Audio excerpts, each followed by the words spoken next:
how this book was written, and why. In 1909, I was one of the unhappiest lads in New York. I was selling motor trucks for a living. I didn't know what made a motor truck run, and that wasn't all. I didn't want to know. I despised my job. I despised living in a cheap furnished room on West 56th Street, a room infested with cockroaches. I still remember that I had a bunch of neckties hanging on the walls, and when I reached out of a morning to get a fresh necktie, the cockroaches scattered in all directions. I despised having to eat in cheap, dirty restaurants that were also probably infested with cockroaches. I came home to my lonely room each night with a sick headache, a headache bred and fed by disappointment, worry, bitterness, and rebellion. I was rebelling because the dreams I had nourished back in my college days had turned into nightmares. Was this life? Was this the vital adventure to which I had looked forward so eagerly? Was this all life would ever mean to me, working at a job I despised, living with cockroaches, eating vile food, and with no hope for the future? I longed for the leisure to read and to write the books I had dreamed of writing back in my college days. I knew I had everything to gain and nothing to lose by giving up the job I despised. I wasn't interested in making a lot of money, but I was interested in making a lot of living. In short, I had come to the Rubicon, to that moment of decision which faces most young people when they start out in life. So I made my decision, and that decision completely altered my future. It has made the rest of my life happy and rewarding beyond my most utopian aspirations. My decision was this. I would give up the work I loathed, and since I had spent 4 years studying in the State Teachers College in Warrensburg, Missouri, preparing to teach, I would make my living teaching adult classes in night schools. Then I'd have my days free to read books, prepare lectures, write novels and short stories. I wanted to live to write and write to live. What subject should I teach to adults at night? As I looked back and evaluated my own college training, I saw that the training and experience I had had in public speaking had been of more practical value to me in business and in life than everything else I had studied in college all put together. Why? Because it had wiped out my timidity and lack of self-confidence and given me the courage and assurance to deal with people. It had also made clear that leadership usually gravitates to the man who can get up and say what he thinks. I applied for a position teaching public speaking in the night extension courses both at Columbia University and New York University, but these universities decided they could struggle along somehow without my help. I was disappointed then, but now I thank God that they did turn me down, because I started teaching at YMCA night schools, where I had to show concrete results and show them quickly. What a challenge that was! These adults didn't come to my classes because they wanted college credits or social prestige. They came for one reason only. They wanted to solve their problems. They wanted to be able to stand up on their feet and say a few words at a business meeting without fainting from fright. Salesmen wanted to be able to call on a tough customer without having to walk around the block 3 times to get up courage. They wanted to develop poise and self-confidence. They wanted to get ahead in business. They wanted to have more money for their families. And since they were paying for their tuition on an installment basis, and they stopped paying if they didn't get results, and since I was being paid not a salary, but a percentage of the profits, I had to be practical if I wanted to eat. I felt at the time that I was teaching under a handicap, but I realize now that I was getting priceless training. I had to motivate my students. I had to help them solve their problems. I had to make each session so inspiring that they wanted to continue coming. It was exciting work. I loved it. I was astounded at how quickly these businessmen developed self-confidence and how quickly many of them secured promotions and increased pay. The classes were succeeding far beyond my most optimistic hopes.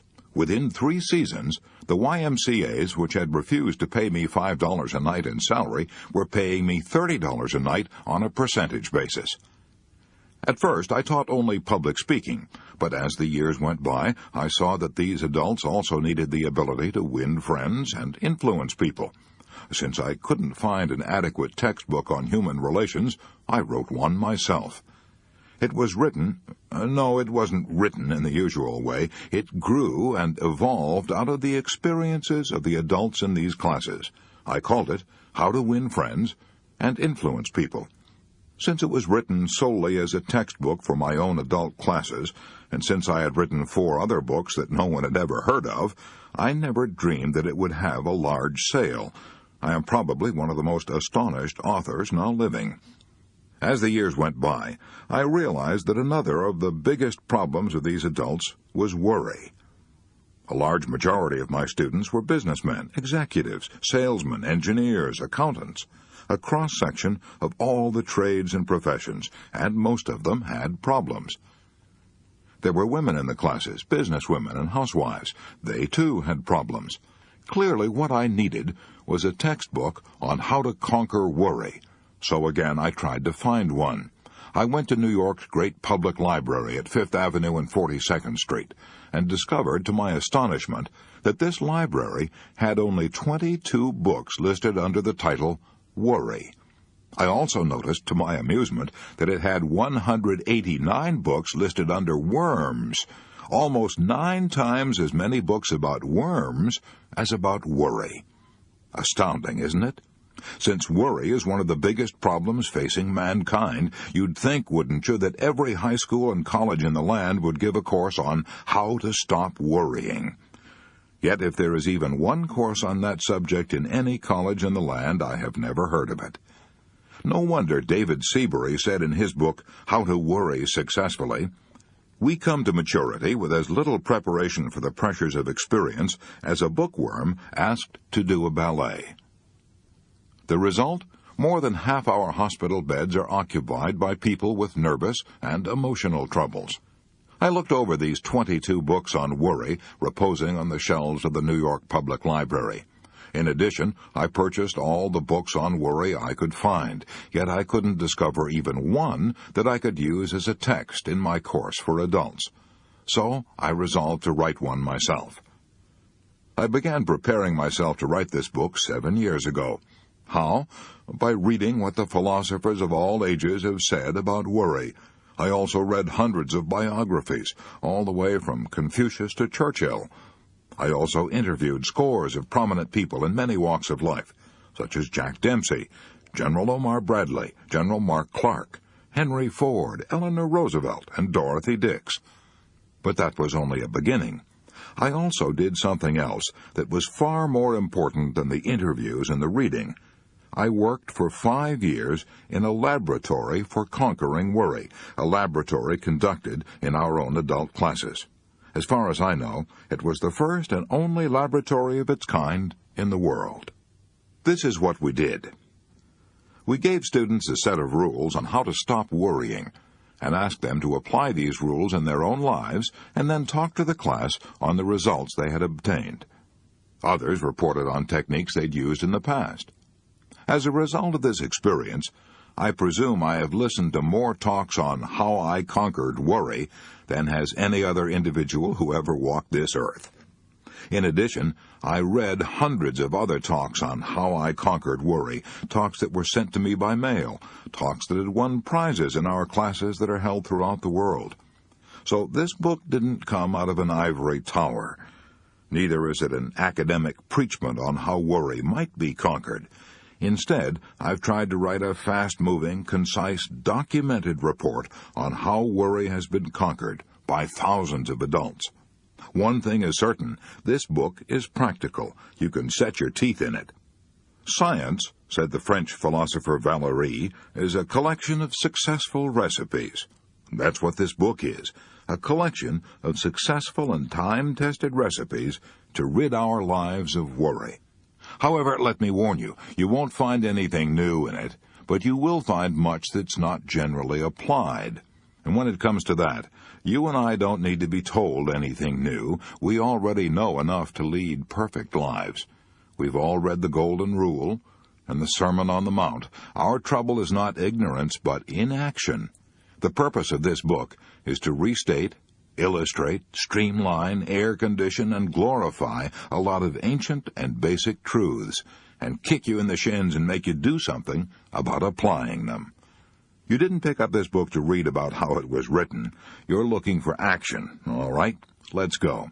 Please read parts 1 and 2 of this book, and then if by that time you don't feel you've acquired a new power and a new inspiration to stop worry and enjoy life, then toss this book away. It is no good for you. How to Stop Worrying and Start Living by Dale Carnegie. Part 1. Fundamental Facts You Should Know About Worry. Chapter 1. Live in day-tight compartments. In the spring of 1871, a young man picked up a book and read 21 words that had a profound effect on his future. A medical student at the Montreal General Hospital, he was worried about passing the final examination, worried about what to do, where to go, how to build up a practice, how to make a living. The 21 words that this young medical student read in 1871 helped him to become the most famous physician of his generation. He organized the world-famous Johns Hopkins School of Medicine. He became Regius Professor of Medicine at Oxford, the highest honor that can be bestowed upon any medical man in the British Empire. He was knighted by the King of England. When he died, 2 huge volumes containing 1,466 pages were required to tell the story of his life. His name was Sir William Osler. Here are the 21 words that he read in the spring of 1871, 21 words from Thomas Carlyle that helped him lead a life free from worry. Our main business is not to see what lies dimly at a distance, but to do what lies clearly at hand. 42 years later, on a soft spring night when the tulips were blooming on the campus, this man, Sir William Osler, addressed the students of Yale University. He told those Yale students that a man like himself, who had been a professor in 4 universities and had written a popular book, was supposed to have brains of a special quality. He declared that this was untrue. He said that his intimate friends knew that his brains were of the most mediocre character. What then was the secret of his success? He stated that it was owing to what he called living in day-tight compartments. What did he mean by that? A few months before he spoke at Yale, Sir William Osler had crossed the Atlantic on a great ocean liner, where the captain, standing on the bridge, could press a button, and presto, there was a clanging of machinery, and various parts of the ship were immediately shut off from one another, shut off into watertight compartments. Now, each one of you, Dr. Osler said to these Yale students, is a much more marvelous organization than the great liner, and bound on a longer voyage. What I urge is that you so learn to control the machinery as to live with day-tight compartments as the most certain way to ensure safety on the voyage. Get on the bridge and see that at least the great bulkheads are in working order. Touch a button and hear at every level of your life the iron doors shutting out the past, the dread yesterdays. Touch another and shut off with a metal curtain the future, the unborn tomorrows. Then you are safe for today. Shut off the past. Let the dead past bury its dead. Shut out the yesterdays which have lighted fools the way to dusty death. The load of tomorrow added to that of yesterday, carried today, makes the strongest falter. Shut off the future as tightly as the past. The future is today. There is no tomorrow. The day of man's salvation is now. Waste of energy, mental distress, nervous worries dog the steps of a man who is anxious about the future. Shut close, then, the great fore and aft bulkheads, and prepare to cultivate the habit of a life of day-tight compartments. Did Dr. Osler mean to say that we should not make any effort to prepare for tomorrow? No, not at all. But he did go on in that address to say that the best possible way to prepare for tomorrow is to concentrate with all your intelligence, all your enthusiasm, on doing today's work superbly today. That's the only possible way you can prepare for the future. Sir William Osler urged the students at Yale to begin the day with Christ's prayer, "Give us this day our daily bread." Remember that the prayer asks only for today's bread. It doesn't complain about the stale bread we had to eat yesterday, and it doesn't say, "Oh God, it has been pretty dry out in the wheat belts lately, and we may have another drought, and then how will I get my bread to eat next fall?" Or, "Suppose I lose my job, oh God, how could I get bread then?" No, this prayer teaches us to ask for today's bread only. Today's bread is the only kind of bread you can possibly eat. Years ago, a penniless philosopher was wandering through stony country where the people had a hard time making a living. One day a crowd gathered about him on a hill, and he gave what is probably the most quoted speech ever delivered anywhere at any time. This speech contains 26 words that have gone ringing down across the centuries. "Take, therefore, no thought for the morrow shall take thought for the things of itself. Sufficient unto the day is the evil thereof." Many men have rejected those words of Jesus, "Take no thought for the morrow." They have rejected those words as a counsel of perfection, as a bit of mysticism. "I must take thought for the morrow," they say. "I must take out insurance to protect my family. I must lay aside money for my old age. I must plan and prepare to get ahead." Right, of course you must. The truth is that those words of Jesus, translated over 300 years ago, don't mean today what they meant during the reign of King James. 300 years ago, the word thought frequently meant anxiety. Modern versions of the Bible quote Jesus more accurately as saying, "Have no anxiety for the tomorrow." By all means, take thought for tomorrow, yes, careful thought, and planning and preparation, but have no anxiety. During the Second World War, our military leaders planned for the morrow, but they could not afford to have any anxiety. "I have supplied the best men with the best equipment we have," said Admiral Ernest J. King, who directed the United States Navy, "and have given them what seems to be the wisest mission. That is all I can do." Whether in war or peace, good thinking deals with causes and effects, and leads to logical, constructive planning. Bad thinking frequently leads to tension and nervous breakdown. I had the privilege of interviewing Arthur Hayes Sulzberger, publisher from 1935 to 1961 of one of the most famous newspapers in the world, the New York Times. Mr. Sulzberger told me that when the Second World War flamed across Europe, he was so stunned, so worried about the future, that he found it almost impossible to sleep. He would frequently get out of bed in the middle of the night, take some canvas and tubes of paint, look in the mirror, and try to paint a portrait of himself. He didn't know anything about painting, but he painted anyway, to get his mind off his worries. Mr. Sulzberger told me that he was never able to banish his worries and find peace until he had adopted as his motto 5 words from a church hymn: "One step enough for me." Lead, kindly light, keep thou my feet. I do not ask to see the distant scene, one step enough for me. At about the same time, a young man in uniform somewhere in Europe was learning the same lesson. His name was Ted Benjamino of Baltimore, Maryland, and he had worried himself into a first-class case of combat fatigue. In April 1945, wrote Ted Benjamino, I had worried until I had developed what doctors called a spasmodic transverse colon, a condition that produced intense pain. If the war hadn't ended when it did, I'm sure I would have had a complete physical breakdown. I was utterly exhausted. I was a Graves Registration non-commissioned officer for the 94th Infantry Division. My work was to help set up and maintain records of all men killed in action, missing in action, and hospitalized.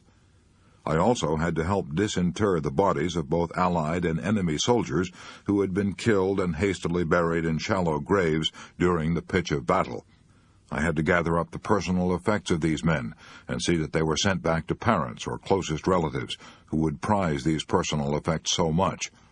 I was constantly worried for fear we might be making embarrassing and serious mistakes. I was worried about whether or not I would come through all this. I was worried about whether I would live to hold my only child in my arms, a son of 16 months whom I had never seen. I was so worried and exhausted that I lost 34 pounds. I was so frantic that I was almost out of my mind. I looked at my hands. They were hardly more than skin and bones. I was terrified at the thought of going home a physical wreck. I broke down and sobbed like a child. I was so shaken that tears welled up every time I was alone. There was one period soon after the Battle of the Bulge started that I wept so often that I almost gave up hope of ever being a normal human being again. I ended up in an Army dispensary. An Army doctor gave me some advice which has completely changed my life. After giving me a thorough physical examination, he informed me that my troubles were mental. "Ted," he said, "I want you to think of your life as an hourglass. You know there are thousands of grains of sand in the top of the hourglass, and they all pass slowly and evenly through the narrow neck in the middle. Nothing you or I could do would make more than one grain of sand pass through this narrow neck without impairing the hourglass. You and I and everyone else are like this hourglass. When we start in the morning, there are hundreds of tasks which we feel that we must accomplish that day. But if we do not take them one at a time and let them pass through the day slowly and evenly, as do the grains of sand passing through the narrow neck of the hourglass, then we're bound to break our own physical or mental structure." I've practiced that philosophy ever since that memorable day that an Army doctor gave it to me. One grain of sand at a time, one task at a time. That advice saved me physically and mentally during the war, and it has also helped me in my present position as Public Relations and Advertising Director for the Ad Crafters Printing and Offset Company, Incorporated. I found the same problem arising in business that had arisen during the war. A score of things had to be done at once, and there was little time to do them. We were low in stocks. We had new forms to handle, new stock arrangements, changes of address, opening and closing offices, and so on. Instead of getting taut and nervous, I remembered what the doctor had told me: one grain of sand at a time, one task at a time. By repeating those words to myself over and over, I accomplished my tasks in a more efficient manner, and I did my work without the confused, jumbled feeling that had almost wrecked me on the battlefield.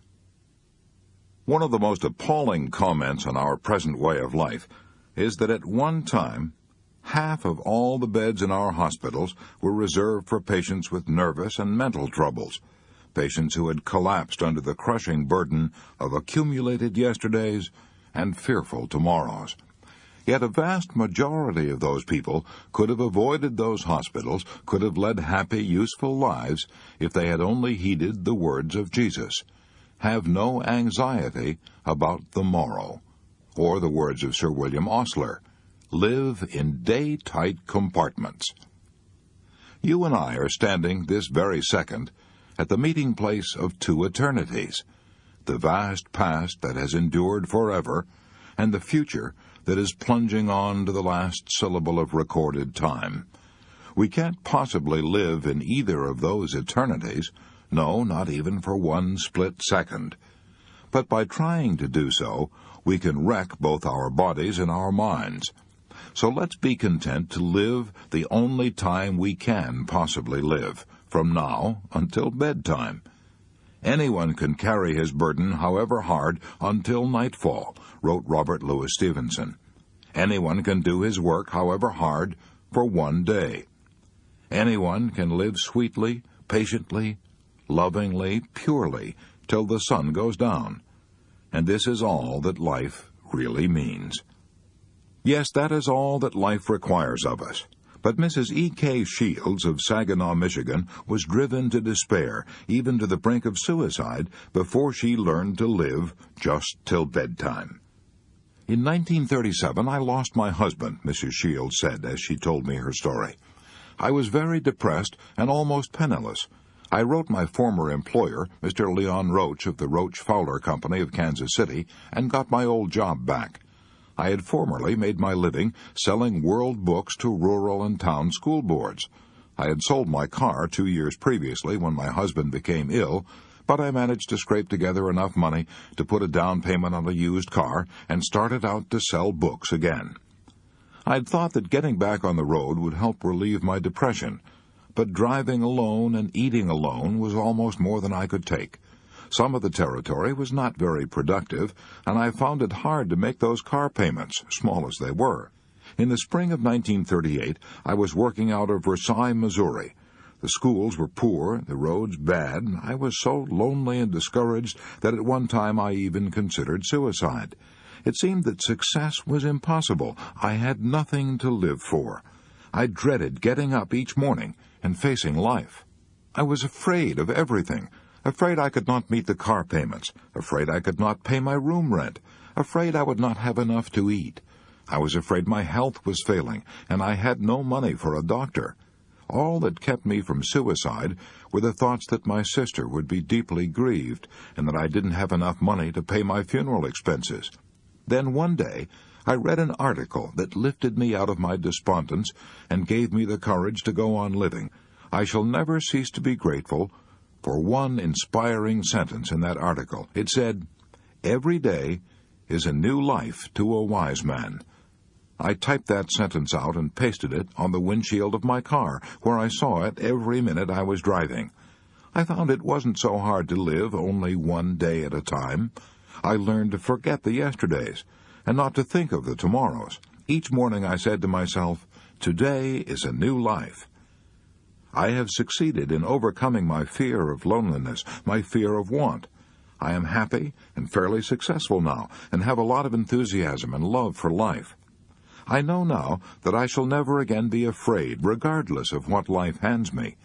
I know now that I won't have to fear the future. I know now that I can live one day at a time, and that every day is a new life to a wise man. Who do you suppose wrote this verse? Happy the man, and happy he alone, he who can call today his own, he who, secure within, can say, "Tomorrow do thy worst, for I have lived today." Those words sound modern, don't they? Yet they were written 30 years before Christ was born by the Roman poet Horace. One of the most tragic things I know about human nature is that all of us tend to put off living. We're all dreaming of some magical rose garden over the horizon instead of enjoying the roses that are blooming outside our windows today. Why are we such fools, such tragic fools? How strange it is, our little procession of life, wrote Stephen Leacock. The child says, "When I am a big boy," but what is that? The big boy says, "When I grow up." And then grown up, he says, "When I get married." But to be married, what is that after all? The thought changes to "when I'm able to retire." And then when retirement comes, he looks back over the landscape traversed. A cold wind seems to sweep over it. Somehow he has missed it all, and it is gone. Life, we learn too late, is in the living, in the tissue of every day and hour. The late Edward S. Evans of Detroit almost killed himself with worry before he learned that life is in the living, in the tissue of every day and hour. Brought up in poverty, Edward Evans made his first money by selling newspapers, then worked as a grocer's clerk. Later, with 7 people dependent upon him for bread and butter, he got a job as an assistant librarian. Small as the pay was, he was afraid to quit. 8 years passed before he could summon up the courage to start out on his own. But once he started, he built up an original investment of 55 borrowed dollars into a business of his own that made him $20,000 a year. Then came a frost, a killing frost. He endorsed a big note for a friend, and the friend went bankrupt. Quickly on top of that disaster came another. The bank in which he had all his money collapsed. He not only lost every cent he had, but was plunged into debt for $16,000. His nerves couldn't take it.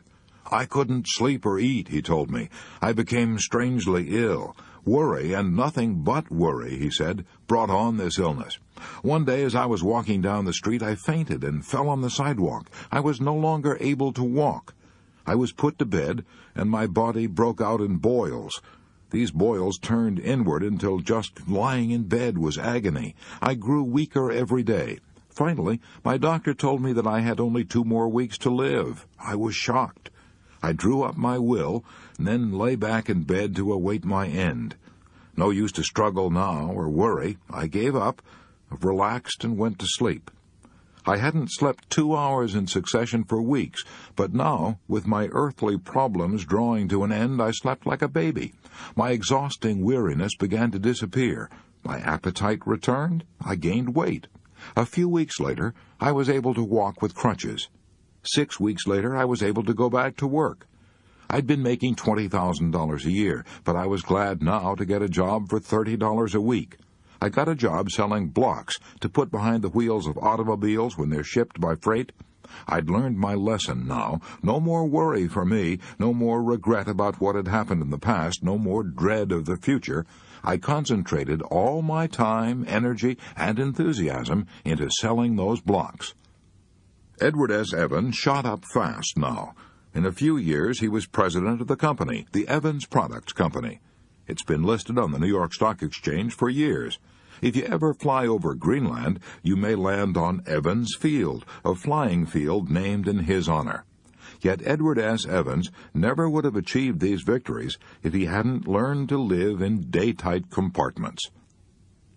You'll recall that the White Queen said, "The rule is jam tomorrow and jam yesterday, but never jam today."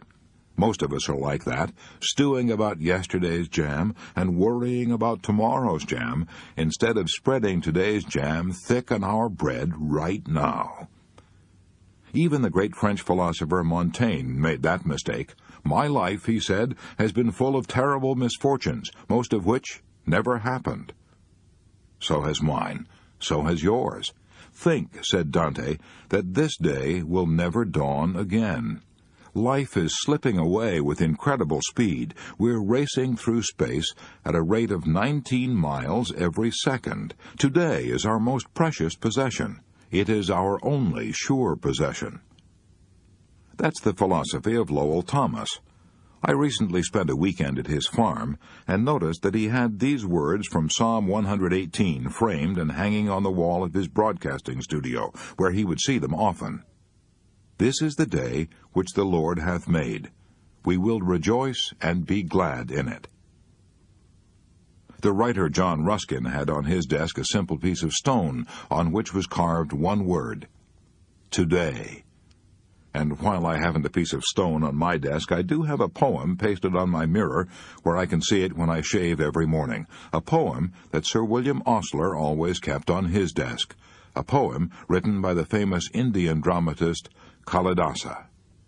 Salutation to the Dawn. Look to this day, for it is life, the very life of life.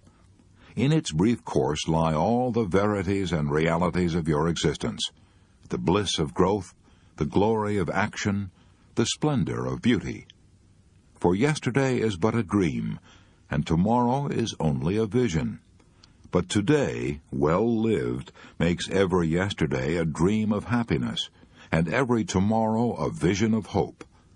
Look well, therefore, to this day. Such is the salutation to the dawn. So, the first thing you should know about worry is this. If you want to keep it out of your life, do what Sir William Osler did. 1. Shut the iron doors on the past and the future. Live in day-tight compartments. Why not ask yourself these questions and write down the answers? 1. Do I tend to put off living in the present in order to worry about the future or to yearn for some magical rose garden over the horizon? 2. Do I sometimes embitter the present by regretting things that happened in the past that are over and done with? 3. Do I get up in the morning determined to seize the day, to get the utmost out of these 24 hours? 4. can I get more out of life by living in day-tight compartments? 5. When shall I start to do this? Next week? Tomorrow? Today? Chapter 2. A Magic Formula for Solving Worry Situations. Would you like a quick, surefire recipe for handling worry situations? A technique you can start using right away, before you go any further in reading this book. Then let me tell you about the method worked out by Willis H. Carrier, the brilliant engineer who launched the air conditioning industry, and who headed the world-famous Carrier Corporation in Syracuse, New York.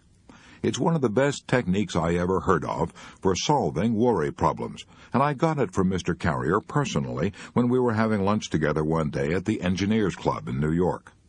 When I was a young man, Mr. Carrier said, I worked for the Buffalo Forge Company in Buffalo, New York. I was handed the assignment of installing a gas cleaning device in a plant of the Pittsburgh Plate Glass Company at Crystal City, Missouri, a plant costing millions of dollars. The purpose of this installation was to remove the impurities from the gas so it could be burned without injuring the engines. This method of cleaning gas was new. It had been tried only once before and under different conditions.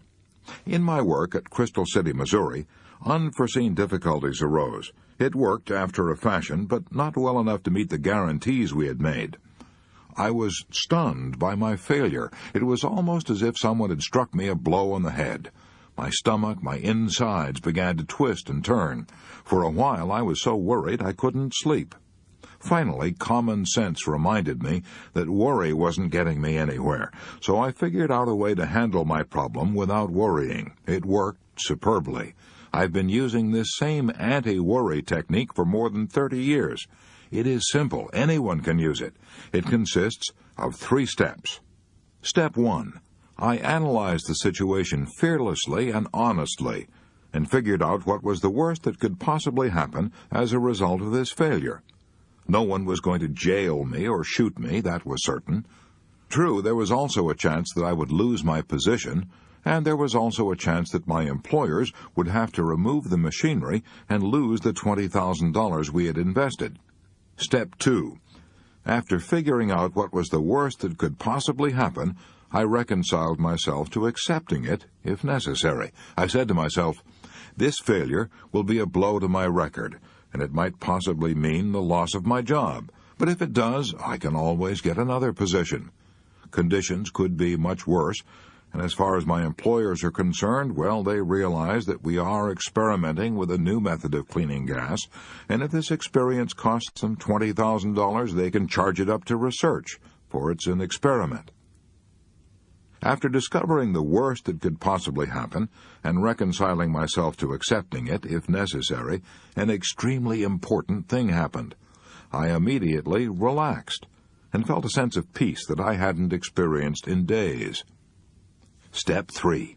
From that moment on, I calmly devoted my time and energy to trying to improve upon the worst, which I had already accepted mentally. I now tried to figure out ways and means by which I might reduce the loss of $20,000 that we faced. I made several tests and finally figured out that if we spent another $5,000 for additional equipment, our problem would be solved. We did this, and instead of the firm losing $20,000, we made $15,000. I probably would never have been able to do this if I had kept on worrying, because one of the worst features about worrying is that it destroys our ability to concentrate. When we worry, our minds jump here and there and everywhere, and we lose all power of decision.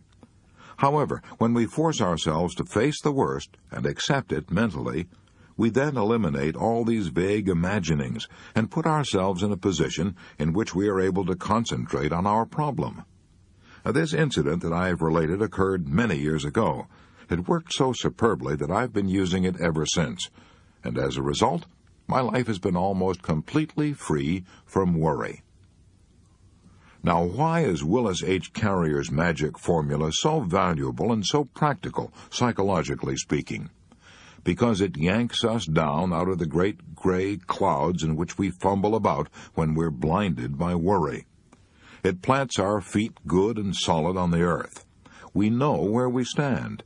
And if we haven't solid ground under us, how in creation can we ever hope to think anything through? Professor William James, the father of applied psychology, has been dead since 1910.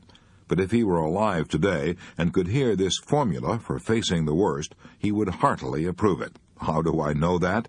Because he told his own students, "Be willing to have it so. Be willing to have it so," he said, because acceptance of what has happened is the first step in overcoming the consequences of any misfortune. Would you like to see how someone adopted Willis H. Carrier's magic formula and applied it to his own problem? Well, here's one example from a New York oil dealer who was a student in my classes.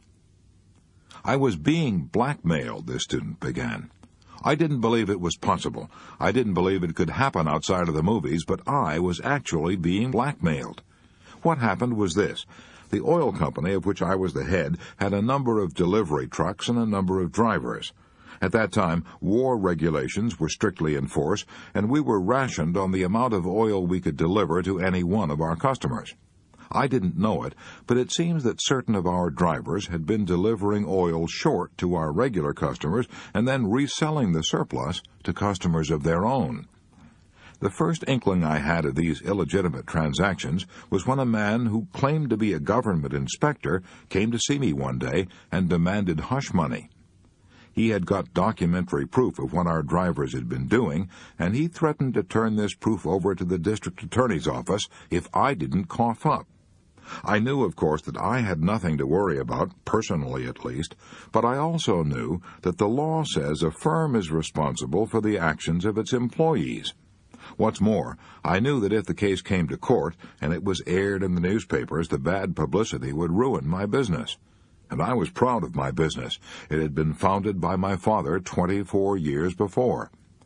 I was so worried I was sick. I didn't eat or sleep for 3 days and nights. I kept going around in crazy circles. Should I pay the money, $5,000, or should I tell this man to go ahead and do his damnedest? Either way, I tried to make up my mind. It ended in a nightmare. Then, on Sunday night, I happened to pick up the booklet on How to Stop Worrying, which I had been given in my Carnegie class in public speaking. I started to read it, and came across the story of Willis H. Carrier. Face the worst, it said, so I asked myself, what's the worst that could happen if I refuse to pay up and these blackmailers turn their records over to the district attorney? The answer to that was the ruin of my business. That's the worst that can happen. I can't go to jail.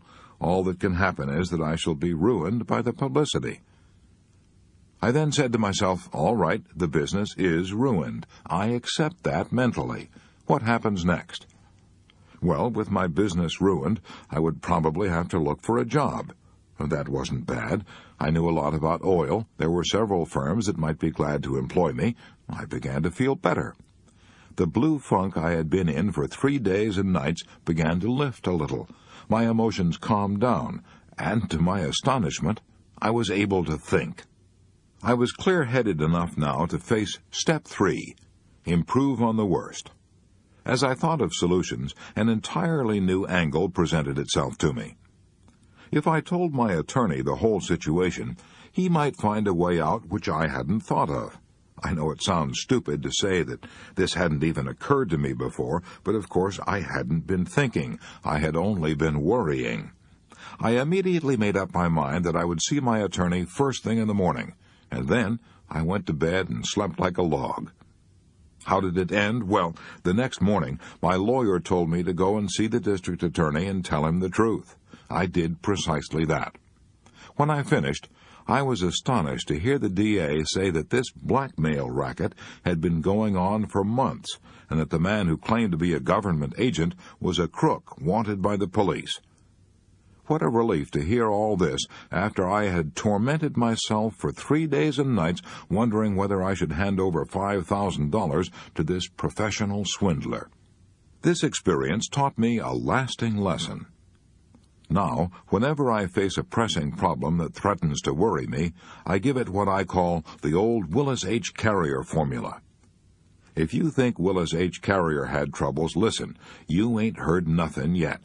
Here's the story of Earl P. Haney of Winchester, Massachusetts. Here's the story as he told it to me himself on November 17, 1948, in the Hotel Statler in Boston. Back in the 20s, he said, I was so worried that ulcers began eating the lining of my stomach. One night I had a terrible hemorrhage. I was rushed to a hospital connected with the School of Medicine of Northwestern University of Chicago.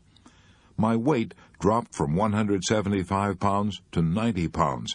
I was so ill, I was warned not even to lift my hand. 3 doctors, including a celebrated ulcer specialist, said my case was incurable. I lived on alkaline powders and a tablespoonful of half milk and half cream every hour. A nurse put a rubber tube down into my stomach every night and morning and pumped out the contents. This went on for months. Finally, I said to myself, Look here, Earl Haney, if you have nothing to look forward to except a lingering death, you might as well make the most of the little time you have left. You have always wanted to travel around the world before you die, so if you're ever going to do it, you'll have to do it now. When I told my physicians I was going to travel around the world and pump out my own stomach twice a day, they were shocked. Impossible. They'd never heard of such a thing. They warned me that if I started around the world, I would be buried at sea. No, I won't, I replied. I've promised my relative that I will be buried in the family plot in Broken Bow, Nebraska, so I'm going to take my casket with me. I arranged for a casket, put it aboard a ship, and then made arrangements with the steamship company in the event of my death to put my corpse in a freezing compartment and keep it there till the liner returned home. I set out on my trip imbued with the spirit of old Omar. Ah, make the most of what we yet may spend, before we too into the dust descend. Dust into dust, and under dust to lie, sans wine, sans song, sans singer, and sans end. The moment I boarded the SS President Adams in Los Angeles and headed for the Orient, I felt better. I gradually gave up my alkaline powders and my stomach pump.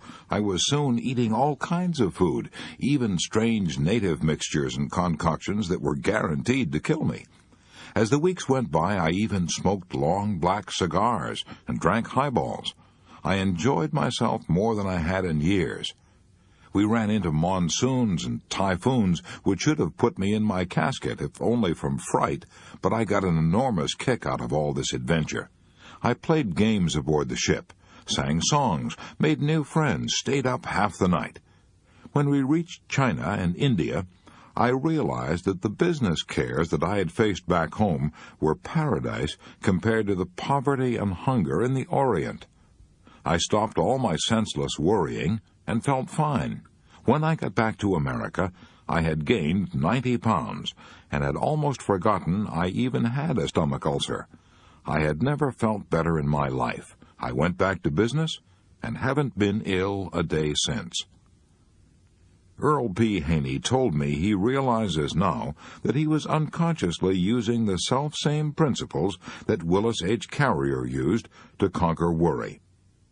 First, I asked myself, what is the worst that could possibly happen? The answer was death. Second, I prepared myself to accept death. I had to. There was no choice. The doctors said my case was hopeless. Third, I tried to improve the situation by getting the utmost enjoyment out of life for the short time I had left. If, he continued, if I had gone on worrying after boarding that ship, I have no doubt that I would have made the return voyage inside my coffin. But I relaxed. I forgot all my troubles. And this calmness of mind gave me a new burst of energy which actually saved my life. So, Rule 2 is this.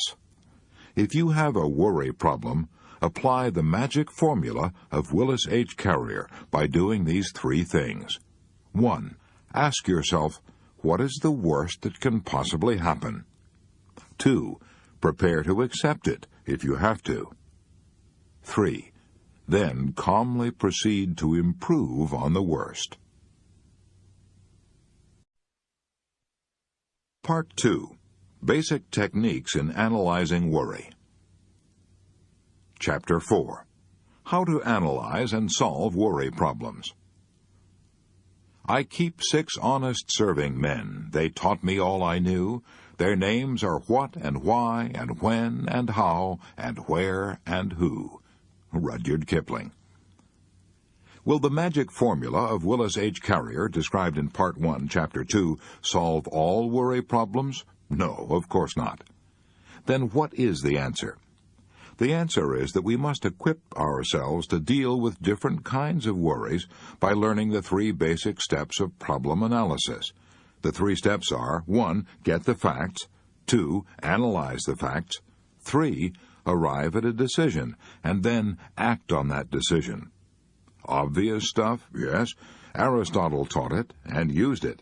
And you and I must use it too, if we're going to solve the problems that are harassing us and turning our days and nights into veritable hells.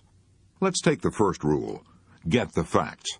Why is it so important to get the facts? Because unless we have the facts, we can't possibly even attempt to solve our problems intelligently. Without the facts, all we can do is stew around in confusion. My idea? No, that was the idea of the late Herbert E. Hawks, Dean of Columbia College, Columbia University, for 22 years. He had helped 200,000 students solve their worry problems, and he told me that confusion is the chief cause of worry. He put it this way. He said, "Half the worry in the world is caused by people trying to make decisions before they have sufficient knowledge on which to base a decision. For example," he said, "if I have a problem which has to be faced at 3 o'clock next Tuesday, I refuse to even try to make a decision about it until next Tuesday arrives. In the meantime, I concentrate on getting all the facts that bear on the problem. I don't worry," he said. "I don't agonize over my problem. I don't lose any sleep. I simply concentrate on getting the facts. And by the time Tuesday rolls around, if I've got all the facts, the problem usually solves itself." I asked Dean Hawks if he meant he had licked worry entirely. "Yes," he said, "I think I can honestly say that my life is now almost totally devoid of worry. I've found," he went on, "that if a man will devote his time to securing facts in an impartial, objective way, his worries will usually evaporate in the light of knowledge." Let me repeat that. If a man will devote his time to securing facts in an impartial, objective way, his worries will usually evaporate in the light of knowledge. But what do most of us do? If we bother with facts at all, and Thomas Edison said in all seriousness, "There is no expedient to which a man will not resort to avoid the labor of thinking." If we bother with facts at all, we hunt like bird dogs after the facts that bolster up what we already think, and ignore all the others. We want only the facts that justify our acts, the facts that fit in conveniently with our wishful thinking, and justify our preconceived prejudices. As André Maurois put it, everything that is in agreement with our personal desires seems true. Everything that is not puts us into a rage. Is it any wonder, then, that we find it so hard to get at the answers to our problems? Wouldn't we have the same trouble trying to solve a second-grade arithmetic problem if we went ahead on the assumption that 2 plus 2 equals 5? Yet there are a lot of people in this world who make life a hell for themselves and others by insisting that 2 plus 2 equals 5, or maybe 500. What can we do about it? We have to keep our emotions out of our thinking, and, as Dean Hawks put it, we must secure the facts in an impartial, objective manner. That's not an easy task when we're worried. When we're worried, our emotions are riding high. But here are 2 ideas that I've found helpful when trying to step aside from my problems in order to see the facts in a clear, objective manner. 1. When trying to get the facts, I pretend that I'm collecting this information not for myself, but for some other person. This helps me to take a cold, impartial view of the evidence. This helps me eliminate my emotions. 2. While trying to collect the facts about the problem that is worrying me, I sometimes pretend that I'm a lawyer preparing to argue the other side of the issue. In other words, I try to get all the facts against myself, all the facts that are damaging to my wishes. all the facts I don't like to face. Then I write down both my side of the case and the other side of the case, and I generally find that the truth lies somewhere in between these two extremities. Here's the point I'm trying to make. Neither you, nor I, nor Einstein, nor the Supreme Court of the United States is brilliant enough to reach an intelligent decision on any problem without first getting the facts. Thomas Edison knew that. At the time of his death, he had 2,500 notebooks filled with facts about the problems he was facing. So Rule 1 for solving our problems is, get the facts. Let's do what Dean Hawkes did. Let's not even attempt to solve our problems without first collecting all the facts in an impartial manner. However, getting all the facts in the world won't do us any good until we analyze them and interpret them. I have found from costly experience that it's much easier to analyze the facts after writing them down. In fact, merely writing the facts on a piece of paper and stating our problem clearly goes a long way toward helping us reach a sensible decision. As Charles Kettering puts it, a problem well stated is a problem half solved. Let me show you all of this as it works out in practice.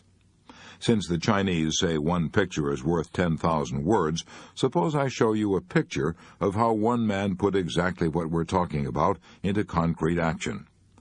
Let's take the case of Galen Litchfield, a man I've known for several years, one of the most successful American businessmen in the Far East. Mr. Litchfield was in China in 1942 when the Japanese invaded Shanghai, and here's his story as he told it to me while a guest in my home. Shortly after the Japanese bombed Pearl Harbor, Galen Litchfield began, they came swarming into Shanghai. I was the manager of the Asia Life Insurance Company in Shanghai. They sent us an army liquidator. He was really an admiral, and gave me orders to assist this man in liquidating our assets. I didn't have any choice in the matter. I could cooperate or else, and the or else was certain death. I went through the motions of doing what I was told because I had no alternative. But there was one block of securities worth $750,000 which I left off the list I gave to the admiral. I left that block of securities off the list because they belonged to our Hong Kong organization and had nothing to do with the Shanghai assets. All the same, I feared I might be in hot water if the Japanese found out what I'd done, and they soon found out. I wasn't in the office when the discovery was made, but my head accountant was there. He told me that the Japanese admiral flew into a rage and stamped and swore and called me a thief and a traitor. I had defied the Japanese army. I knew what that meant. I would be thrown into the bridge house. The bridge house, the torture chamber of the Japanese Gestapo. I had had personal friends who had killed themselves rather than be taken to that prison. I had other friends who had died in that place after 10 days of questioning and torture. Now I was slated for the bridge house myself. What did I do? I heard the news on Sunday afternoon. I suppose I should have been terrified, and I would have been terrified if I hadn't had a definite technique for solving my problems. For years, whenever I was worried, I had always gone to my typewriter and written down 2 questions, and the answer to these questions. 1. What am I worrying about? 2. What can I do about it? I used to try to answer those questions without writing them down, but I stopped that years ago. I found that writing down both the questions and the answers clarifies my thinking. So that Sunday afternoon, I went directly to my room at the Shanghai YMCA and got out my typewriter. I wrote, 1. What am I worrying about? I am afraid I will be thrown into the bridge house tomorrow morning. Then I typed out the second question. 2. What can I do about it? I spent hours thinking out and writing down the 4 courses of action I could take, and what the probable consequences of each action would be. 1. I can try to explain to the Japanese admiral, but he doesn't speak English. If I try to explain to him through an interpreter, I may stir him up again.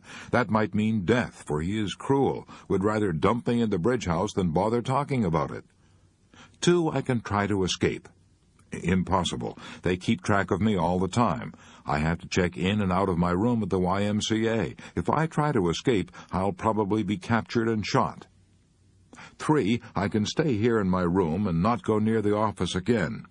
If I do, the Japanese admiral will be suspicious, will probably send soldiers to get me and throw me into the bridge house without giving me a chance to say a word. 4, I can go down to the office as usual on Monday morning. If I do, there's a chance that the Japanese admiral may be so busy that he will not think of what I did.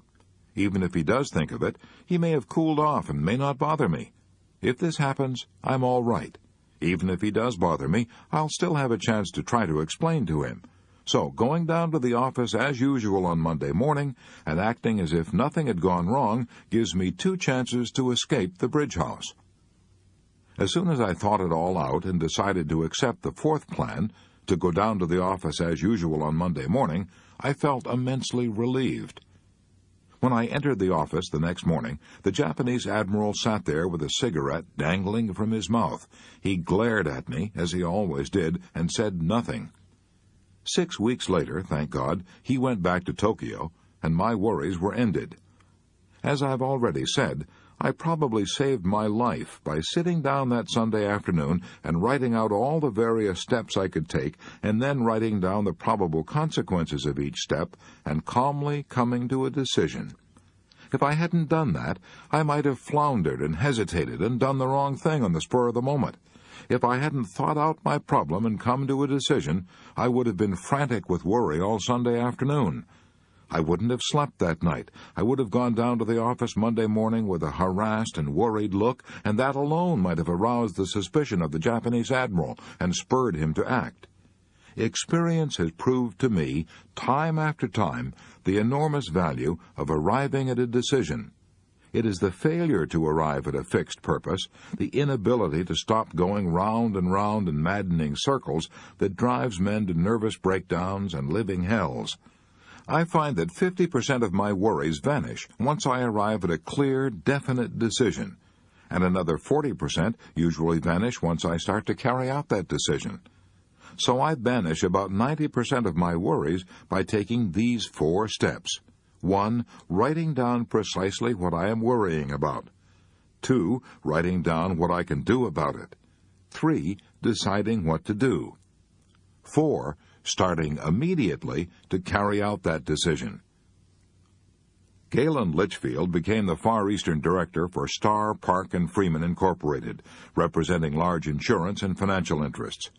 This made him one of the most important American businessmen in Asia, and he confessed to me that he owed a large part of his success to this method of analyzing worry and meeting it head-on. Why is his method so superb? Because it's efficient, concrete, and goes directly to the heart of the problem. On top of all that, it is climaxed by the 3rd and indispensable rule: do something about it. Unless we carry out our action, all our fact-finding and analysis is whistling up wind. It's a sheer waste of energy. William James said this: when once a decision is reached and execution is the order of the day, dismiss absolutely all responsibility and care about the outcome. In this case, William James undoubtedly used the word care as a synonym for anxiety. He meant, once you've made a careful decision based on facts, go into action. Don't stop to reconsider. Don't begin to hesitate, worry, and retrace your steps. Don't lose yourself in self-doubting, which begets other doubts. Don't keep looking back over your shoulder. I once asked Wade Phillips, one of Oklahoma's most prominent oil men, how he carried out decisions. He replied, I find that to keep thinking about our problems beyond a certain point is bound to create confusion and worry. There comes a time when any more investigation and thinking are harmful. There comes a time when we must decide and act and never look back. Why don't you employ Galen Litchfield's technique to one of your worries right now? And write down the answers to these 4 questions. Here's question number 1. What am I worrying about? Question number 2. What can I do about it? Question number 3. Here's what I am going to do about it. Question number 4. When am I going to start doing it?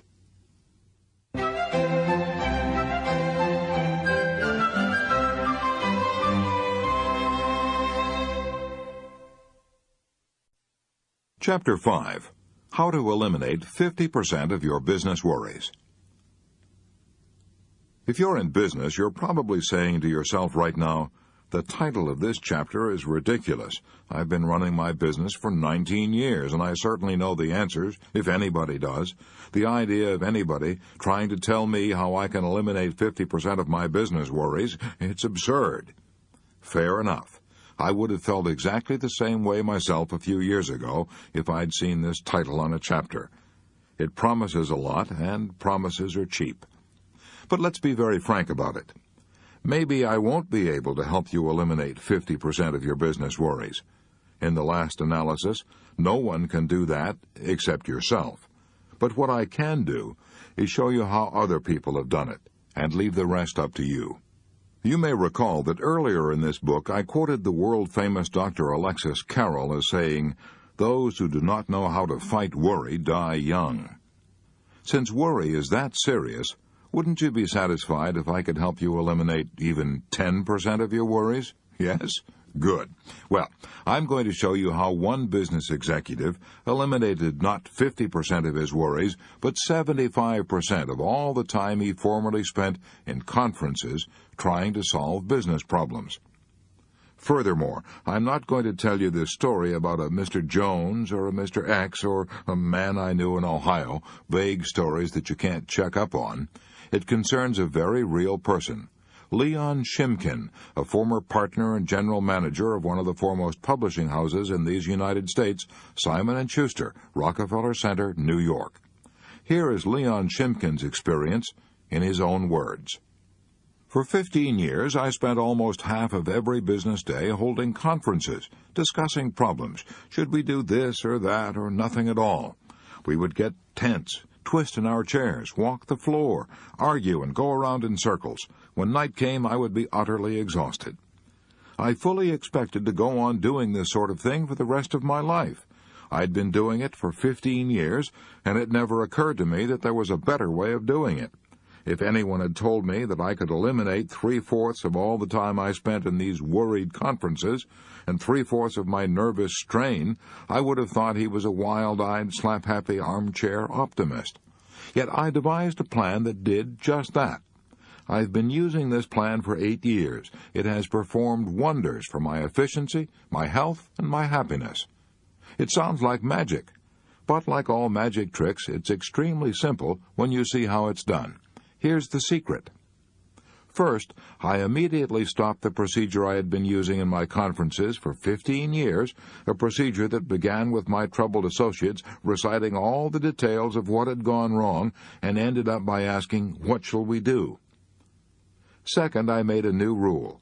A rule that everyone who wishes to present a problem to me must first prepare and submit a memorandum answering these 4 questions. Question 1. What is the problem? In the old days, we used to spend an hour or two in a worried conference without anyone's knowing specifically and concretely what the real problem was. We used to work ourselves into a lather discussing our troubles without ever troubling to write out specifically what our problem was. Question 2. What is the cause of the problem?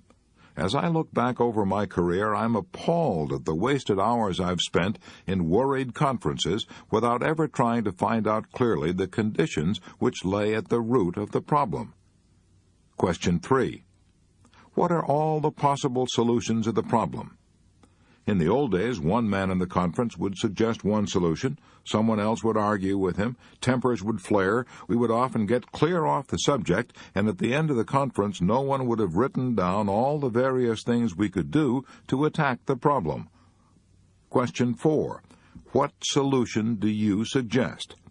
I used to go into a conference with a man who'd spent hours worrying about a situation and going around in circles without ever once thinking through all possible solutions and then writing down, "This is the solution I recommend." My associates rarely come to me now with their problems. Why? Because they've discovered that in order to answer those 4 questions, they have to get all the facts and think their problems through. And after they've done that, they find in 3/4 of the cases they don't have to consult me at all, because the proper solution has popped out like a piece of bread popping out from an electric toaster. Even in those cases where consultation is necessary, the discussion takes about 1/3 of the time formerly required, because it proceeds along an orderly, logical path to a reasoned conclusion. Much less time is now consumed in the house of Simon & Schuster in worrying and talking about what's wrong. A lot more action is obtained toward making those things right. My friend Frank Betker, one of the top insurance men in America, told me he not only reduced his business worries, but nearly doubled his income by a similar method. Years ago, said Frank Betker, when I first started to sell insurance, I was filled with a boundless enthusiasm and love for my work, and then something happened. I became so discouraged that I despised my work and thought of giving it up. I think I would have quit if I hadn't got the idea one Saturday morning of sitting down and trying to get at the root of my worries. 1. I asked myself first, just what is the problem? The problem was that I was not getting high enough returns for the staggering amount of calls I was making. I seemed to do pretty well at selling a prospect until the moment came for closing a sale. Then the customer would say, "Well, I'll think it over, Mr. Betker. Come in and see me again." It was the time I wasted on these follow-up calls that was causing my depression. 2. I asked myself, what are the possible solutions? But to get the answer to that one, I had to study the facts. I got out my record book for the last 12 months and studied the figures. I made an astounding discovery. Right there in black and white, I discovered that 70% of my sales had been closed on the very first interview. 23% of my sales had been closed on the second interview, and only 7% of my sales had been closed on those third, fourth, fifth, etc. interviews, which were running me ragged and taking up time. In other words, I was wasting fully 1/2 of my working day on a part of my business which was responsible for only 7% of my sales. 3. What is the answer? The answer was obvious. I immediately cut out all the visits beyond the second interview and spent the extra time building up new prospects. The results were unbelievable. In a very short time, I had doubled the cash value of every visit I made. As I said, Frank Betker became one of the best-known life insurance salesmen in the country. But he was on the point of giving up. He was on the point of admitting failure until analyzing the problem gave him a boost on the road to success. Can you apply these questions to your business problems? To repeat my challenge, they can reduce your worries by 50%. Here they are again. 1. What is the problem? 2. What is the cause of the problem? 3. What are all possible solutions to the problem? 4. What solution do you suggest? Part 2 in a nutshell. Basic techniques in analyzing worry. Rule 1. Get the facts. Remember that Dean Hawkes of Columbia University said that half the worry in the world is caused by people trying to make decisions before they have sufficient knowledge on which to base a decision. Rule 2. After carefully weighing all the facts, come to a decision. Rule 3. Once a decision is carefully reached, act. Get busy carrying out your decision and dismiss all anxiety about the outcome. Rule 4. When you or any of your associates are tempted to worry about a problem, write out and answer the following questions. A. What is the problem? B. What is the cause of the problem? C. What are all possible solutions? D. What is the best solution? Part 3. How to break the worry habit before it breaks you. Chapter 6. How to crowd worry out of your mind. I shall never forget one night when Marion J. Douglas was a student in one of my classes. I've not used his real name. He requested me for personal reasons not to reveal his identity, but here's his real story as he told it to the class.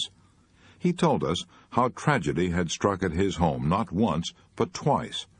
The first time, he had lost his 5-year-old daughter, a child he adored. He and his wife thought they couldn't endure that first loss, but as he said, 10 months later God gave us another little girl, and she died in 5 days. This double bereavement was almost too much to bear. I couldn't take it, this father told us. I couldn't sleep, I couldn't eat, I couldn't rest or relax. My nerves were utterly shaken, and my confidence gone. At last he went to the doctors. One recommended sleeping pills, and another recommended a trip.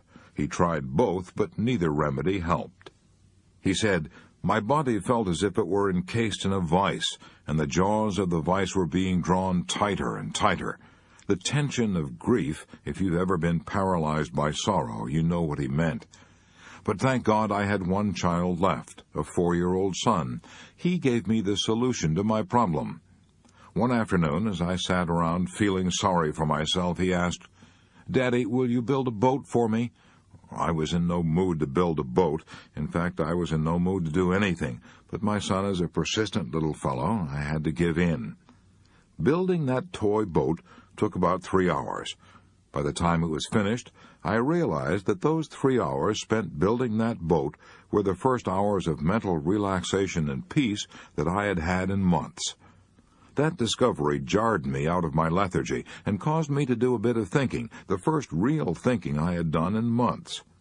I realized that it's difficult to worry if you're busy doing something that requires planning and thinking. In my case, building the boat had knocked worry out of the ring, so I resolved to keep busy. The following night, I went from room to room in the house, compiling a list of jobs that ought to be done. Scores of items needed to be repaired.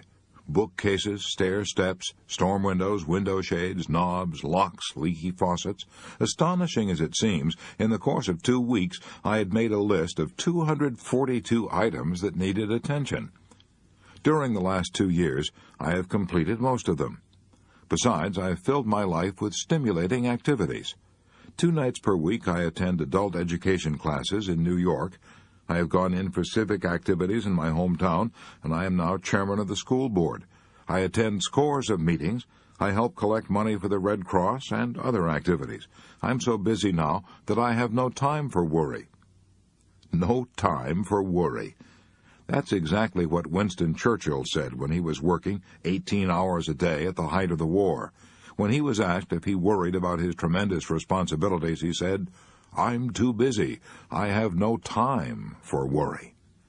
Charles Kettering was in the same fix when he started out to invest in a self-starter for automobiles. Mr. Kettering was, until his retirement, vice president of General Motors, in charge of the world-famous General Motors Research Corporation. But in those days, he was so poor that he had to use the hayloft of a barn as a laboratory. To buy groceries, he had to use $1,500 that his wife had made by giving piano lessons. Later, he had to borrow $500 on his life insurance. I asked his wife if she wasn't worried at a time like that. "Yes," she replied, "I was so worried I couldn't sleep, but Mr. Kettering wasn't. He was too absorbed in his work to worry." The great scientist Pasteur spoke of the peace that is found in libraries and laboratories. Why is peace found there? Because the men in libraries and laboratories are usually too absorbed in their tasks to worry about themselves. Research men rarely have nervous breakdowns. They haven't time for such luxuries. Why does such a simple thing as keeping busy help to drive out anxiety? Because of a law, one of the most fundamental laws ever revealed by psychology. And that law is that it is utterly impossible for any human mind, no matter how brilliant, to think of more than one thing at any given time. You don't quite believe it. Very well, then, let's try an experiment. Suppose you lean back right now, close your eyes, and try at the same instant to think of the Statue of Liberty and of what you plan to do tomorrow morning. Go ahead, try it. You found out, didn't you, that you could focus on either thought in turn, but never on both simultaneously. Well, the same thing is true in the field of emotions. We cannot be pepped up and enthusiastic about doing something exciting and feel dragged down by worry at the very same time. One kind of emotion drives out the other. And it was that simple discovery that enabled Army psychiatrists to perform such miracles during the Second World War. When men came out of battle so shaken by the experience that they were called psychoneurotic, Army doctors prescribed "keep 'em busy" as the cure. Every waking minute of these nerve-shocked men was filled with activity, usually outdoor activities such as fishing, hunting, playing ball, golf, taking pictures, making gardens, and dancing. They were given no time for brooding over their terrible experiences. Occupational therapy is the term now used by psychiatry when work is prescribed as though it were a medicine. It is not new. The old Greek physicians were advocating it 500 years before Christ was born. The Quakers were using it in Philadelphia in Ben Franklin's time. A man who visited a Quaker sanitarium in 1774 was shocked to see that the patients who were mentally ill were busy spinning flax. He thought these poor unfortunates were being exploited, until the Quakers explained that they found that their patients actually improved when they did a little work. It was soothing to the nerves. Any psychiatrist will tell you that work, keeping busy, is one of the best anesthetics ever known for sick nerves. Henry W. Longfellow found that out for himself when he lost his young wife. His wife had been melting some sealing wax at a candle one day when her clothes caught on fire. Longfellow heard her cries and tried to reach her in time, but she died from the burns. For a while, Longfellow was so tortured by the memory of that dreadful experience that he nearly went insane. But fortunately for him, his 3 small children needed his attention. In spite of his own grief, Longfellow undertook to be father and mother to his children. He took them for walks, told them stories, played games with them, and immortalized their companionship in his poem, The Children's Hour. He also translated Dante, and all these duties combined kept him so busy that he forgot himself entirely and regained his peace of mind. As Tennyson declared when he lost his most intimate friend, Arthur Hallam, "I must lose myself in action, lest I wither in despair." Most of us have little trouble losing ourselves in action while we have our noses to the grindstone and are doing our day's work, but the hours after work, they are the dangerous ones. Just when we're free to enjoy our own leisure and ought to be the happiest, that's when the blue devils of worry attack us. That's when we begin to wonder whether we're getting anywhere in life, whether we're in a rut, whether the boss meant anything by that remark he made today, or whether we're losing our sex appeal. When we're not busy, our minds tend to become a near vacuum. Every student of physics knows that nature abhors a vacuum. The nearest thing to a vacuum that you and I will probably ever see is inside of an incandescent electric light bulb. Break that bulb, and nature forces air in to fill the theoretical empty space. Nature also rushes in to fill the vacant mind. With what? Usually with emotions. Why? Because emotions of worry, fear, hate, jealousy, and envy are driven by primeval vigor and the dynamic energy of the jungle. Such emotions are so violent that they tend to drive out of our minds all peaceful, happy thoughts and emotions. James L. Mersell, professor of education, Teachers College, Columbia, put it very well when he said, "Worry is most apt to ride you ragged not when you're in action, but when the day's work is done. Your imagination can run riot then and bring up all sorts of ridiculous possibilities and magnify each little blunder. At such a time," he continued, "your mind is like a motor operating without its load. It races and threatens to burn out its bearings or even to tear itself to bits. The remedy for worry is to get completely occupied doing something constructive." But you don't have to be a college professor to realize this truth and put it into practice. During the Second World War, I met a housewife from Chicago who told me how she discovered for herself that the remedy for worry is to get completely occupied doing something constructive. I met this woman and her husband in the dining car while I was traveling from New York to my farm in Missouri. This couple told me that their son had joined the armed forces the day after Pearl Harbor. The woman told me that she had almost wrecked her health worrying over that only son, Where was he? Was he safe or in action? Would he be wounded or killed? When I asked her how she overcame her worry, she replied, "I got busy." She told me that at first she had dismissed her maid and tried to keep busy by doing all her housework herself, but that didn't help much. The trouble was, she said, that I could do my housework almost mechanically, without using my mind, so I kept on worrying while making the beds and washing the dishes. I realized I needed some new kind of work that would keep me busy both mentally and physically every hour of the day. So I took a job as a saleswoman in a large department store.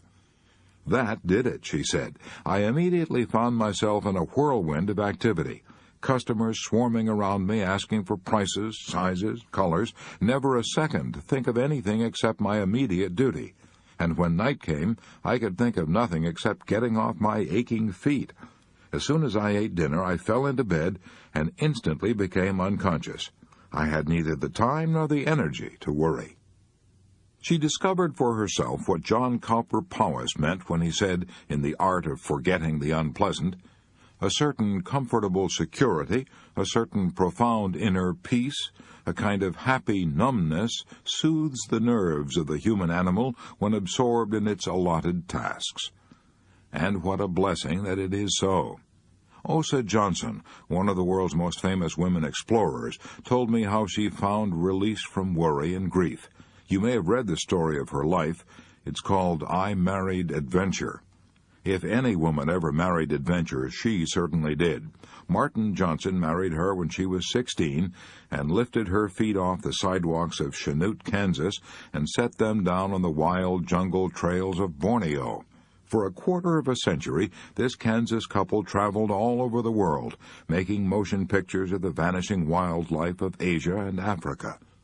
Some years later, they were on a lecture tour showing their famous films.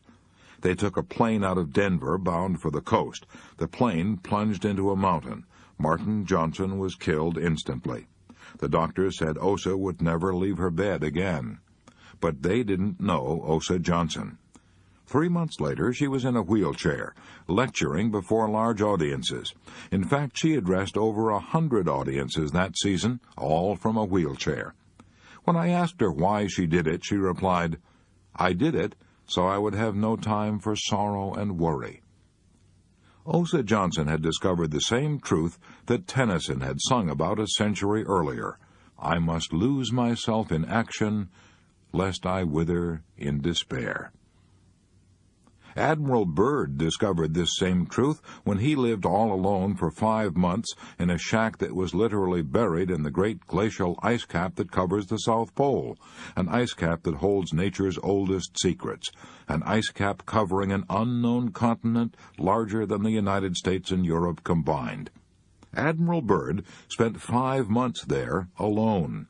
No other living creature of any kind existed within 100 miles. The cold was so intense that he could hear his breath freeze and crystallize as the wind blew it past his ears. In his book, Alone, Admiral Byrd tells all about those 5 months he spent in bewildering and soul-shattering darkness. The days were as black as the nights. He had to keep busy to preserve his sanity. At night, he says, before blowing out the lantern, I formed the habit of blocking out the morrow's work. It was a case of assigning myself an hour, say, to the escape tunnel, half an hour to leveling drift, an hour to straightening up the fuel drums, an hour to cutting bookshelves in the walls of the food tunnel, and 2 hours to renew a broken bridge in the man-hauling sledge. It was wonderful, he says, to be able to dole out the time in this way. It brought me an extraordinary sense of command over myself. And he adds, without that, or an equivalent, the days would have been without purpose, and without purpose they would have ended, as such days always end, in disintegration. And note that last again. Without purpose, the days would have ended, as such days always end, in disintegration. If you and I are worried, let's remember that we can use good old-fashioned work as a medicine. That was said by no less an authority than the late Dr. Richard C. Cabot, formerly professor of clinical medicine at Harvard. In his book, What Men Live By, Dr. Cabot says, "As a physician, I have had the happiness of seeing work cure many persons who have suffered from trembling palsy of the soul, which results from overmastering doubts, hesitations, vacillation, and fear. Courage given us by our work is like the self-reliance which Emerson has made forever glorious." If you and I don't keep busy, if we sit around and brood, we will hatch out a whole flock of what Charles Darwin used to call the whibber-jibbers.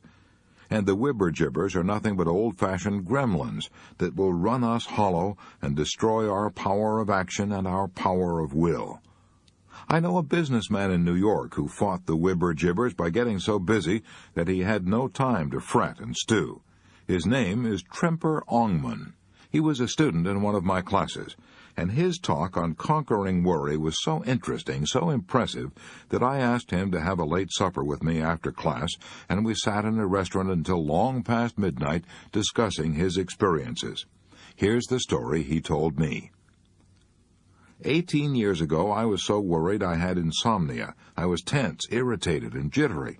I felt I was headed for a nervous breakdown. I had reason to be worried. I was treasurer of the Crown Fruit and Extract Company. We had $500,000 invested in strawberries packed in gallon tins.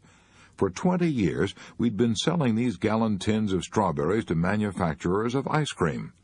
Suddenly, our sales stopped because the big ice cream makers, such as National Dairy and Borden's, were rapidly increasing their production and were saving money and time by buying strawberries packed in barrels. Not only were we left with $500,000 of berries we couldn't sell, but we were also under contract to buy $1 million more of strawberries in the next 12 months. We had already borrowed $350,000 from the banks. We couldn't possibly pay off or renew these loans. No wonder I was worried. I rushed out to Watsonville, California, where our factory was located, and tried to persuade our president that conditions had changed, that we were facing ruin. He refused to believe it. He blamed our New York office for all the trouble, poor salesmanship. After days of pleading, I finally persuaded him to stop packing more strawberries and sell our new supply on the fresh berry market in San Francisco. That almost solved our problems. I should have been able to stop worrying then, but I couldn't. Worry is a habit, and I had that habit. When I returned to New York, I began worrying about everything. The cherries we were buying in Italy, the pineapples we were buying in Hawaii, and so on. I was tense, jittery, couldn't sleep, and as I've already said, I was heading for a nervous breakdown. In despair, I adopted a way of life that cured my insomnia and stopped my worries. I got busy. I got so busy with problems demanding all my faculties that I had no time to worry. I'd been working 7 hours a day. I now began working 15 and 16 hours a day. I got down to the office every morning at 8 o'clock and stayed there every night until almost midnight. I took on new duties, new responsibilities. When I got home at midnight, I was so exhausted when I fell in bed that I became unconscious in a few seconds. I kept up this program for about 3 months. I had broken the habit of worry by that time, so I returned to a normal working day of 7 or 8 hours. This event occurred 18 years ago. I have never been troubled with insomnia or worry since then. George Bernard Shaw was right. He summed it all up when he said, "The secret of being miserable is to have the leisure to bother about whether you are happy or not. So don't bother to think about it. Spit on your hands and get busy. Your blood will start circulating, your mind will start ticking, and pretty soon this whole positive upsurge of life in your body will drive worry from your mind. Get busy, keep busy. It's the cheapest kind of medicine there is on this earth, and one of the best. To break the worry habit, here is Rule 1. Keep busy. The worried person must lose himself in action, lest he wither in despair. Chapter 7. Don't Let the Beatles Get You Down. Here's a dramatic story that I'll probably remember as long as I live. It was told to me by Robert Moore of Maplewood, New Jersey. I learned the biggest lesson of my life in March 1945, he said. I learned it under 276 feet of water off the coast of Indochina. I was one of 88 men aboard the submarine Baya SS-318. We had discovered by radar that a small Japanese convoy was coming our way. As daybreak approached, we submerged to attack. I saw through the periscope a Japanese destroyer escort, a tanker, and a mine layer. We fired 3 torpedoes at the destroyer escort, but missed. Something went haywire in the mechanics of each torpedo. The destroyer, not knowing that she had been attacked, continued on. We were getting ready to attack the last ship, the mine layer, when suddenly she turned and came directly at us. A Japanese plane had spotted us under 60 feet of water and had radioed our position to the Japanese mine layer. We went down to 150 feet to avoid detection and rigged for depth charge. We put extra bolts on the hatches, and in order to make our sub absolutely silent, we turned off the fans, the cooling system, and all electrical gear. 3 minutes later, all hell broke loose. 6 depth charges exploded all around us and pushed us down to the ocean floor, a depth of 276 feet. We were terrified. To be attacked in less than 1,000 feet of water is dangerous. Less than 500 is almost always fatal. And we were being attacked in a trifle more than half of 500 feet of water, just about knee-deep as far as safety was concerned. For 15 hours, that Japanese mine layer kept dropping depth charges. If a depth charge explodes within 17 feet of a sub, the concussion will blow a hole in it. Scores of these depth charges exploded within 50 feet of us. We were ordered to secure, to lie quietly in our bunks and remain calm. I was so terrified I could hardly breathe. "This is death," I kept saying to myself over and over. "This is death. This is death." With the fans and cooling system turned off, the air inside the sub was over 100 degrees, but I was so chilled with fear that I put on a sweater and a fur-lined jacket, and I still trembled with cold. My teeth chattered. I broke out in a cold, clammy sweat. The attack continued for 15 hours, then ceased suddenly. Apparently, the Japanese mine layer had exhausted its supply of depth charges and steamed away. Those 15 hours of attack seemed like 15 million years. All my life passed before me in review. I remembered all the bad things I had done, all the little absurd things that I had worried about. I'd been a bank clerk before I joined the Navy. I had worried about the long hours, the poor pay, the poor prospect of advancement. I had worried because I couldn't own my own home, couldn't buy a new car, couldn't buy my wife nice clothes. How I had hated my old boss, who was always nagging and scolding. I remembered how I would come home at night, sore and grouchy, and quarrel with my wife over trifles. I'd worried about a scar on my forehead, a nasty cut from an auto accident. How big all those worries seemed years ago. How absurd they seemed when depth charges were threatening to blow me to kingdom come.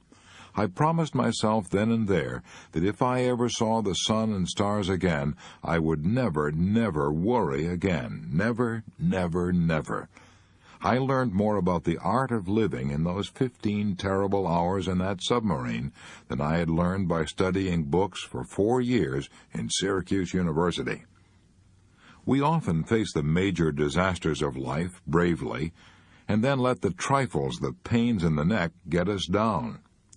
For example, Samuel Pepys tells in his diary about seeing Sir Harry Vane's head chopped off in London. As Sir Harry mounted the platform, he was not pleading for his life, but was pleading with the executioner not to hit the painful boil on his neck. And that was another thing that Admiral Byrd discovered down in the terrible cold and darkness of the polar nights, that his men fussed more about the pains in the neck than about the big things.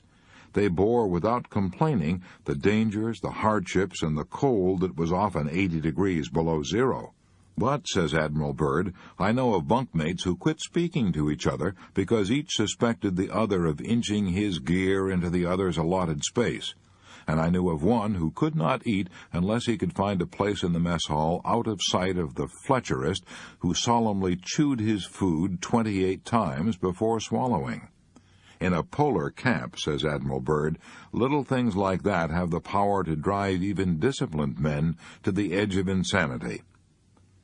And you might have added, Admiral Byrd, that little things in marriage drive people to the edge of insanity and cause half the heartaches in the world. At least that's what the authorities say.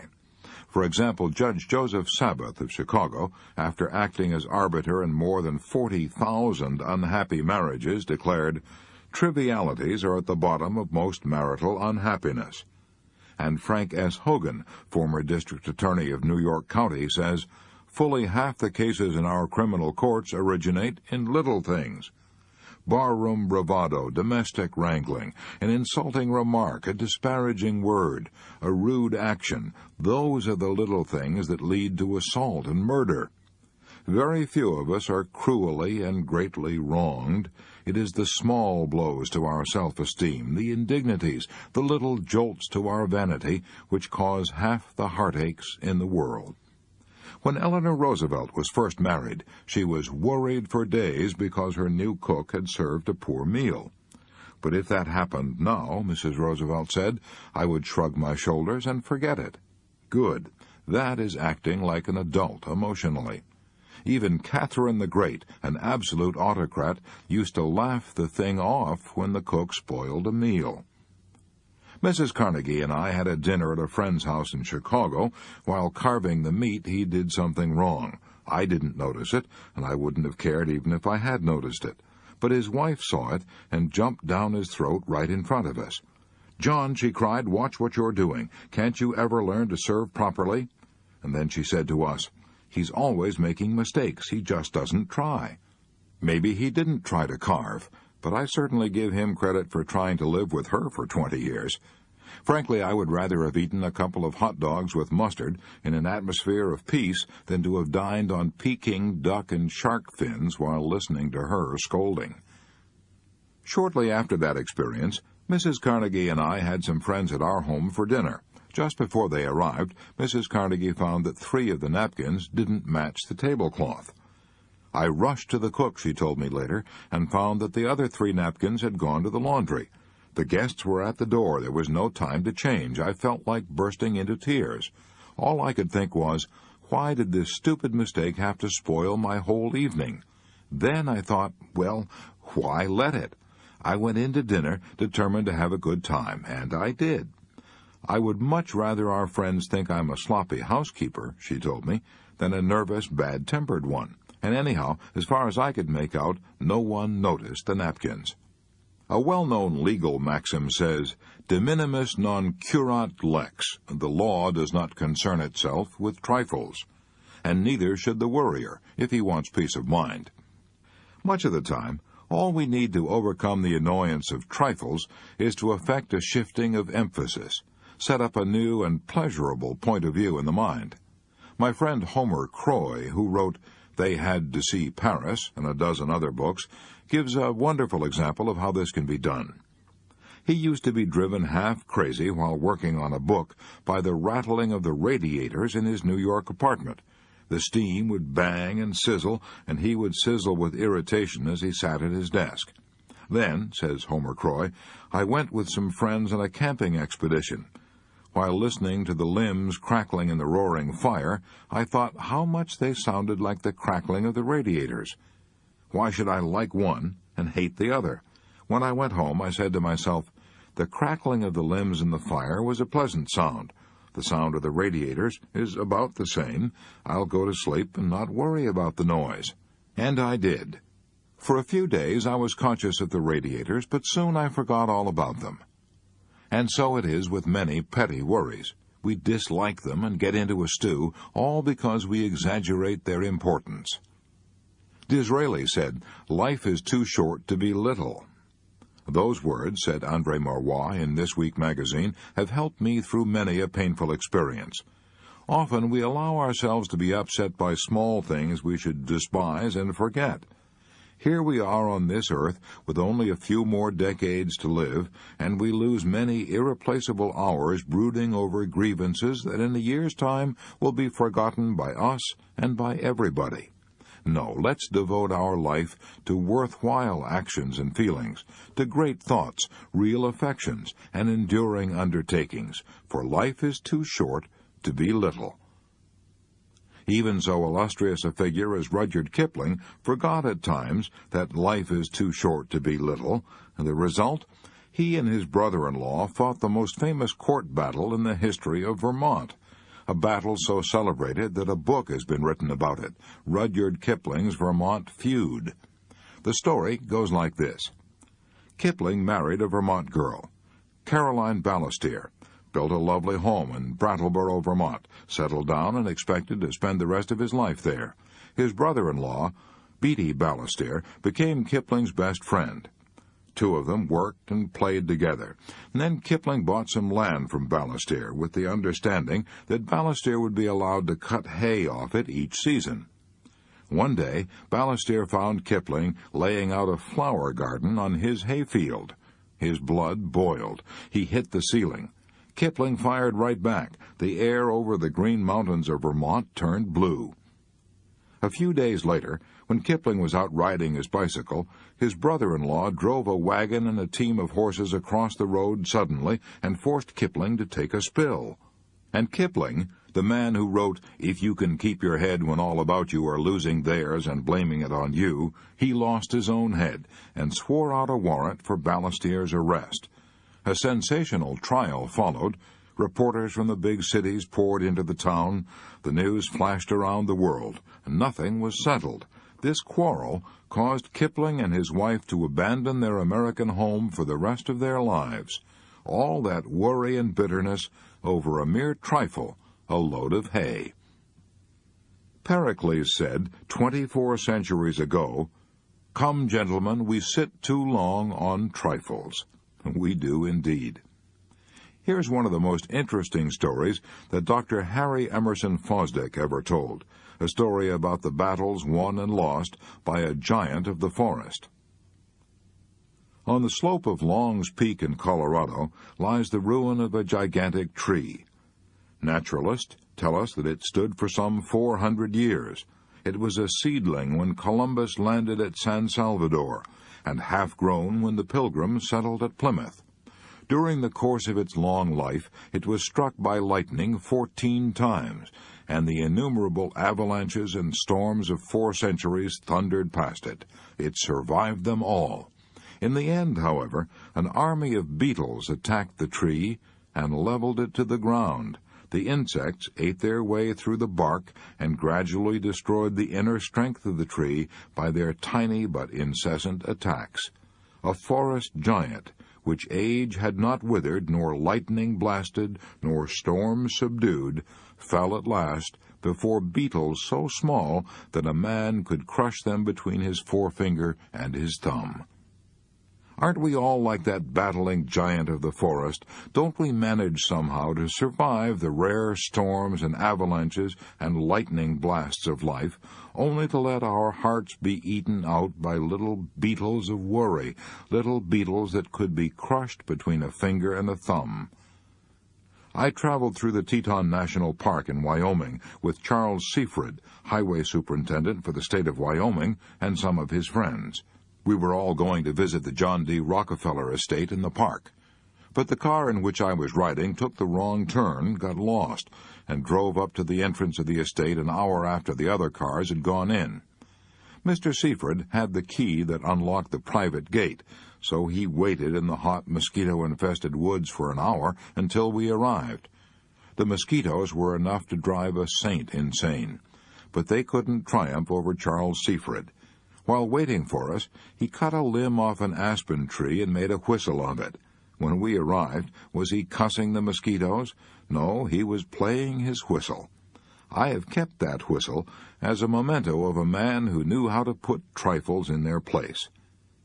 To break the worry habit before it breaks you, here is Rule 2. Let's not allow ourselves to be upset by small things we should despise and forget. Remember, life is too short to be little.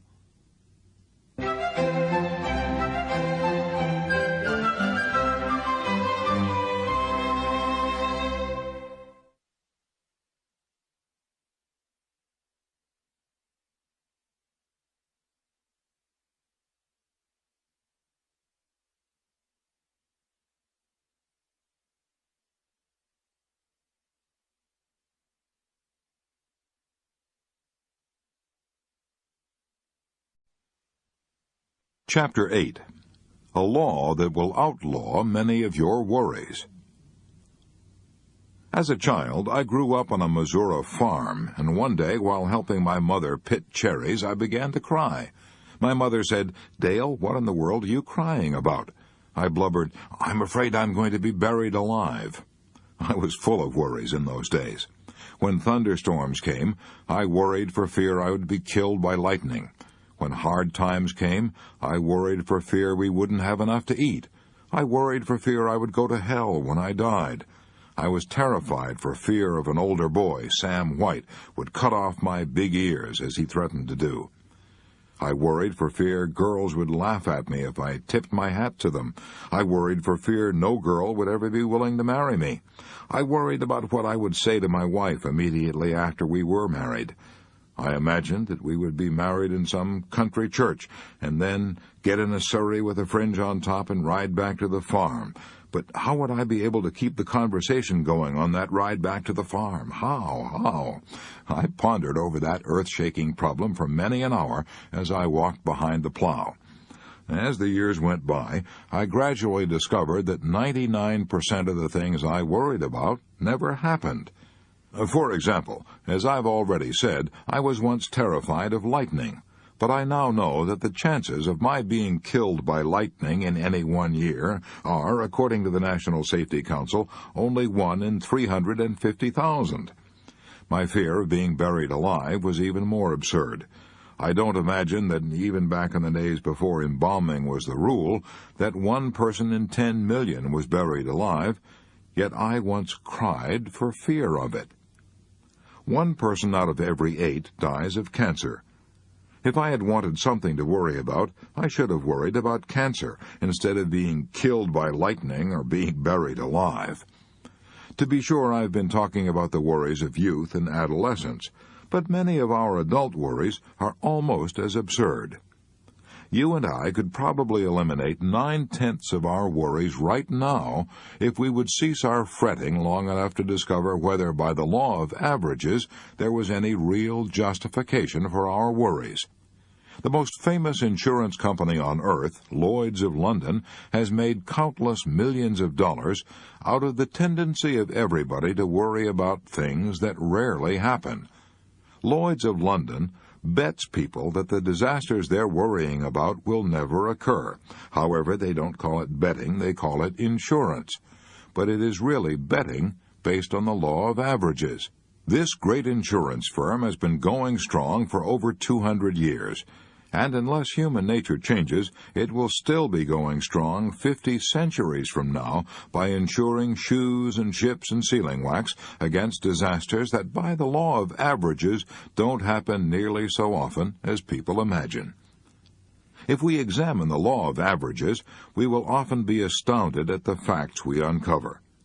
For example, if I knew that during the next 5 years I would have to fight in a battle as bloody as the Battle of Gettysburg, I would be terrified. I would take out all the life insurance I could get. I would draw up my will and set all my earthly affairs in order. I would say, I'll probably never live through that battle, so I had better make the most of the few years I have left. Yet the facts are that, according to the law of averages, it is just as dangerous, just as fatal, to try to live from age 50 to age 55 in peacetime as it was to fight in the Battle of Gettysburg.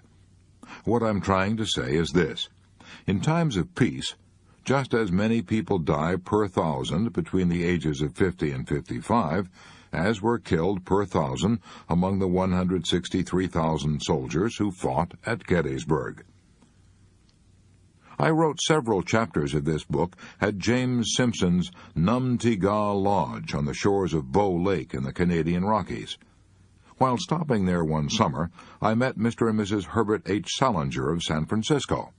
Mrs. Salinger, a poised, serene woman, gave me the impression that she had never worried.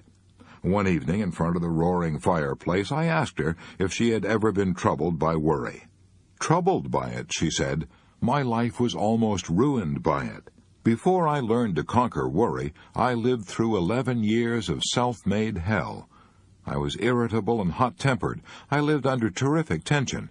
I would take the bus every week from my home in San Mateo to shop in San Francisco.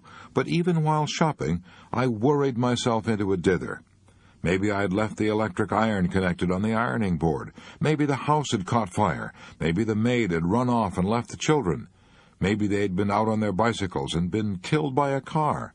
In the midst of my shopping, I would often worry myself into a cold perspiration and rush out and take the bus home to see if everything was all right. No wonder my first marriage ended in disaster. My second husband is a lawyer, a quiet, analytical man who never worries about anything. When I became tense and anxious, he would say to me, "Relax, let's think this thing out. What are you really worrying about? Let's examine the law of averages and see whether or not it is likely to happen." For example, I remember the time we were driving from Albuquerque, New Mexico, to the Carlsbad Caverns, driving on a dirt road when we were caught in a terrible rainstorm. The car was slithering and sliding. We couldn't control it. I was positive we would slide off into one of the ditches that flanked the road, but my husband kept repeating to me, "I am driving very slowly. Nothing serious is likely to happen. Even if the car does slide into the ditch, by the law of averages, we won't be hurt." His calmness and confidence quieted me. One summer, we were on a camping trip in the Token Valley of the Canadian Rockies. One night, we were camping 7,000 feet above sea level when a storm threatened to tear our tent to shreds. The tents were tied with guy ropes to a wooden platform. The outer tent shook and trembled and screamed and shrieked in the wind. I expected every minute to see our tent torn loose and hurled through the sky. I was terrified. But my husband kept saying, "Look, my dear, we are traveling with Brewster's guides. Brewsters know what they're doing. They've been pitching tents in these mountains for 60 years. This tent has been here for many seasons. It hasn't blown down yet, and by the law of averages, it won't blow away tonight. And even if it does, we can take shelter in another tent. So relax." I did, and I slept soundly the balance of the night. A few years ago, an infantile paralysis epidemic swept over our part of California. In the old days, I would have been hysterical, but my husband persuaded me to act calmly. We took all the precautions we could. We kept our children away from crowds, away from school and the movies. By consulting the Board of Health, we found out that even during the worst infantile paralysis epidemic that California had ever known up to that time, only 1,835 children had been stricken in the entire state of California, and that the usual number was around 200 or 300. Tragic as those figures are, we nevertheless felt that, according to the law of averages, the chances of any one child being stricken were remote. By the law of averages, it won't happen. That phrase has destroyed 90% of my worries and has made the past 20 years of my life beautiful and peaceful beyond my highest expectations. It has been said that nearly all of our worries and unhappiness come from our imagination and not from reality. As I look back across the decades, I can see that is where most of my worries came from also. Jim Grant told me that had been his experience, too. He owned the James A. Grant Distributing Company of New York City. He ordered from 10 to 15 carloads of Florida oranges and grapefruit at a time. He told me that he used to torture himself with such thoughts as, "What if there's a train wreck? What if my fruit is strewn all over the countryside? What if a bridge collapses as my cars are going over it?" Of course, the fruit was insured, but he feared that if he didn't deliver his fruit on time, he might risk the loss of his market. He worried so much that he feared he had stomach ulcers and went to a doctor. The doctor told him there was nothing wrong with him except jumpy nerves. "I saw the light then," he said, and began to ask myself questions. I said to myself, "Look here, Jim Grant, how many fruit cars have you handled over the years?" The answer was about 25,000. Then I asked myself, how many of those cars were ever wrecked? The answer was, maybe 5. Then I said to myself, only 5 out of 25,000. Do you know what that means? A ratio of 5,000 to 1. In other words, by the law of averages, based on experience, the chances are 5,000 to 1 against one of your cars ever being wrecked. So, what are you worried about?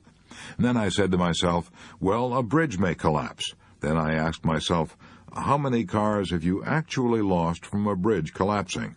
The answer was none.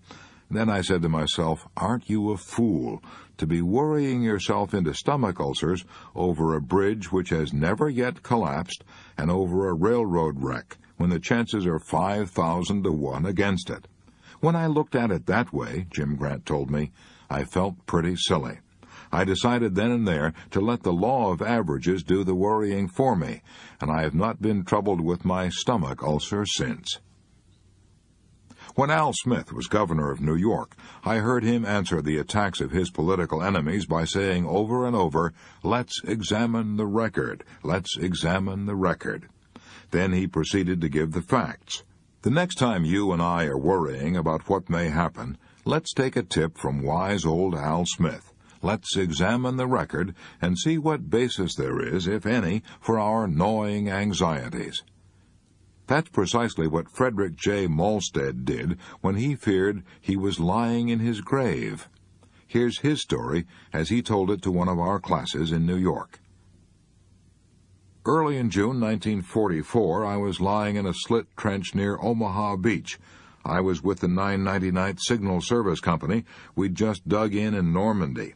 As I looked around to that slit trench, just a rectangular hole in the ground, I said to myself, this looks just like a grave. When I lay down and tried to sleep in it, it felt like a grave. I couldn't help saying to myself, maybe this is my grave. When the German bombers began coming over at 11 p.m. and the bombs started falling, I was scared stiff. For the first 2 or 3 nights, I couldn't sleep at all. By the 4th or 5th night, I was almost a nervous wreck. I knew that if I didn't do something, I would go stark crazy. So I reminded myself that 5 nights had passed and I was still alive, and so was every man in our outfit. Only 2 had even been injured, and they had been hurt not by the German bombs, but by falling flak from our own anti-aircraft guns.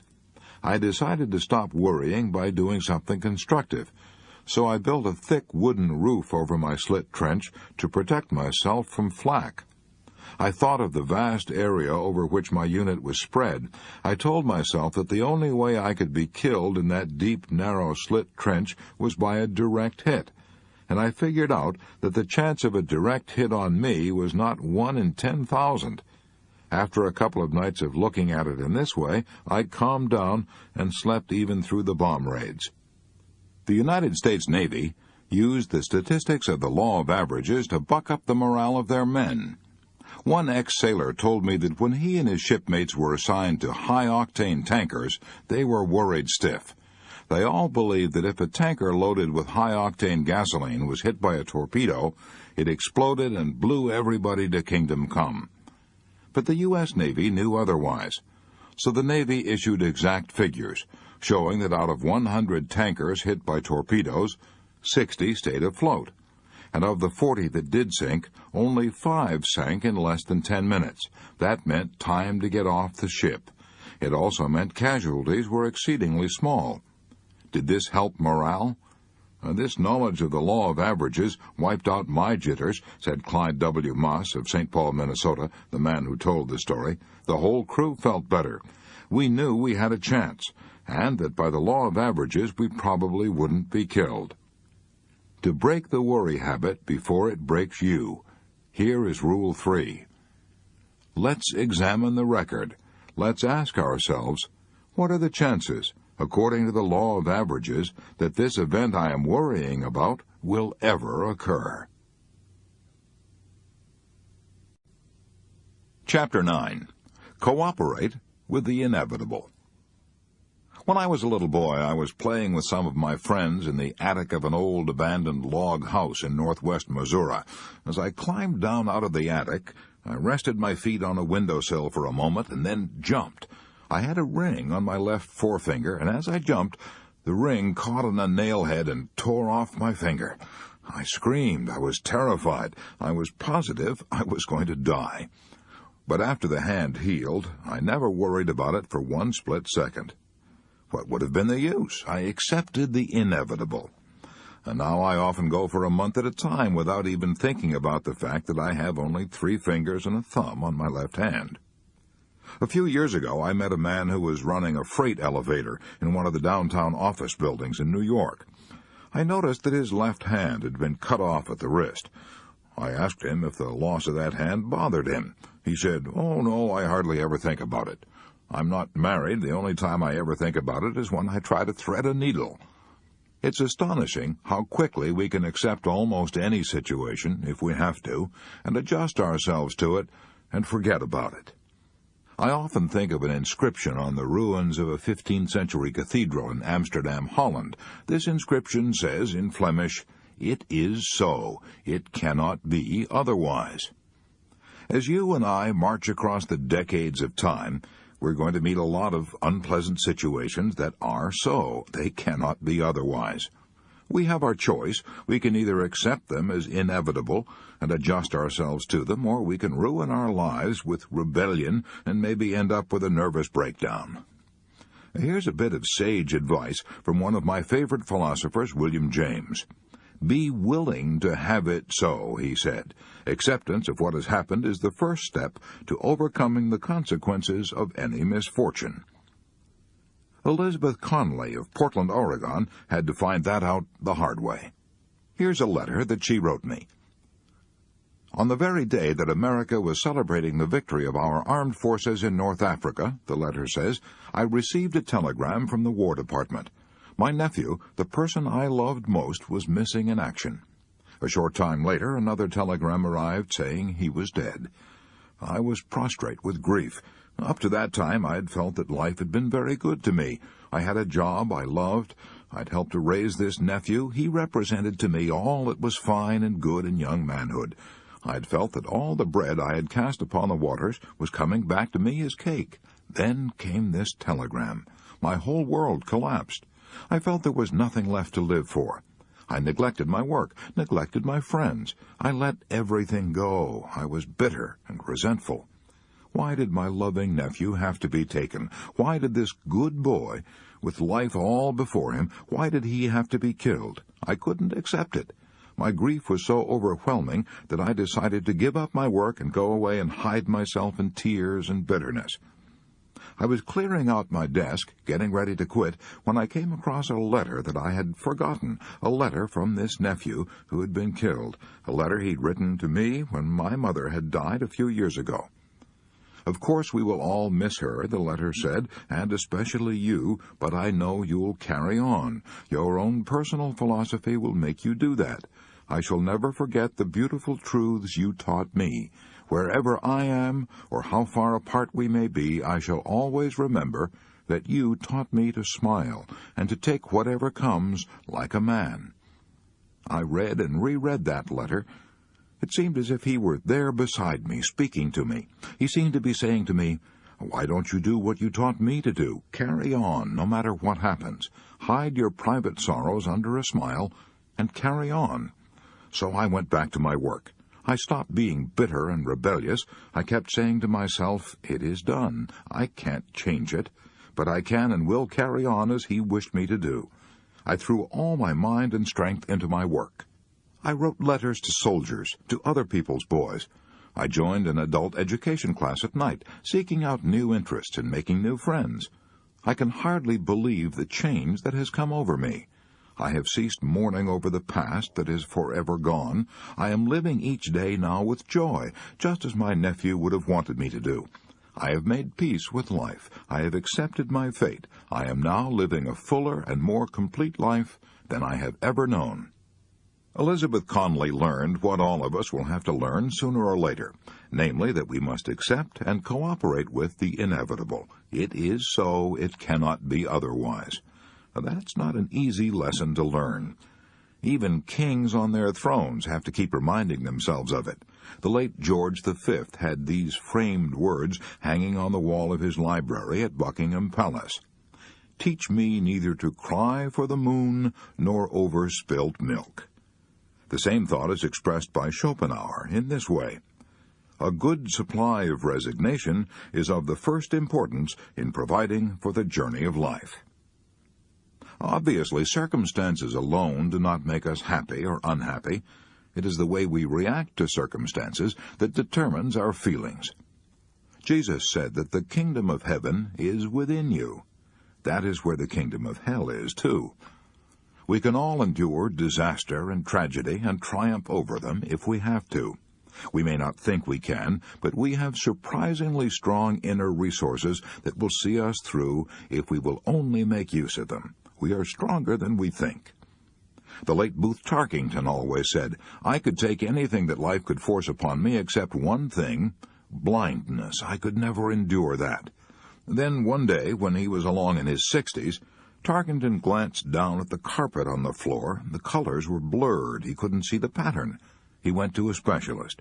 He learned the tragic truth. He was losing his sight. One eye was nearly blind, and the other would follow.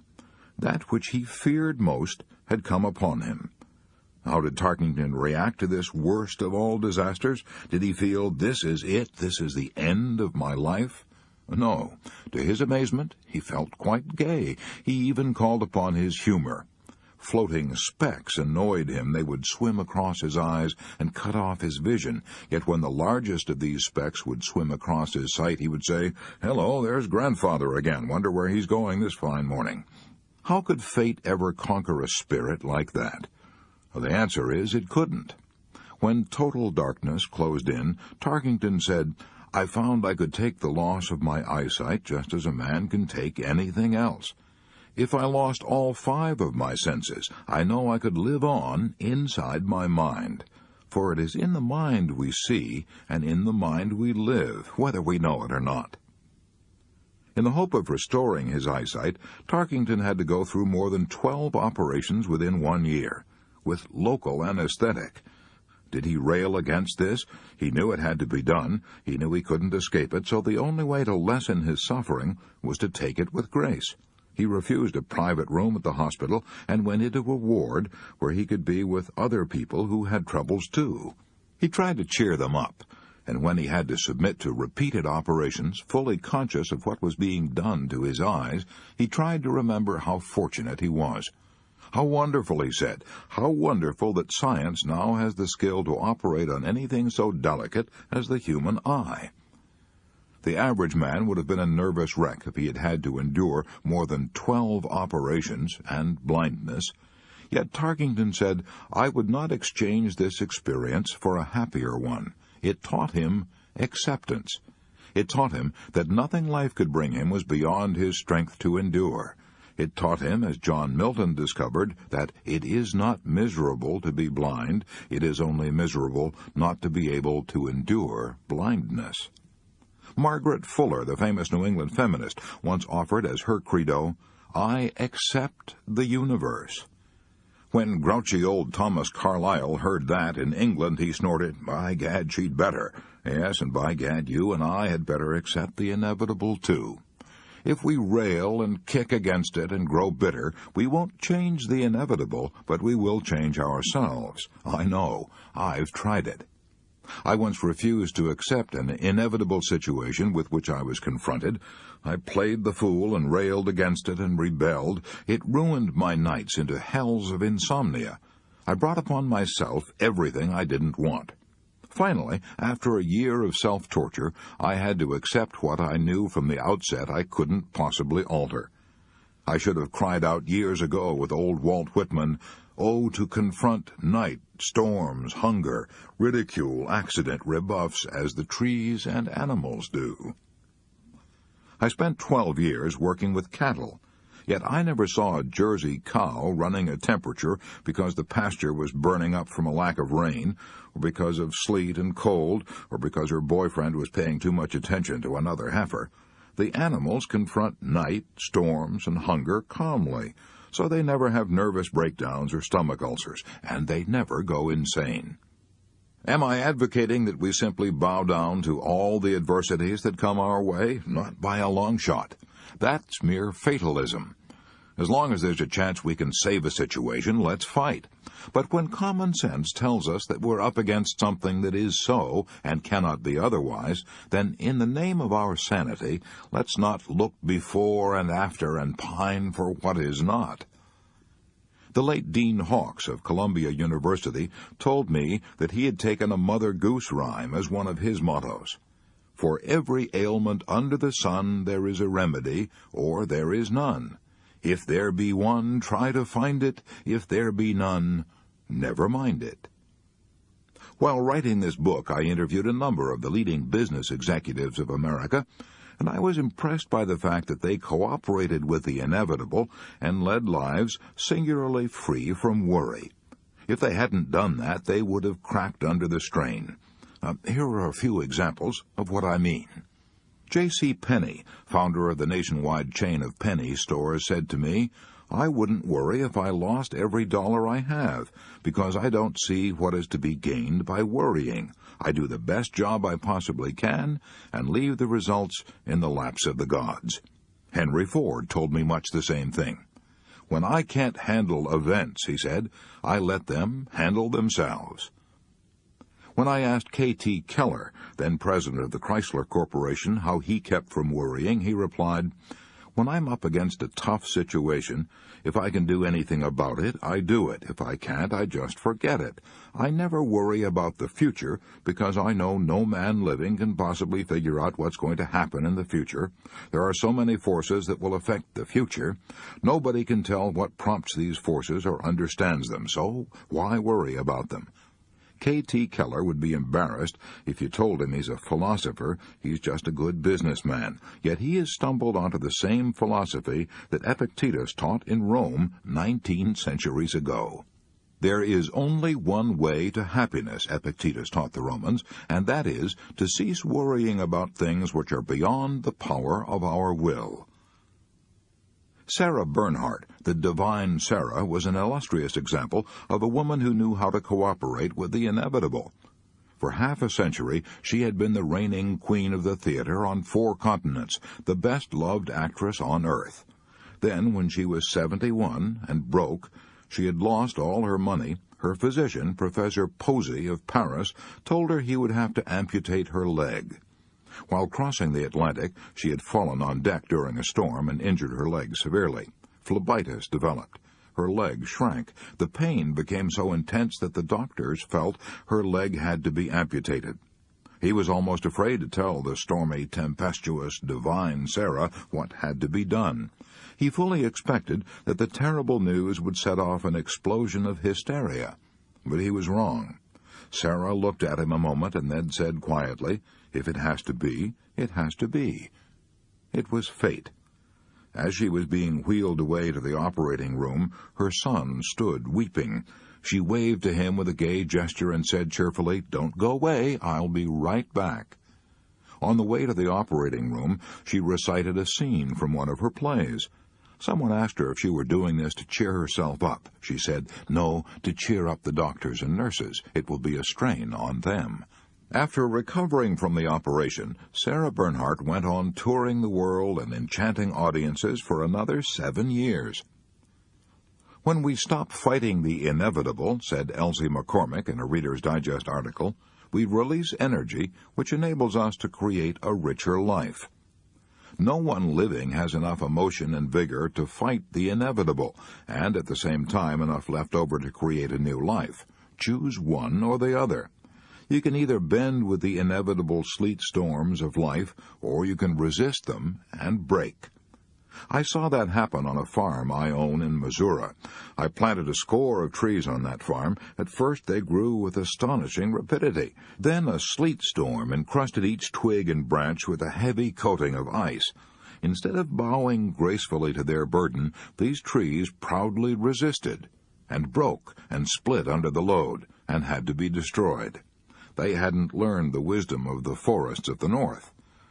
I've traveled hundreds of miles through the evergreen forests of Canada, yet I have never seen a spruce or a pine broken by sleet or ice. These evergreen forests know how to bend, how to bow down their branches, how to cooperate with the inevitable. The masters of jiu-jitsu teach their pupils to bend like the willow, don't resist like the oak. Why do you think your automobile tires stand up on the road and take so much punishment? At first, the tire manufacturers tried to make a tire that would resist the shocks of the road. It was soon cut to ribbons. Then they made a tire that would absorb the shocks of the road. That tire could take it. You and I will last longer and enjoy smoother riding if we learn to absorb the shocks and jolts along the rocky road of life. What will happen to you and me if we resist the shocks of life instead of absorbing them? What will happen if we refuse to bend like the willow and insist on resisting like the oak? The answer is easy. We will set up a series of inner conflicts. We will be worried, tense, strained, and neurotic. If we go still further and reject the harsh world of reality and retreat into a dream world of our own making, we will then be insane.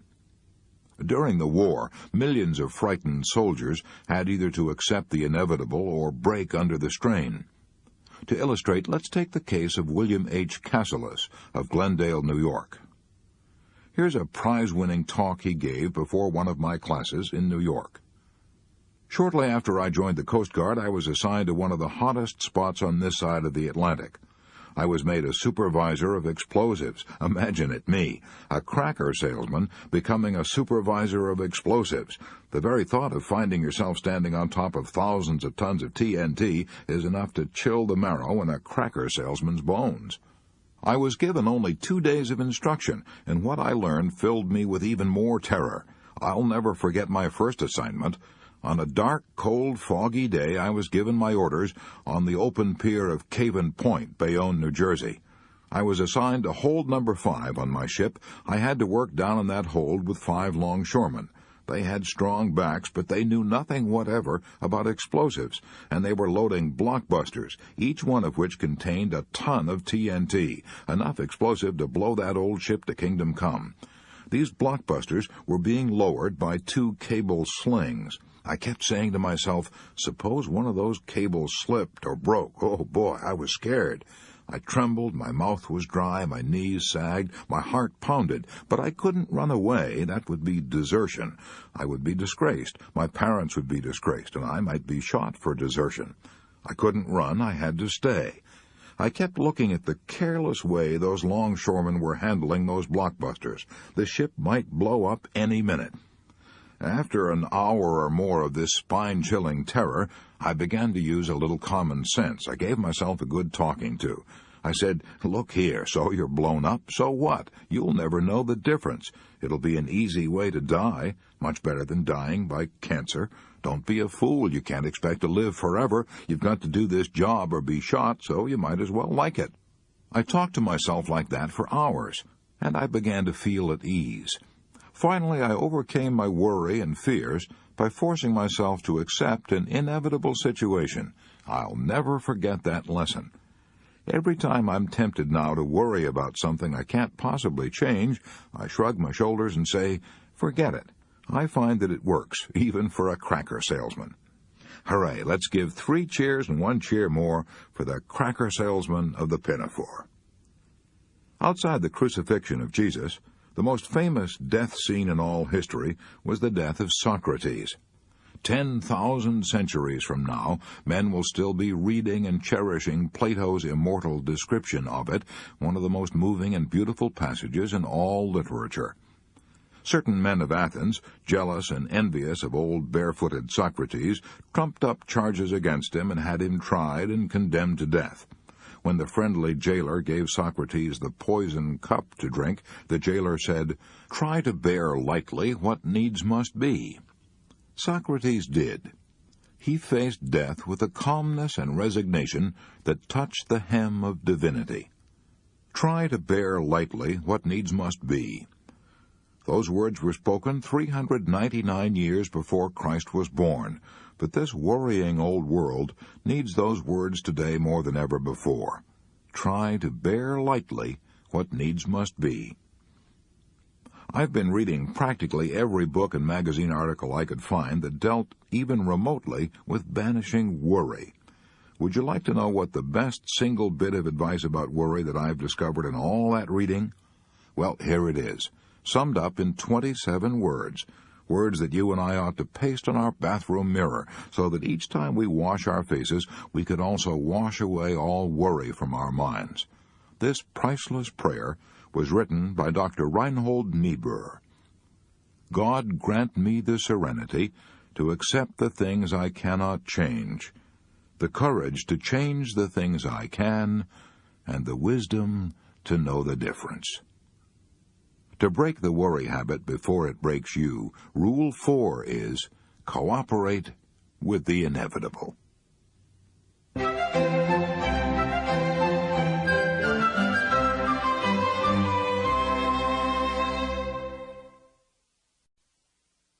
Chapter 10. Put a stop-loss order on your worries. Would you like to know how to make money in Wall Street?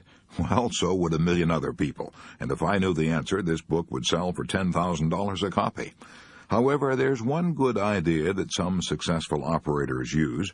This story was told to me by Charles Roberts, an investment counselor. I originally came up to New York from Texas with $20,000 which my friends had given me to invest in the stock market, Charles Roberts told me.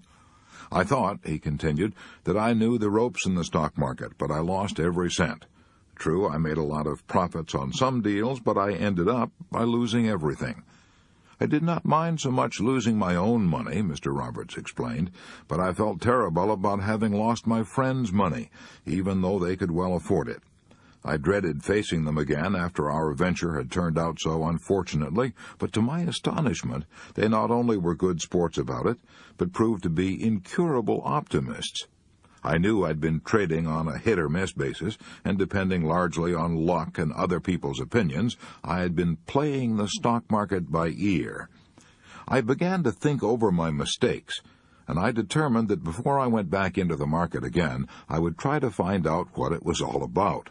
So I sought out and became acquainted with one of the most successful speculators who ever lived, Burton S. Cassels. I believed I could learn a great deal from him because he had long enjoyed the reputation of being successful year after year, and I knew that such a career was not the result of mere chance or luck. He asked me a few questions about how I had traded before, then told me what I believe is the most important principle in trading. He said, I put a stop-loss order on every market commitment I make. If I buy a stock at, say, $50 a share, I immediately place a stop-loss order on it at $45. That means that when and if the stock should decline by as much as 5 points below its cost, it would be sold automatically, thereby limiting the loss to 5 points. If your commitments are intelligently made in the first place, the old master continued, your profits will average 10, 25, or even 50 points.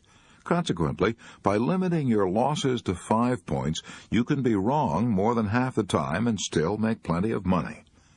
I adopted that principle immediately and have used it ever since. It has saved my clients and me many thousands of dollars. After a while, I realized that the stop-loss principle could be used in other ways besides in the stock market. I began to place stop-loss orders on other worries besides financial ones. I began to place a stop-loss order on any and every kind of annoyance and resentment that came to me. It has worked like magic. For example, I often have a luncheon date with a friend who's rarely on time. In the old days, he used to keep me stewing around for half my lunch hours before he showed up.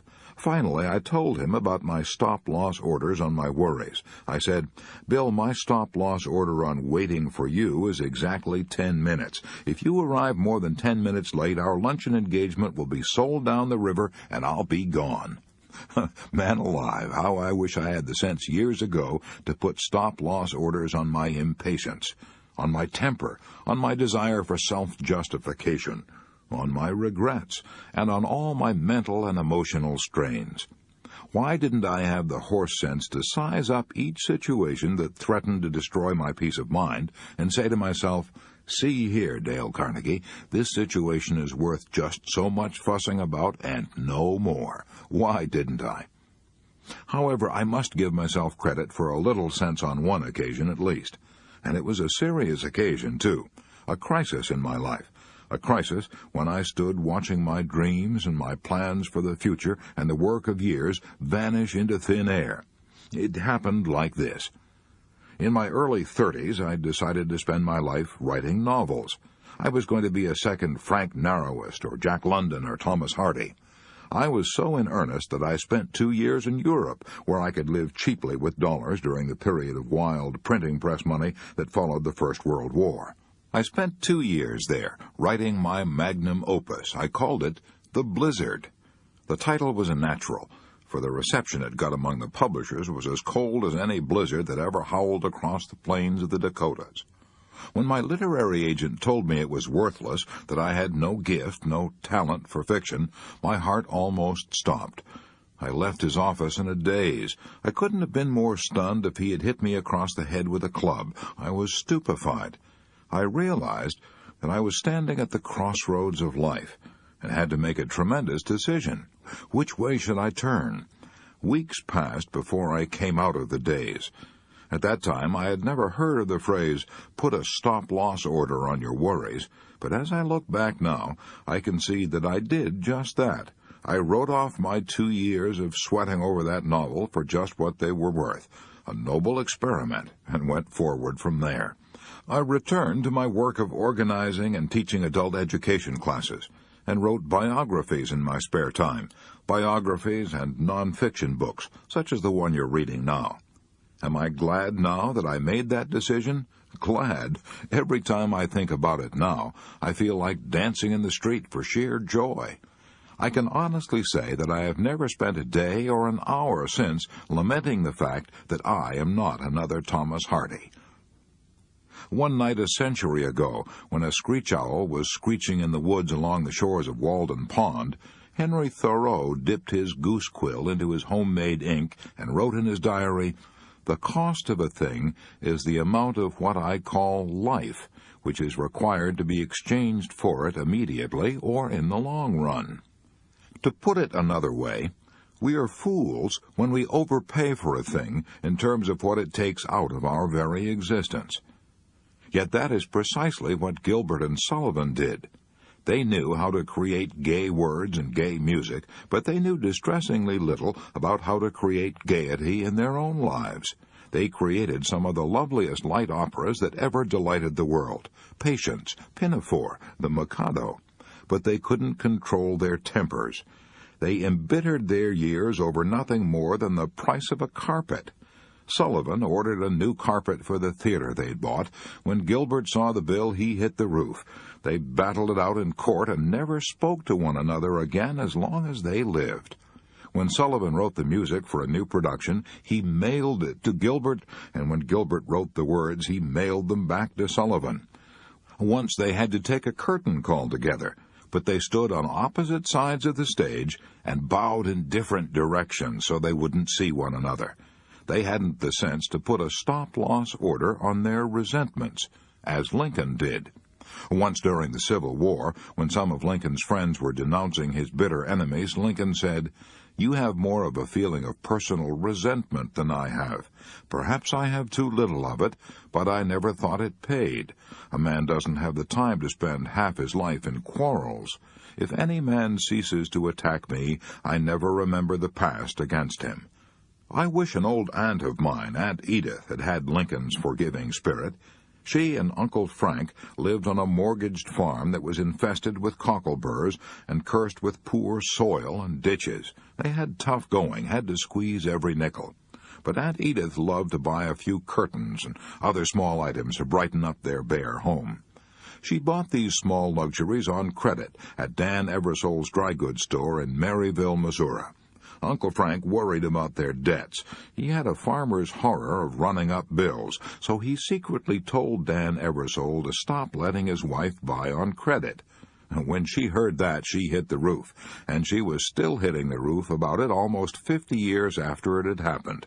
I've heard her tell the story not once but many times. The last time I ever saw her, and she was in her late 70s, I said to her, "Aunt Edith, Uncle Frank did wrong to humiliate you, but don't you honestly feel that your complaining about it, almost half a century after it happened, is infinitely worse than what he did?" I might as well have said it to the moon. Aunt Edith paid dearly for the grudges and bitter memories that she nourished. She paid for them with her own peace of mind. When Benjamin Franklin was 7 years old, he made a mistake that he remembered for 70 years. When he was a lad of 7, he fell in love with a whistle. He was so excited about it that he went into the toy shop, piled his coppers on the counter, and demanded the whistle without even asking its price.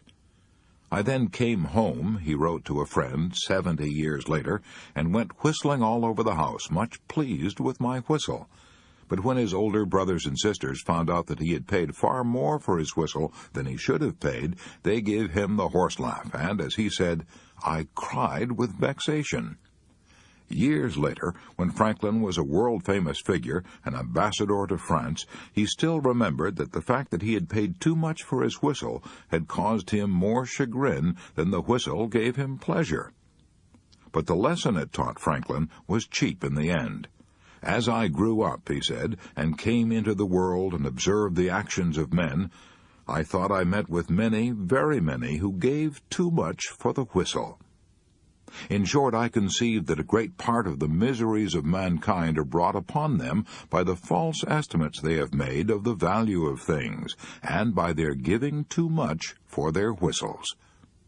Gilbert and Sullivan paid too much for their whistles, so did Aunt Edith, so did Dale Carnegie on many occasions, and so did the immortal Leo Tolstoy, author of 2 of the world's greatest novels, War and Peace and Anna Karenina. According to the Encyclopedia Britannica, Leo Tolstoy was, during the last 20 years of his life, probably the most venerated man in the whole world. For 20 years before he died, from 1890 to 1910, an unending stream of admirers made pilgrimages to his home in order to catch a glimpse of his face, to hear the sound of his voice, or even touch the hem of his garment. Every sentence he uttered was taken down in a notebook, almost as if it were a divine revelation. But when it came to living, to ordinary living, well, Tolstoy had even less sense at 70 than Franklin had at 7. He had no sense at all. Here's what I mean. Tolstoy married a girl he loved very dearly. In fact, they were so happy together that they used to get on their knees and pray to God to let them continue their lives in such sheer, heavenly ecstasy. But the girl Tolstoy married was jealous by nature. She used to dress herself up as a peasant and spy on his movements, even out in the woods. They had fearful rows. She became so jealous even of her own children that she grabbed a gun and shot a hole in her daughter's photograph. She even rolled on the floor with an opium bottle held to her lips and threatened to commit suicide, while the children huddled in a corner of the room and screamed with terror. And what did Tolstoy do? Well, I don't blame the man for up and smashing the furniture. He had good provocation, but he did far worse than that. He kept a private diary. Yes, a diary in which he placed all the blame on his wife. That was his whistle. He was determined to make sure that coming generations would exonerate him and put the blame on his wife. What did his wife do in answer to this? Why, she tore pages out of his diary and burned them, of course. She started a diary of her own, in which she made him the villain. She even wrote a novel entitled Whose Fault?, in which she depicted her husband as a household fiend and herself as a martyr. All to what end? Why did these 2 people turn the only home they had into what Tolstoy himself called a lunatic asylum? Obviously, there were several reasons. One of those reasons was their burning desire to impress you and me. Yes, we are the posterity whose opinions they were worried about. Do we give a hoot in Hades about which one was to blame? No, we're too concerned with our own problems to waste a minute thinking about the Tolstoys. What a price these 2 wretched people paid for their whistle. 50 years of living in a veritable hell just because neither of them had the sense to say, "Stop." because neither of them had enough judgment of values to say, let's put a stop-loss order on this thing instantly. We are squandering our lives. Let's say enough now. Yes, I honestly believe that this is one of the greatest secrets to true peace of mind, a decent sense of values. And I believe we could annihilate 50% of all our worries at once if we would develop a sort of private gold standard, a gold standard of what things are worth to us in terms of our lives. So, to break the worry habit before it breaks you, here is Rule 5. Whenever we are tempted to throw good money after bad in terms of human living, let's stop and ask ourselves these 3 questions. 1. How much does this thing I am worrying about really matter to me? 2. At what point shall I set a stop-loss order on this worry and forget it? 3. Exactly how much shall I pay for this whistle? Have I already paid more than it is worth? Chapter 11. Don't try to saw sawdust. As I write this sentence, I can look out of my window and see some dinosaur tracks in my garden. Dinosaur tracks embedded in shale and stone. I purchased those dinosaur tracks from the Peabody Museum of Yale University, and I have a letter from the curator of the Peabody Museum saying that those tracks were made 180 million years ago. Even a Mongolian idiot wouldn't dream of trying to go back 180 million years to change those tracks. Yet that would not be any more foolish than worrying because we can't go back and change what happened 180 seconds ago, and a lot of us are doing just that. To be sure, we may do something to modify the effects of what happened 180 seconds ago, but we can't possibly change the event that occurred then. There is only one way on God's green footstool that the past can be constructive, and that is by calmly analyzing our past mistakes and profiting by them, and forgetting them. I know that is true, but have I always had the courage and sense to do it? To answer that question, let me tell you about a fantastic experience I had years ago. I let more than $300,000 slip through my fingers without making a penny's profit. It happened like this. I launched a large-scale enterprise in adult education, opened branches in various cities, and spent money lavishly in overhead and advertising. I was so busy with teaching that I had neither the time nor the desire to look after finances. I was too naive to realize that I needed an astute business manager to watch expenses. Finally, after about a year, I discovered a sobering and shocking truth. I discovered that in spite of our enormous intake, we had not netted any profit whatever. After discovering that, I should have done 2 things. First, I should have had the sense to do what George Washington Carver did when he lost $40,000 in a bank crash, the savings of a lifetime. When someone asked him if he knew he was bankrupt, he replied, "Yes, I heard," and went on with his teaching. He wiped the loss out of his mind so completely that he never mentioned it again. Here's the second thing I should have done. I should have analyzed my mistakes and learned a lasting lesson. But frankly, I didn't do either one of these things. Instead, I went into a tailspin of worry. For months I was in a daze. I lost sleep and I lost weight. Instead of learning a lesson from this enormous mistake, I went right ahead and did the same thing again on a smaller scale. It is embarrassing for me to admit all this stupidity, but I discovered long ago that it is easier to teach 20 what were good to be done than to be one of the 20 to follow my own teaching. How I wish I had had the privilege of attending the George Washington High School here in New York and studying under Dr. Paul Brandwine, the same teacher who taught Alan Saunders of New York. Mr. Saunders told me that the teacher of his hygiene class, Dr. Paul Brandwine, taught him one of the most valuable lessons he had ever learned. "I was only in my teens," said Alan Saunders as he told me the story, "but I was a worrier even then. I used to stew and fret about the mistakes I had made. If I turned in an examination paper, I used to lie awake and chew my fingernails for fear I hadn't passed. I was always living over the things I had done and wishing I had done them differently, thinking over the things I had said and wishing I'd said them better. Then one morning, our class filed into the science laboratory, and there was the teacher, Dr. Paul Brandwine, with a bottle prominently displayed on the edge of the desk. We all sat down, staring at the milk and wondering what it had to do with the hygiene course he was teaching.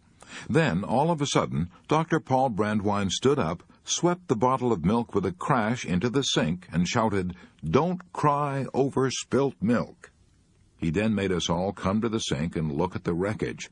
"Take a good look," he told us, "because I want you to remember this lesson the rest of your lives. That milk is gone. You can see it down the drain, and all the fussing and hair-pulling in the world won't bring back a drop of it. With a little thought and prevention, that milk might have been saved, but it's too late now. All we can do is write it off, forget it, and go on to the next thing." That one little demonstration, Alan Saunders told me, stuck with me long after I'd forgotten my solid geometry and Latin. In fact, it taught me more about practical living than anything else in my 4 years of high school. It taught me to keep from spilling milk if I could, but to forget it completely once it was spilled and had gone down the drain. Some readers are going to snort at the idea of making so much over a hackneyed proverb like "don't cry over spilt milk." I know it's trite, commonplace, and a platitude. I know you've heard it 1,000 times, but I also know that these hackneyed proverbs contain the very essence of the distilled wisdom of all ages. They have come out of the fiery experience of the human race, and have been handed down through countless generations. If you were to read everything that has ever been written about worry by the greatest scholars of all time, you would never read anything more basic or more profound than such hackneyed proverbs as "don't cross your bridges till you come to them," and "don't cry over spilt milk." If we only applied those 2 proverbs instead of snorting at them, we wouldn't need this book at all. In fact, if we applied most of the old proverbs, we would lead almost perfect lives. However, knowledge isn't power until it's applied, and the purpose of this book is not to tell you something new. The purpose of this book is to remind you of what you already know, and to kick you in the shins and inspire you to do something about applying it. I have always admired a man like the late Fred Fuller Shedd, who had a gift for stating an old truth in a new and picturesque way. While editor of the Philadelphia Bulletin and addressing a college graduating class, he asked, "How many of you have ever sawed wood? Let's see your hands." Most of them had. Then he inquired, "How many of you have ever sawed sawdust?" No hands went up. "Of course you can't saw sawdust," Mr. Shedd exclaimed. "It's already sawed, and it's the same with the past. When you start worrying about things that are over and done with, you're merely trying to saw sawdust." When Connie Mack, the grand old man of baseball, was 81 years old, I asked him if he had ever worried over games that were lost. "Oh, yes, I used to," Connie Mack told me, "but I got over that foolishness long years ago. I found out it didn't get me anywhere at all. You can't grind any grain," he said, "with water that has already gone down the creek." No, you can't grind any grain, and you can't saw any logs with water that has already gone down the creek. But you can saw wrinkles in your face and ulcers in your stomach. I had dinner with Jack Dempsey one Thanksgiving, and he told me over the turkey and cranberry sauce about the fight in which he lost the heavyweight championship to Tunney. Naturally, it was a blow to his ego. In the midst of that fight, he told me, I suddenly realized I had become an old man. At the end of the 10th round, I was still on my feet, but that was about all. My face was puffed and cut, and my eyes were nearly closed. I saw the referee raise Gene Tunney's hand in a token of victory. I was no longer champion of the world. I started back in the rain, back through the crowd to my dressing room. As I passed, some people tried to grab my hand. Others had tears in their eyes. A year later, I fought Tunney again, but it was no use. I was through forever. It was hard to keep from worrying about it all, but I said to myself, I'm not going to live in the past or cry over spilt milk. I'm going to take this blow on the chin and not let it floor me. And that is precisely what Jack Dempsey did. How? by saying to himself over and over, "I won't worry about the past." No, that would merely have forced him to think of his past worries. He did it by accepting and writing off his defeat and then concentrating on plans for the future. He did it by running the Jack Dempsey restaurant on Broadway and the Great Northern Hotel on 57th Street. He did it by promoting prize fights and giving boxing exhibitions. He did it by getting so busy on something constructive that he had neither the time nor the temptation to worry about the past. "I have had a better time during the last 10 years, Jack Dempsey said, "than I had when I was champion." Mr. Dempsey told me that he had not read many books, but without knowing it he was following Shakespeare's advice. "Wise men ne'er sit and wail their loss, but cheerily seek how to redress their harms." As I read history and biography and observe people under trying circumstances, I'm constantly astonished and inspired by some people's ability to write off their worries and tragedies and go on living fairly happy lives. I once paid a visit to Sing Sing, and the thing that astonished me most was that the prisoners there appeared to be about as happy as the average person on the outside. I commented on it to Louis E. Laws, then warden of Sing Sing, and he told me that when criminals first arrive at Sing Sing, they're likely to be resentful and bitter. But after a few months, the majority of the more intelligent ones write off their misfortunes and settle down and accept prison life calmly and make the best of it. Warden Laws told me about one Sing Sing prisoner, a gardener, who sang as he cultivated the vegetables and flowers inside the prison walls. That Sing Sing prisoner who sang as he cultivated the flowers showed a lot more sense than most of us do. He knew that the moving finger writes, and, having writ, moves on. Nor all your piety nor wit shall lure it back to cancel half a line, nor all your tears wash out a word of it. So why waste the tears? Of course we have been guilty of blunders and absurdities, and so what? Who hasn't? Even Napoleon lost 1/3 of all the important battles he fought. Perhaps our batting average is no worse than Napoleon's, who knows? And anyhow, all the king's horses and all the king's men can't put the past back together again. So, let's remember Rule 6. Don't try to saw sawdust. Part 3 in a nutshell. How to break the worry habit before it breaks you. Rule 1. Crowd worry out of your mind by keeping busy. Plenty of action is one of the best therapies ever devised for curing whibber-jibbers. Rule 2. Don't fuss about trifles. Don't permit little things, the mere termites of life, to ruin your happiness. Rule 3. Use the law of averages to outlaw your worries. Ask yourself, what are the odds against this thing's happening at all? Rule 4. Cooperate with the inevitable. If you know a circumstance is beyond your power to change or revise, say to yourself, "It is so. It cannot be otherwise." Rule 5. Put a stop-loss order on your worries. Decide just how much anxiety a thing may be worth, and refuse to give it any more. Rule 6. Let the past bury its dead. Don't saw sawdust.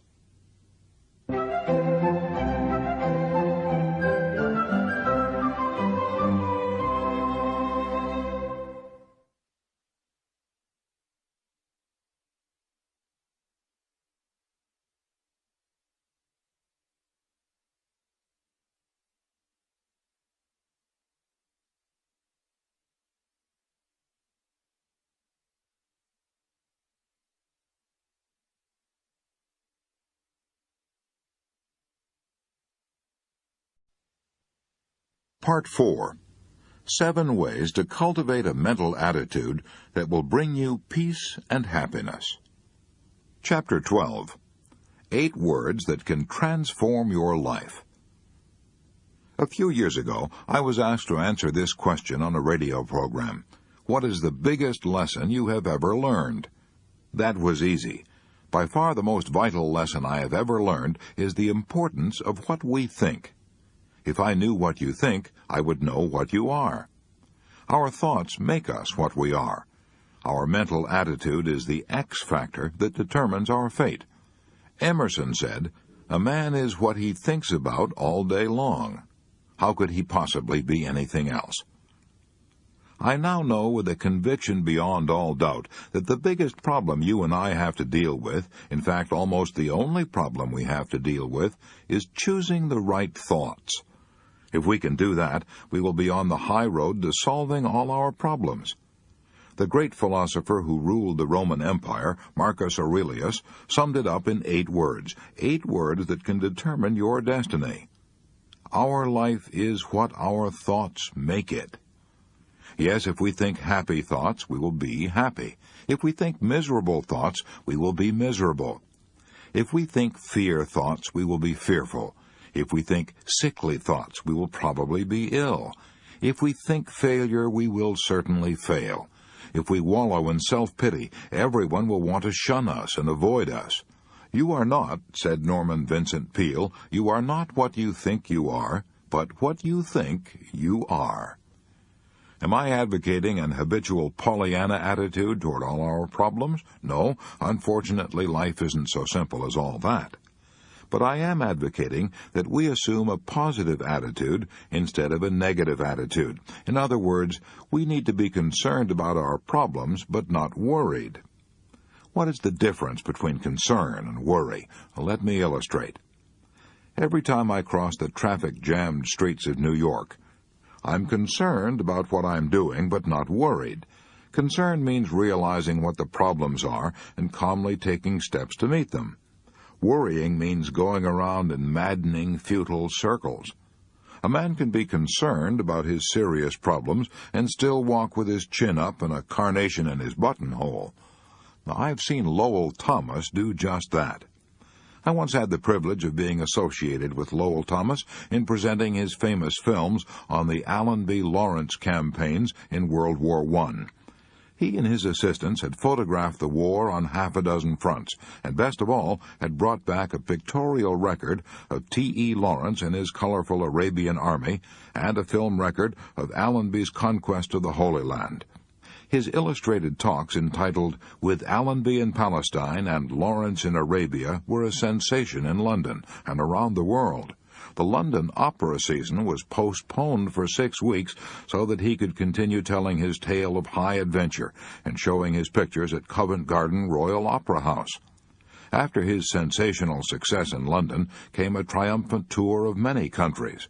Then he spent 2 years preparing a film record of life in India and Afghanistan.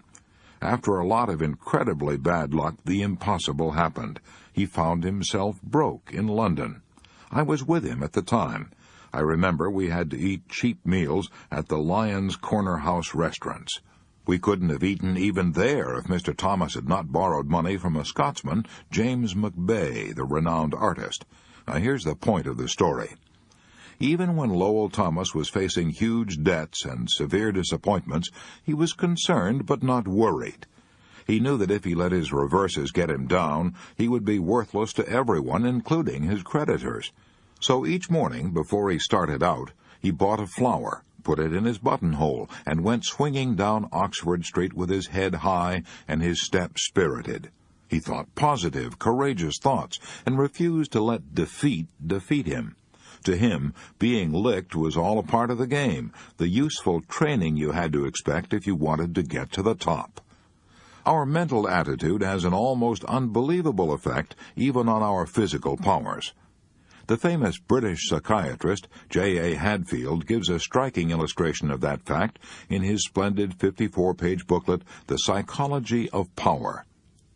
"I asked 3 men," he writes, "to submit themselves to test the effect of mental suggestion on their strength, which was measured by gripping a dynamometer. He told them to grip the dynamometer with all their might. He had them do this under 3 different sets of conditions. When he tested them under normal waking conditions, their average grip was 101 pounds. When he tested them after he had hypnotized them and told them that they were very weak, they could grip only 29 pounds, less than a third of their normal strength. One of these men was a prize fighter, and when he was told under hypnosis that he was weak, he remarked that his arm felt tiny, just like a baby's. When Captain Hadfield then tested these men a third time, telling them under hypnosis that they were very strong, they were able to grip an average of 142 pounds. When their minds were filled with positive thoughts of strength, they increased their actual physical powers almost 50%. Such is the incredible power of our mental attitude. To illustrate the magic power of thought, let me tell you one of the most astounding stories in the annals of America. I could write a book about it, but let's be brief. On a frosty October night, shortly after the close of the Civil War, a homeless, destitute woman who was little more than a wanderer on the face of the earth knocked at the door of Mother Webster, the wife of a retired sea captain living in Amesbury, Massachusetts. Opening the door, Mother Webster saw a frail little creature scarcely more than 100 pounds of frightened skin and bones. The stranger, a Mrs. Glover, explained that she was seeking a home where she could think and work out a great problem that absorbed her day and night. "Why not stay here?" Mrs. Webster replied. "I'm all alone in this big house." Mrs. Glover might have remained indefinitely with Mother Webster if the latter's son-in-law, Bill Ellis, hadn't come up from New York for a vacation. When he discovered Mrs. Glover's presence, he shouted, "I'll have no vagabonds in this house," and he shoved this homeless woman out of the door. A driving rain was falling. She stood shivering in the rain for a few minutes and then started down the road looking for shelter. Here's the astonishing part of the story. That vagabond whom Bill Ellis put out of the house was destined to have as much influence on the thinking of the world as any other woman who ever walked this earth. She is now known to millions of devoted followers as Mary Baker Eddy, the founder of Christian Science. Yet until this time she had known little in life except sickness, sorrow, and tragedy. Her first husband had died shortly after their marriage. Her second husband had deserted her and eloped with a married woman. He later died in a poorhouse. She had only one child, a son, and she was forced because of poverty, illness, and jealousy to give him up when he was 4 years old. She lost all track of him and never saw him again for 31 years. Because of her own ill health, Mrs. Eddy had been interested for years in what she called the science of mind healing. But the dramatic turning point in her life occurred in Lynn, Massachusetts. Walking downtown one cold day, she slipped and fell on the icy pavement and was knocked unconscious. Her spine was so injured that she was convulsed with spasms. Even the doctor expected her to die. If by some miracle she lived, he declared that she would never walk again. Lying on what was supposed to be her deathbed, Mary Baker Eddy opened her Bible and was led, she declared, by divine guidance to read these words from St. Matthew. "And behold, they brought to him a man sick of the palsy lying on a bed. And Jesus said unto the sick of the palsy, Son, be of good cheer, thy sins be forgiven thee.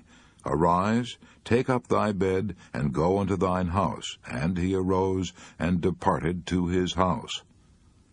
These words of Jesus, she declared, produced within her such a strength, such a faith, such a surge of healing power that she immediately got out of bed and walked. That experience, Mrs. Eddy declared, was the falling apple that led me to the discovery of how to be well myself and how to make others so. I gained the scientific certainty that all causation was mind, and every effect a mental phenomenon. Such was the way in which Mary Baker Eddy became the founder and high priestess of a new religion, Christian Science, the only great religious faith ever established by a woman, a religion that has encircled the globe. You're probably saying to yourself by now, this man Carnegie is proselytizing for Christian Science. No, you're wrong. I am not a Christian Scientist, but the longer I live, the more deeply I am convinced of the tremendous power of thought. As a result of many years spent in teaching adults, I know men and women can banish worry, fear, and various kinds of illnesses, and can transform their lives by changing their thoughts. I know.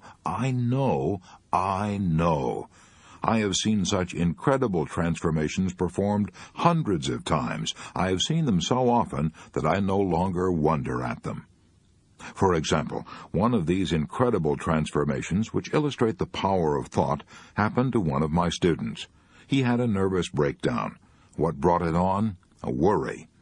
This student told me, "I worried about everything. I worried because I was too thin, because I thought I was losing my hair, because I feared I would never make enough money to get married, because I felt I would never make a good father, because I feared I was losing the girl I wanted to marry, because I felt I was not living a good life. I worried about the impression I was making on other people. I worried because I thought I had stomach ulcers. I could no longer work. I gave up my job. I built up tension inside me until I was like a boiler without a safety valve. The pressure got so unbearable that something had to give." And it did. If you have ever had a nervous breakdown, pray God that you never do, for no pain of the body can exceed the excruciating pain of an agonized mind. My breakdown was so severe that I couldn't talk, even to my own family. I had no control over my thoughts. I was filled with fear. I would jump at the slightest noise. I avoided everybody. I would break out crying for no apparent reason at all. Every day was one of agony. I felt that I was deserted by everybody, even God. I was tempted to jump into the river and end it all. I decided instead to take a trip to Florida, hoping that a change of scene would help me. As I stepped on the train, my father handed me a letter and told me not to open it until I reached Florida. I landed in Florida during the height of the tourist season. Since I couldn't get in a hotel, I rented a sleeping room in a garage. I tried to get a job on a tramp freighter out of Miami, but had no luck, so I spent my time on the beach. I was more wretched in Florida than I had been at home, so I opened the envelope to see what Dad had written. His note said, "Son, you are 1,500 miles from home, and you don't feel any different, do you? I knew you wouldn't, because you took with you the one thing that is the cause of all your trouble, that is, yourself. There is nothing wrong with either your body or your mind. It is not the situations you have met that have thrown you. It is what you think of these situations. As a man thinketh in his heart, so is he. When you realize that, son, come home, for you will be cured." Dad's letter made me angry. I was looking for sympathy, not instruction. I was so mad that I decided then and there that I would never go home. That night, as I was walking down one of the side streets of Miami, I came to a church where services were going on. Having no place to go, I drifted in and listened to the sermon on the text, "He who conquers his spirit is mightier than he who taketh a city." Sitting in the sanctity of the house of God, and hearing the same thoughts that my dad had written in his letter, all this swept the accumulated litter out of my brain. I was able to think clearly and sensibly for the first time in my life. I realized what a fool I had been. I was shocked to see myself in my true light. Here I was, wanting to change the whole world and everyone in it, when the only thing that needed changing was the focus of the lens of the camera, which was my mind. The next morning, I packed and started home. A week later, I was back on the job. 4 months later, I married the girl I had been afraid of losing. We now have a happy family of 5 children. God has been good to me, both materially and mentally.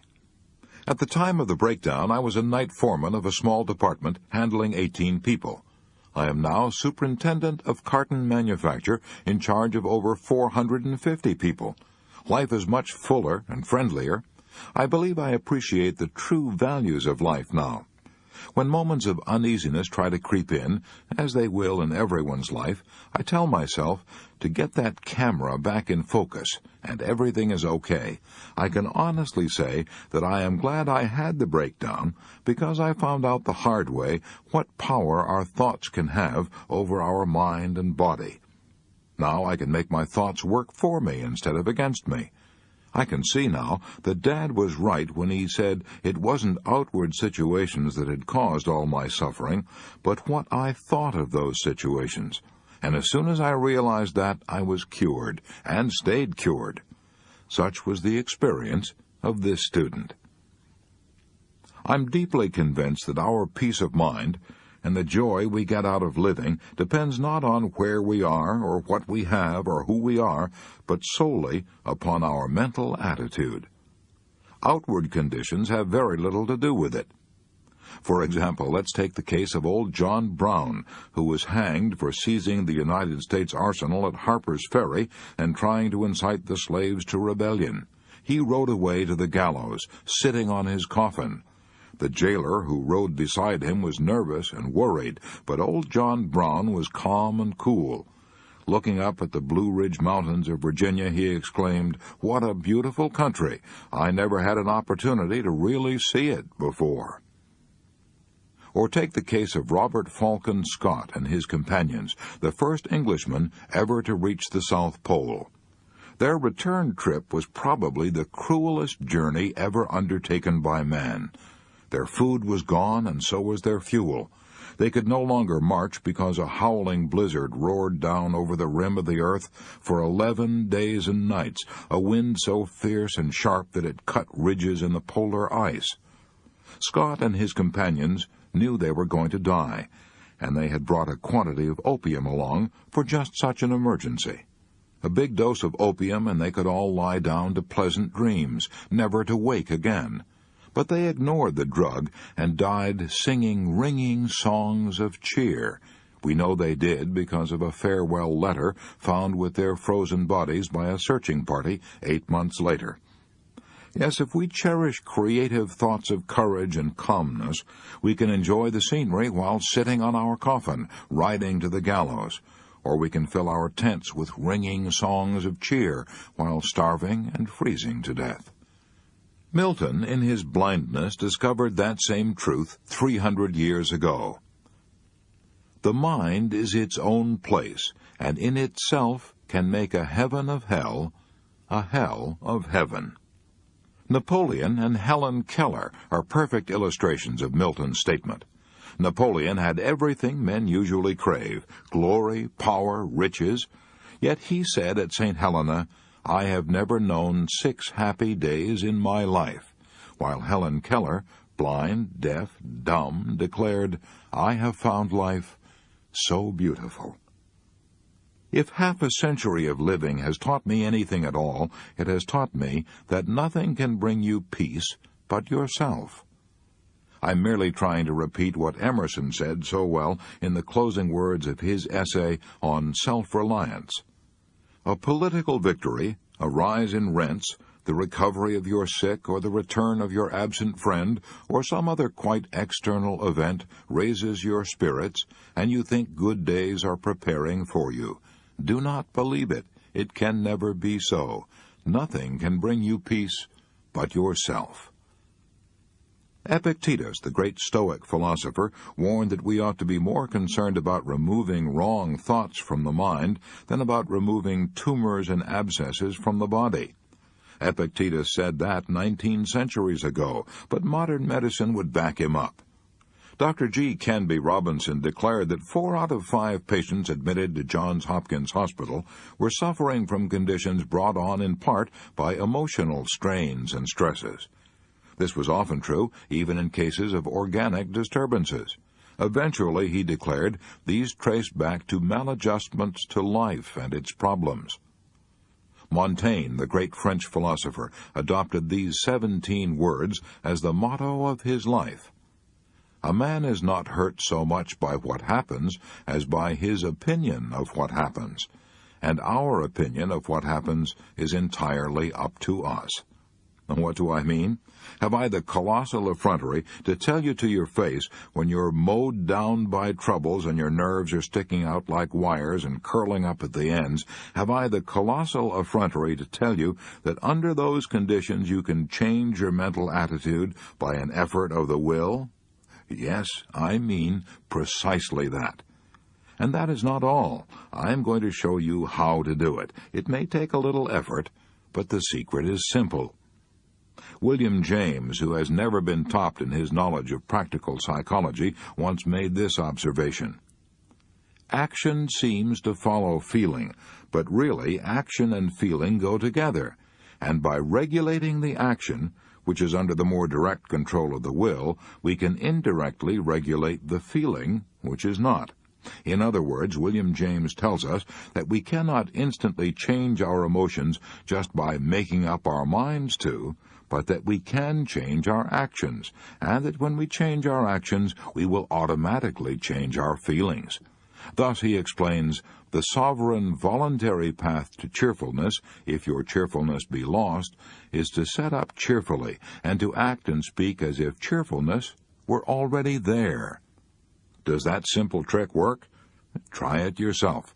Put a big, broad, honest-to-God smile on your face. Throw back your shoulders, take a good deep breath, and sing a snatch of song. If you can't sing, whistle. If you can't whistle, hum. You will quickly discover what William James was talking about, that it is physically impossible to remain blue or depressed while you're acting out the symptoms of being radiantly happy. This is one of the little basic truths of nature that can easily work miracles in all our lives. I know a woman in California, I won't mention her name, who could wipe out all of her miseries in 24 hours if she only knew this secret. She's old and she's a widow, and that's sad, I admit, but does she try to act happy? No, if you ask her how she is feeling, she says, "Oh, I'm all right," but the expression on her face and the whine in her voice say, "Oh, God, if you only knew the troubles I've seen." She seems to reproach you for being happy in her presence. Hundreds of women are worse off than she is. Her husband left her enough insurance to last the rest of her life. She has married children to give her a home, but I've rarely seen her smile. She complains that all 3 of her sons-in-law are stingy and selfish, although she's a guest in their homes for months at a time. And she complains that her daughters never give her presents, although she hoards her own money carefully, "for my old age."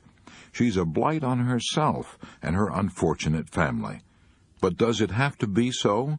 That's the pity of it. She could change herself from a miserable, bitter, and unhappy old woman into an honored and beloved member of the family, if she wanted to change. All she would have to do to work this transformation would be to start acting cheerful, start acting as though she had a little love to give away, instead of squandering it all on her own unhappy and embittered self. H.J. Englert of Tell City, Indiana, is still alive today because he discovered this secret.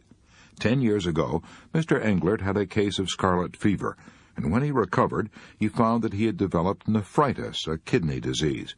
He tried all kinds of doctors, even quacks, he informed me, and nothing could cure him. Then, a short time ago, he got other complications. His blood pressure soared. He went to a doctor and was told that his blood pressure was hitting the top at 214. He was told that it was fatal, that the condition was progressive, and he had better put his affairs in order at once. I went home, he says, and made sure that my insurance was all paid up. Then I apologized to my Maker for all my mistakes and settled down to gloomy meditations. I made everyone unhappy. My wife and family were miserable, and I was buried deep in depression myself. However, after a week of wallowing in self-pity, I said to myself, "You're acting like a fool. You may not die for a year yet, so why not try to be happy while you're here?" I threw back my shoulders, put a smile on my face, and attempted to act as though everything were normal. I admit it was an effort at first, but I forced myself to be pleasant and cheerful, and this not only helped my family, but it also helped me. The first thing I knew, I began to feel better, almost as well as I pretended to feel. The improvement went on, and today, months after I was supposed to be in my grave, I am not only happy, well, and alive, but my blood pressure is down. I know one thing for certain. The doctor's prediction would certainly have come true if I had gone on thinking dying thoughts of defeat, but I gave my body a chance to heal itself by nothing in the world but a change of mental attitude. Let me ask you a question. If merely acting cheerful and thinking positive thoughts of health and courage could save this man's life, why should you and I tolerate for 1 minute more our minor glooms and depressions? Why make ourselves and everyone around us unhappy and blue when it's possible for us to start creating happiness by merely acting cheerful? Years ago, I read a little book that had a lasting and profound effect on my life. It was called As a Man Thinketh by James Allen. And here's what it said. A man will find that as he alters his thoughts toward things and other people will alter towards him. Let a man radically alter his thoughts, and he will be astonished at the rapid transformation it will effect in the material conditions of his life. Men do not attract that which they want, but that which they are. The divinity that shapes our ends is in ourselves. It is our very self. All that a man achieves is the direct result of his own thoughts. A man can only rise, conquer, and achieve by lifting up his thoughts. He can only remain weak and abject and miserable by refusing to lift up his thoughts. According to the book of Genesis, the Creator gave man dominion over the whole wide earth, a mighty big present. But I'm not interested in any such super-royal prerogatives. All I desire is dominion over myself, dominion over my thoughts, dominion over my fears, dominion over my mind and over my spirit. And the wonderful thing is that I know I can attain this dominion to an astonishing degree any time I want to, by merely controlling my actions, which in turn control my reactions. So let us remember these words of William James. Much of what we call evil can often be converted into a bracing and tonic good by a simple change of the sufferer's inner attitude, from one of fear to one of fight. Let's fight for our happiness. Let's fight for our happiness by following a daily program of cheerful and constructive thinking. Here is such a program. It is entitled Just for Today.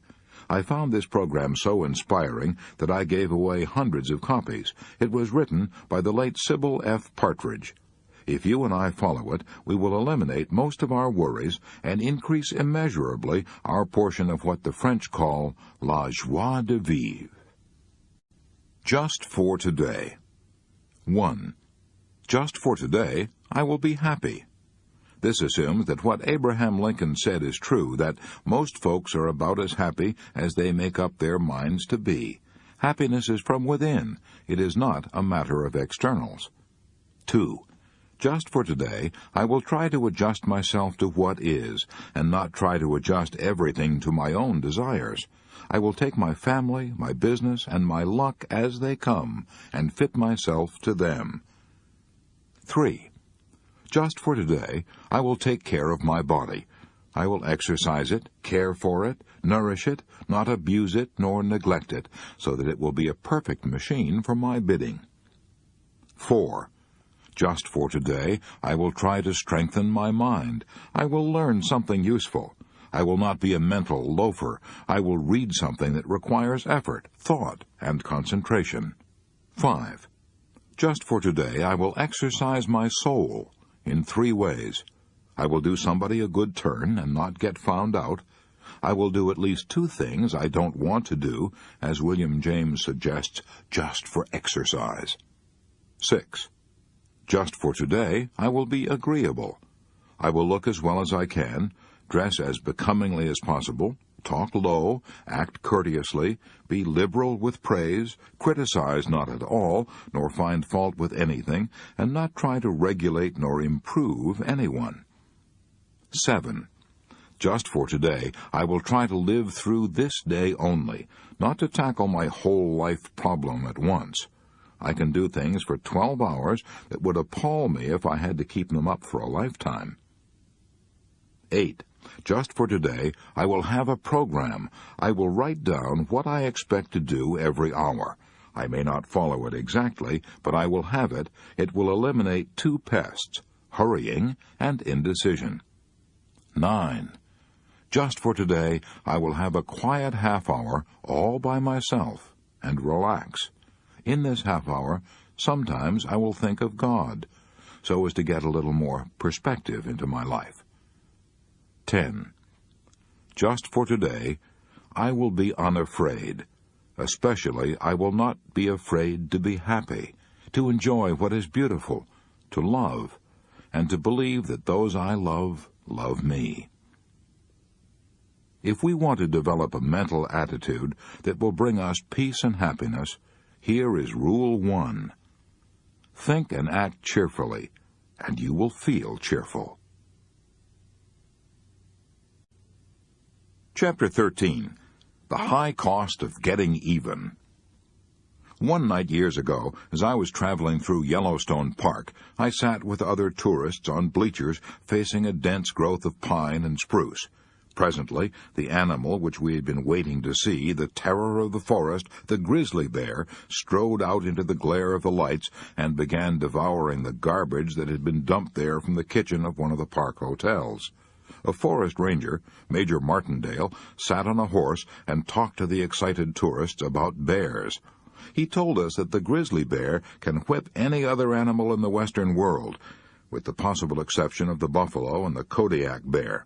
Yet I noticed that night that there was one animal, and only one, that the grizzly permitted to come out of the forest and eat with him under the glare of the lights: a skunk.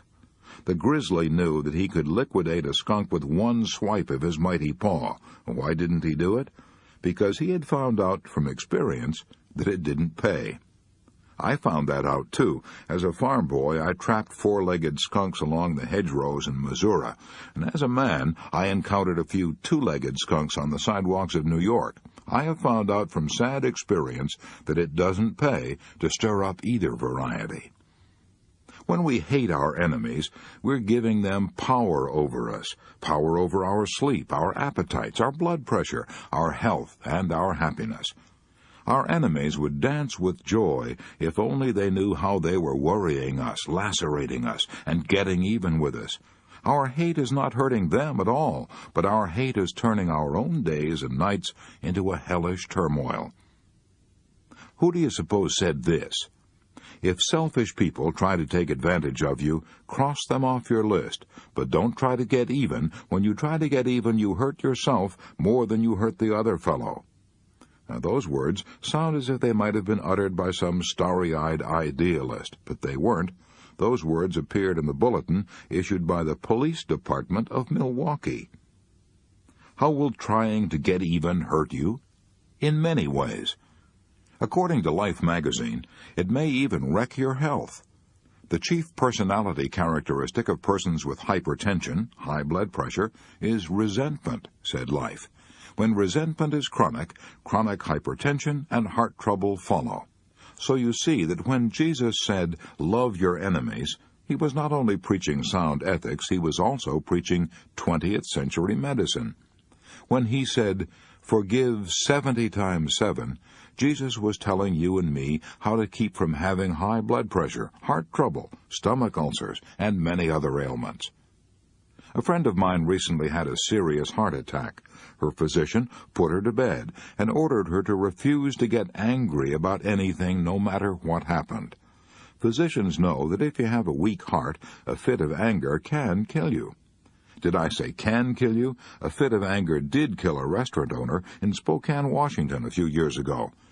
I have in front of me now a letter from Jerry Swarthout, then chief of the police department, Spokane, Washington, saying, "A few years ago, William Falkaber, a man of 68 who owned a cafe in Spokane, killed himself by flying into a rage because his cook insisted on drinking coffee out of his saucer. The cafe owner was so indignant that he grabbed a revolver and started to chase the cook and fell dead from heart failure, with his hand still gripping the gun. The coroner's report declared that anger had caused the heart failure." When Jesus said, "Love your enemies," he was also telling us how to improve our looks. I know people, and so do you, whose faces have been wrinkled and hardened by hate and disfigured by resentment.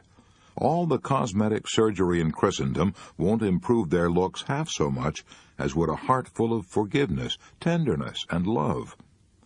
Hatred destroys our ability to enjoy even our food. The Bible puts it this way: Better is a dinner of herbs where love is than a stalled ox and hatred therewith. Wouldn't our enemies rub their hands with glee if they knew that our hate for them was exhausting us, making us tired and nervous, ruining our looks, giving us heart trouble, and probably shortening our lives? Even if we can't love our enemies, let's at least love ourselves. Let's love ourselves so much that we won't permit our enemies to control our happiness, our health, and our looks. As Shakespeare put it, "Heat not a furnace for your foe so hot that it do singe yourself." When Jesus said that we should forgive our enemies 70 times 7, he was also preaching sound business. For example, I have before me as I write a letter I received from George Rona of Uppsala, Sweden. For years, George Rona was an attorney in Vienna, but during the Second World War he fled to Sweden. He had no money, needed work badly.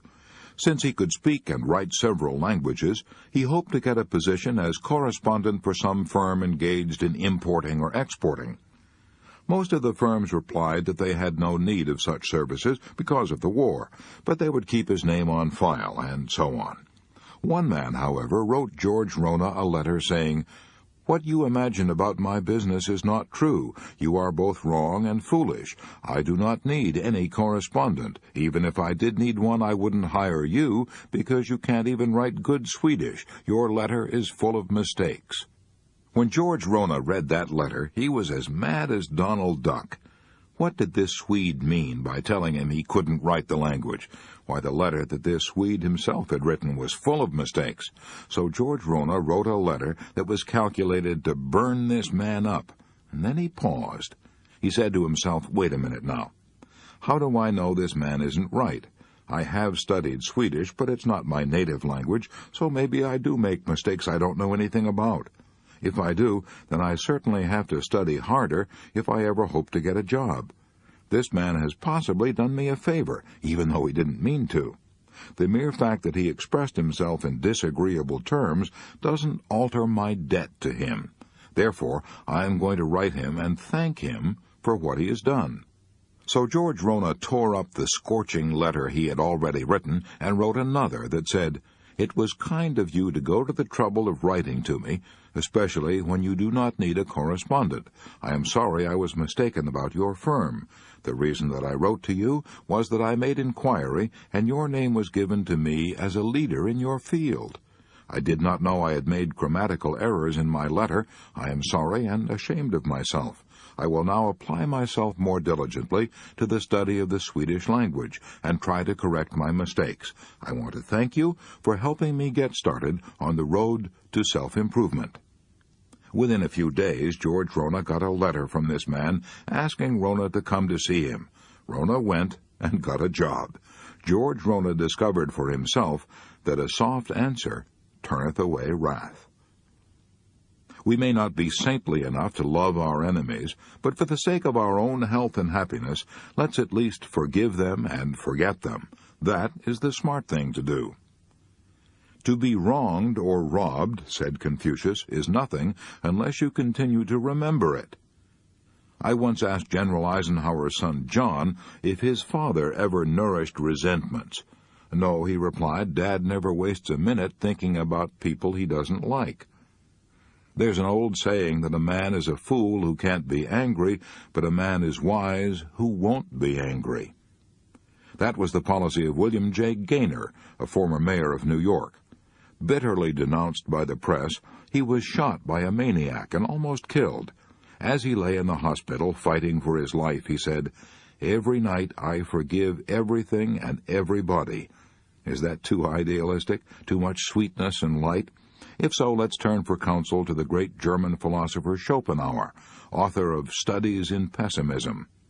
He regarded life as a futile and painful adventure.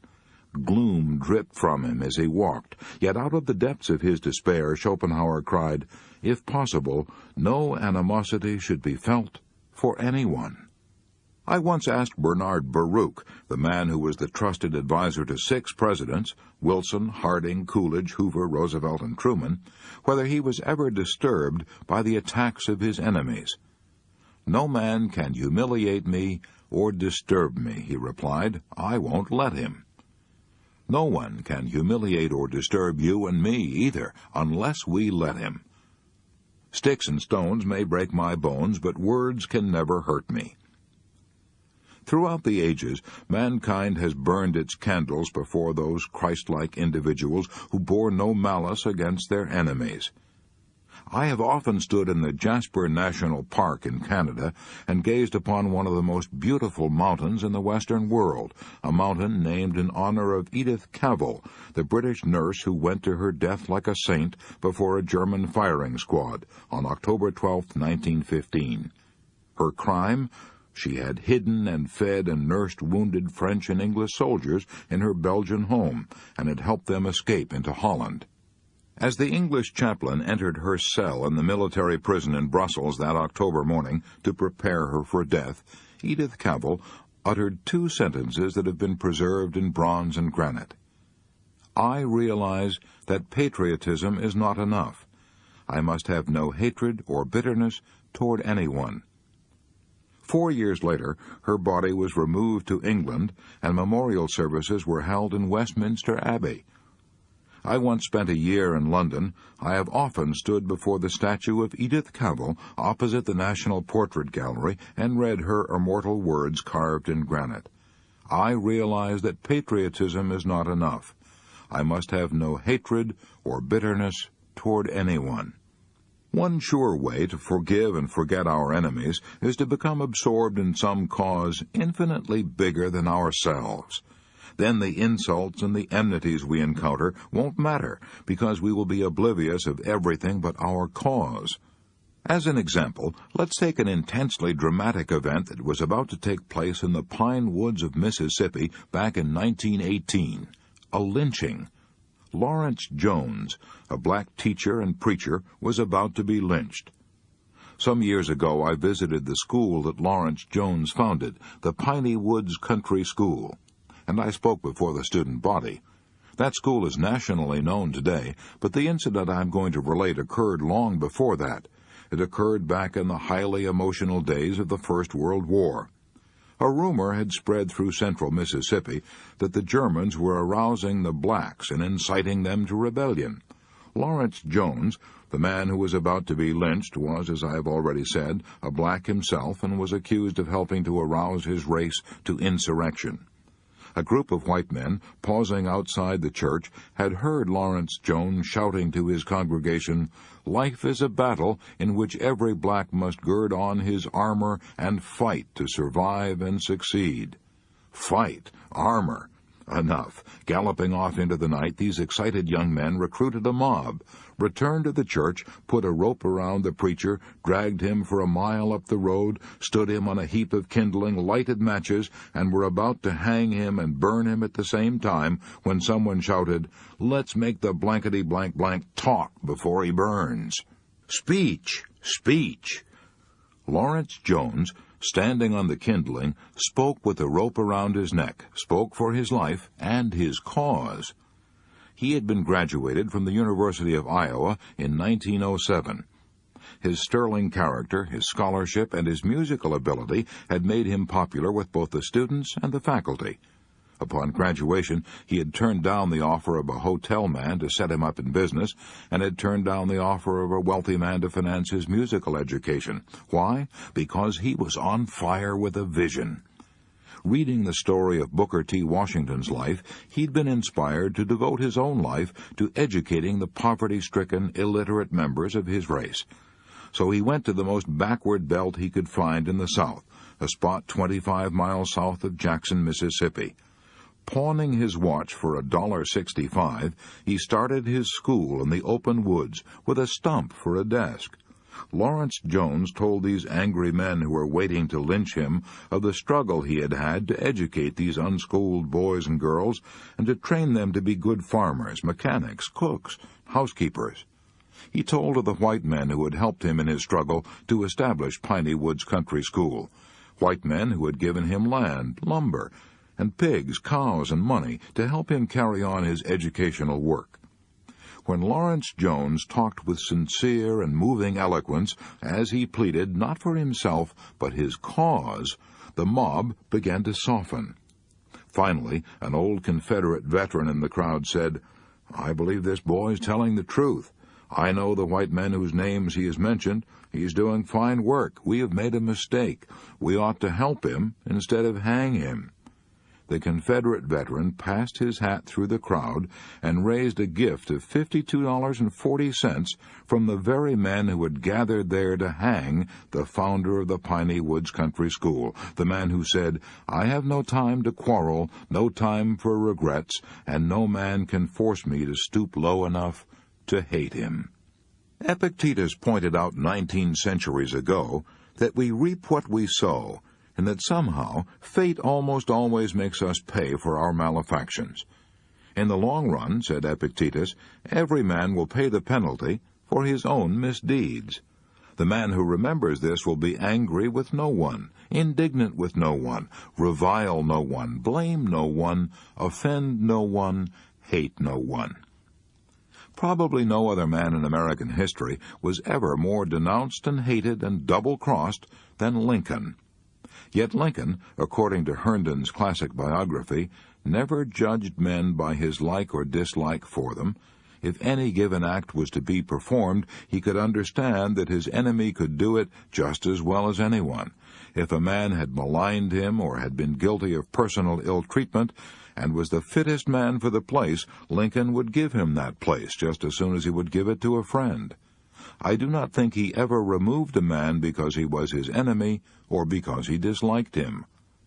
Lincoln was denounced and insulted by some of the very men he had appointed to positions of high power, men like McClellan, Seward, Stanton, and Chase. Yet Lincoln believed, according to Herndon, his law partner, that no man was to be eulogized for what he did, or censured for what he did or did not do, because all of us are the children of conditions, of circumstances, of environment, of education, of acquired habits, and of heredity, molding men as they are and will forever be. Perhaps Lincoln was right. If you and I had inherited the same physical, mental, and emotional characteristics that our enemies have inherited, and if life had done to us what it has done to them, we would act exactly as they do. We couldn't possibly do anything else. Let's be charitable enough to repeat the prayer of the Sioux Indians. O Great Spirit, keep me from ever judging and criticizing a man until I have walked in his moccasins for 2 weeks. So, instead of hating our enemies, let's pity them and thank God that life has not made us what they are. Instead of heaping condemnation and revenge upon our enemies, let us give them our understanding, our sympathy, our help, our forgiveness, and our prayers. I was brought up in a family which read the Scriptures or repeated a verse from the Bible each night, and then knelt down and said family prayers. I can still hear my father in a lonely Missouri farmhouse repeating these words of Jesus, words that will continue to be repeated as long as man cherishes his ideals. Love your enemies. Bless them that curse you. Do good to them that hate you, and pray for them which despitefully use you and persecute you. My father tried to live those words of Jesus, and they gave him an inner peace that the captains and the kings of earth have often sought for in vain. To cultivate a mental attitude that will bring you peace and happiness, remember that Rule 2 is, let's never try to get even with our enemies, because if we do, we will hurt ourselves far more than we hurt them. Let's do as General Eisenhower does. Let's never waste a minute thinking about people we don't like. Chapter 14. If you do this, you will never worry about ingratitude. I recently met a businessman in Texas who was burned up with indignation. I was warned that he would tell me about it within 15 minutes after I met him. He did. The incident he was angry about had occurred 11 months previously, but he was still burned up about it. He couldn't talk of anything else. He had given his 34 employees $10,000 in Christmas bonuses, approximately $300 each, and no one had thanked him. I am sorry, he complained bitterly, that I ever gave them a penny. An angry man, said Confucius, is always full of poison. This man was so full of poison that I honestly pitied him. He was about 60 years old. Now, life insurance companies figure that on the average we will live slightly more than two-thirds of the difference between our present age and 80. So this man, if he was lucky, probably had about 14 or 15 years to live. Yet he had already wasted almost one of his few remaining years by his bitterness and resentment over an event that was past and gone. I pitied him. Instead of wallowing in resentment and self-pity, he might have asked himself why he didn't get any appreciation. Maybe he'd underpaid and overworked his employees. Maybe they considered a Christmas bonus not a gift, but something they had earned.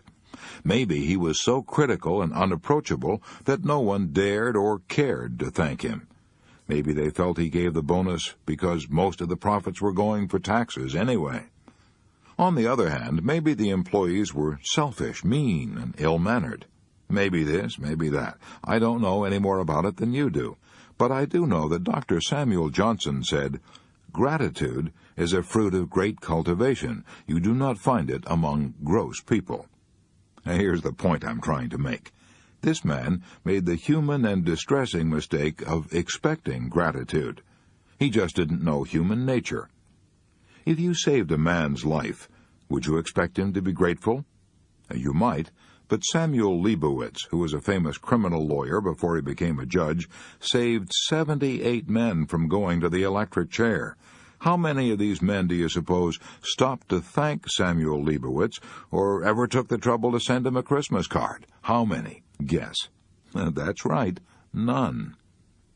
Christ helped 10 lepers in one afternoon, but how many of these lepers ever stopped to thank him? Only one. Look it up in St. Luke. When Christ turned around to his disciples and asked, "Where are the other 9?" they had all run away, disappeared without thanks. Let me ask you a question. Why should you and I, or this businessman in Texas, expect more thanks for our small favors than was given Jesus Christ? And when it comes to money matters, well, that's even more hopeless. Charles Schwab told me that he once saved a bank cashier who had speculated in the stock market with funds belonging to the bank. Schwab put up the money to save this man from going to the penitentiary. Was the cashier grateful? Oh, yes, for a little while. Then he turned against Schwab and reviled him and denounced him, the very man who kept him out of jail. If you gave one of your relatives $1 million, would you expect him to be grateful? Andrew Carnegie did just that. But if Andrew Carnegie had come back from the grave a little while later, he would have been shocked to find this relative cursing him. Why?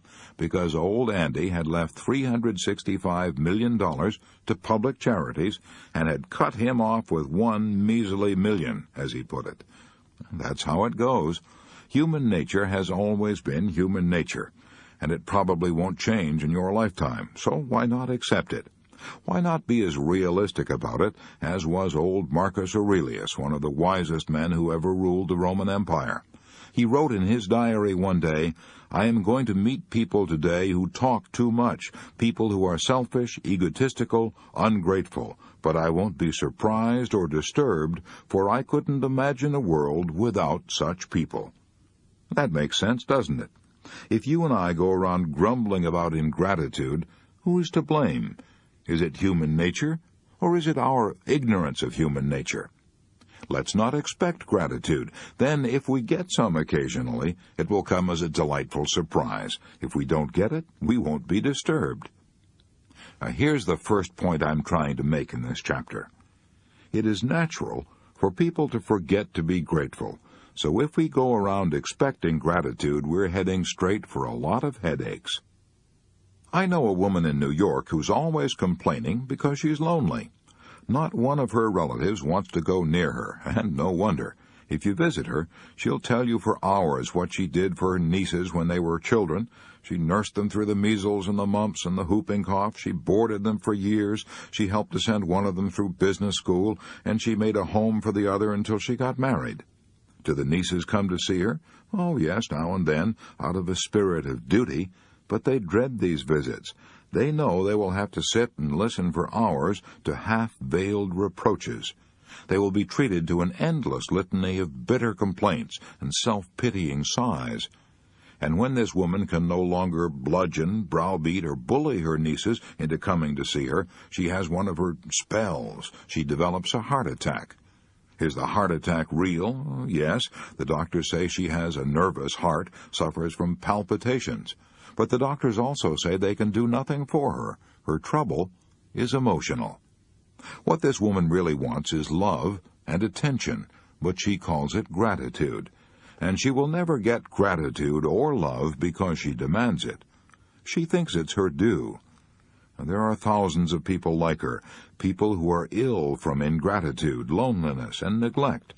They long to be loved, but the only way in this world that they can ever hope to be loved is to stop asking for it and to start pouring out love without hope of return. Does that sound like sheer, impractical, visionary idealism? It isn't. It's just horse sense.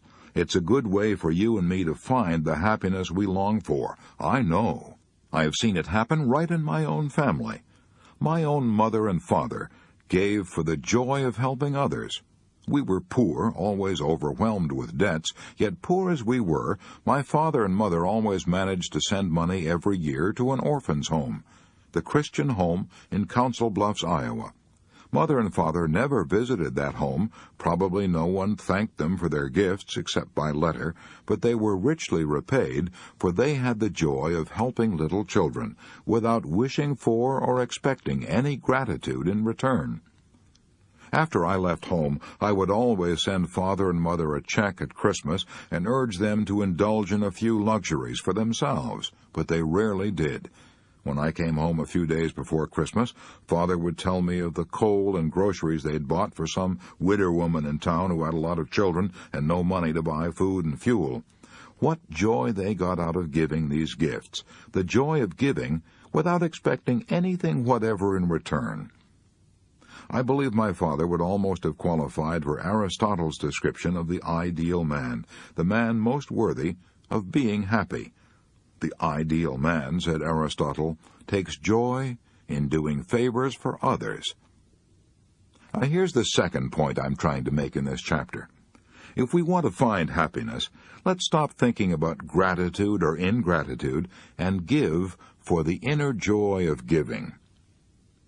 Parents have been tearing their hair about the ingratitude of children for 10,000 years. Even Shakespeare's King Lear cried out, "How sharper than a serpent's tooth it is to have a thankless child." But why should children be thankful, unless we train them to be? Ingratitude is natural, like weeds. Gratitude is like a rose. It has to be fed and watered and cultivated and loved and protected. If our children are ungrateful, who's to blame? Maybe we are. If we have never taught them to express gratitude to others, how can we expect them to be grateful to us? I knew a man in Chicago who had cause to complain of the ingratitude of his stepsons. He slaved in a box factory, seldom earning more than $40 a week. He married a widow, and she persuaded him to borrow money and send her 2 grown sons to college. Out of his salary of $40 a week, he had to pay for food, rent, fuel, clothes, and also for the payments on his note. He did this for 4 years, working like a coolie and never complaining. Did he get any thanks? No. His wife took it all for granted, and so did her sons. They never imagined that they owed their stepfather anything, not even thanks. Who was to blame? The boys? Yes, but the mother was even more to blame. She thought it was a shame to burden their young lives with a sense of obligation. She didn't want her sons to start out under debt, so she never dreamed of saying, "What a prince your stepfather is to help you through college." Instead, she took the attitude, "Oh, that's the least he can do." She thought she was sparing her sons, but in reality she was sending them out into life with the dangerous idea that the world owed them a living. And it was a dangerous idea, for one of those sons tried to borrow from an employer and ended up in jail. We must remember that our children are very much what we make them. For example, my mother's sister, Viola Alexander of Minneapolis, is a shining example of a woman who never had cause to complain about the ingratitude of children. When I was a boy, Aunt Viola took her own mother into her home to love and take care of, and she did the same thing for her husband's mother. I can still close my eyes and see those two old ladies sitting before the fire in Aunt Viola's farmhouse. Were they any trouble to Aunt Viola? Often, I suppose. But you never would have guessed it from her attitude. She loved those old ladies. She pampered them and spoiled them and made them feel at home. In addition, Aunt Viola had 6 children of her own, but it never occurred to her that she was doing anything especially noble or deserved any halos for taking those old ladies into her home. To her, it was the natural thing, the right thing, the thing she wanted to do. Now, where is Aunt Viola today? Well, she's now been a widow for 20-odd years, and she has 5 grown-up children, 5 separate households, all clamoring to share her and to have her come and live in their homes. Her children adore her. They never get enough of her. Out of gratitude? Nonsense. It is love, sheer love.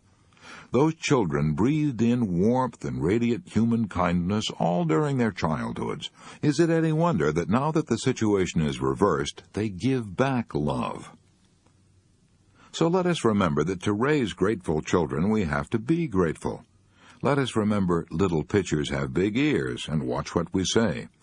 To illustrate, the next time we're tempted to belittle someone's kindness in the presence of our children, let's stop. Let's never say, "Look at these dishcloths Cousin Sue sent for Christmas. She knit them herself. They didn't cost her a cent." The remark may seem trivial to us, but the children are listening. So instead we'd better say, "Look at the hours Cousin Sue spent making these for Christmas. Isn't she nice? Let's write her a thank-you note right now." And our children may unconsciously absorb the habit of praise and appreciation. To avoid resentment and worry over ingratitude, here is Rule 3. A. Instead of worrying about ingratitude, let's expect it. Let's remember that Jesus healed 10 lepers in one day, and only 1 thanked him. Why should we expect more gratitude than Jesus got? B. Let's remember that the only way to find happiness is not to expect gratitude, but to give for the joy of giving. C. Let's remember that gratitude is a cultivated trait. So if we want our children to be grateful, we must train them to be grateful.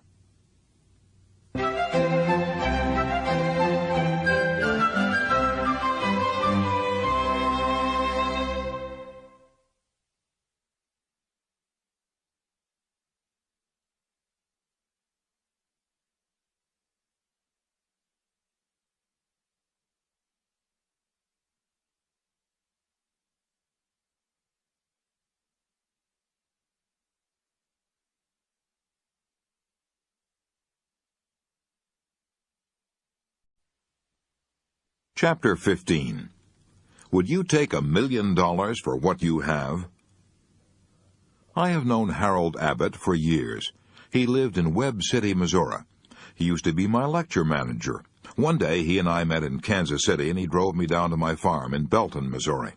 During that drive, I asked him how he kept from worrying, and he told me an inspiring story I shall never forget. "I used to worry a lot," he said. "But one spring day in 1934, I was walking down West Dougherty Street in Webb City. I saw a sight that banished all my worries. It happened in 10 seconds. But during those 10 seconds, I learned more about how to live than I had learned in the previous 10 years. For 2 years I'd been running a grocery store in Webb City," Harold Abbott said, as he told me the story. "I had not only lost all my savings, but I had incurred debts that took me 7 years to pay back. My grocery store had been closed the previous Saturday, and now I was going to the Merchants and Miners Bank to borrow money so I could go to Kansas City to look for a job. I walked like a beaten man. I'd lost all my fight and faith. Then suddenly, coming down the street, I saw a man who had no legs. He was sitting on a little wooden platform equipped with wheels from roller skates. He propelled himself along the street with a block of wood in each hand. I met him just after he crossed the street and was starting to lift himself up a few inches over the curb to the sidewalk. As he tilted his little wooden platform to an angle, his eyes met mine. He greeted me with a grand smile. "Morning, sir. It's a fine morning, isn't it?" he said with spirit. As I stood looking at him, I realized how rich I was. I had 2 legs. I could walk. I felt ashamed of my self-pity. I said to myself, if he can be happy, cheerful, and confident without legs, I certainly can with legs. I could already feel my chest lifting. I had intended to ask the Merchants and Miners Bank for only $100, but now I had courage to ask for $200. I had intended to say that I wanted to go to Kansas City to try to get a job, but now I announced confidently that I wanted to go to Kansas City to get a job. I got the loan, and I got the job. I now have the following words pasted on my bathroom mirror, and I read them every morning as I shave. I had the blues because I had no shoes, until upon the street I met a man who had no feet. I once asked Eddie Rickenbacker what was the biggest lesson he had learned from drifting about with his companions in life rafts for 21 days, hopelessly lost in the Pacific. The biggest lesson I learned from that experience, he said, was that if you have all the fresh water you want to drink and all the food you want to eat, you ought never to complain about anything. Time ran an article about a sergeant who had been wounded on Guadalcanal. Hit in the throat by a shell fragment, this sergeant had 7 blood transfusions. Writing a note to his doctor, he asked, "Will I live?" The doctor replied, "Yes." He wrote another note asking, "Will I be able to talk?" Again, the answer was yes. Then he wrote another note saying, "Then what in the hell am I worrying about?" Why don't you stop right now and ask yourself, what in the hell am I worrying about? You will probably find that it is comparatively unimportant and insignificant.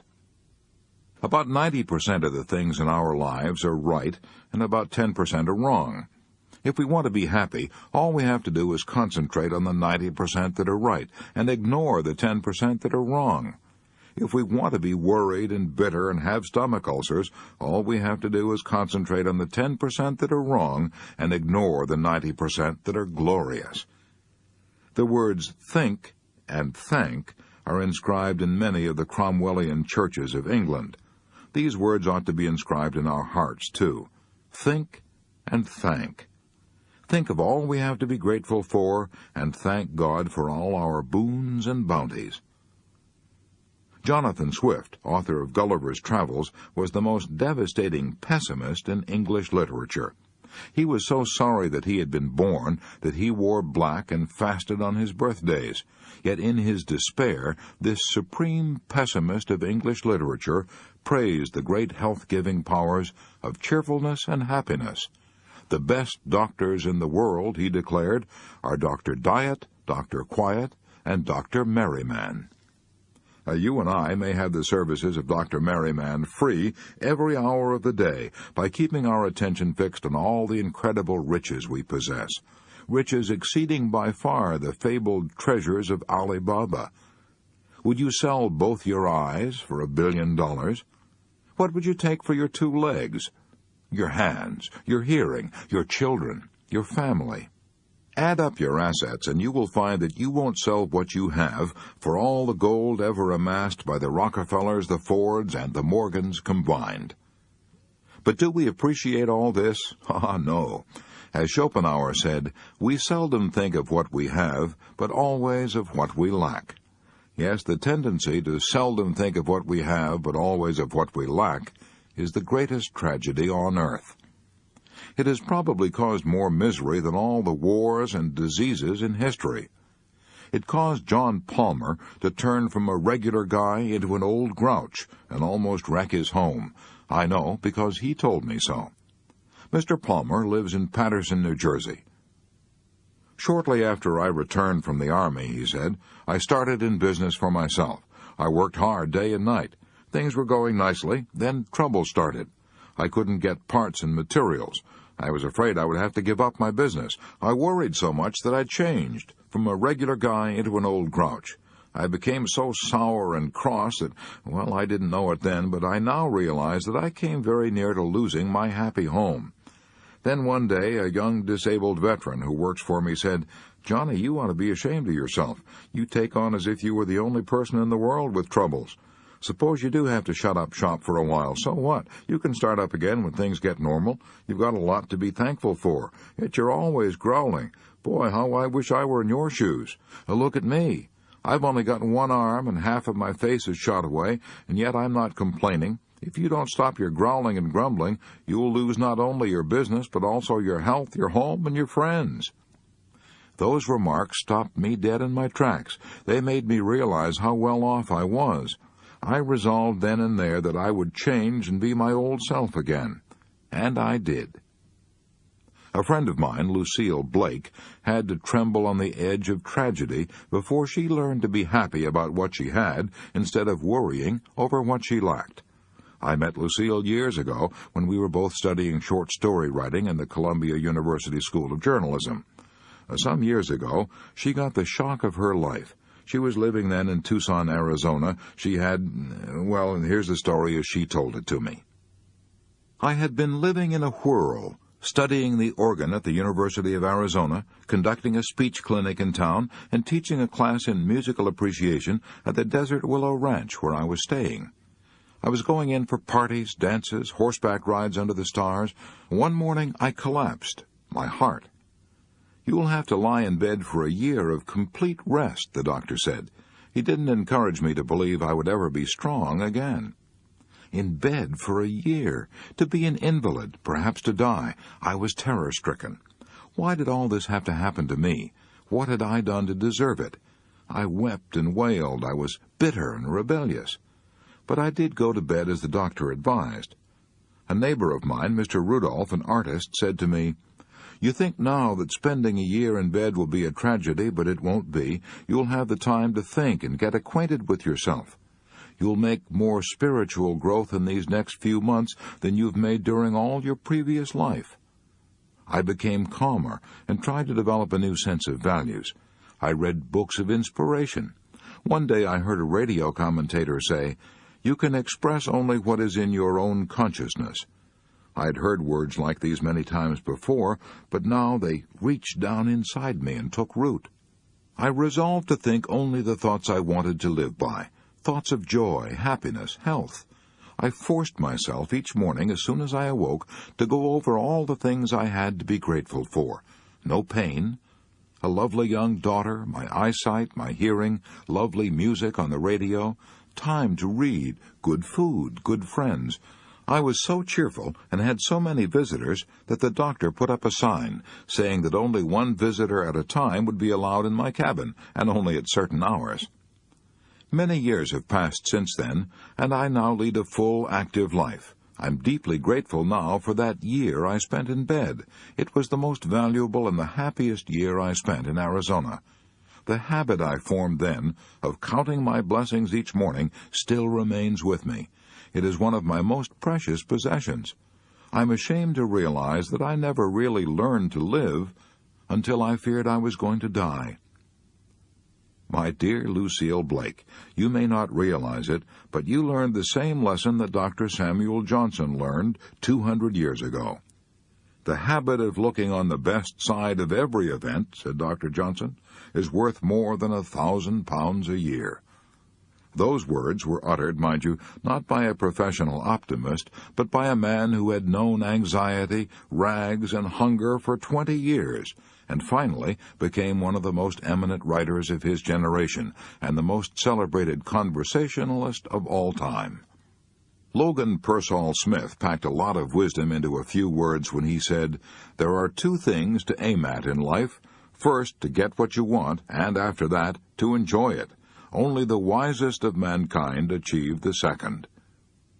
Would you like to know how to make even dishwashing at the kitchen sink a thrilling experience? If so, read an inspiring book of incredible courage by Borghild Dahl. It is called I Wanted to See. This book was written by a woman who was practically blind for half a century. "I had only one eye," she writes, "and it was so covered with dense scars that I had to do all my seeing through one small opening in the left of the eye. I could see a book only by holding it up close to my face and by straining my one eye as hard as I could to the left." But she refused to be pitied, refused to be considered different. As a child, she wanted to play hopscotch with other children, but she couldn't see the markings. So after the other children had gone home, she got down on the ground and crawled along with her eyes near to the marks. She memorized every bit of the ground where she and her friends played, and soon became an expert at running games. She did her reading at home, holding a book of large print so close to her eyes that her eyelashes brushed the pages. She earned 2 college degrees, an A.B. from the University of Minnesota and a Master of Arts from Columbia University. She started teaching in the tiny village of Twin Valley, Minnesota, and rose until she became professor of journalism and literature at Augustana College in Sioux Falls, South Dakota. She taught there for 13 years, lecturing before women's clubs and giving radio talks about books and authors. In the back of my mind, she writes, there had always lurked a fear of total blindness. In order to overcome this, I had adopted a cheerful, almost hilarious attitude toward life.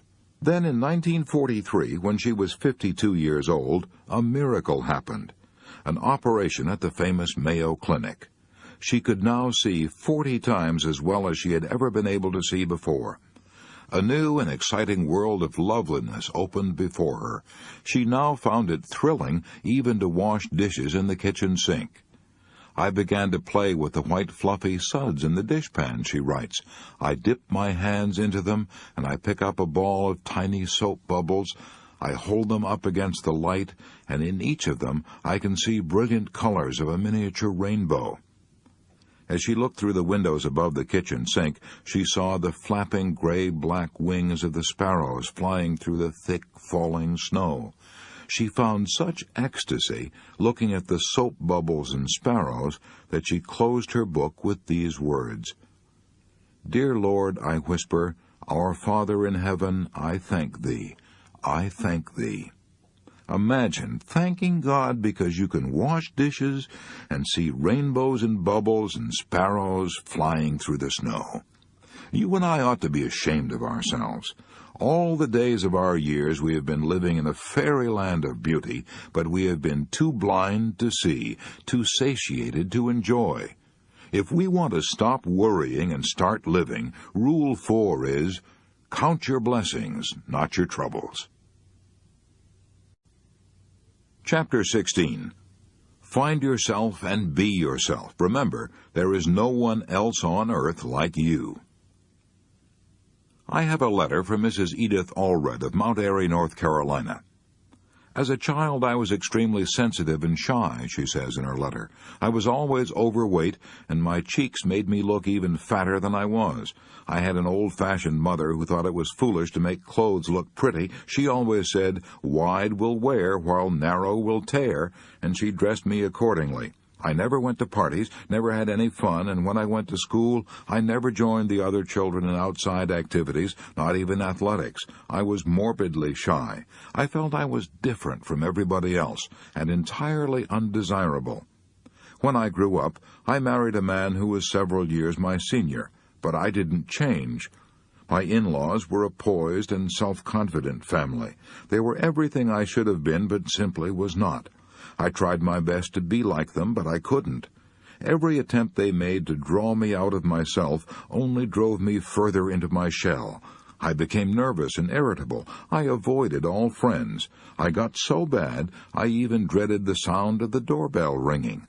I was a failure, I knew it, and I was afraid my husband would find out.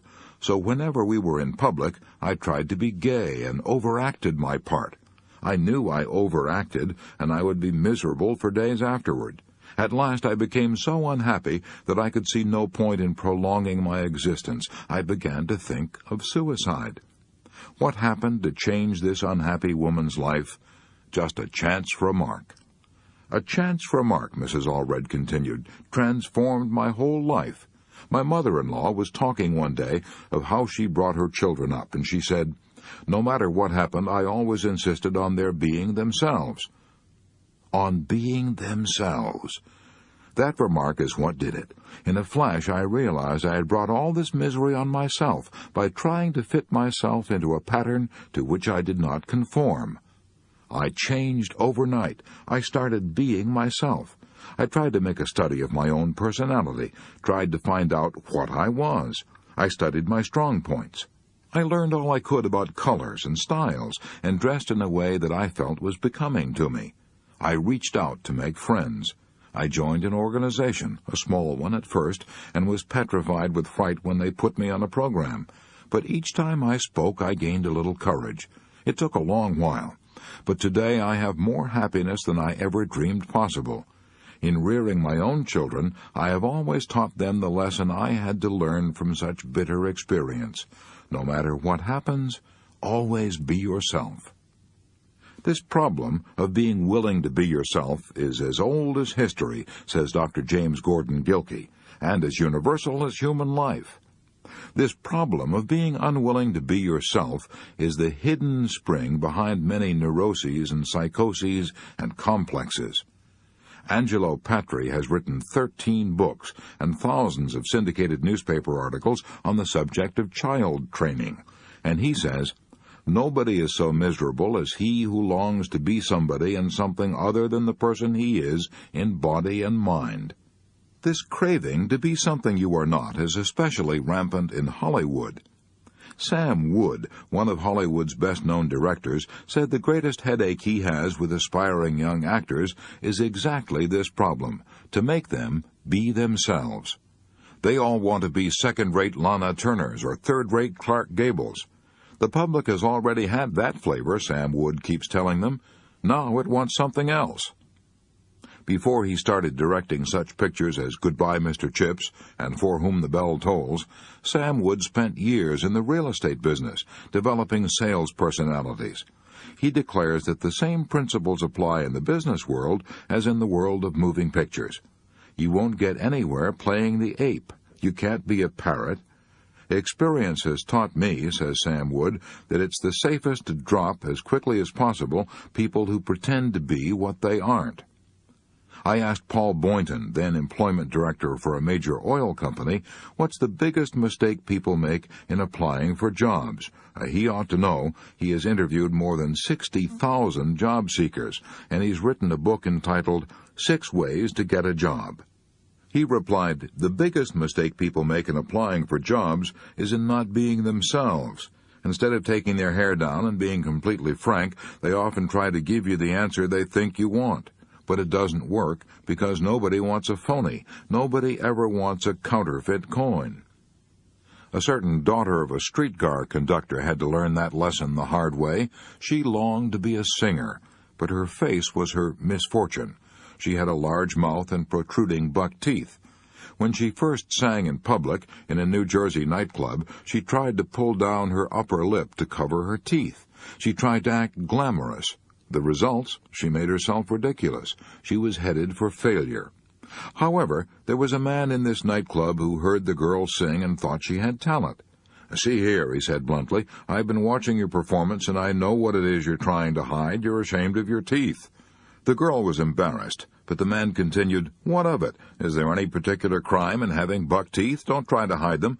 Open your mouth, and the audience will love you when they see you're not ashamed. Besides," he said shrewdly, "those teeth you're trying to hide may make your fortune." Cass Daly took his advice and forgot about her teeth. From that time on, she thought only about her audience. She opened her mouth wide and sang with such gusto and enjoyment that she became a top star in movies and radio. Other comedians tried to copy her. The renowned William James was speaking of people who had never found themselves when he declared that the average person develops only 10% of his or her latent mental abilities. Compared to what we ought to be, he wrote, we are only half awake. We are making use of only a small part of our physical and mental resources. Stating the thing broadly, human individuals thus live far within their limits. They possess powers of various sorts which they habitually fail to use. You and I have such abilities, so let's not waste a second worrying because we're not like other people. You are something new in this world. Never before, since the beginning of time, has there ever been anybody exactly like you, and never again throughout all the ages to come will there ever be anybody exactly like you again. The science of genetics informs us that you are what you are largely as a result of 23 chromosomes contributed by your father and 23 chromosomes contributed by your mother. These 46 chromosomes comprise everything that determines what you inherit. In each chromosome there may be, says Amram Scheinfeld, anywhere from scores to hundreds of genes, with a single gene, in some cases, able to change the whole life of an individual. Truly, we are fearfully and wonderfully made. Even after your mother and father met and mated, there was only one chance in 300,000 billion that the person who is specifically you would be born. In other words, if you had 300,000 billion brothers and sisters, they might all have been different from you. Is this all guesswork? No, it's a scientific fact. If you'd like to read more about it, consult You and Heredity by Amram Scheinfeld. I can talk with conviction about this subject of being yourself because I feel deeply about it. I know what I'm talking about. I know from bitter and costly experience. To illustrate, when I first came to New York from the cornfields of Missouri, I enrolled in the American Academy of Dramatic Arts. I aspired to be an actor. I had what I thought was a brilliant idea, a shortcut to success, an idea so simple, so foolproof that I couldn't understand why thousands of ambitious people hadn't already discovered it. It was this. I would study how the famous actors of that day, John Drew, Walter Hamden, and Otis Skinner, got their effects. Then I would imitate the best points of each one of them and make myself into a shining, triumphant combination of all of them. How silly, how absurd. I had to waste years of my life imitating other people before it penetrated through my thick Missouri skull that I had to be myself, that I couldn't possibly be anyone else. That distressing experience ought to have taught me a lasting lesson, but it didn't, not me. I was too dumb. I had to learn it all over again.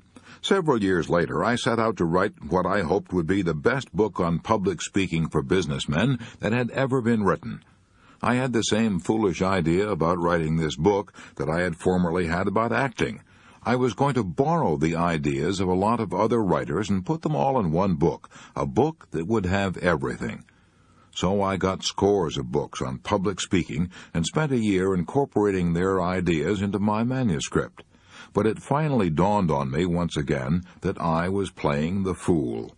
This hodgepodge of other men's ideas that I had written was so synthetic, so dull, that no businessman would ever plod through it. So I tossed a year's work into the wastebasket and started all over again. This time, I said to myself, you've got to be Dale Carnegie, with all his faults and limitations. You can't possibly be anybody else. So I quit trying to be a combination of other men and rolled up my sleeves and did what I should have done in the first place. I wrote a textbook on public speaking out of my own experiences, observations, and convictions as a speaker and a teacher of speaking. I learned for all time, I hope, the lesson that Sir Walter Raleigh learned. I'm not talking about the Sir Walter who threw his coat in the mud for the Queen to step on. I'm talking about the Sir Walter Raleigh who was professor of English literature at Oxford back in 1904.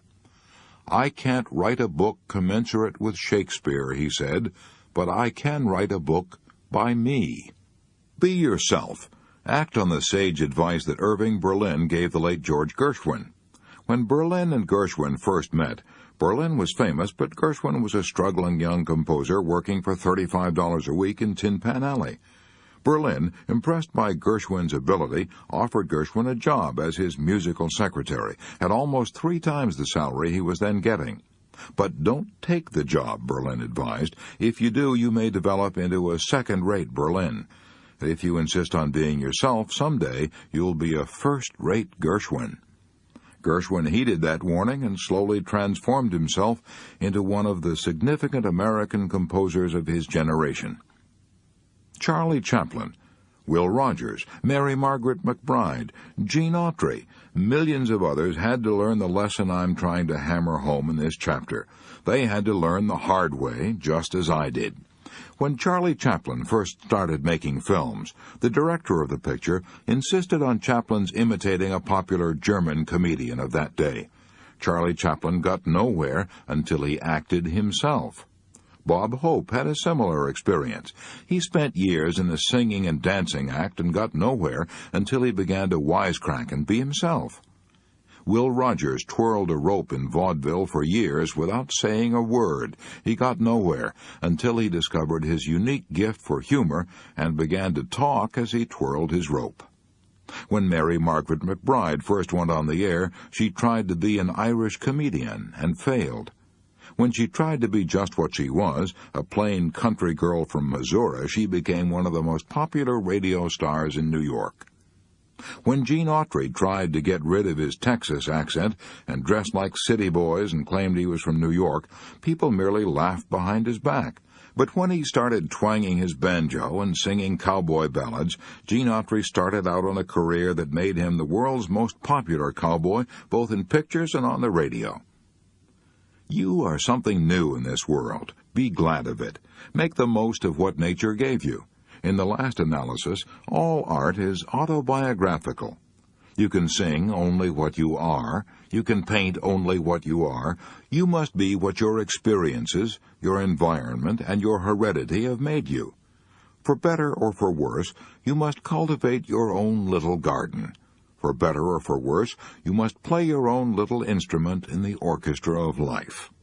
As Emerson said in his essay on self-reliance, there is a time in every man's education when he arrives at the conviction that envy is ignorance, that imitation is suicide, that he must take himself, for better, for worse, as his portion, that though the wide universe is full of good, no kernel of nourishing corn can come to him but which his toil bestowed on that plot of ground which is given him to till. The power which resides in him is new in nature, and none but he knows what that is which he can do, nor does he know until he has tried. And that's the way Emerson said it. But here's the way a poet, the late Douglas Mallock, said it. If you can't be a pine on the top of the hill, be a scrub in the valley, but be the best little scrub by the side of the hill, be a bush if you can't be a tree. If you can't be a bush, be a bit of the grass, and some highway happier make. If you can't be a muskie, then just be a bass, but the liveliest bass in the lake. We can't all be captains, we've got to be crew. There's something for all of us here. There's big work to do, and there's lesser to do, and the task we must do is the near. If you can't be a highway, then just be a trail. If you can't be the sun, be a star. It isn't by size that you win or you fail. Be the best of whatever you are.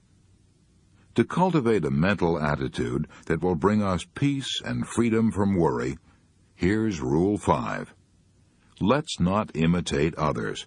Let's find ourselves and be ourselves. Chapter 17. If you have a lemon, make a lemonade. While writing this book, I dropped in one day at the University of Chicago and asked the Chancellor, Robert Maynard Hutchins, how he kept from worrying. He replied, "I've always tried to follow a bit of advice given to me by the late Julius Rosenwald, president of Sears Roebuck and Company. When you have a lemon, make a lemonade." That is what a great educator does. But the fool does the exact opposite. If he finds that life has handed him a lemon, he gives up and says, "I'm beaten. It is fate. I haven't got a chance." Then he proceeds to rail against the world and indulge in an orgy of self-pity. But when the wise man is handed a lemon, he says, "What lesson can I learn from this misfortune? How can I improve my situation? How can I turn this lemon into a lemonade?" After spending a lifetime studying people and their hidden reserves of power, the great psychologist Alfred Adler declared that one of the wonder-filled characteristics of human beings is their power to turn a minus into a plus. Here's an interesting and stimulating story of a woman I know who did just that. Her name is Thelma Thompson. "During the war," she said, as she told me of her experience, "during the war, my husband was stationed at an Army training camp near the Mojave Desert in California. I went to live there in order to be near him. I hated the place. I loathed it. I had never before been so miserable. My husband was ordered out on maneuvers in the Mojave Desert, and I was left in a tiny shack alone. The heat was unbearable, 125 degrees in the shade of a cactus. Not a soul to talk to. The wind blew incessantly, and all the food I ate, the very air I breathed, were filled with sand, sand, sand. I was so utterly wretched, so sorry for myself, that I wrote to my parents. I told them I was giving up and coming back home. I said I couldn't stand it 1 minute longer. I would rather be in jail. My father answered my letter with just 2 lines that will always sing in my memory, 2 lines that completely altered my life. 2 men looked out from prison bars. One saw the mud, the other saw the stars. I read those 2 lines over and over. I was ashamed of myself.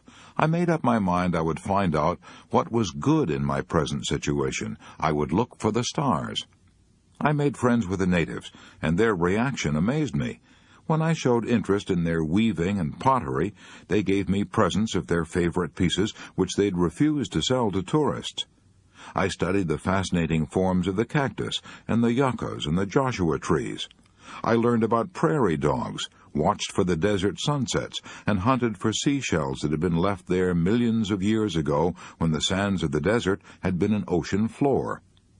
What brought about this astonishing change in me?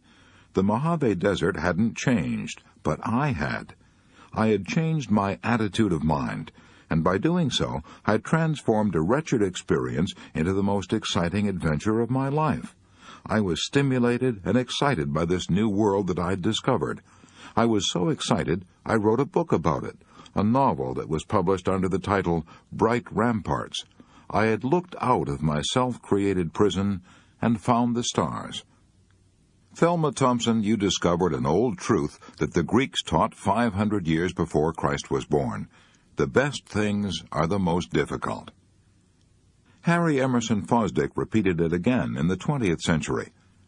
Happiness is not mostly pleasure, it is mostly victory. Yes, the victory that comes from a sense of achievement, of triumph, of turning our lemons into lemonades. I once visited a happy farmer down in Florida who turned even a poison lemon into lemonade. When he first got his farm, he was discouraged. The land was so wretched he could neither grow fruit nor raise pigs. Nothing thrived there but scrub oaks and rattlesnakes. Then he got his idea. He would turn his liability into an asset. He would make the most of these rattlesnakes. To everyone's amazement, he started canning rattlesnake meat. When I stopped to visit him a few years ago, I found that tourists were pouring in to see his rattlesnake farm at the rate of $20,000 a year. His business was thriving. I saw poison from the fangs of his rattlers being shipped to laboratories to make anti-venom toxin. I saw rattlesnake skins being sold at fancy prices to make women's shoes and handbags. I saw canned rattlesnake meat being shipped to customers all over the world.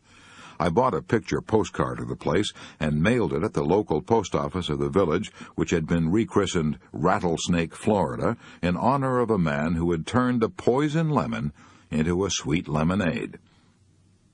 As I've traveled up and down and back and forth across this nation time after time, it has been my privilege to meet dozens of men and women who have demonstrated their power to turn a minus into a plus. The late William Bolitho, author of 12 Against the Gods, put it like this: "The most important thing in life is not to capitalize on your gains. Any fool can do that. The really important thing is to profit from your losses. That requires intelligence, and it makes the difference between a man of sense and a fool." Bolitho uttered those words after he had lost a leg in a railway accident. But I know a man who lost both legs and turned his minus into a plus. His name is Ben Fortson. I met him in a hotel elevator in Atlanta, Georgia. As I stepped into the elevator, I noticed this cheerful-looking man who had both legs missing sitting in a wheelchair in a corner of the elevator. When the elevator stopped at his floor, he asked me pleasantly if I would step to one corner so he could manage his chair better. "So sorry," he said, "to inconvenience you," and a deep, heartwarming smile lighted his face as he said it.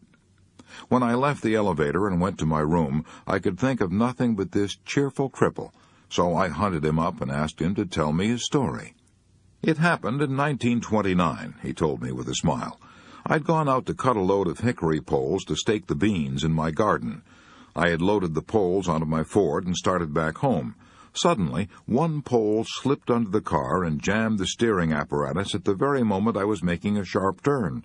The car shot over an embankment and hurled me against a tree. My spine was hurt. My legs were paralyzed.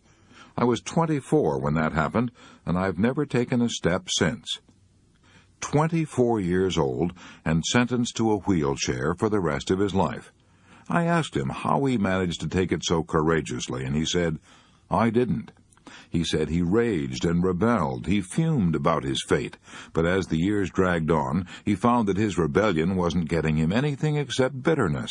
"I finally realized," he said, "that other people were kind and courteous to me, so the least I could do was be kind and courteous to them." I asked if he still felt, after all these years, that his accident had been a terrible misfortune, and he promptly said no. He said, "I am almost glad now that it happened."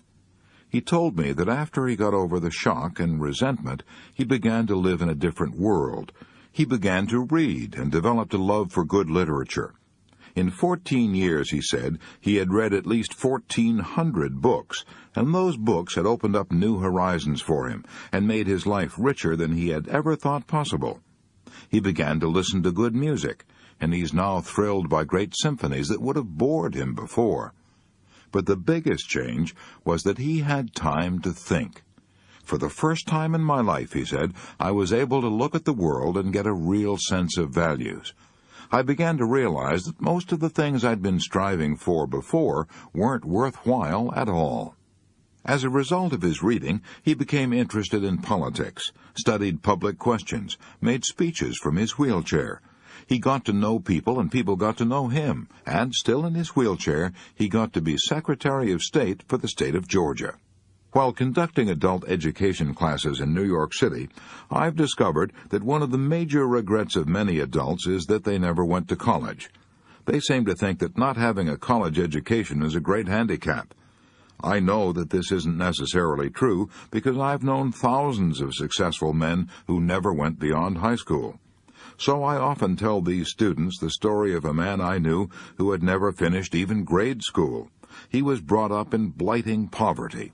When his father died, his father's friends had to chip in to pay for the coffin in which he was buried. After his father's death, his mother worked in an umbrella factory 10 hours a day and then brought piecework home and worked until 11 o'clock at night. The boy, brought up in these circumstances, went in for amateur dramatics, put on by a club in his church. He got such a thrill out of acting that he decided to take up public speaking, and this led him into politics. By the time he reached 30, he was elected to the New York State Legislature. But he was woefully unprepared for such a responsibility. In fact, he told me that, frankly, he didn't know what it was all about. He studied the long, complicated bills that he was supposed to vote on, but as far as he was concerned, those bills might as well have been written in the language of the Choctaw Indians. He was worried and bewildered when he was made a member of the Committee on Forests before he'd ever set foot in a forest. He was worried and bewildered when he was made a member of the State Banking Commission before he had ever had a bank account. He himself told me that he was so discouraged that he would have resigned from the legislature if he hadn't been ashamed to admit defeat to his mother. In despair, he decided to study 16 hours a day and turn his lemon of ignorance into a lemonade of knowledge. By doing that, he transformed himself from a local politician into a national figure and made himself so outstanding that the New York Times called him the best-loved citizen of New York. I'm talking about Al Smith. 10 years after Al Smith set out on his program of political self-education, he was the greatest living authority on the government of New York State. He was elected governor of New York for 4 terms, at that time a record never attained by any other man. In 1928, he was the Democratic candidate for president. 6 great universities, including Columbia and Harvard, conferred honorary degrees upon this man who had never gone beyond grade school. Al Smith himself told me that none of these things would ever have come to pass if he hadn't worked hard 16 hours a day to turn his minus into a plus. Nietzsche's formula for the superior man was not only to bear up under necessity, but to live it. The more I have studied the careers of men of achievement, the more deeply I have been convinced that surprisingly large numbers of them succeeded because they started out with handicaps that spurred them on to greater endeavor and greater rewards. As William James said, our very infirmities help us unexpectedly. Yes, it's highly probable that Milton wrote better poetry because he was blind, and that Beethoven composed better music because he was deaf. Helen Keller's brilliant career was inspired and made possible because of her blindness and deafness. If Tchaikovsky had not been frustrated and driven almost to suicide by his tragic marriage, if his own life had not been pathetic, he probably would never have been able to compose his immortal Symphonie Pathétique. If Dostoevsky and Tolstoy had not led tortured lives, they would probably never have been able to write their immortal novels. If I had not been so great an invalid, wrote the man who changed the scientific concept of life on Earth, if I had not been so great an invalid, I should not have done so much work as I have accomplished. That was Charles Darwin's confession that his infirmities had helped him unexpectedly.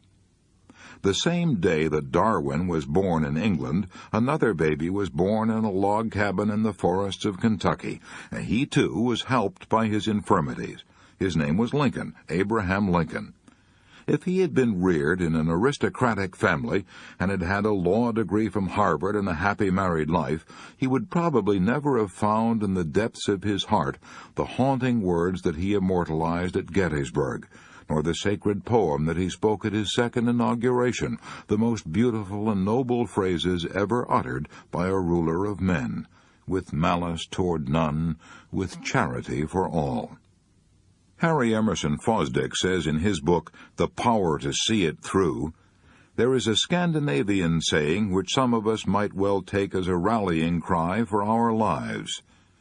The north wind made the Vikings.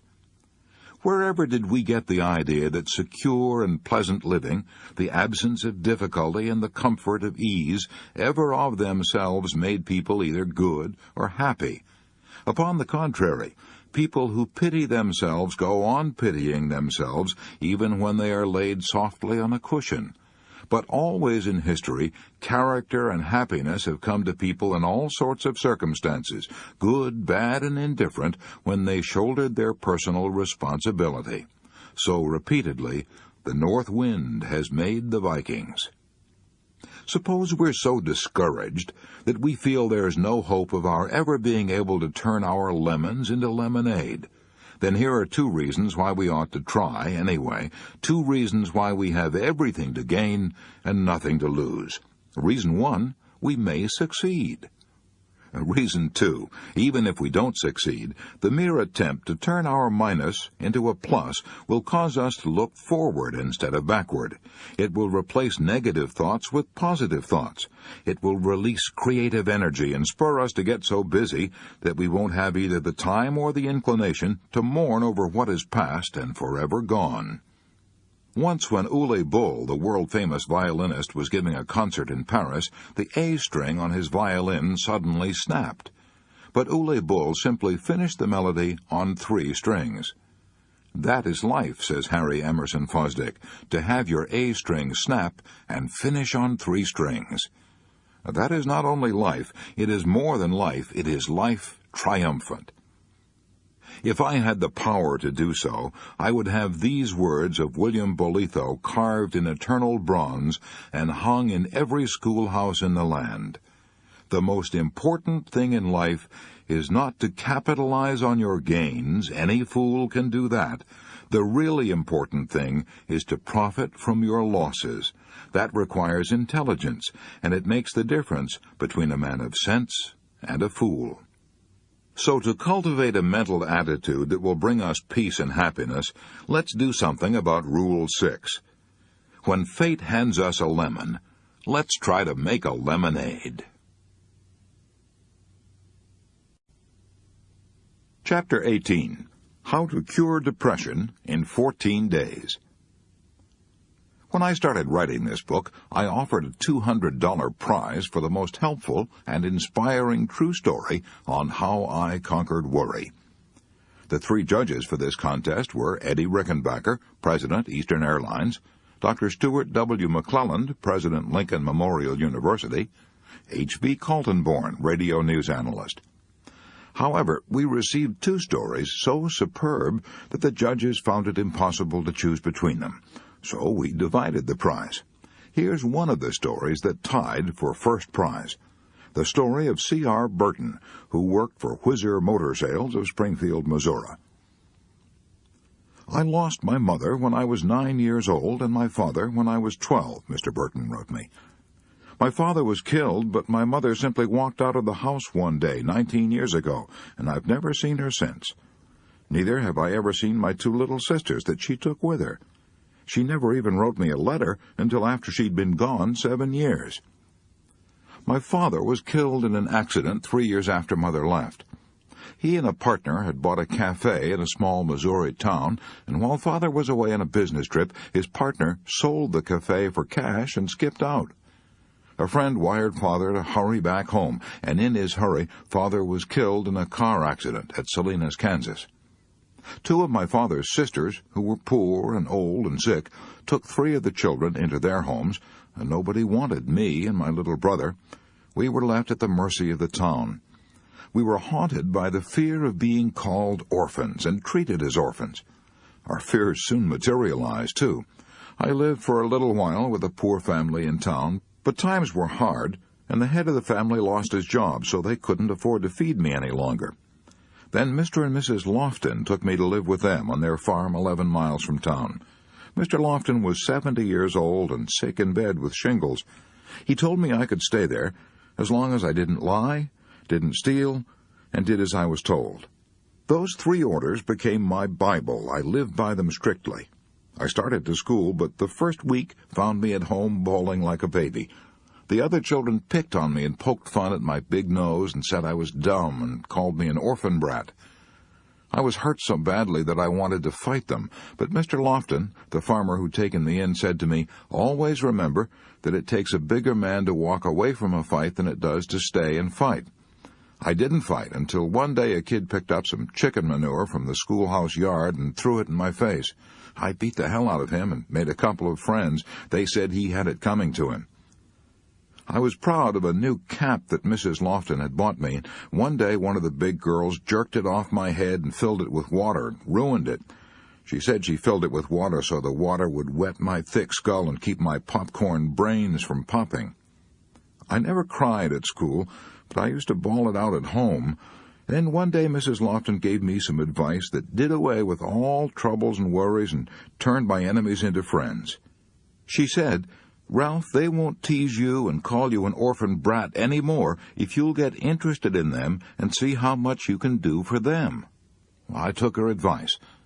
I studied hard, and though I soon headed the class, I was never envied because I went out of my way to help them.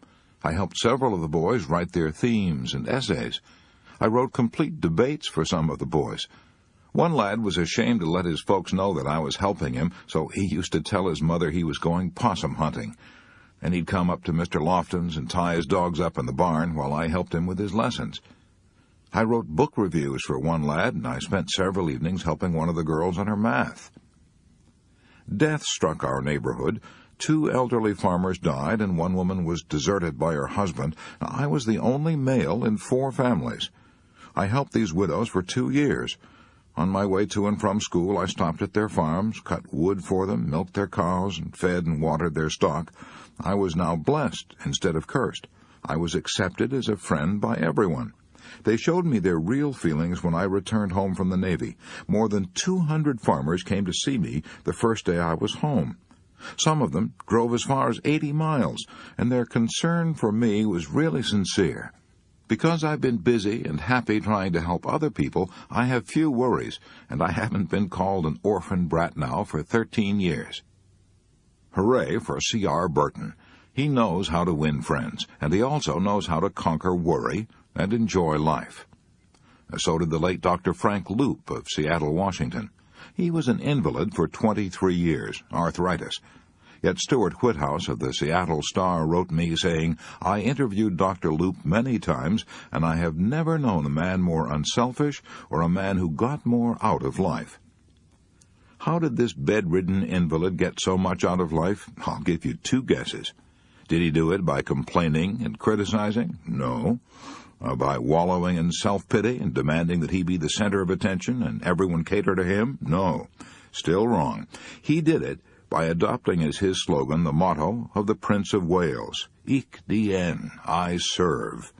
He accumulated the names and addresses of other invalids and cheered both them and himself by writing happy, encouraging letters. In fact, he organized a letter-writing club for invalids and got them writing letters to one another. Finally, he formed a national organization called the Shut-In Society.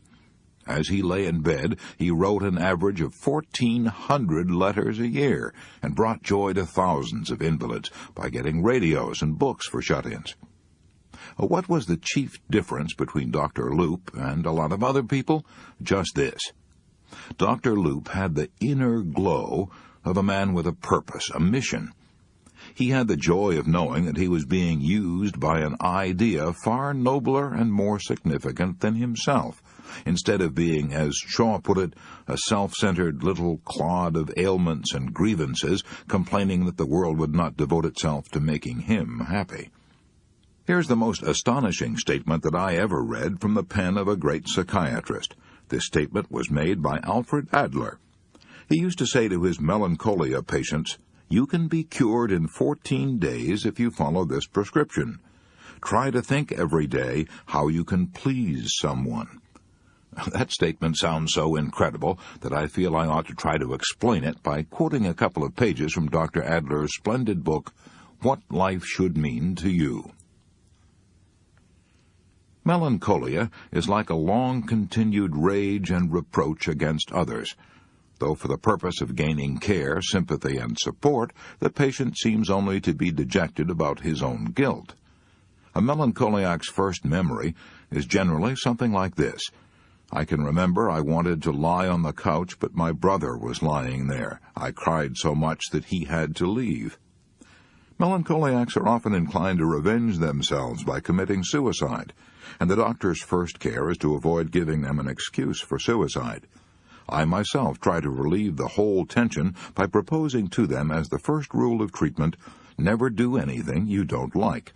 This seems to be very modest, but I believe that it goes right to the root of the whole trouble. If a melancholiac is able to do anything he wants, whom can he accuse? What has he got to revenge himself for? If you want to go to the theater, I tell him, or go on a holiday, do it. If you find on the way that you don't want to, stop it. It's the best situation anyone could be in. It gives a satisfaction to his striving for superiority. He is like God and can do what he pleases. On the other hand, it does not fit very easily into his style of life. He wants to dominate and accuse others, and if they agree with him, there is no way of dominating them. This rule is a great relief, and I have never had a suicide among my patients. Generally, the patient replies, "But there is nothing I like doing. I have prepared for this answer because I have heard it so often." Then refrain from doing anything you dislike, I say. Sometimes, however, he will reply, "I should like to stay in bed all day." I know that if I allow it, he will no longer want to do it. I know that if I hinder him, he will start a war. I always agree. This is one rule. Another attacks their style of life still more directly. I tell them, you can be cured in 14 days if you follow this prescription. Try to think every day how you can please someone. See what this means to them. They are occupied with the thought, how can I worry someone? Their answers are very interesting. Some say, "Oh, this will be very easy for me. I have done it all my life." They have never done it. I ask them to think it over. They do not think it over. I tell them you can make use of all the time you spend when you're unable to go to sleep by thinking how you can please someone, and it will be a big step forward in your health. When I see them the next day, I ask them, "Did you think over what I suggested?" And they answer, "Last night I went to sleep as soon as I got into bed." All this must be done, of course, in a modest, friendly manner, without a hint of superiority. Others will answer, "I could never do it. I was so worried." I tell them, don't stop worrying, but at the same time you can think now and then of others. I want to direct their interest always toward their fellows. Many say, "Why should I please others?" Others do not try to please me. You must think of your health, I answer. The others will suffer later on. It's extremely rare that I have found a patient who said, "I have thought over what you suggested. All my efforts are devoted toward increasing the social interest of the patient." I know that the real reason for his malady is his lack of cooperation, and I want him to see it too. As soon as he can connect himself with his fellow men on an equal and cooperative footing, he is cured. The most important task imposed by religion has always been love thy neighbor. It is the individual who is not interested in his fellow man who has the greatest difficulties in life and provides the greatest injury to others. It is from among such individuals that all human failures spring. All that we demand of a human being, and the highest praise we can give him, is that he should be a good fellow worker, a friend to all other men, and a true partner in love and marriage. Dr. Adler urges us to do a good deed every day. And what is a good deed? A good deed, said the Prophet Muhammad, is one that brings a smile of joy to the face of another. Why will doing a good deed every day produce such astounding effects on the doer? Because trying to please others will cause us to stop thinking of ourselves, the very thing that produces worry and fear and melancholia. Mrs. William T. Moon, who operated the Moon Secretarial School in New York, didn't have to spend 2 weeks thinking how she could please someone in order to banish her melancholy. She went Alfred Adler one better. No, she did Adler 13 better. She banished her melancholy, not in 14 days, but in 1 day, by thinking how she could please a couple of orphans. It happened like this. In December 5 years ago, said Mrs. Moon, I was engulfed in a feeling of sorrow and self-pity. After several years of happy married life, I had lost my husband. As the Christmas holidays approached, my sadness deepened. I'd never spent a Christmas alone in all my life, and I dreaded to see this Christmas come. Friends had invited me to spend Christmas with them, but I did not feel up to any gaiety. I knew I would be a wet blanket at any party, so I refused their kind invitations. As Christmas Eve approached, I was more and more overwhelmed with self-pity. True, I should have been thankful for many things, as all of us have many things for which to be thankful. The day before Christmas, I left my office at 3 o'clock in the afternoon and started walking aimlessly up Fifth Avenue, hoping that I might banish my self-pity and melancholy. The avenue was jammed with gay and happy crowds, scenes that brought back memories of happy years that were gone. I just couldn't bear the thought of going home to a lonely, empty apartment. I was bewildered. I didn't know what to do. I couldn't keep the tears back. After walking aimlessly for an hour or so, I found myself in front of a bus terminal. I remembered that my husband and I had often boarded an unknown bus for adventure, so I boarded the first bus I found at the station. After crossing the Hudson River and riding for some time, I heard the bus conductor say, "Last stop, lady." I got off. I didn't even know the name of the town. It was a quiet, peaceful little place. While waiting for the next bus home, I started walking up a residential street. As I passed a church, I heard the beautiful strains of Silent Night. I went in. The church was empty, except for the organist. I sat down, unnoticed, in one of the pews. The lights from the gaily decorated Christmas tree made the decoration seem like myriads of stars dancing in the moonbeams. The long-drawn cadences of the music and the fact that I had forgotten to eat since morning made me drowsy. I was weary and heavy-laden, so I drifted off to sleep. When I awoke, I didn't know where I was. I was terrified. I saw in front of me 2 small children who had apparently come in to see the Christmas tree. One, a little girl, was pointing at me, saying, I wonder if Santa Claus brought her. These children were also frightened when I awoke. I told them that I wouldn't hurt them. They were poorly dressed. I asked them where their mother and daddy were. We ain't got no mother and daddy, they said. Here were two little orphans, much worse off than I had ever been. They made me feel ashamed of my sorrow and self-pity. I showed them the Christmas tree, and then took them to a drugstore, and we had some refreshments, and I bought them some candy and a few presents. My loneliness vanished as if by magic.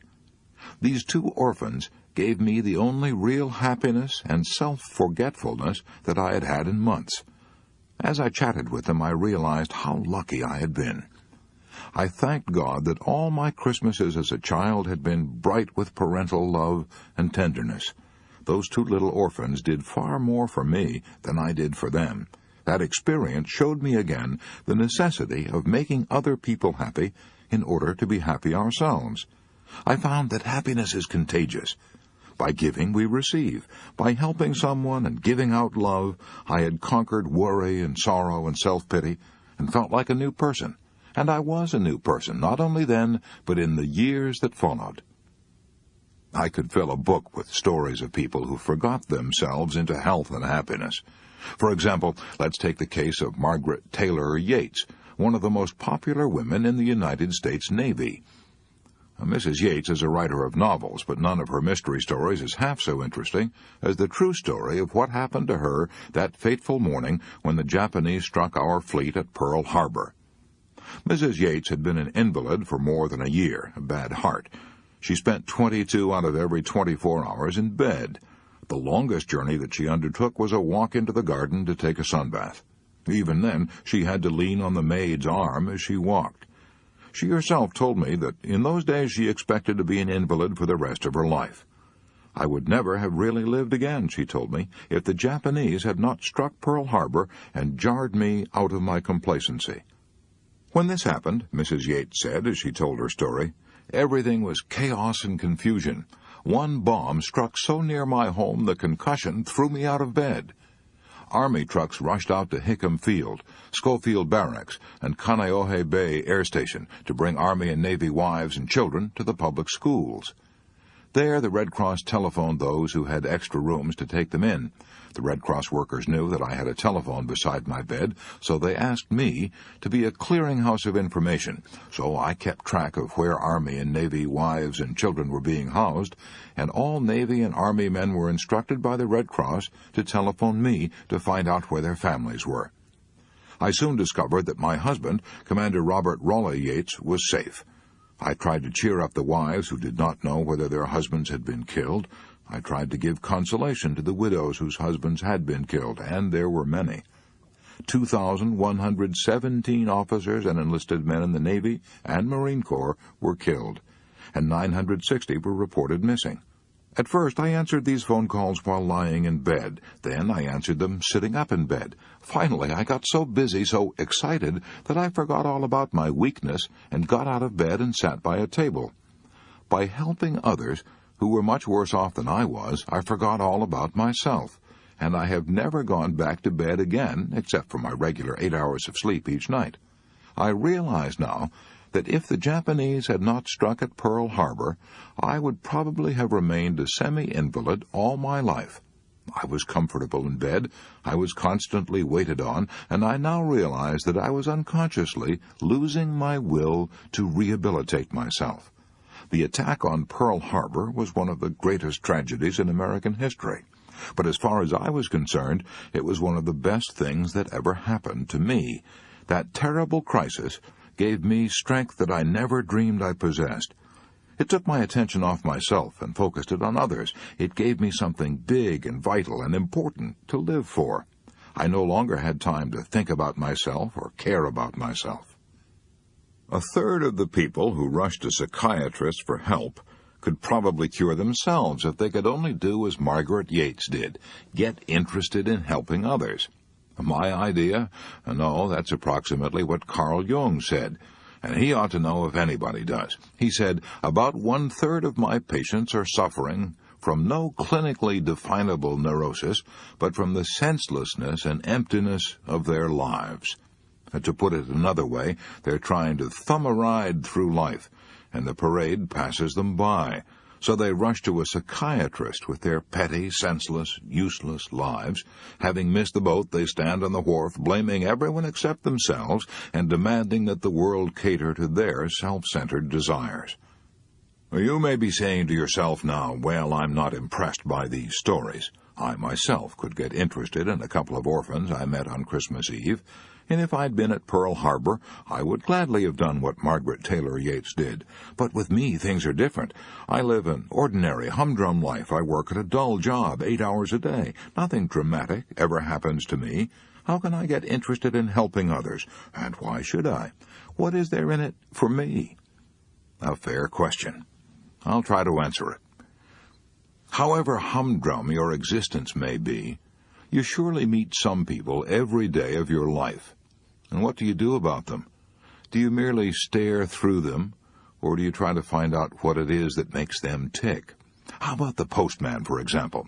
He travels hundreds of miles every year delivering your mail, but have you ever taken the trouble to find out where he lives, or asked to see a snapshot of his wife and his kids?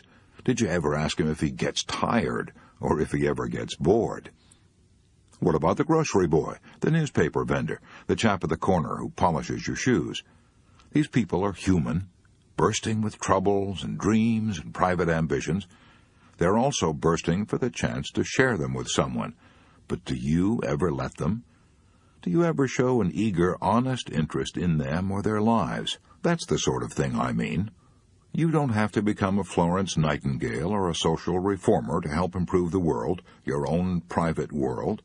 You can start tomorrow morning with the people you meet. What's in it for you?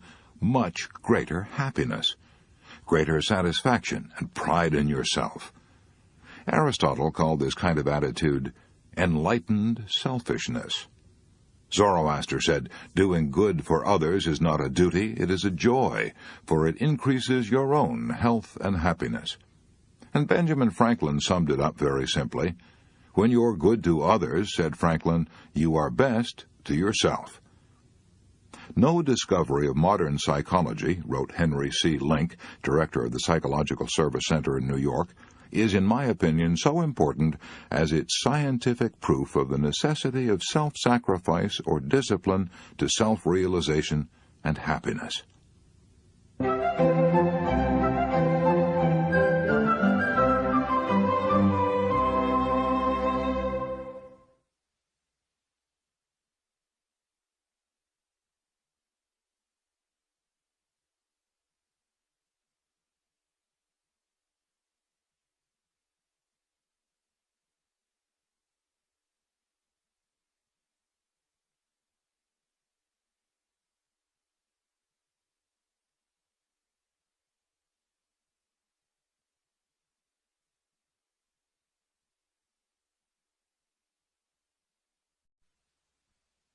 Thinking of others will not only keep you from worrying about yourself, it will also help you make a lot of friends and have a lot of fun. How? Well, I once asked Professor William Lyon Phelps of Yale how he did it, and here's what he said. I never go into a hotel or a barber shop or a store without saying something agreeable to everyone I meet. I try to say something that treats them as an individual, not merely a cog in a machine. I sometimes compliment the girl who waits on me in the store by telling her how beautiful her eyes are or her hair. I'll ask a barber if he doesn't get tired standing on his feet all day. I'll ask him how he came to take up barbering, how long he's been at it, how many heads of hair he's cut. I'll help him figure it out. I find that taking an interest in people makes them beam with pleasure. I frequently shake hands with a redcap who's carried my grip. It gives him a new lift and freshens him up for the whole day. One extremely hot summer day, I went to a dining car of the New Haven Railway to have lunch. The crowded car was almost like a furnace, and the service was slow. When the steward finally got around to handing me the menu, I said, "The boys back there cooking in that hot kitchen certainly must be suffering today." The steward began to curse. His tones were bitter. At first I thought he was angry. "Good God Almighty," he exclaimed. "People come in here and complain about the food. They kick about the slow service and growl about the heat and the prices. I've listened to their criticism for 19 years, and you're the first person, the only person who's ever expressed any sympathy for the cooks back there in that boiling kitchen. I wish to God we had more passengers like you." The steward was astounded because I had thought of the cooks as human beings, and not merely as a cog in the organization of a great railway. "What people want," continued Professor Phelps, "is a little attention as human beings. When I meet a man on the street with a beautiful dog, I always comment on the dog's beauty. As I walk on and glance back over my shoulder, I frequently see the man petting and admiring the dog. My appreciation has renewed his appreciation. One time in England, I met a shepherd and expressed my sincere admiration for his big, intelligent sheepdog. I asked him to tell me how he trained the dog. As I walked away, I glanced back over my shoulder and saw the dog standing with his paws on the shepherd's shoulders, and the shepherd was petting him. By taking a little interest in the shepherd and his dog, I made the shepherd happy, I made the dog happy, and I made myself happy. Can you imagine a man who goes around shaking hands with porters and expressing sympathy for the cooks in the hot kitchen and telling people how much he admires their dogs? Can you imagine a man like that being sour and worried and needing the services of a psychiatrist? You can't, can you? No, of course not. A Chinese proverb puts it this way: "A bit of fragrance always clings to the hand that gives you roses." You didn't have to tell that to Billy Phelps of Yale. He knew it. He lived it. If you're a man, skip this paragraph. It won't interest you. It tells how a worried, unhappy girl got several men to propose to her.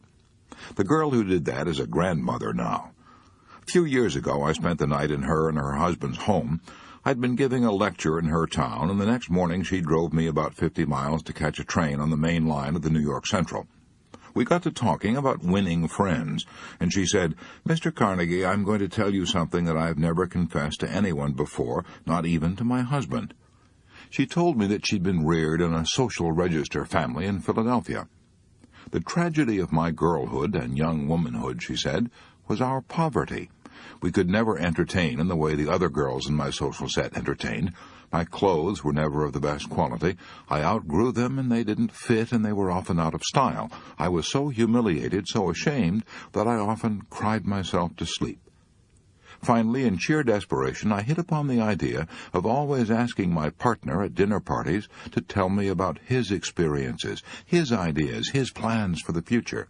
I didn't ask these questions because I was especially interested in the answers. I did it solely to keep my partner from looking at my poor clothes. But a strange thing happened. As I listened to these young men talk and learned more about them, I really became interested in listening to what they had to say. I became so interested that I myself sometimes forgot about my clothes. But the astounding thing to me was this. Since I was a good listener and encouraged those boys to talk about themselves, I gave them happiness, and I gradually became the most popular girl in our social group, and 3 of these men proposed marriage to me. Some people who read this chapter are going to say, all this talk about getting interested in others is a lot of damn nonsense, sheer religious pap. None of that stuff for me. I'm going to put money in my purse. I'm going to grab all I can get and grab it now, and to hell with the other dumb clucks. Well, if that's your opinion, you're entitled to it. But if you're right, then all the great philosophers and teachers since the beginning of recorded history, Jesus, Confucius, Buddha, Plato, Aristotle, Socrates, St. Francis, were all wrong. But since you may sneer at the teachings of religious leaders, let's turn for advice to a couple of atheists. First, let's take the late A.E. Hausman, professor at Cambridge University and one of the most distinguished scholars of his generation. In 1936, he gave an address at Cambridge University on the name and nature of poetry. In that address, he declared that the greatest truth ever uttered and the most profound moral discovery of all times were these words of Jesus: "He that findeth his life shall lose it, and he that loseth his life for my sake shall find it." We have heard preachers say that all our lives, but Hausman was an atheist, a pessimist, a man who contemplated suicide, and yet he felt that the man who thought only of himself wouldn't get much out of life. He would be miserable. But the man who forgot himself in service to others would find the joy of living. If you're not impressed by what A.E. Hausman said, let's turn for advice to the most distinguished American atheist of the 20th century, Theodore Dreiser. Dreiser ridiculed all religions as fairy tales and regarded life as a tale told by an idiot, full of sound and fury, signifying nothing. Yet Dreiser advocated the one great principle that Jesus taught, service to others. If he, man, is expected to extract any joy out of his span, Dreiser said, he must think and plan to make things better not only for himself but for others, since joy for himself depends upon his joy in others and theirs in him. If we're going to make things better for others, as Dreiser advocated, let's be quick about it, time's a-wasting. I shall pass this way but once. Therefore any good that I can do, or any kindness that I can show, let me do it now. Let me not defer nor neglect it, for I shall not pass this way again. So, if you want to banish worry and cultivate peace and happiness, here's Rule 7. Forget yourself by becoming interested in others. Every day, do a good deed that will put a smile of joy on someone's face. Part 4 in a nutshell. 7 ways to cultivate a mental attitude that will bring you peace and happiness. Rule 1. Let's fill our minds with thoughts of peace, courage, health, and hope, for our life is what our thoughts make it. Rule 2. Let's never try to get even with our enemies, because if we do, we will hurt ourselves far more than we hurt them. Let's do as General Eisenhower does. Let's never waste a minute thinking about people we don't like. Rule 3. A. Instead of worrying about ingratitude, let's expect it. Let's remember that Jesus healed 10 lepers in one day, and only 1 thanked him. Why should we expect more gratitude than Jesus got? B. Let's remember that the only way to find happiness is not to expect gratitude, but to give for the joy of giving. C. Let's remember that gratitude is a cultivated trait, so that if we want our children to be grateful, we must train them to be grateful. Rule 4. Count your blessings, not your troubles. Rule 5. Let's not imitate others. Let's find ourselves and be ourselves. For envy is ignorance, and imitation is suicide. Rule 6. When fate hands us a lemon, let's try to make a lemonade. Rule 7. Let's forget our own unhappiness by trying to create a little happiness for others. When you're good to others, you are best to yourself.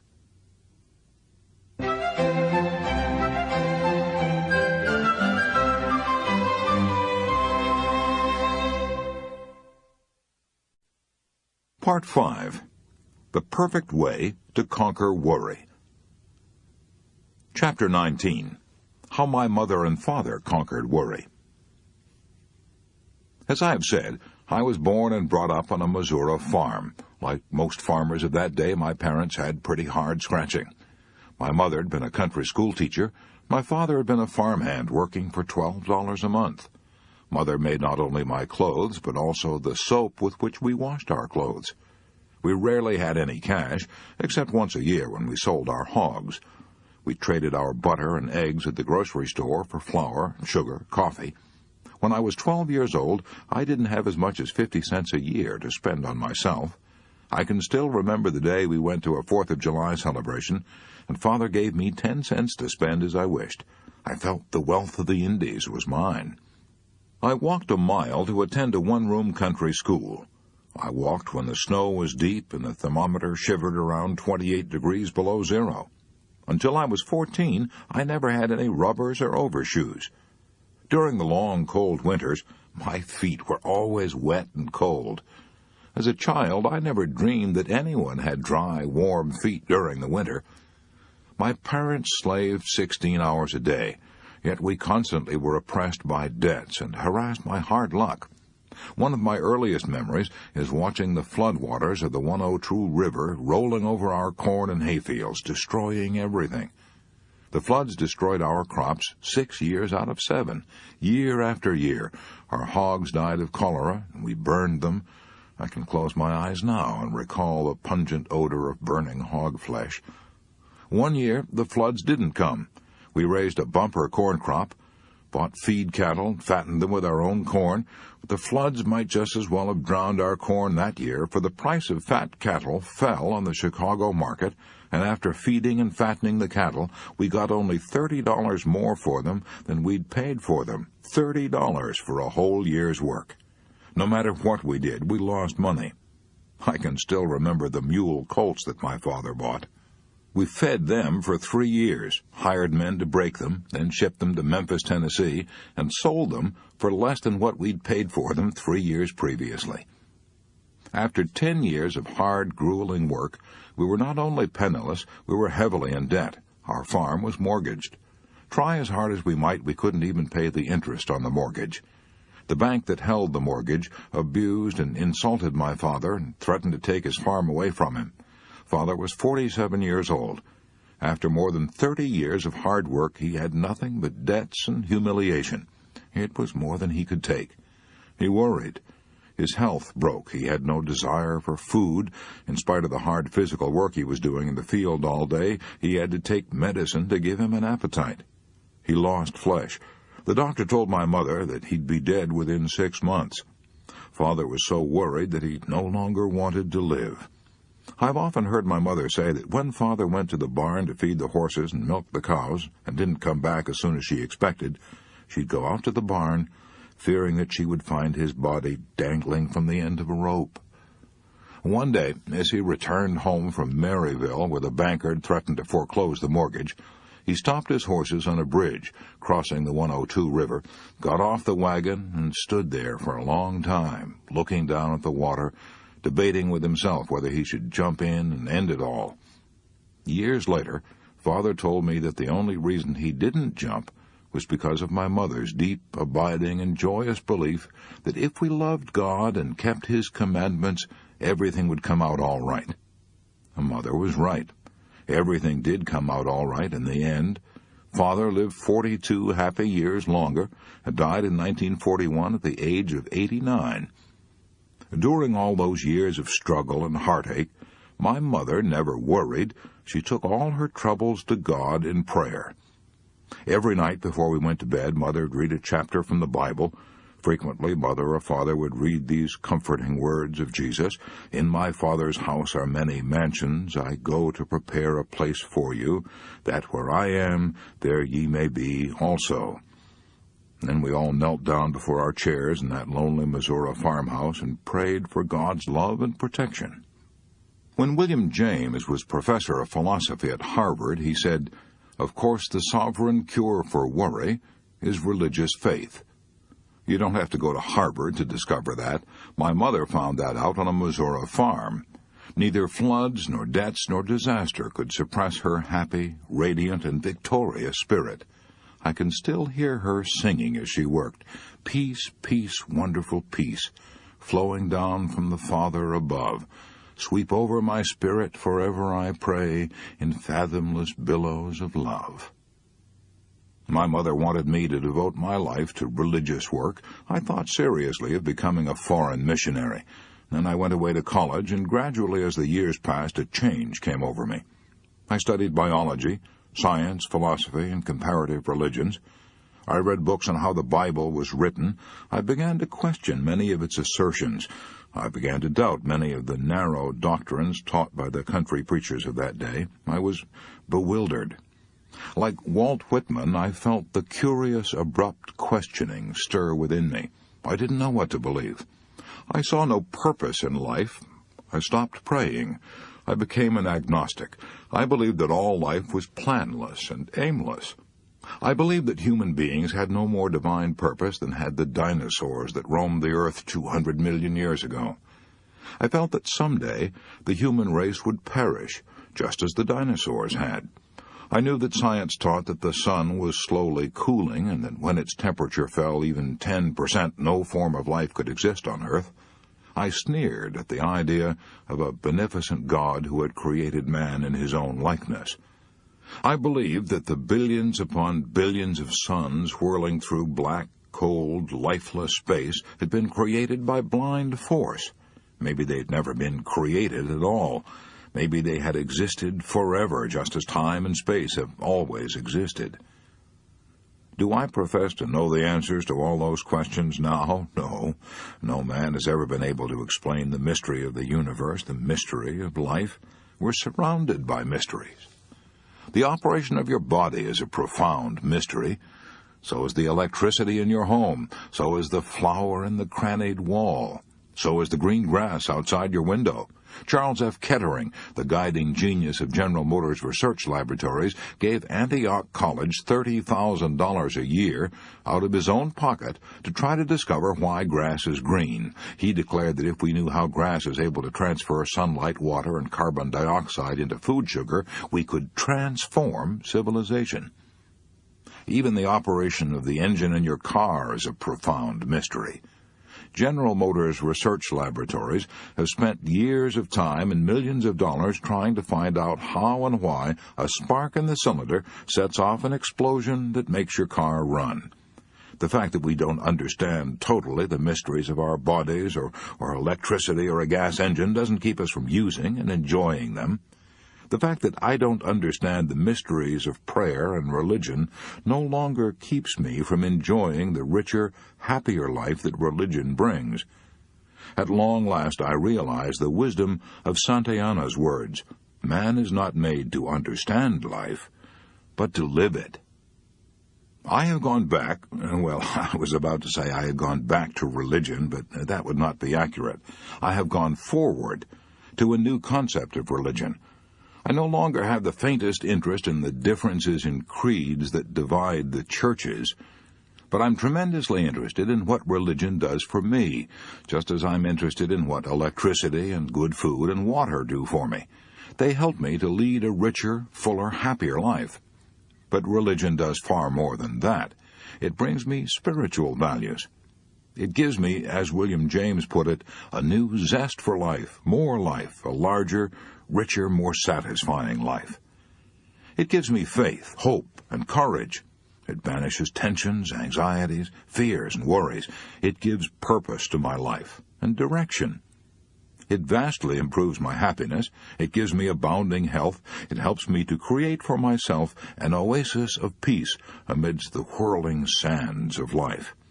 Francis Bacon was right when he said, over 300 years ago, "A little philosophy inclineth man's mind to atheism, but depth in philosophy bringeth men's minds about to religion."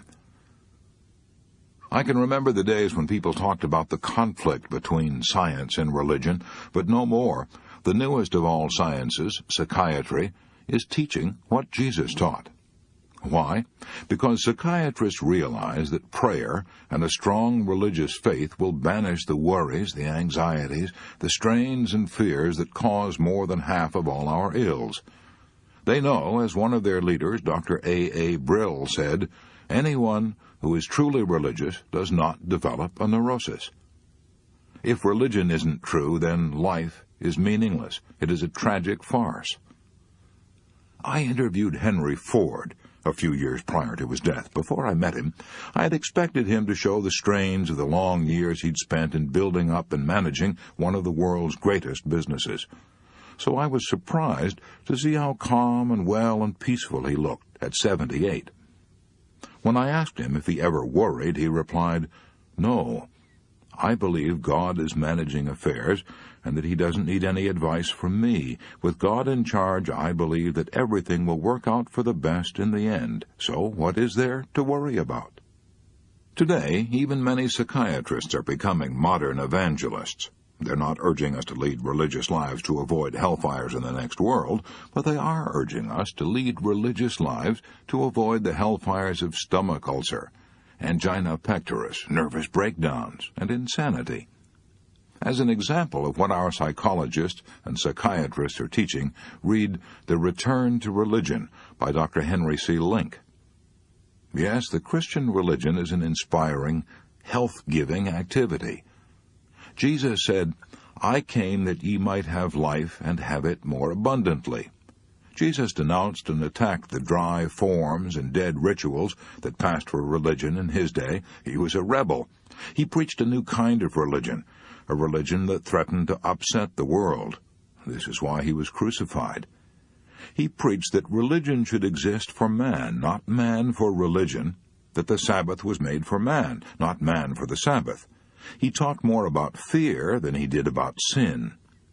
The wrong kind of fear is a sin against your health, a sin against the richer, fuller, happier, courageous life that Jesus advocated. Emerson spoke of himself as a professor of the science of joy.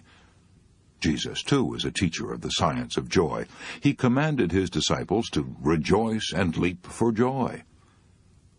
Jesus declared that there were only two important things about religion: loving God with all our heart and our neighbor as ourselves. Any man who does that is religious regardless of whether he knows it. My father-in-law, Henry Price of Tulsa, Oklahoma, is a good example. He tries to live by the golden rule, and he is incapable of doing anything mean, selfish, or dishonest. However, he doesn't attend church and regards himself as an agnostic. Nonsense. What makes a man a Christian? I'll let John Bailey answer that. He was a distinguished professor who taught theology at the University of Edinburgh. He said, "What makes a man a Christian is neither his intellectual acceptance of certain ideas, nor his conformity to a certain rule, but his possession of a certain spirit, and his participation in a certain life." If that makes a man a Christian, then Henry Price is a noble one. William James, the father of modern psychology, wrote to his friend Professor Thomas Davidson, saying that as the years went by, he found himself less and less able to get along without God. Earlier in this book, I mentioned that when the judges tried to pick the best story on worry sent in by my students, they had so much difficulty in choosing between two outstanding stories that the prize money was split. Here's the second story that tied for first prize, the unforgettable experience of a woman who had to find out the hard way that she couldn't get along without God. I'm calling this woman Mary Cushman, although that's not her actual name. She has children and grandchildren who might be embarrassed to see her story in print, so I agreed to disguise her identity. However, the woman herself is real, very real. Here's how her story goes. During the Depression, she said, my husband's average salary was $18 a week. Many times we didn't even have that because he didn't get paid when he was ill, and that was often. He had a series of minor accidents. He also had mumps, scarlet fever, and repeated attacks of flu. We lost the little house that we'd built with our own hands. We owed $50 at the grocery store and had 5 children to feed. I took in washing and ironing from the neighbors and bought second-hand clothes from the Salvation Army store and made them over for my children to wear. I made myself ill with worry. One day, the grocer to whom we owed $50 accused my 11-year-old boy of stealing a couple of pencils. My son wept as he told me about it. I knew he was honest and sensitive, and I knew that he'd been disgraced and humiliated in front of other people. That was the straw that broke my back. I thought of all the misery we had endured, and I couldn't see any hope for the future. I must have become temporarily insane with worry, for I shut off my washing machine, took my little 5-year-old daughter up to the bedroom, and plugged up the windows and cracks with paper and rags. My little girl said to me, "Mommy, what are you doing?" And I answered, "There's a little draft in here." Then I turned on the gas heater we had in the bedroom and didn't light it. As I lay down on the bed with my daughter beside me, she said, "Mommy, this is funny. We just got up a little while ago." But I said, "Never mind, we'll take a little nap." Then I closed my eyes, listening to the gas escape from the heater. I shall never forget the smell of that gas. Suddenly, I thought I heard music. I listened. I'd forgotten to turn the radio off in the kitchen. It didn't matter now, but the music kept on, and presently I heard someone singing an old hymn. What a friend we have in Jesus, all our sins and griefs to bear. What a privilege to carry everything to God in prayer. Oh, what peace we often forfeit. Oh, what needless pains we bear. All because we do not carry everything to God in prayer. As I listened to that hymn, I realized I'd made a tragic mistake. I'd tried to fight all my terrible battles alone. I'd not taken everything to God in prayer. I jumped up, turned off the gas, opened the door, and raised the windows. I wept and prayed all the rest of that day. Only I didn't pray for help. Instead, I poured out my soul in thanksgiving to God for all the blessings He had given me. 5 splendid children, all of them healthy and fine, strong in body and mind. I promised God that never again would I prove so ungrateful, and I have kept that promise. Even after we lost our home and had to move into a little country schoolhouse that we rented for $5 a month, I thanked God for that schoolhouse. I thanked Him for the fact that at least I had a roof to keep us warm and dry. I thanked God honestly that things were not worse, and I believe that He heard me. For in time things improved, no, not overnight, but as the Depression lightened, we made a little more money. I got a job as a hat check girl in a large country club and sold stockings as a sideline. To help put himself through college, one of my sons got a job in a farm, milked 13 cows morning and night. Today, my children are grown up and married. I have 3 fine grandchildren. And as I look back on that terrible day when I turned on the gas, I thank God over and over that I woke up in time. What joys I would have missed if I'd carried out that act. How many wonderful years I would have forfeited forever. Whenever I hear now of someone who wants to end his life, I feel like crying out, "Don't do it, don't." The blackest moments we live through can only last a little time, and then comes the future. On the average, someone commits suicide in these United States every 35 minutes. On the average, someone goes insane every 120 seconds. Most of these suicides, and probably many of the tragedies of insanity, could have been prevented if these people had only had the solace and peace that are found in religion and prayer. One of the most distinguished of psychiatrists, Dr. Carl Jung, says on page 264 of his book, Modern Man in Search of a Soul, "During the past 30 years, people from all the civilized countries of the earth have consulted me. I have treated many hundreds of patients. Among all my patients in the second half of life, that is to say, over 35, there has not been one whose problem in the last resort was not that of finding a religious outlook on life. It is safe to say that every one of them fell ill because he had lost that which the living religions of every age have given to their followers, and none of them has been really healed who did not regain his religious outlook." That statement is so significant, I want to repeat it. Dr. Carl Jung said, "During the past 30 years, people from all the civilized countries of the earth have consulted me. I have treated many hundreds of patients. Among all my patients in the second half of life, that is to say, over 35, there has not been one whose problem in the last resort was not that of finding a religious outlook on life. It is safe to say that every one of them fell ill because he had lost that which the living religions of every age have given to their followers, and none of them has been really healed who did not regain his religious outlook." William James said approximately the same thing. "Faith is one of the forces by which men live," he declared, "and the total absence of it means collapse." The late Mahatma Gandhi, the greatest Indian leader since Buddha, would have collapsed if he had not been inspired by the sustaining power of prayer. How do I know? Because Gandhi himself said so. "Without prayer," he wrote, "I should have been a lunatic long ago." Thousands of people could give similar testimony. My own father, well, as I've already said, my own father would have drowned himself if it had not been for my mother's prayers and faith. Probably thousands of the tortured souls who are now screaming in our insane asylums could have been saved if they had only turned to a higher power for help, instead of trying to fight life's battles alone. When we are harassed and reach the limit of our strength, many of us then turn in desperation to God. There are no atheists in foxholes. But why wait until we're desperate? Why not renew our strength every day? Why wait even till Sunday? For years, I've had the habit of dropping into empty churches on weekday afternoons.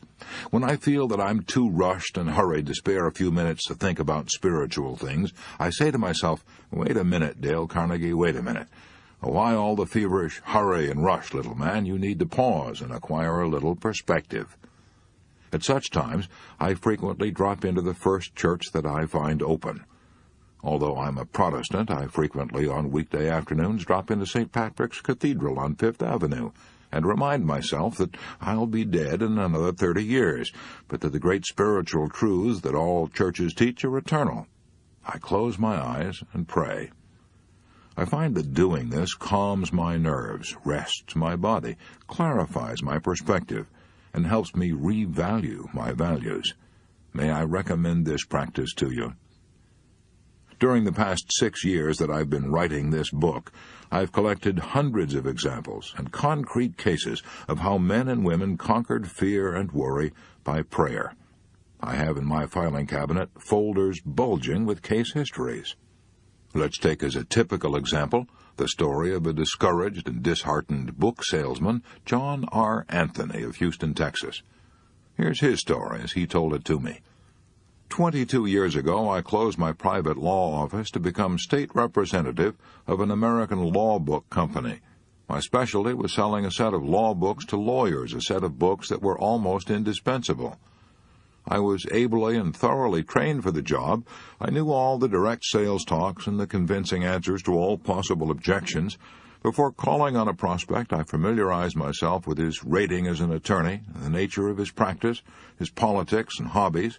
During my interview, I used that information with ample skill, yet something was wrong. I just couldn't get orders. I grew discouraged.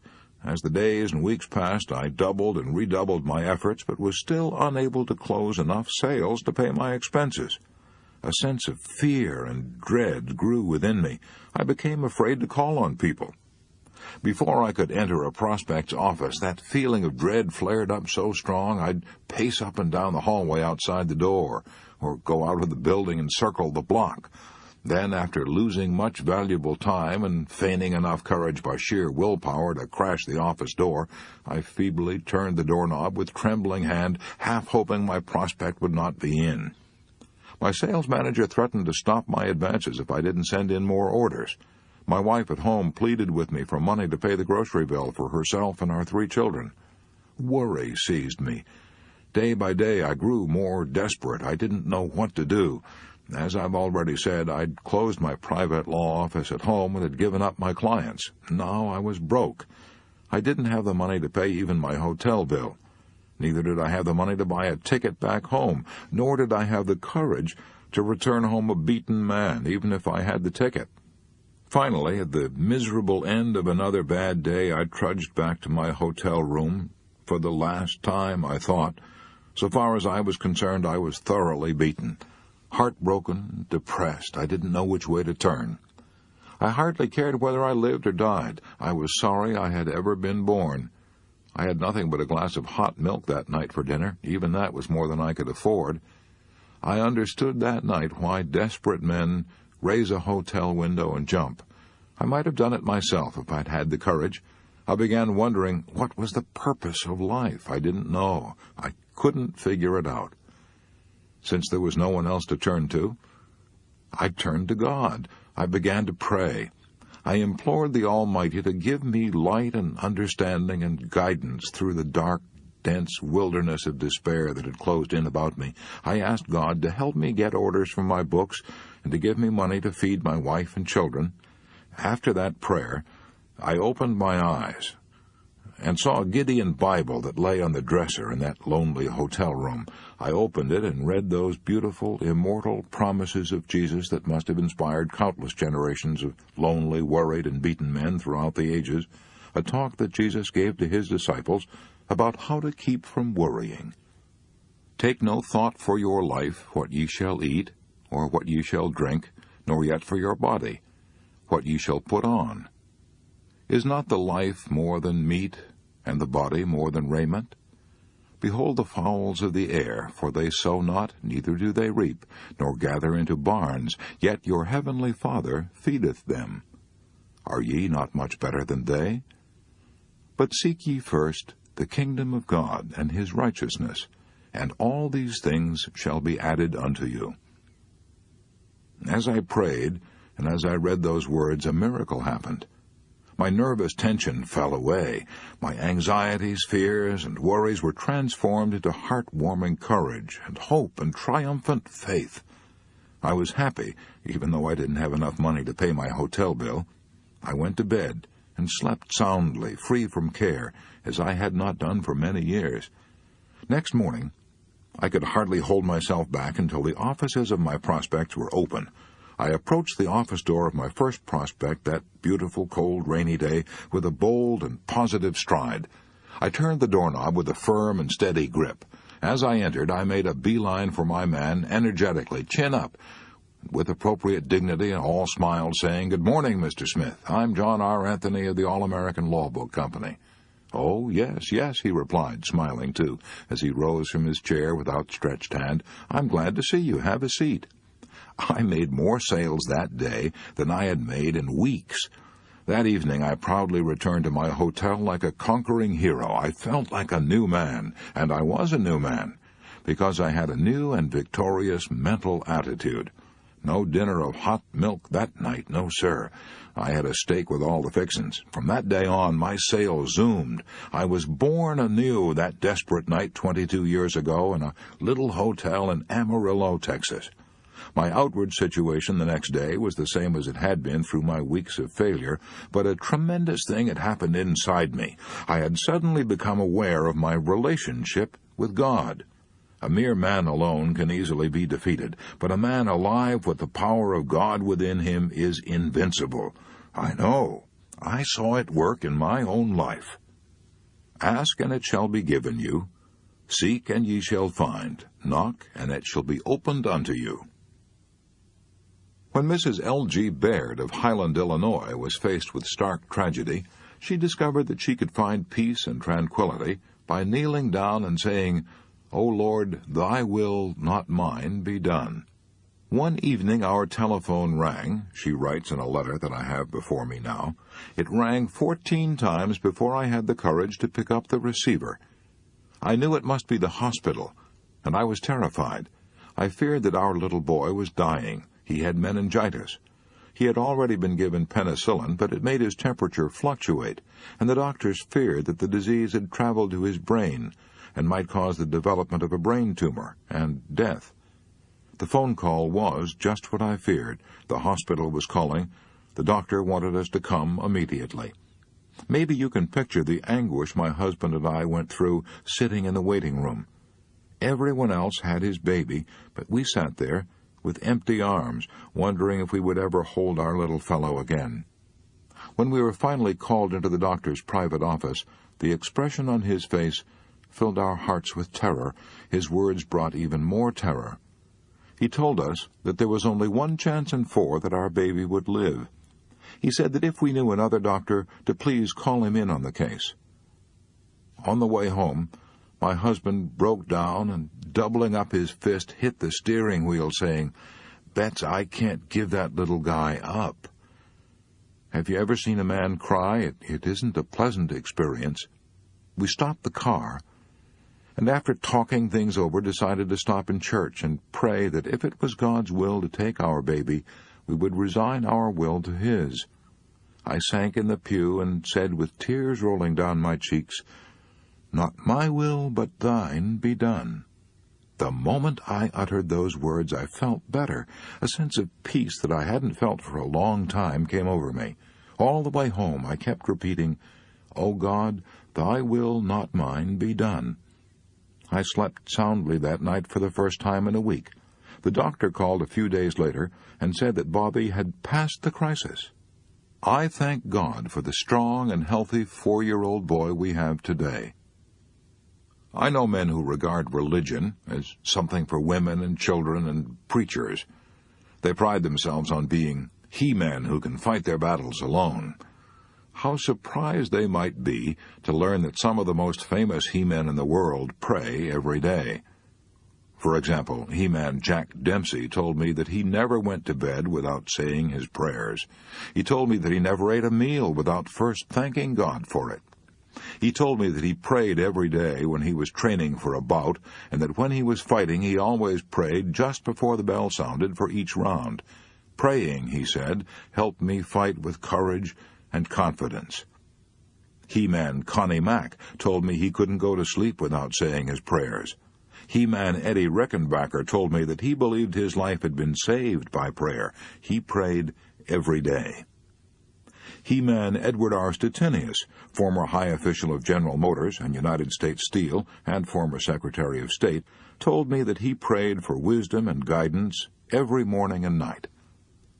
He-man J. Pierpont Morgan, the greatest financier of his age, often went alone to Trinity Church at the head of Wall Street on Saturday afternoons and knelt in prayer.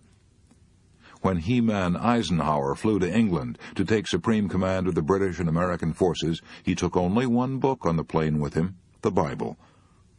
He-man General Mark Clark told me that he'd read his Bible every day during the war and knelt down in prayer. So did Chiang Kai-shek and General Montgomery, Monty of El Alamein. So did Lord Nelson at Trafalgar. So did General Washington, Robert E. Lee, Stonewall Jackson, and scores of other great military leaders. These he-men discovered the truth of William James's statement, "We and God have business with each other, and in opening ourselves to his influence, our deepest destiny is fulfilled."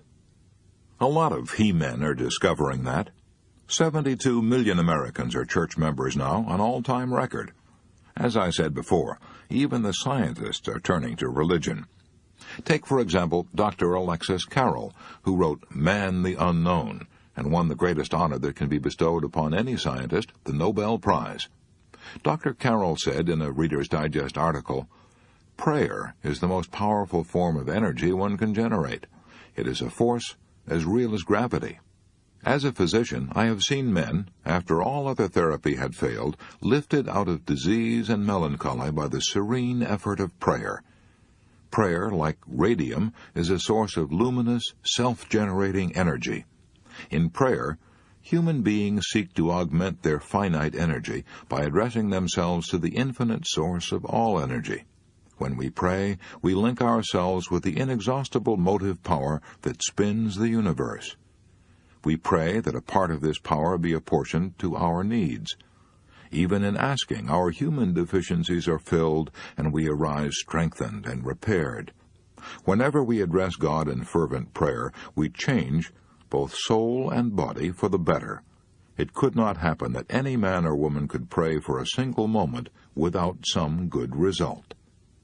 Admiral Byrd knew what it meant to link ourselves with the inexhaustible motive power that spins the universe. His ability to do that pulled him through the most trying ordeal of his life. He tells the story in his book, Alone. In 1934, he spent 5 months in a hut buried beneath the ice cap of the Ross Barrier, deep in the Antarctic. He was the only living creature south of latitude 78. Blizzards roared above his shack. The cold plunged down to 82 degrees below zero. He was completely surrounded by unending night. And then he found, to his horror, he was being slowly poisoned by carbon monoxide that escaped from his stove. What could he do? The nearest help was 123 miles away, and could not possibly reach him for several months. He tried to fix his stove and ventilating system, but the fumes still escaped. They often knocked him out cold.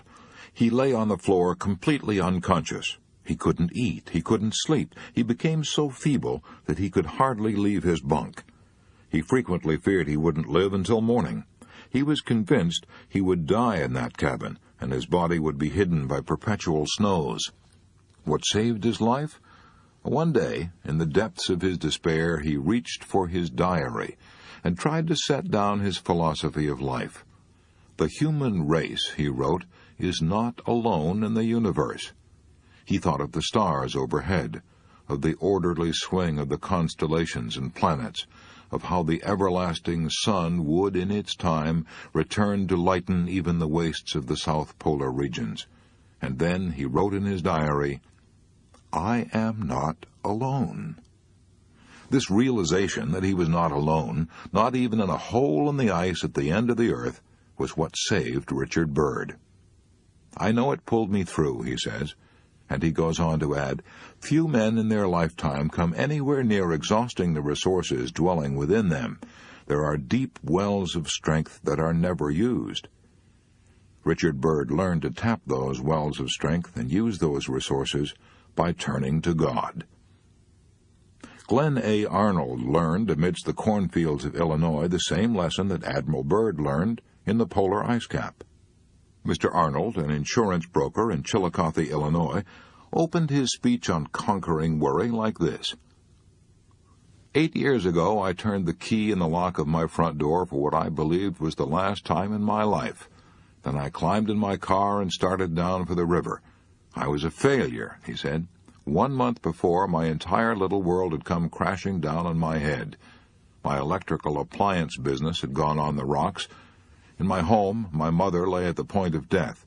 My wife was carrying our second child. Doctor's bills were mounting. We'd mortgaged everything we had to start the business, our car and our furniture. I'd even taken out a loan on my insurance policies. Now everything was gone. I couldn't take it any longer, so I climbed into my car and started for the river, determined to end the sorry mess. I drove a few miles out in the country, pulled off the road, and got out and sat on the ground and wept like a child. Then I really started to think. Instead of going around in frightening circles of worry, I tried to think constructively. How bad was my situation? Couldn't it be worse? Was it really hopeless? What could I do to make it better? I decided then and there to take the whole problem to the Lord and ask Him to handle it. I prayed. I prayed hard. I prayed as though my very life depended on it, which, in fact, it did. Then a strange thing happened. As soon as I turned all my problems over to a power greater than myself, I immediately felt a peace of mind that I hadn't known in months. I must have sat there for half an hour, weeping and praying. Then I went home and slept like a child. The next morning I arose with confidence. I no longer had anything to fear, for I was depending on God for guidance. That morning I walked into a local department store with my head high, and I spoke with confidence as I applied for a job as salesman in the electrical appliance department. I knew I would get the job, and I did. I made good at it until the whole appliance business collapsed due to the war. Then I began selling life insurance, still under the management of my great guide. That was only 5 years ago. Now all of my bills are paid. I have a fine family of 3 bright children, own my own home, have a new car, and own $25,000 in life insurance. As I look back, I'm glad now that I lost everything and became so depressed that I started for the river, because that tragedy taught me to rely on God, and I now have a peace and confidence that I never dreamed were possible. Why does religious faith bring us such peace and calm and fortitude? I'll let William James answer that. He says, "The turbulent billows of the fretful surface leave the deep parts of the ocean undisturbed. And to him who has a hold on vaster and more permanent realities, the hourly vicissitudes of his personal destiny seem relatively insignificant things. The really religious person is accordingly unshakable and full of equanimity, and calmly ready for any duty that the day may bring forth." If we're worried and anxious, why not try God? Why not, as Immanuel Kant said, accept a belief in God because we need such a belief? Why not link ourselves now with the inexhaustible motive power that spins the universe? Even if you're not a religious person by nature or training, even if you're an out-and-out skeptic, prayer can help you much more than you believe, for it is a practical thing. What do I mean, practical? I mean that prayer fulfills these three very basic psychological needs which all people share, whether they believe in God or not. 1. Prayer helps us put into words exactly what is troubling us. We saw in Chapter 4 that it's almost impossible to deal with a problem while it remains vague and nebulous. Praying, in a way, is very much like writing our problems down on paper. If we ask help for a problem, even from God, we must put it into words. 2. Prayer gives us a sense of sharing our burdens, of not being alone. Few of us are so strong that we can bear our heaviest burdens, our most agonizing troubles, all by ourselves. Sometimes our worries are of so intimate a nature that we cannot discuss them, even with our closest relatives or friends. Then prayer is the answer. Any psychiatrist will tell us that when we're pent up and tense and in agony of spirit, it is therapeutically good to tell someone our troubles. When we can't tell anyone else, we can always tell God. 3. Prayer puts into force an active principle of doing. It's a first step toward action. I doubt if anyone can pray for some fulfillment day after day without benefiting from it. In other words, without taking some steps to bring it to pass. The world-famous scientist, Dr. Alexis Carrel, said, "Prayer is the most powerful form of energy one can generate, so why not make use of it? Call it God or Allah or Spirit, why quarrel with the definitions as long as the mysterious powers of nature take us in hand? Why not close this book right now? Shut the door, kneel down, and unburden your heart. If you've lost your faith, beseech Almighty God to renew it, and repeat this beautiful prayer written by St. Francis of Assisi 700 years ago. Lord, make me an instrument of thy peace. Where there is hatred, let me sow love. Where there is injury, pardon. Where there is doubt, faith. Where there is despair, hope. Where there is darkness, light. Where there is sadness, joy. O divine Master, grant that I may not so much seek to be consoled as to console, to be understood as to understand, to be loved as to love, for it is in giving that we receive, it is in pardoning that we are pardoned, and it is in dying that we are born to eternal life." Part 6. How to Keep from Worrying About Criticism. Chapter 20. Remember that no one ever kicks a dead dog. An event occurred in 1929 that created a national sensation in educational circles. Learned men from all over America rushed to Chicago to witness the affair. A few years earlier, a young man by the name of Robert Hutchins had worked his way through Yale, acting as a waiter, a lumberjack, a tutor, and a clothesline salesman. Now, only 8 years later, he was being inaugurated as president of the fourth richest university in America, the University of Chicago. His age, 30. Incredible. The older educators shook their heads. Criticism came roaring down upon this boy wonder like a rock slide. He was this and he was that, too young, inexperienced. His educational ideas were cockeyed. Even the newspapers joined in the attack. The day he was inaugurated, a friend said to the father of Robert Maynard Hutchins, "I was shocked this morning to read that newspaper editorial denouncing your son." Yes, the elder Hutchins replied, it was severe, but remember that no one ever kicks a dead dog. Yes, and the more important a dog is, the more satisfaction people get in kicking him. The Prince of Wales, who later became Edward VIII, had that brought home to him in the seat of his pants.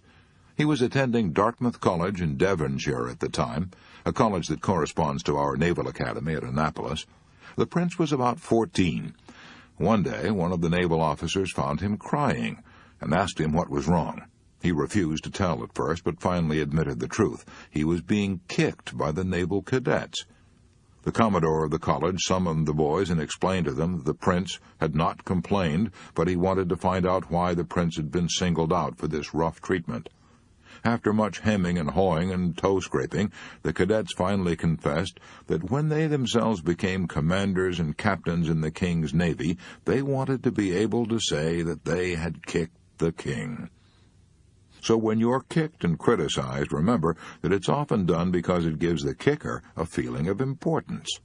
It often means that you're accomplishing something and are worthy of attention. Many people get a sense of savage satisfaction out of denouncing those who are better educated than they are or more successful. For example, while I was writing this chapter, I received a letter from a woman denouncing General William Booth, founder of the Salvation Army. I'd given a laudatory broadcast about General Booth, so this woman wrote me, saying that General Booth had stolen $8 million of the money he had collected to help poor people. The charge, of course, was absurd. But this woman wasn't looking for truth. She was seeking the mean-spirited gratification she got from tearing down someone far above her. I threw her bitter letter into the wastebasket, and thanked God that I wasn't married to her. Her letter didn't tell me anything at all about General Booth, but it did tell me a lot about her. Schopenhauer had said years ago, "Vulgar people take huge delight in the faults and follies of great men." One hardly thinks of the president of Yale as a vulgar man, yet a former president of Yale, Timothy Dwight, apparently took huge delight in denouncing a man who was running for president of the United States. The president of Yale warned that if this man were elected president, we may see our wives and daughters the victims of legal prostitution, soberly dishonored, speciously polluted, the outcasts of delicacy and virtue, the loathing of God and man. Sounds almost like a denunciation of Hitler, doesn't it? But it wasn't. It was a denunciation of Thomas Jefferson. Which Thomas Jefferson? Surely not the immortal Thomas Jefferson, the author of the Declaration of Independence, the patron saint of democracy? Yes, verily, that was the man. What American do you suppose was denounced as a hypocrite, an impostor, and as little better than a murderer? A newspaper cartoon depicted him on a guillotine, the big knife ready to cut off his head. Crowds jeered at him and hissed him as he rode through the streets. Who was he? George Washington. But that occurred a long time ago. Maybe human nature has improved since then. Let's see.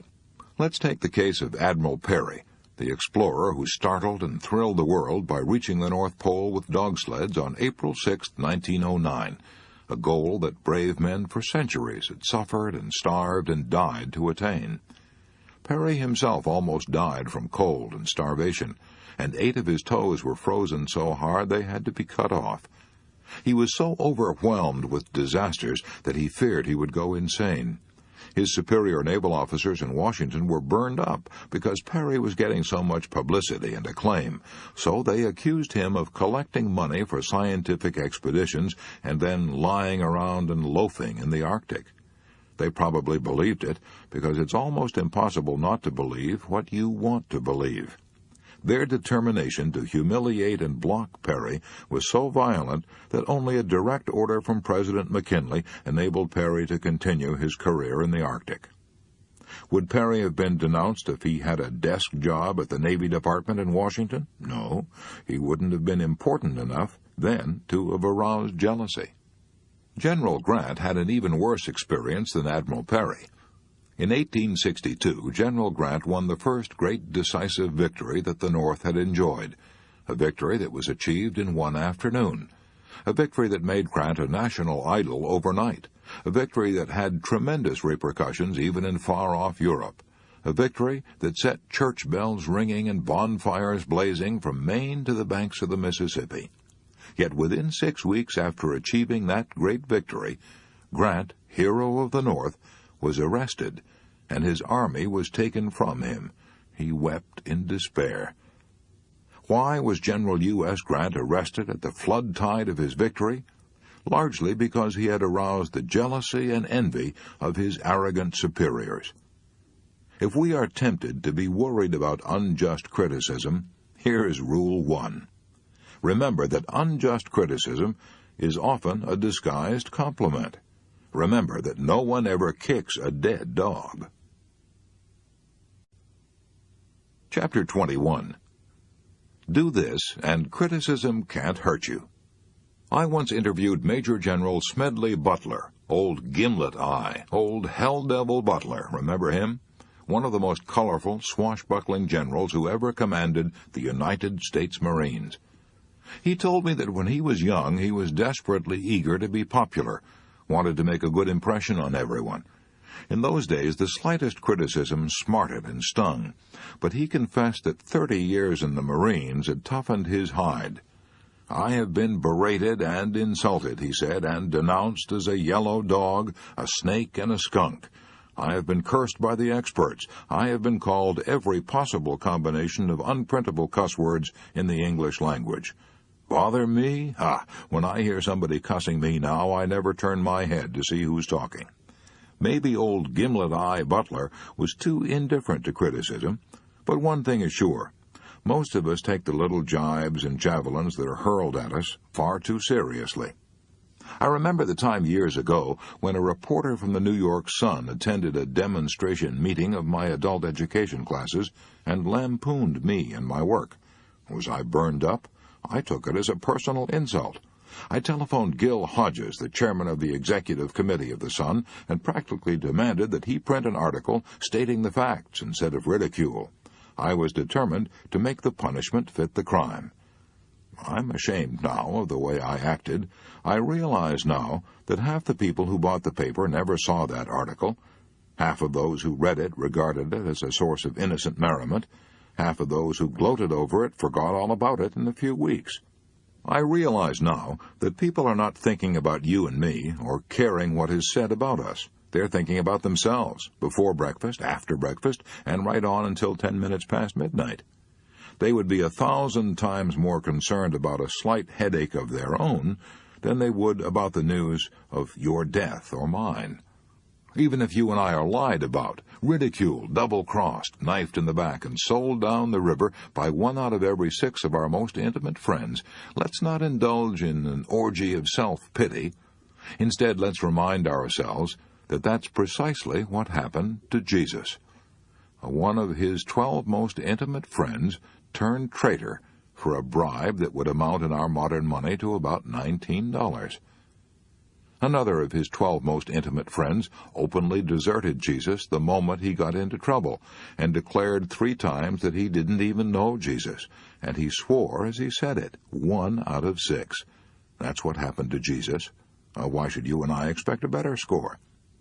I discovered years ago that although I couldn't keep people from criticizing me unjustly, I could do something infinitely more important. I could determine whether I would let the unjust condemnation disturb me. Let's be clear about this. I'm not advocating ignoring all criticism, far from it. I'm talking about ignoring only unjust criticism. I once asked Eleanor Roosevelt how she handled unjust criticism, and Allah knows she had a lot of it. She probably had more ardent friends and more violent enemies than any other woman who ever lived in the White House. She told me that as a young girl she was almost morbidly shy, afraid of what people might say. She was so afraid of criticism that one day she asked her aunt, Theodore Roosevelt's sister, for advice. She said, "Auntie Bye, I want to do so-and-so, but I'm afraid of being criticized." Teddy Roosevelt's sister looked her in the eye and said, "Never be bothered by what people say. As long as you know in your heart you are right." Eleanor Roosevelt told me that bit of advice proved to be her rock of Gibraltar years later when she was in the White House. She told me that the only way we can avoid all criticism is to be like a Dresden china figure and stay on a shelf. Do what you feel in your heart to be right, for you'll be criticized anyway. You'll be damned if you do and damned if you don't. That is her advice. When the late Matthew C. Brush was president of the American International Corporation, I asked him if he was ever sensitive to criticism, and he replied, "Yes, I was very sensitive to it in my early days. I was eager then to have all the employees in the organization think I was perfect. If they didn't, it worried me. I would try to please first one person who had been sounding off against me, but the very thing I did to patch it up with him would make someone else mad. Then when I tried to fix it up with this person, I would stir up a couple of other bumblebees. I finally discovered that the more I tried to pacify and to smooth over injured feelings in order to escape personal criticism, the more certain I was to increase my enemies. So finally I said to myself, if you get your head above the crowd, you're going to be criticized, so get used to the idea. That helped me tremendously. From that time on, I made it a rule to do the very best I could, and then put up my old umbrella and let the rain of criticism drain off me instead of run down my neck. Deems Taylor went a bit further. He let the rain of criticism run down his neck and had a good laugh over it, in public.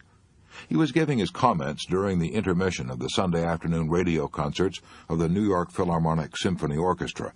One woman wrote him a letter calling him a liar, a traitor, a snake, and a moron. Mr. Taylor says in his book, Of Men and Music, I have a suspicion that she didn't care for that talk. On the following week's broadcast, Mr. Taylor read this letter over the radio to millions of listeners, and received another letter from the same lady a few days later, expressing her unaltered opinion, says Mr. Taylor, that I was still a liar, a traitor, a snake, and a moron. We can't keep from admiring a man who takes criticism like that. We admire his serenity, his unshaken poise, and his sense of humor. When Charles Schwab was addressing the student body at Princeton, he confessed that one of the most important lessons he ever learned was taught to him by an old German who worked in Schwab's steel mill. This old German got involved in a hot wartime argument with the other steel workers, and they tossed him into the river. When he came into my office, Mr. Schwab said, covered with mud and water, I asked him what he had said to the men who had thrown him in the river, and he replied, I just laughed. Mr. Schwab declared that he had adopted that old German's words as his motto, just laugh. That motto is especially good when you're the victim of unjust criticism. You can answer the man who answers you back, but what can you say to the man who just laughs? Lincoln might have broken under the strain of the Civil War if he hadn't learned the folly of trying to answer all the vitriolic condemnation hurled at him.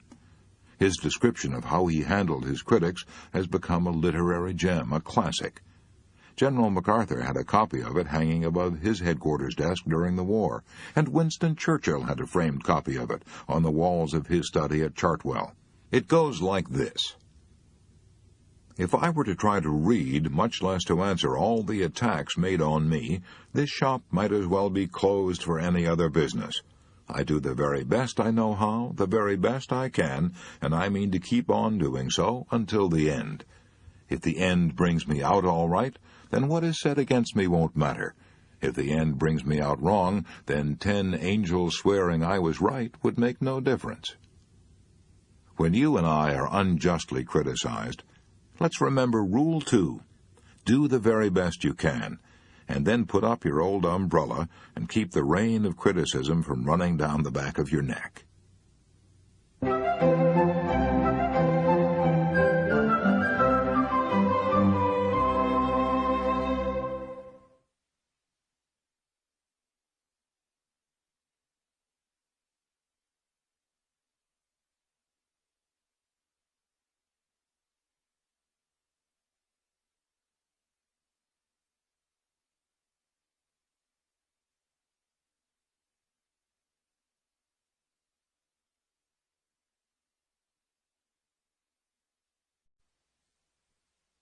Chapter 22. Fool Things I Have Done. I have a folder in my private filing cabinet marked FTD, short for Fool Things I've Done. I put in that folder written records of the fool things I've been guilty of.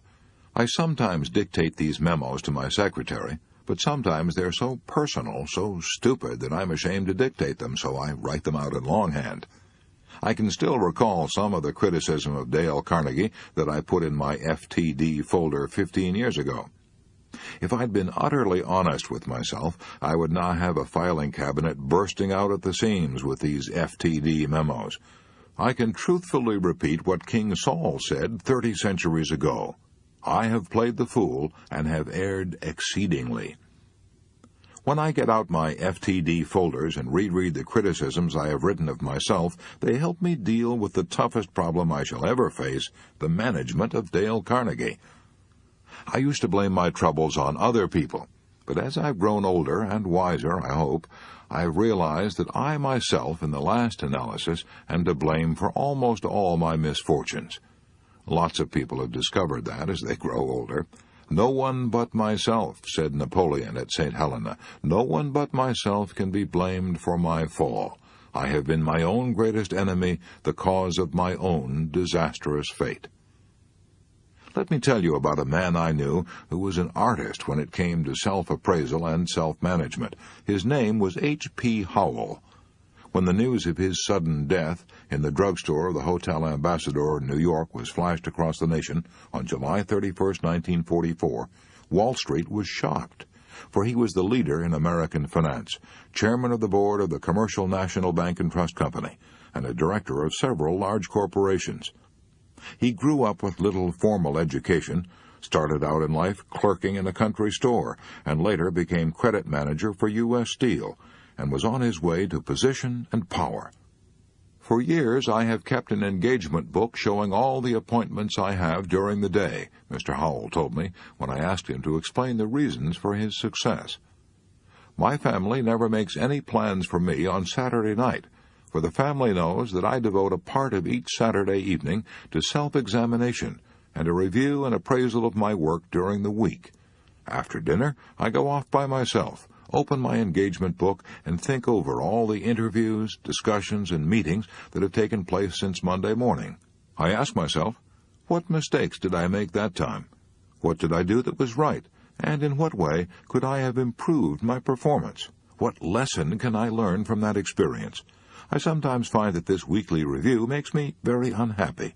Sometimes I'm astonished by my own blunders. Of course, as the years have gone by, these blunders have become less frequent. This system of self-analysis, continued year after year, has done more for me than any other thing I have ever attempted." Maybe H.P. Howell borrowed his idea from Ben Franklin. Only Franklin didn't wait until Saturday night. He gave himself a severe going-over every night.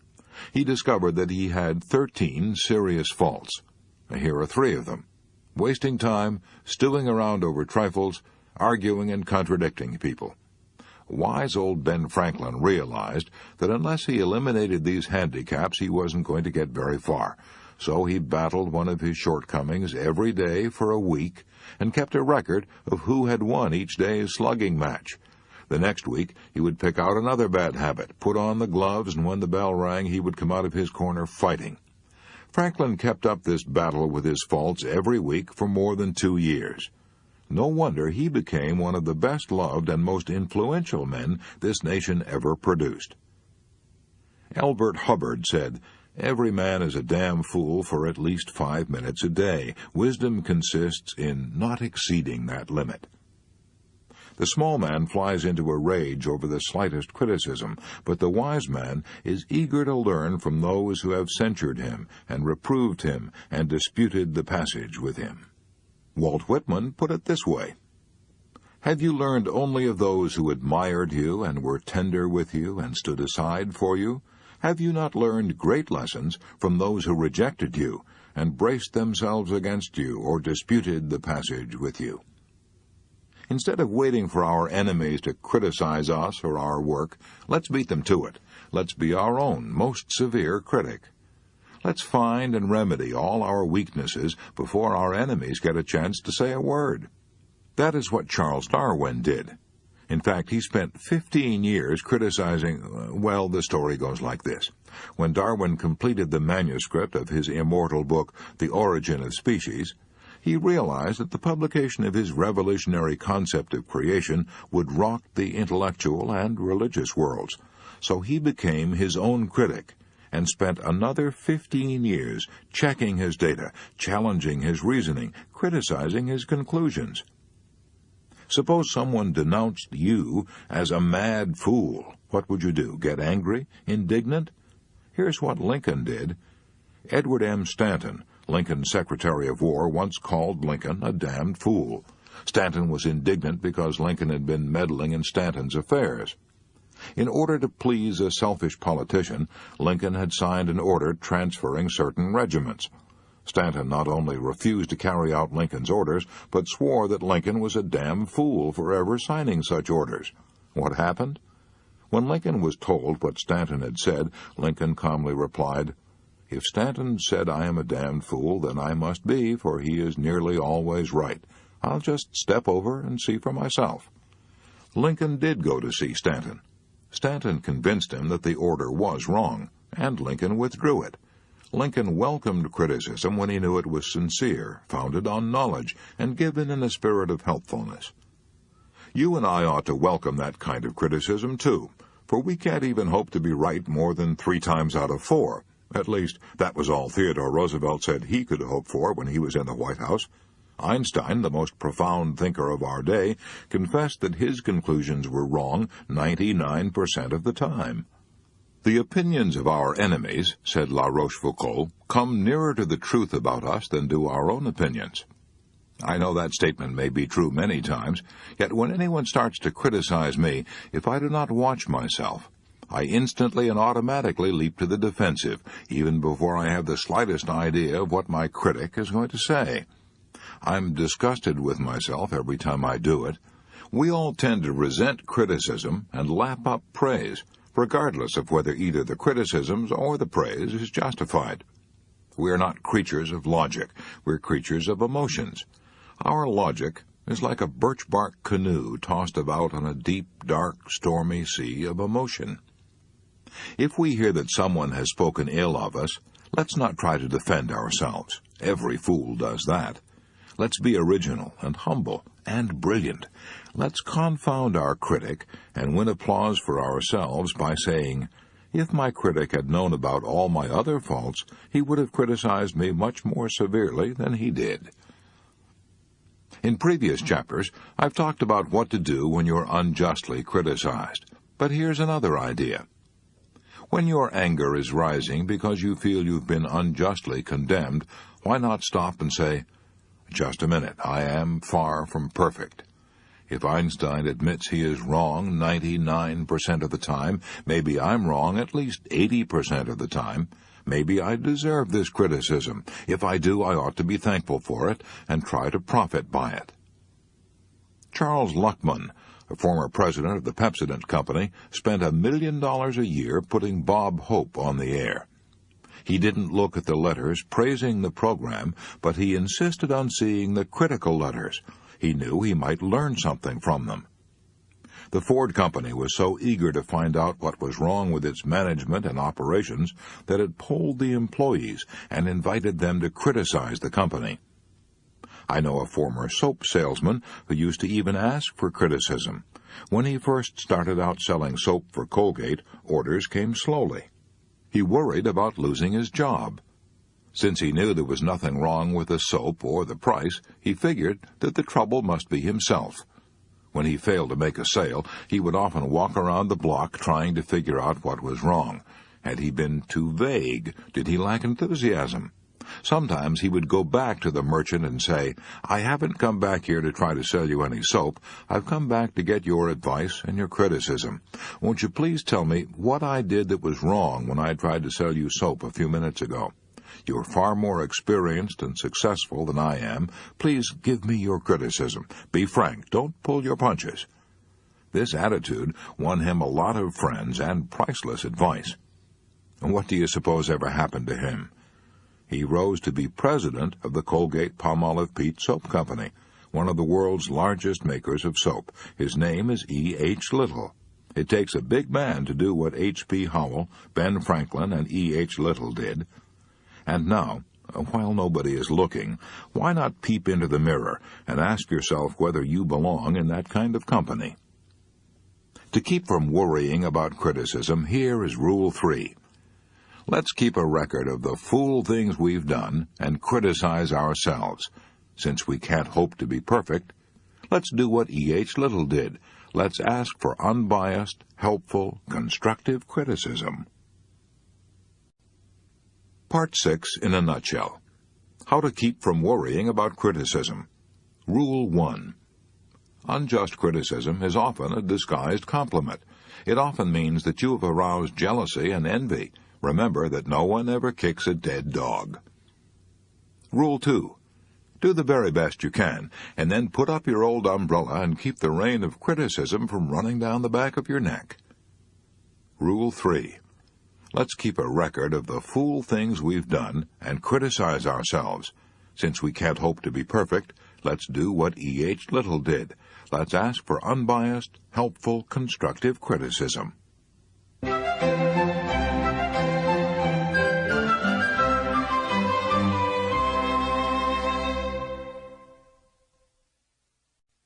Part 7. 6 ways to prevent fatigue and worry, and keep your energy and spirits high. Chapter 23. How to add 1 hour a day to your waking life. Why am I writing a chapter on preventing fatigue in a book on preventing worry? That's simple, because fatigue often produces worry, or at least it makes you susceptible to worry. Any medical student will tell you that fatigue lowers your resistance to the emotions of fear and worry, so preventing fatigue tends to prevent worry. And did I say tends to prevent worry? This is putting it mildly. Dr. Edmund Jacobson goes much further. Dr. Jacobson has written 2 books on relaxation, Progressive Relaxation and You Must Relax. And as director of the University of Chicago Laboratory for Clinical Physiology, he spent years conducting investigations in using relaxation as a method in medical practice. He declares that any nervous or emotional state fails to exist in the presence of complete relaxation. That's another way of saying you cannot continue to worry if you relax. The first rule is rest often. Rest before you get tired. And why is that so important? Because fatigue accumulates with astonishing rapidity. The United States Army has discovered, by repeated tests, that even young men toughened by years of Army training, can march better, can hold up longer, if they throw down their packs and rest 10 minutes out of every hour. So the Army forces them to do just that. Your heart is just as smart as the U.S. Army. Your heart pumps enough blood through your body every day to fill a railway tank car. It exerts enough energy every 24 hours to shovel 20 tons of coal onto a platform 3 feet high. It does this incredible amount of work for 50, 70, maybe 90 years. How can it stand it? Dr. Walter B. Cannon of the Harvard Medical School explained it. He said, most people have the idea that the heart is working all the time. As a matter of fact, there's a definite rest period after each contraction. When beating at a moderate rate of 70 pulses per minute, the heart is actually working only 9 hours out of the 24. In the aggregate, its rest periods total a full 15 hours per day.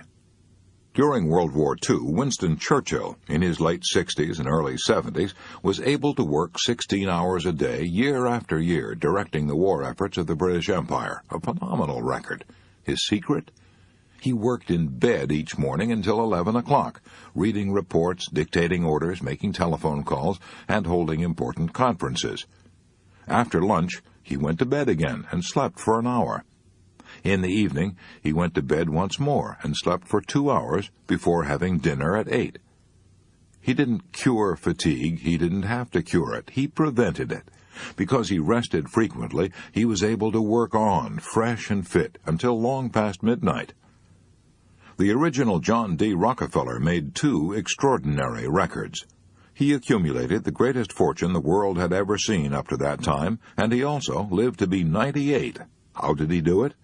The chief reason, of course, was because he had inherited a tendency to live long. Another reason was his habit of taking a half-hour nap in his office every noon. He would lie down on his office couch, and not even the President of the United States could get John D. on the phone while he was having his snooze. In his excellent book, Why Be Tired, Daniel W. Jocelyn observed, "Rest is not a matter of doing absolutely nothing. Rest is repair." There is so much repair power in a short period of rest that even a 5-minute nap will help to forestall fatigue. Connie Mack, the grand old man of baseball, told me that if he didn't take an afternoon nap before a game, he was all tuckered out at around the 5th inning. But if he did go to sleep, if for only 5 minutes he could last throughout an entire doubleheader without feeling tired.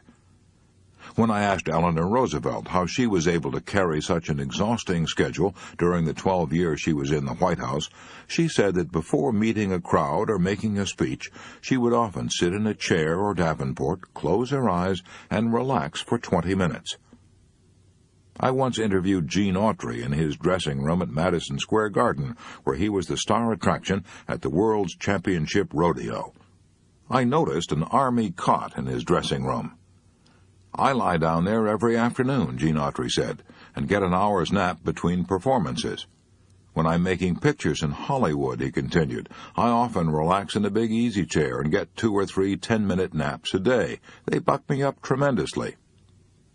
Edison attributed his enormous energy and endurance to his habit of sleeping whenever he wanted to. I interviewed Henry Ford shortly before his 80th birthday. I was surprised to see how fresh and fine he looked. I asked him the secret. He said, "I never stand up when I can sit down, and I never sit down when I can lie down." Horace Mann, the father of modern education, did the same thing as he grew older. When he was president of Antioch College, he used to stretch out on a couch while interviewing students. I persuaded a motion picture director in Hollywood to try a similar technique. He confessed that it worked miracles. I refer to Jack Chertok, who was one of Hollywood's top directors. When he came to see me several years ago, he was then head of the short feature department of MGM. Worn out and exhausted, he had tried everything, tonics, vitamins, medicine. Nothing helped much. I suggested that he take a vacation a day. How? By stretching out in his office and relaxing while holding conferences with his staff writers. When I saw him again 2 years later, he said, "A miracle has happened. That's what my own physicians call it. I used to sit up in my chair, tense and taut, while discussing ideas for our short features. Now I stretch out on the office couch during these conferences. I feel better than I have felt in 20 years. Work 2 hours a day longer, yet I rarely get tired." How does all this apply to you? If you're a stenographer, you can't take naps in the office, as Edison did, and as Sam Goldwyn did. And if you're an accountant, you can't stretch out on the couch while discussing a financial statement with the boss. But if you live in a small city and go home for lunch, you may be able to take a 10-minute nap after lunch. That is what General George C. Marshall used to do. He felt he was so busy directing the U.S. Army in wartime that he had to rest at noon. If you're over 50 and feel you're too rushed to do it, then buy immediately all the life insurance you can get. Funerals come high, and suddenly these days, and your spouse may want to take your insurance money and marry a younger person. If you can't take a nap at noon, you can at least try to lie down for an hour before the evening meal. It is cheaper than a cocktail, and over a long stretch it is 5,467 times more effective. If you can sleep for an hour around 5, 6, or 7 o'clock, you can add 1 hour a day to your waking life. Why? How? Because an hour's nap before the evening meal, plus 6 hours sleep at night, a total of 7 hours, will do you more good than 8 hours of unbroken sleep. A physical worker can do more work if he takes more time out for rest. Frederick Taylor demonstrated that while working as a scientific management engineer with the Bethlehem Steel Company. He observed that laboring men were loading approximately 12.5 tons of pig iron per man each day on freight cars, and they were exhausted at noon. He made a scientific study of all the fatigue factors involved, and declared that these men should be loading not 12.5 tons of pig iron per day, but 47 tons per day. He figured that they ought to do almost 4 times as much as they were doing and not be exhausted. But prove it. Taylor selected a Mr. Schmidt, who was required to work by the stopwatch. Schmidt was told by the man who stood over him with a watch, "Now pick up a pig and walk. Now sit down and rest. Now walk. Now rest." And what happened? Schmidt carried 47 tons of pig iron each day, while the other men carried only 12.5 tons per man. And he practically never failed to work at this pace during the 3 years that Frederick Taylor was at Bethlehem. Schmidt was able to do this because he rested before he got tired. He worked approximately 26 minutes before he got tired. He worked approximately 26 minutes out of the hour and rested 34 minutes. He rested more than he worked, yet he did almost 4 times as much work as the others. Is this mere hearsay? No, you can read the record yourself on pages 41 through 62 of Principles of Scientific Management by Frederick Winslow Taylor. And let me repeat. Do what the Army does. Take frequent rests. Do what your heart does. Rest before you get tired, and you will add 1 hour a day to your waking life. Chapter 24. What makes you tired, and what you can do about it. Here's an astounding and significant fact. Mental work alone can't make you tired.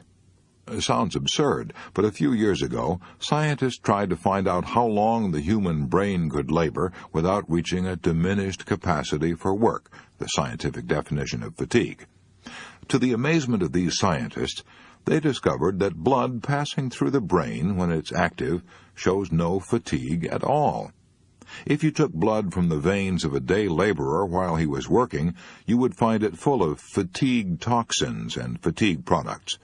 But if you took a drop of blood from the brain of an Albert Einstein, it would show no fatigue toxins whatever at the end of the day.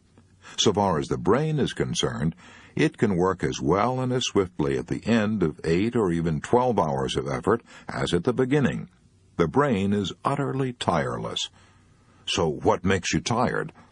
Psychiatrists declare that most of our fatigue derives from our mental and emotional attitudes. One of England's most distinguished psychiatrists, A.J. Hadfield, says in his book, The Psychology of Power, the greater part of the fatigue from which we suffer is of mental origin.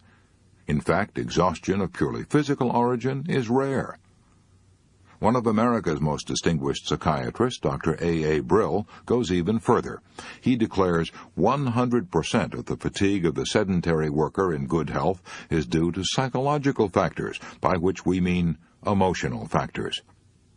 What kinds of emotional factors tire the sedentary or sitting worker? Joy? Commitment? No, never. Boredom, resentment, the feeling of not being appreciated, a feeling of futility, hurry, anxiety, worry. Those are the emotional factors that exhaust the sitting worker, make him susceptible to colds, reduce his output, and send him home with a nervous headache.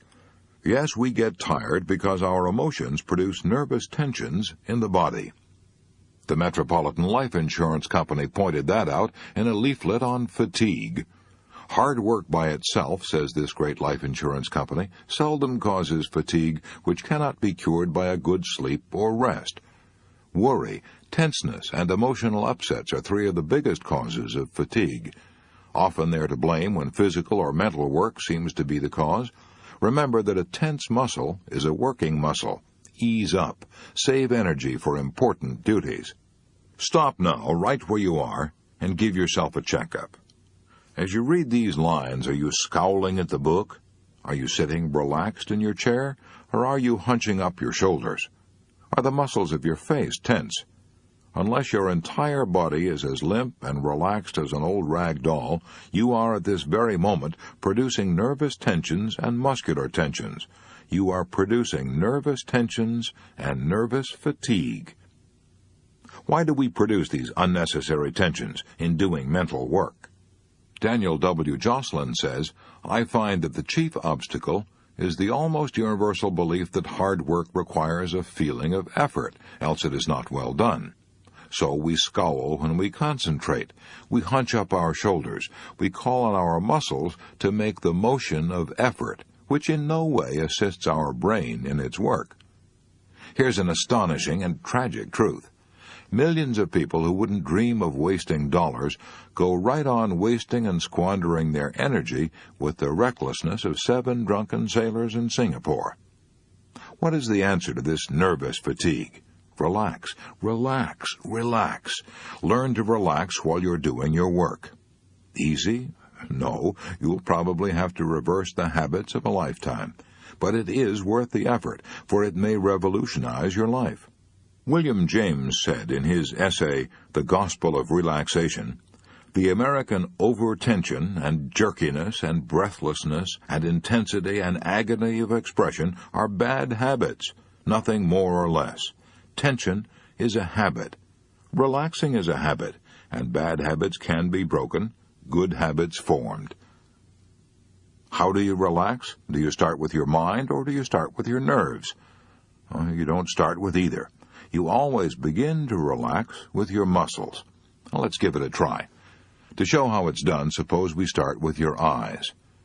Read this paragraph through, and when you've reached the end, lean back, close your eyes, and say to your eyes silently, "Let go, let go. Stop straining, stop frowning. Let go, let go." Repeat this over and over, very slowly, for a minute. Didn't you notice that after a few seconds the muscles of the eyes began to obey? Didn't you feel as though some hand had wiped away the tension? Well, incredible as it seems, you have sampled in that 1 minute the whole key and secret to the art of relaxing. You can do the same thing with the jaw, with the muscles of the face, with the neck, with the shoulders, the whole of the body. But the most important organ of all is the eye. Dr. Edmund Jacobson of the University of Chicago has gone so far as to say that if you can completely relax the muscles of your eyes, you can forget all your troubles.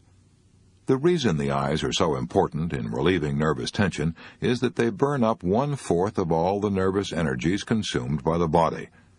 That is also why so many people with perfectly sound vision suffer from eye strain.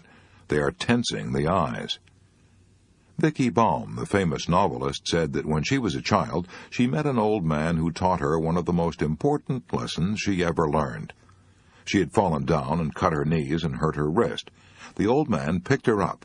He had once been a circus clown, and as he brushed her off, he said, "The reason you injured yourself was because you don't know how to relax. You have to pretend you are as limp as a sock, an old crumpled sock. Come, I'll show you how to do it." That old man taught Vicky Baum and the other children how to fall, how to do flip-flops, and how to turn somersaults. And he always insisted, think of yourself as an old crumpled sock, then you've got to relax. You can relax in odd moments almost anywhere you are. Only don't make an effort to relax. Relaxation is the absence of all tension and effort. Think ease and relaxation. Begin by thinking relaxation of the muscles of your eyes and your face, saying over and over, "Let go, let go, let go," and relax. Feel the energy flowing out of your facial muscles to the center of your body. Think of yourself as free from tension as a baby.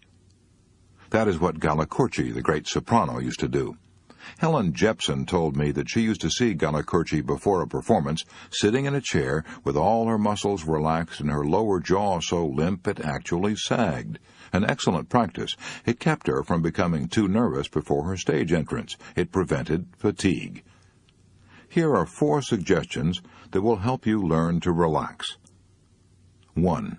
Relax in odd moments. Let your body go limp like an old sock. I keep an old maroon-colored sock on my desk as I work. Keep it there as a reminder of how limp I ought to be. If you haven't got a sock, a cat will do. Did you ever pick up a kitten sleeping in the sunshine? If so, both ends sagged like a wet newspaper. Even the yogis in India say that if you want to master the art of relaxation, study the cat.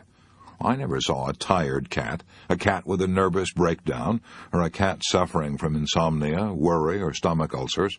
You will probably avoid these disasters if you learn to relax as the cat does. 2. Work as much as possible in a comfortable position. Remember that tensions in the body produce aching shoulders and nervous fatigue. 3. Check yourself 4 or 5 times a day and say to yourself, am I making my work harder than it actually is? Am I using muscles that have nothing to do with the work I'm doing? This will help you form the habit of relaxing. And as Dr. David Harold Fink says, among those who know psychology best, it is habits 2 to 1. 4. Test yourself again at the end of the day by asking yourself, just how tired am I? If I am tired, it's not because of the mental work I have done, but because of the way I have done it. I measure my accomplishments, says Daniel W. Joslin, not by how tired I am at the end of the day, but how tired I am not. He says, when I feel particularly tired at the end of the day, or when irritability proves that my nerves are tired, I know beyond question that it has been an inefficient day, both as to quantity and quality. If every businessman in America would learn that same lesson, our death rate from hypertension diseases would drop overnight, and we would stop filling up our sanitariums and asylums with people who have been broken by fatigue and worry. Chapter 25. How to Avoid Fatigue and Keep Looking Young. One day last autumn, my associate flew up to Boston to attend a session of one of the most unusual medical classes in the world. Medical? Well, yes, it meets once a week at the Boston Dispensary, and the patients who attend it get regular and thorough medical examinations before they're admitted. But actually, this class is a psychological clinic. Although it's officially called a class in applied psychology, formerly the thought control class, a name suggested by the first member, its real purpose is to deal with people who are ill from worry, and many of these patients are emotionally disturbed housewives. How did such a class for worriers get started? Well, in 1930, Dr. Joseph H. Pratt, who, by the way, had been a pupil of Sir William Osler, observed that many of the outpatients who came to the Boston Dispensary apparently had nothing wrong with them physically, yet they had practically all the symptoms that flesh is heir to. One woman's hands were so crippled with arthritis that she'd lost all use of them. Another was in agony with all the excruciating symptoms of cancer of the stomach. Others had backaches, headaches, were chronically tired, or had vague aches and pains. They actually felt these pains, but the most exhaustive medical examination showed that nothing whatever was wrong with these people, in the physical sense. Many old-fashioned doctors would have said it was all imagination, all in the mind. But Dr. Pratt realized that it was no use to tell these patients to go home and forget it. He knew that most of these people didn't want to be sick. If it was so easy to forget their ailments, they would do so themselves. So, what could be done? He opened this class to a chorus of doubts from the medical doubters on the sidelines, and the class worked wonders. In the years that have passed since it started, thousands of patients have been cured by attending it. Some of the patients have been coming for years, as religious in their attendance as though going to church. My assistant talked to a woman who has hardly missed a session in more than 9 years. She said that when she first went to the clinic, she was thoroughly convinced she had a floating kidney and some kind of heart ailment. She was so worried and tense that she occasionally lost her eyesight and had spells of blindness. Yet today she's confident and cheerful and in excellent health. She looked only about 40, yet she held one of her grandchildren asleep in her lap.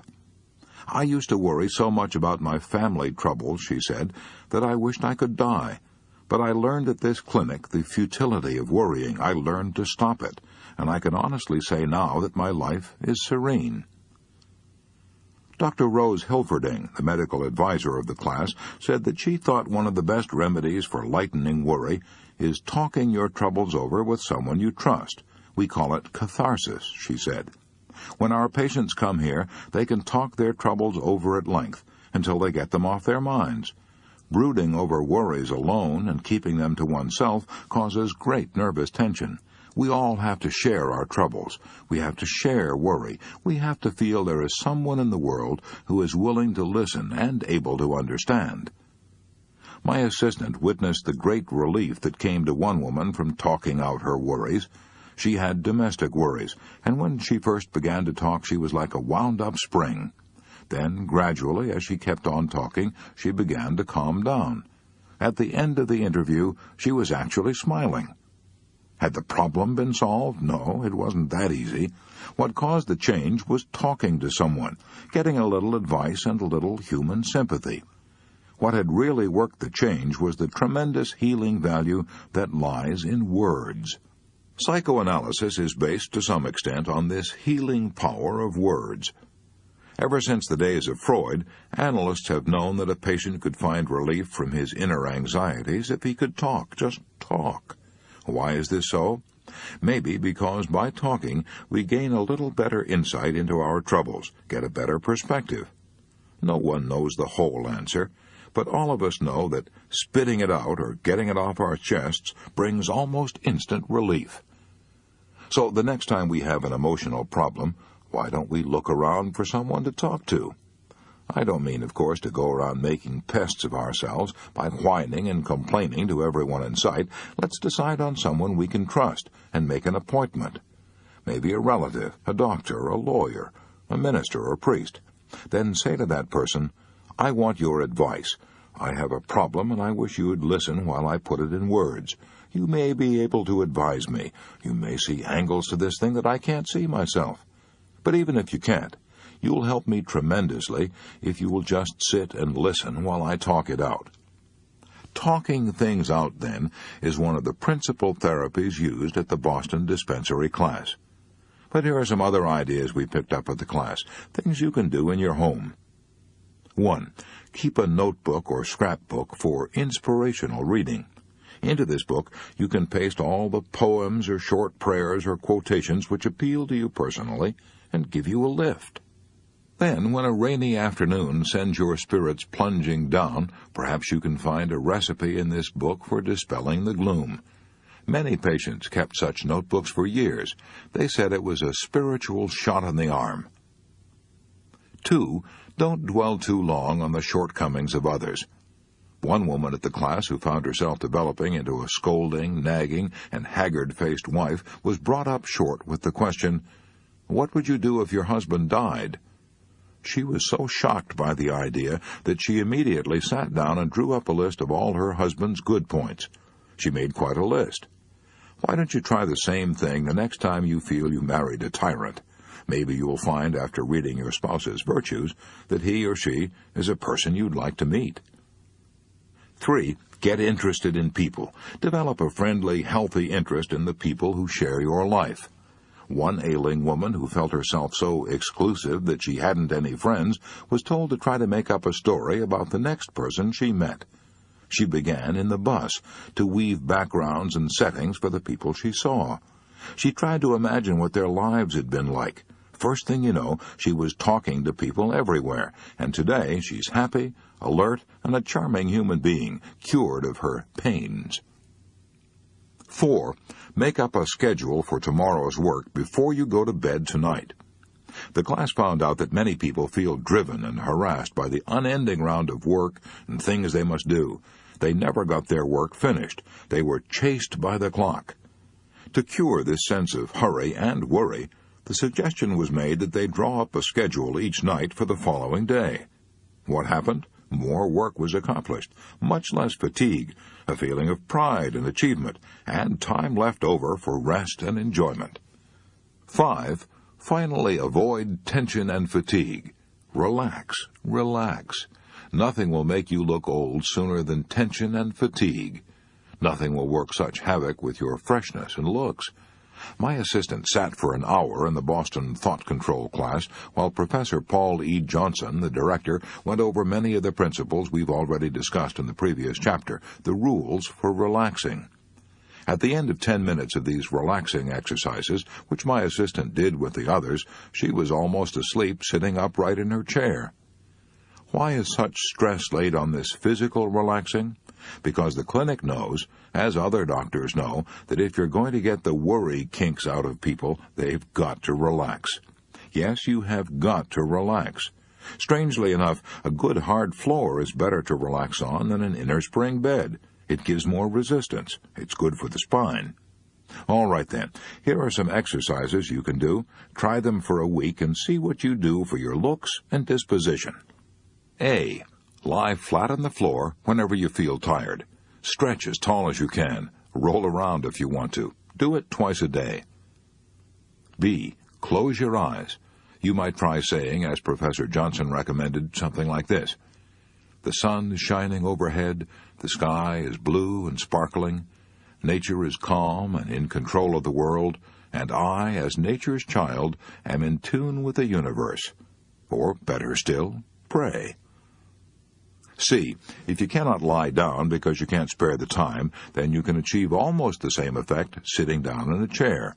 A hard, upright chair is the best for relaxing. Sit upright in the chair like a seated Egyptian statue, and let your hands rest, palms down, on the tops of your thighs. D. Now, slowly tense the toes, then let them relax. Tense the muscles in your legs, and let them relax. Do this slowly upward with all the muscles of your body until you get to the neck. Then let your head roll around heavily, as though it were a football. Keep saying to your muscles, as in the previous chapter, let go, let go. E. Quiet your nerves with slow, steady breathing. Breathe from deep down. The yogis of India were right. Rhythmical breathing is one of the best methods ever discovered for soothing the nerves. F. Think of all the wrinkles and frowns in your face, and smooth them all out. Loosen up the worry creases you feel between your brows and at the sides of your mouth. Do this twice a day, and maybe you won't have to go to a health club to get a massage. Maybe the lines will disappear from the inside out. Chapter 26. 4 good working habits that will help prevent fatigue and worry. Good working habit number 1. Clear your desk of all papers except those relating to the immediate problem at hand. Roland L. Williams, president of Chicago and Northwestern Railway, once said, "A person with his desk piled high with papers on various matters will find his work much easier and more accurate if he clears that desk of all but the immediate problem on hand. I call this good housekeeping, and it's the #1 step toward efficiency." If you visit the Library of Congress in Washington, D.C., you will find 5 words painted on the ceiling, 5 words written by the poet Pope. Order is heaven's first law. Order ought to be the first law of business, too. But is it? No. The average desk is cluttered up with papers that haven't been looked at for weeks. In fact, the publisher of a New Orleans newspaper once told me that his secretary cleared up one of his desks and found a typewriter that had been missing for 2 years. The mere sight of a desk littered with unanswered mail and reports and memos is enough to breed confusion, tensions, and worries. It is much worse than that. The constant reminder of a million things to do and no time to do them can worry you not only into tension and fatigue, but it can also worry you into high blood pressure, heart trouble, and stomach ulcers. Dr. John H. Stokes, professor, Graduate School of Medicine, University of Pennsylvania, read a paper before the National Convention of the American Medical Association, a paper entitled Functional Neuroses as Complications of Organic Disease. In that paper, Dr. Stokes listed 11 conditions under the title, What to Look For in the Patient's State of Mind. Now, here's the first item on that list. The sense of must or obligation, the unending stretch of things ahead that simply have to be done. But how can such an elementary procedure as clearing your desk and making decisions help you avoid this high pressure, this sense of must, this sense of an unending stretch of things ahead that simply have to be done? Dr. William L. Sadler, the famous psychiatrist, told of a patient who, by using this simple device, avoided a nervous breakdown. The man was an executive in a big Chicago firm. When he came to Dr. Sadler's office, he was tense, nervous, worried. He knew he was heading for a tailspin, but he couldn't quit work. He had to have help. While this man was telling me his story, Dr. Sadler says, my telephone rang. It was the hospital calling. And instead of deferring the matter, I took time right then to come to a decision. I always settle questions, if possible, right on the spot. I'd no sooner hung up than the phone rang again. Again, an urgent matter which I took time to discuss. The third interruption came when a colleague of mine came into my office for advice on a patient who was critically ill. When I'd finished with him, I turned to my caller and began to apologize for keeping him waiting. But he'd brightened up. He had a completely different look on his face. "Don't apologize, doctor," this man said to Sadler. "In the last 10 minutes, I think I've got a hunch as to what's wrong with me. I'm going back to my office and revise my working habits. But before I go, do you mind if I take a look in your desk?" Dr. Sadler opened up the drawers of his desk, all empty except for supplies. "Tell me," said the patient, "where do you keep your unfinished business?" "Finished," said Sadler. "And where do you keep your unanswered mail?" "Answered," Sadler told him. "My rule is never to lay down a letter until I've answered it. I dictate the reply to my secretary at once." 6 weeks later, this same executive invited Dr. Sadler to come to his office. He was changed, and so was his desk. He opened the desk drawers to show that there was no unfinished business inside of the desk. 6 weeks ago, this executive said, I had 3 different desks in 2 different offices and was snowed under by my work. I was never finished. After talking to you, I came back here and cleared out a wagon load of reports and old papers. Now I work at one desk, settle things as they come up, and don't have a mountain of unfinished business nagging me and making me tense and worried. But the most astonishing thing is I've recovered completely. There's nothing wrong anymore with my health." Charles Evans Hughes, former Chief Justice of the United States Supreme Court, said, "Men do not die from overwork, they die from dissipation and worry. Yes, from dissipation of their energies, and worry because they never seem to get their work done." Good working habit number 2. Do things in the order of their importance. Henry L. Doherty, founder of the nationwide Cities Service Company, said that regardless of how much salary he paid, there were 2 abilities he found it almost impossible to find. Those 2 priceless abilities? First, the ability to think. Second, the ability to do things in the order of their importance. Charles Luckman, the lad who started from scratch and climbed in 12 years to president of the Pepsodent Company, got a salary of $100,000 a year and made $1 million besides. That lad declared that he owed much of his success to developing the 2 abilities that Henry L. Doherty said he found almost impossible to find. Charles Luckman said, "As far back as I can remember, I have gotten up at 5 o'clock in the morning because I can think better then than at any other time. I can think better then and plan my day, plan to do things in the order of their importance." Frank Betker, one of America's most successful insurance salesmen, didn't wait until 5 o'clock in the morning to plan his day. He planned it the night before. Set a goal for himself, a goal to sell a certain amount of insurance that day. If he failed, that amount was added to the next day, and so on. I know from long experience that one is not always able to do things in the order of their importance, but I also know that some kind of plan to do first things first is infinitely better than extemporizing as you go along.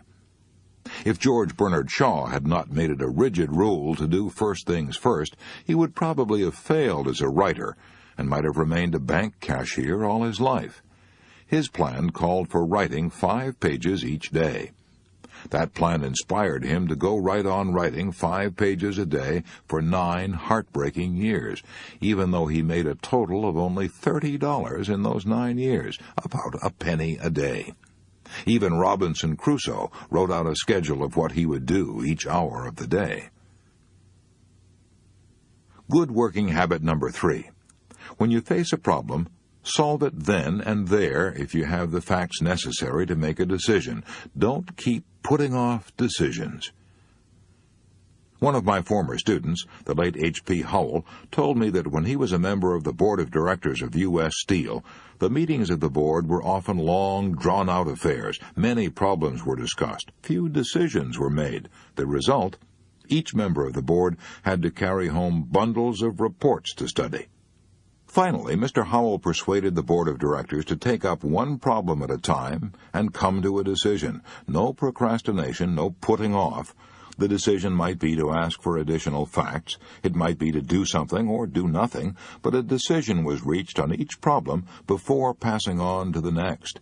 Mr. Howell told me that the results were striking and salutary. The docket was cleared. The calendar was clean.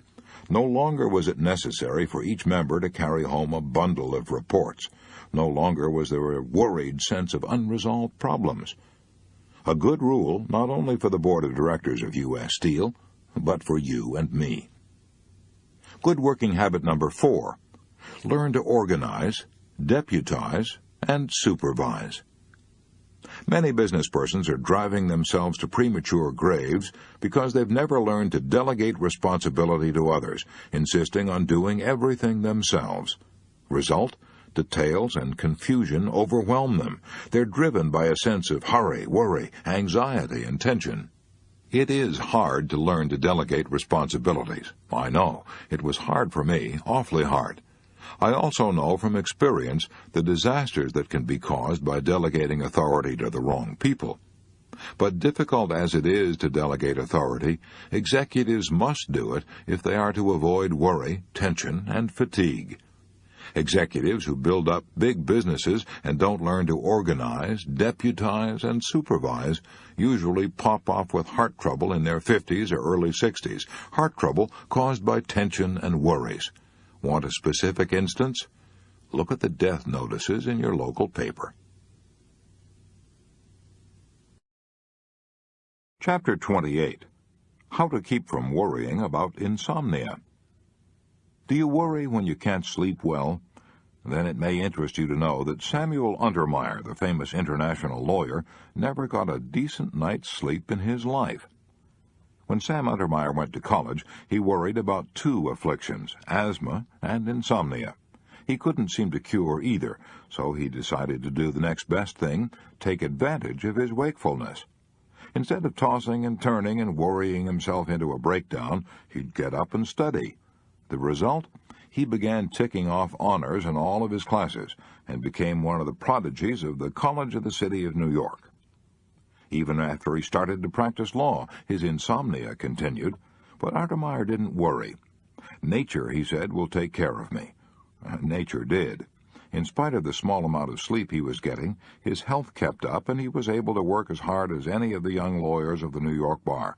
He even worked harder, for he worked while they slept.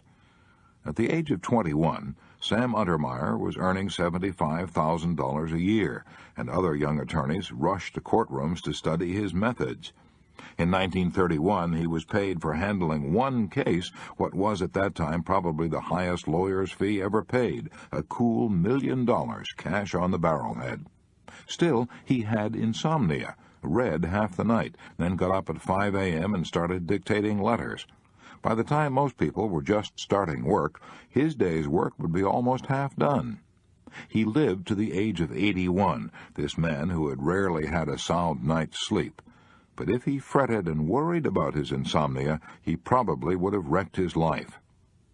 We spend a third of our lives sleeping, yet nobody knows what sleep really is. We know it's a habit and a state of rest in which nature knits up the raveled sleeve of care, but we don't know how many hours of sleep each individual requires. We don't even know if we have to sleep at all. Fantastic? Well, during the First World War, Paul Kern, a Hungarian soldier, was shot through the frontal lobe of his brain. He recovered from the wound, but curiously enough, he couldn't fall asleep. No matter what the doctors did, and they tried all kinds of sedatives and narcotics, even hypnotism, Paul Kern couldn't be put to sleep or even made to feel drowsy. The doctors said he wouldn't live long, but he fooled them. He got a job and went on living in the best of health for years. He would lie down and close his eyes and rest, but he got no sleep whatever. His case was a medical mystery that upset many of our beliefs about sleep. Some people require far more sleep than others.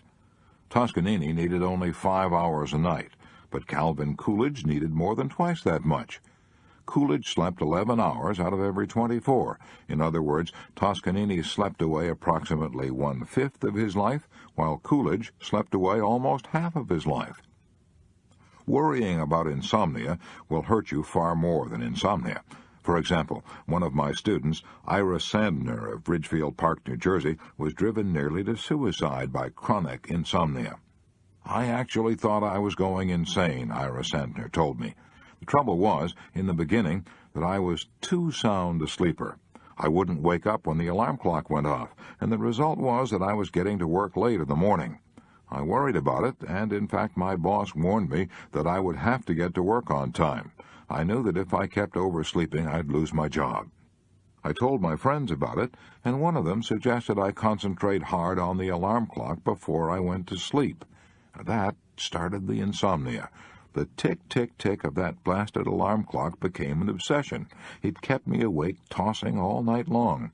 When morning came, I was almost ill. I was ill from fatigue and worry.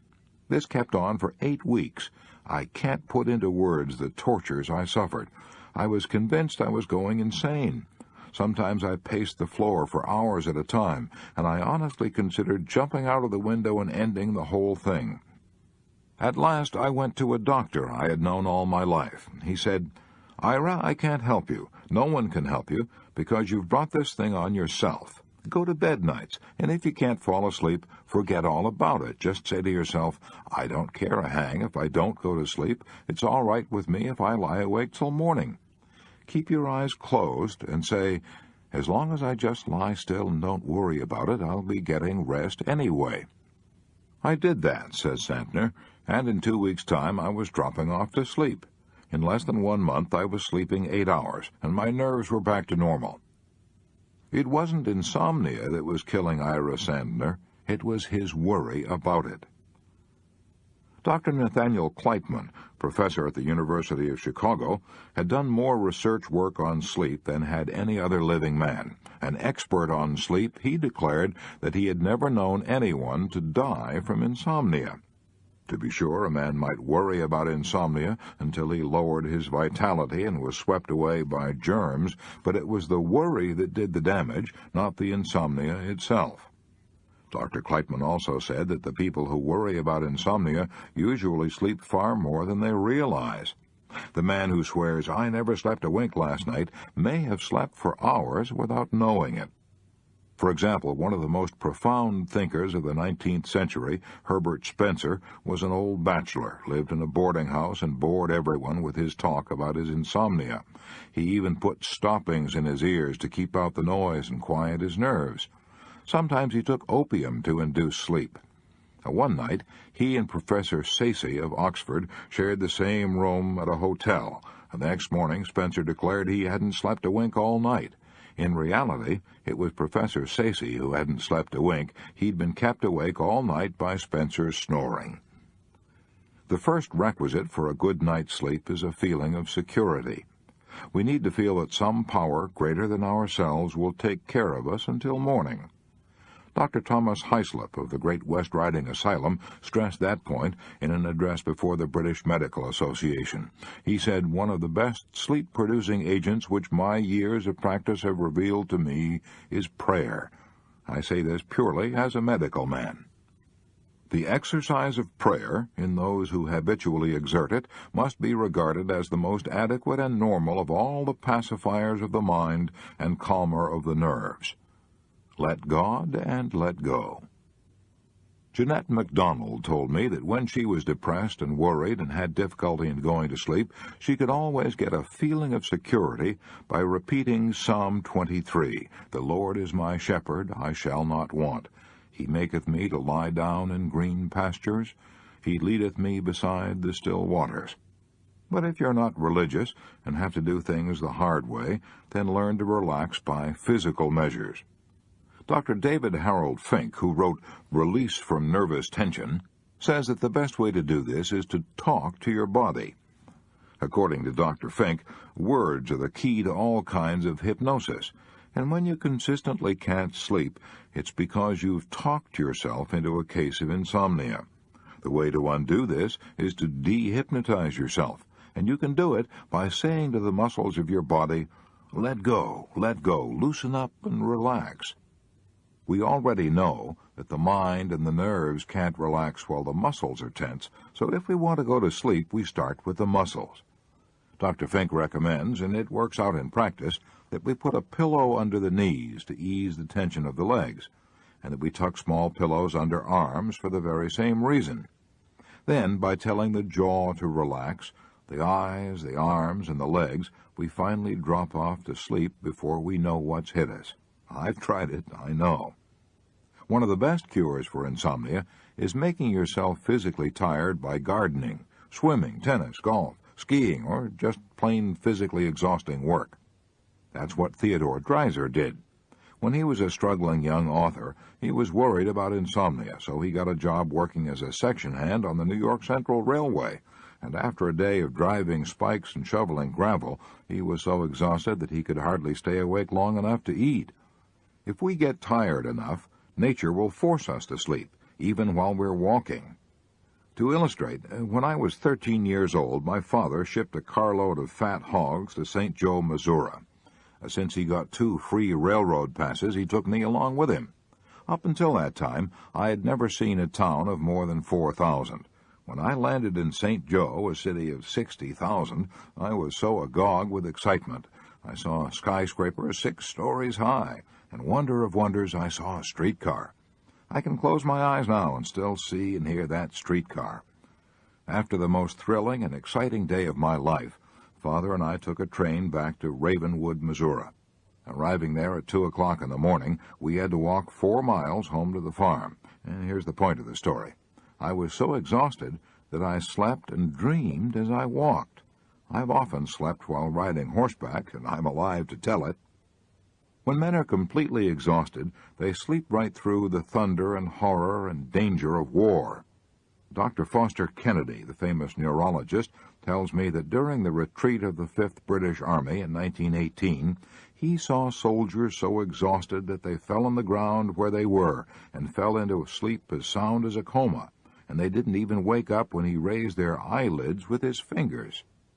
And he says he noticed that invariably the pupils of the eyes were rolled upward in the sockets. After that, says Dr. Kennedy, when I had trouble sleeping, I would practice rolling up my eyeballs into this position, and I found that in a few seconds I would begin to yawn and feel sleepy. It was an automatic reflex over which I had no control. No man ever committed suicide by refusing to sleep, and no one ever will. Nature would force a man to sleep in spite of all his willpower. Nature will let us go without food or water far longer than she will let us go without sleep. Speaking of suicide reminds me of a case that Dr. Henry C. Link describes in his book, The Rediscovery of Man. Dr. Link was vice president of the Psychological Corporation, and he interviewed many people who were worried and depressed. In his chapter on overcoming fears and worries, he tells about a patient who wanted to commit suicide. Dr. Link knew arguing would only make the matter worse, so he said to this man, "If you're going to commit suicide anyway, you might at least do it in a heroic fashion. Run around the block until you drop dead." He tried it, not once but several times, and each time felt better in his mind, if not in his muscles. By the 3rd night, he had achieved what Dr. Link intended in the first place. He was so physically tired and physically relaxed that he slept like a log. Later, he joined an athletic club and began to compete in competitive sport. Soon he was feeling so good he wanted to live forever. So, to keep from worrying about insomnia, here are 5 rules. 1. If you can't sleep, do what Samuel Untermeyer did. Get up and work or read until you do feel sleepy. 2. Remember that no one was ever killed by lack of sleep. Worrying about insomnia usually causes far more damage than sleeplessness. 3. Try prayer, or repeat Psalm 23, as Jeanette MacDonald did. 4. Relax your body. 5. Exercise. Get yourself so physically tired you can't stay awake. Part 7 in a nutshell. 6 ways to prevent fatigue and worry and keep your energy and spirits high. Rule 1. Rest before you get tired. Rule 2. Learn to relax at your work. Rule 3. Learn to relax at home. Rule 4. Apply these 4 good working habits. A. Clear your desk of all papers except those relating to the immediate problem at hand. B. Do things in the order of their importance. C. When you face a problem, solve it then and there if you have the facts necessary to make a decision. D. Learn to organize, deputize, and supervise. Rule 5. To prevent worry and fatigue, put enthusiasm into your work. Rule 6. Remember, no one was ever killed by lack of sleep. It is worrying about insomnia that does the damage, not the insomnia.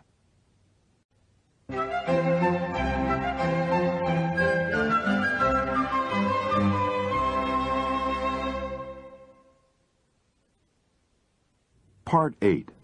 How I Conquered Worry. 31 True Stories. 6 Major Troubles Hit Me All at Once by C.I. Blackwood. In the summer of 1943, it seemed to me that half the worries of the world had come to rest on my shoulders. For more than 40 years, I had lived a normal, carefree life with only the usual troubles which come to a husband, father, and businessman. I could usually meet these troubles easily, but suddenly, wham, wham, wham, wham, wham, 6 major troubles hit me all at once. I pitched and tossed and turned in bed all night long, half dreading to see the day come, because I faced these 6 major worries. 1, my business college was trembling on the verge of financial disaster because all the boys were going to war, and most of the girls were making more money working in war plants without training than my graduates could make in business offices with training. 2, my older son was in service, and I had the heart-numbing worry common to all parents whose sons were away at war. 3, Oklahoma City had already started proceedings to condemn a large tract of land for an airport, and my home, formerly my father's home, was located in the center of this tract. I knew that I would be paid only 1/10 of its value, and what was even worse, I would lose my home, and because of the housing shortage, I worried about whether I could possibly find another home to shelter my family of 6. I feared we might have to live in a tent. I even worried about whether we would be able to buy a tent. 4, the water well on my property went dry because a drainage canal had been dug near my home.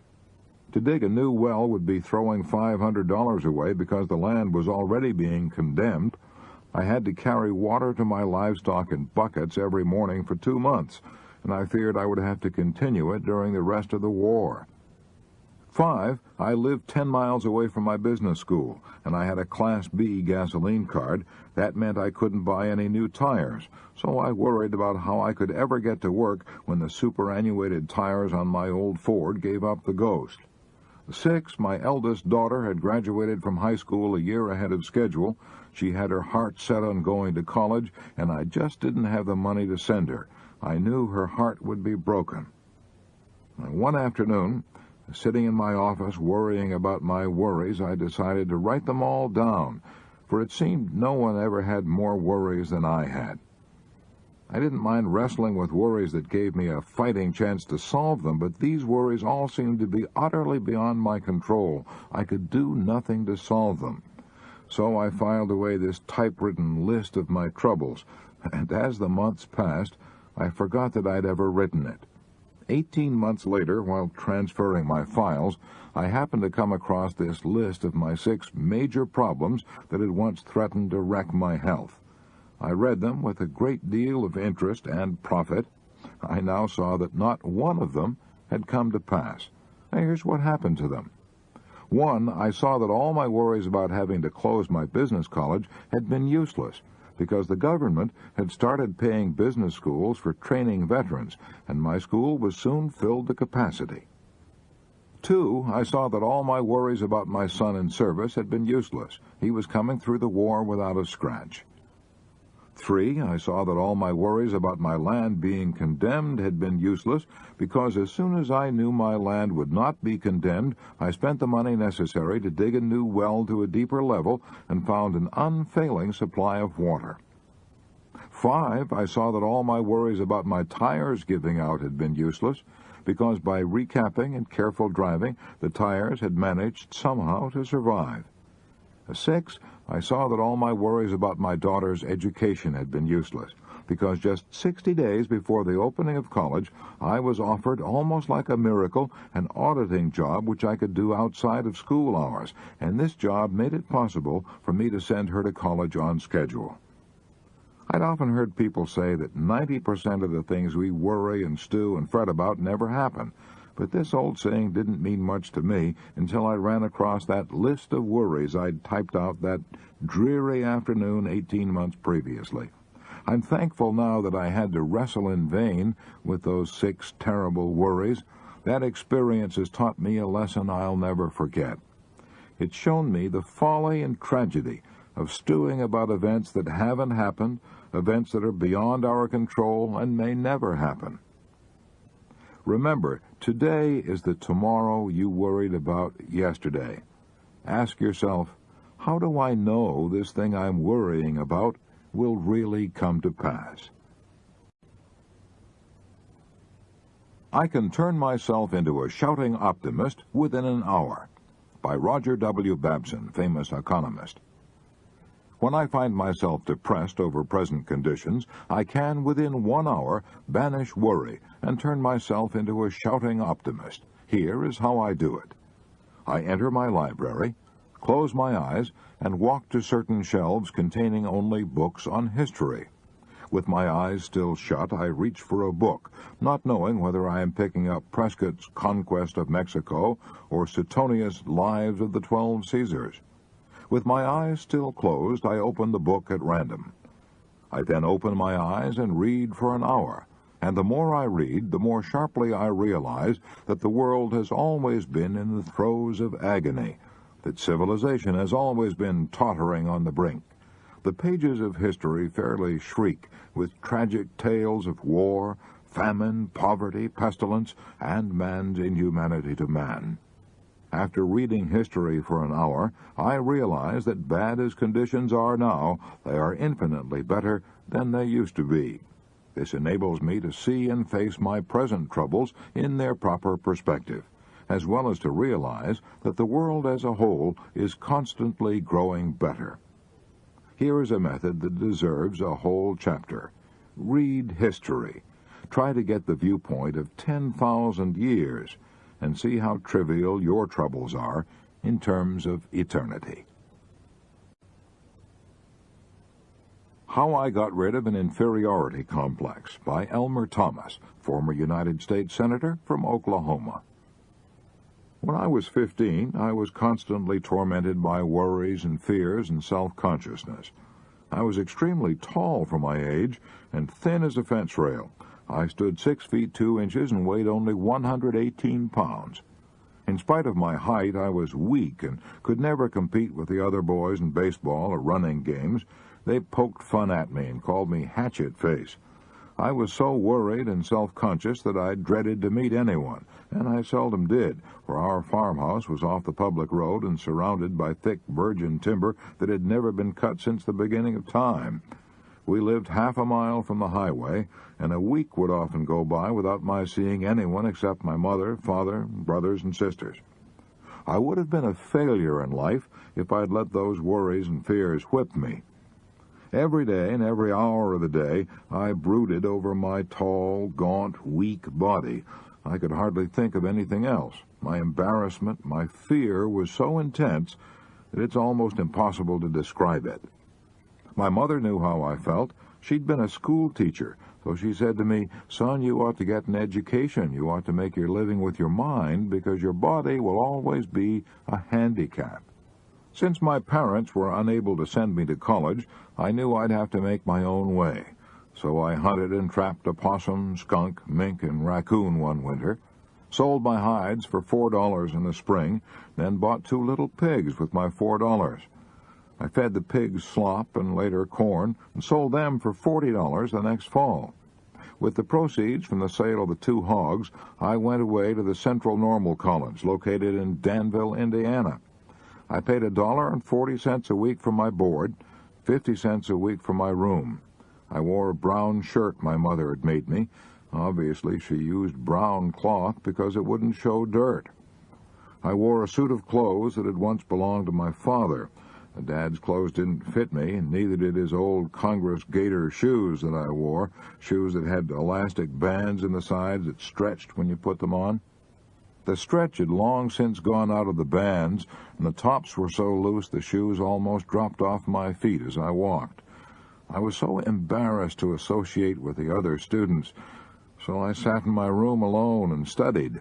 The deepest desire of my life was to be able to buy some store clothes that fit me, clothes that I was not ashamed of.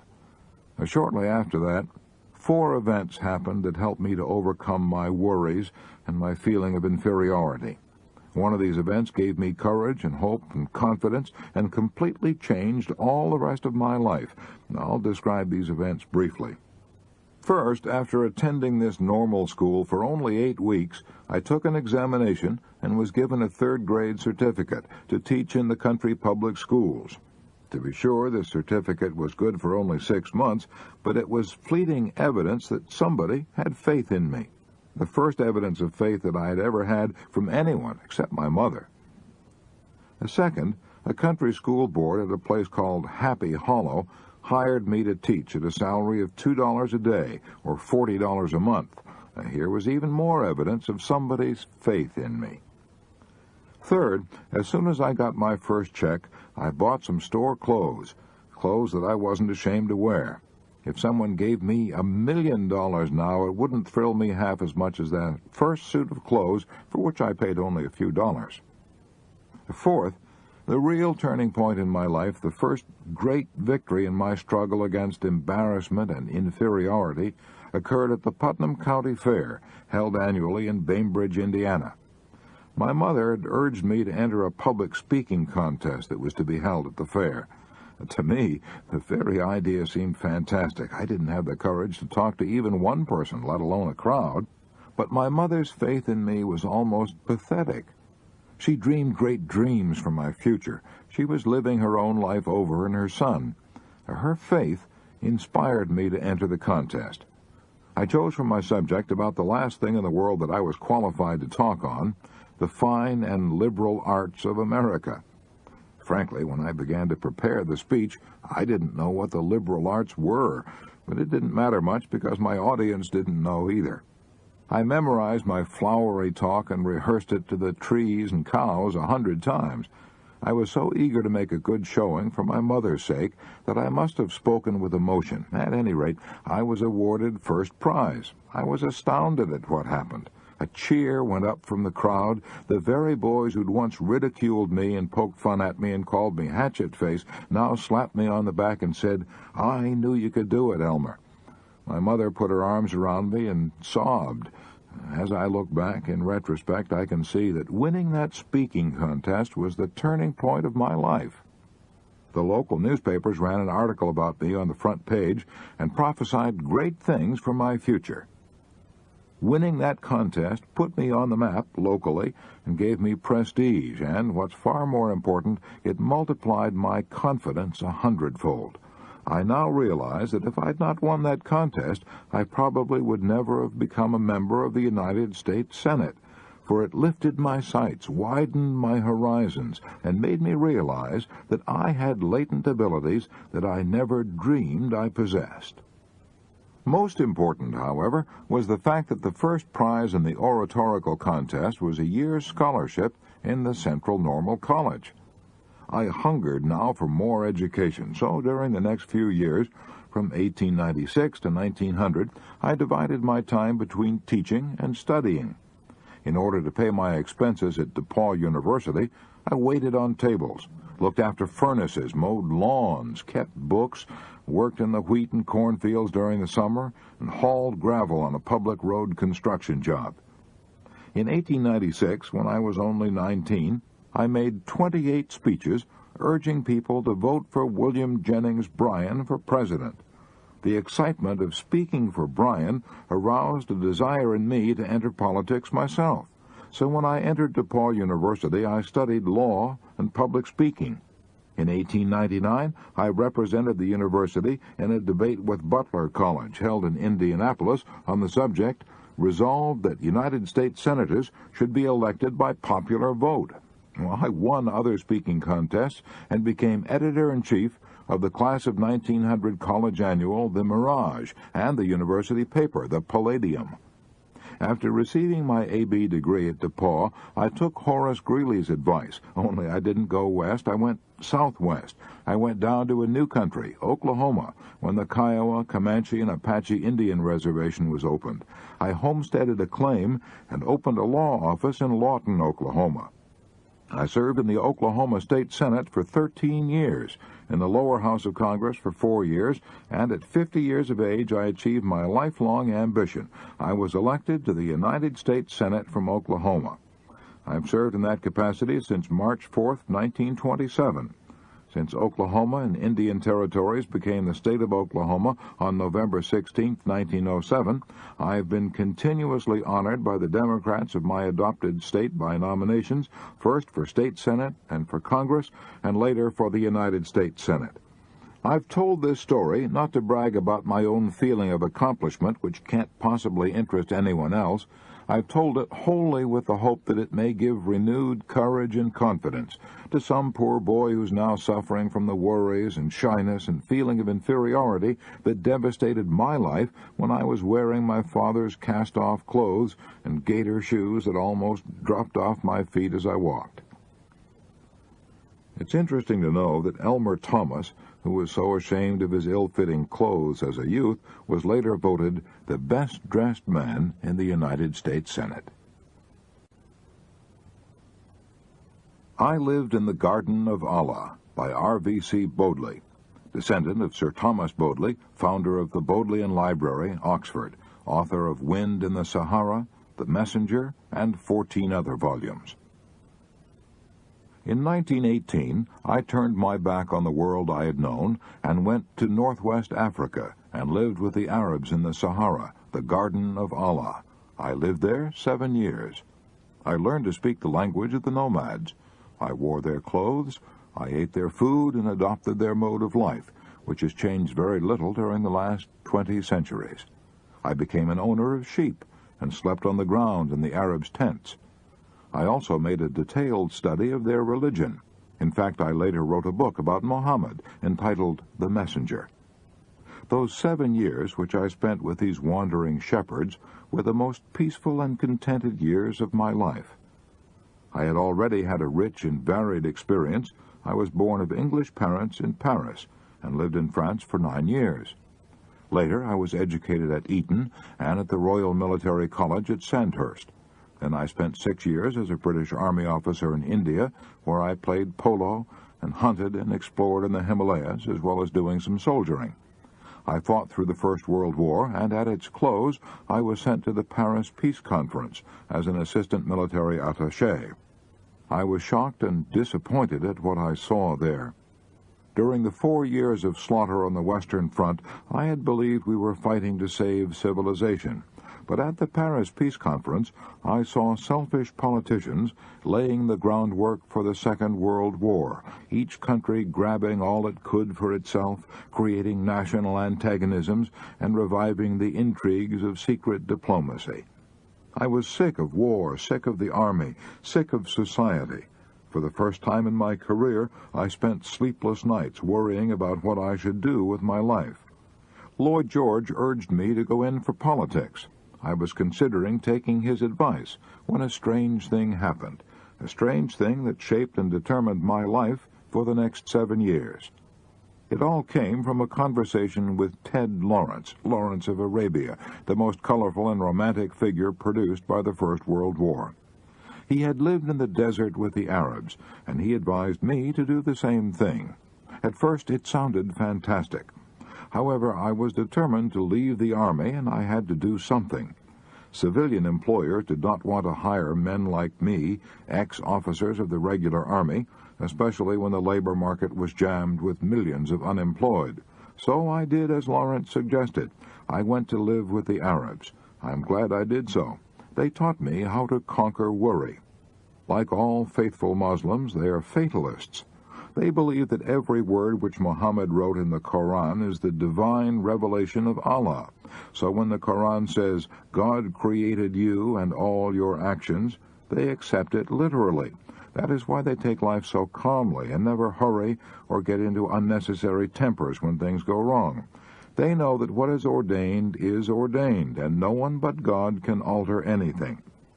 However, that doesn't mean that in the face of disaster they sit down and do nothing.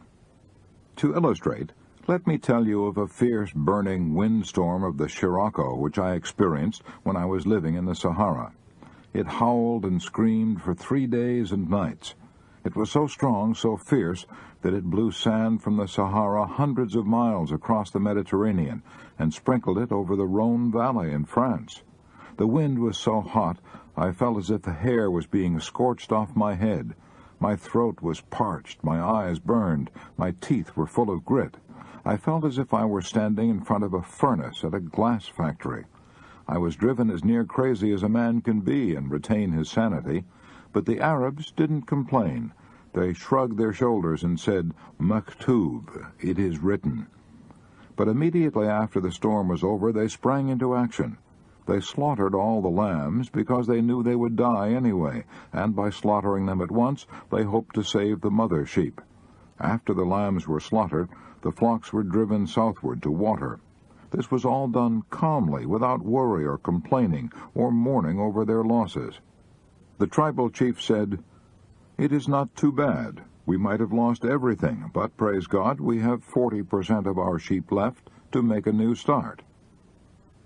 I remember another occasion when we were motoring across the desert and a tire blew out. The chauffeur had forgotten to mend the spare tire, so there we were with only 3 tires.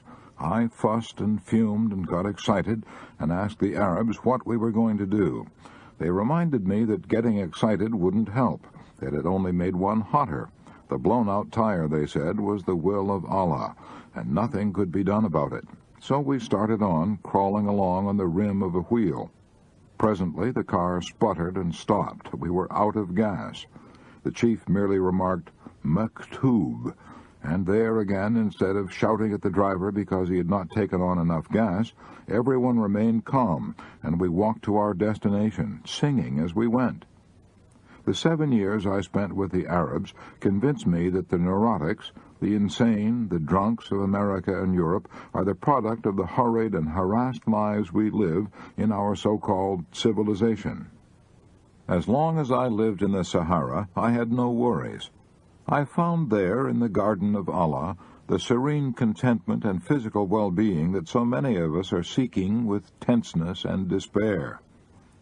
Many people scoff at fatalism. Maybe they're right, who knows? But all of us must be able to see how our fates are often determined for us. For example, if I had not spoken to Lawrence of Arabia at 3 minutes past noon on a hot August day in 1919, all the years that have elapsed since then would have been completely different.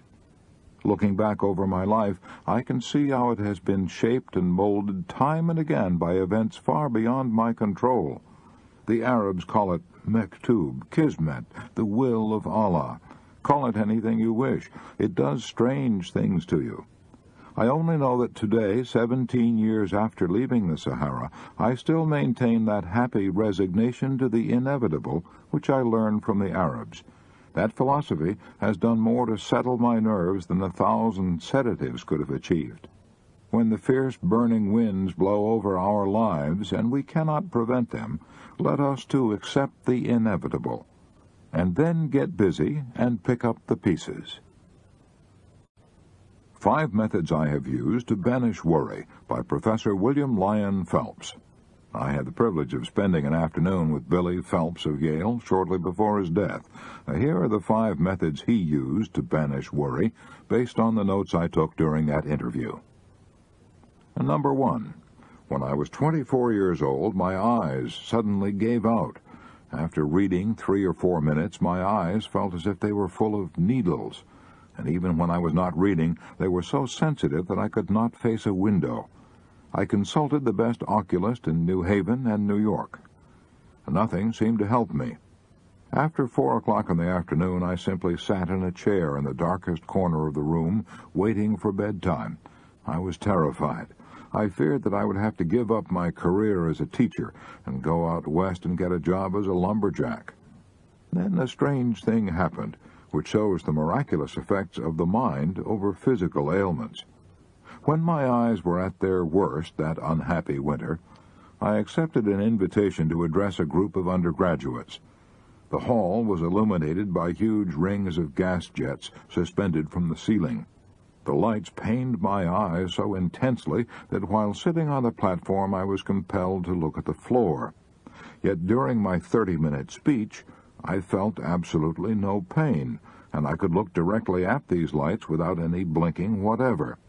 Then, when the assembly was over, my eyes pained me again.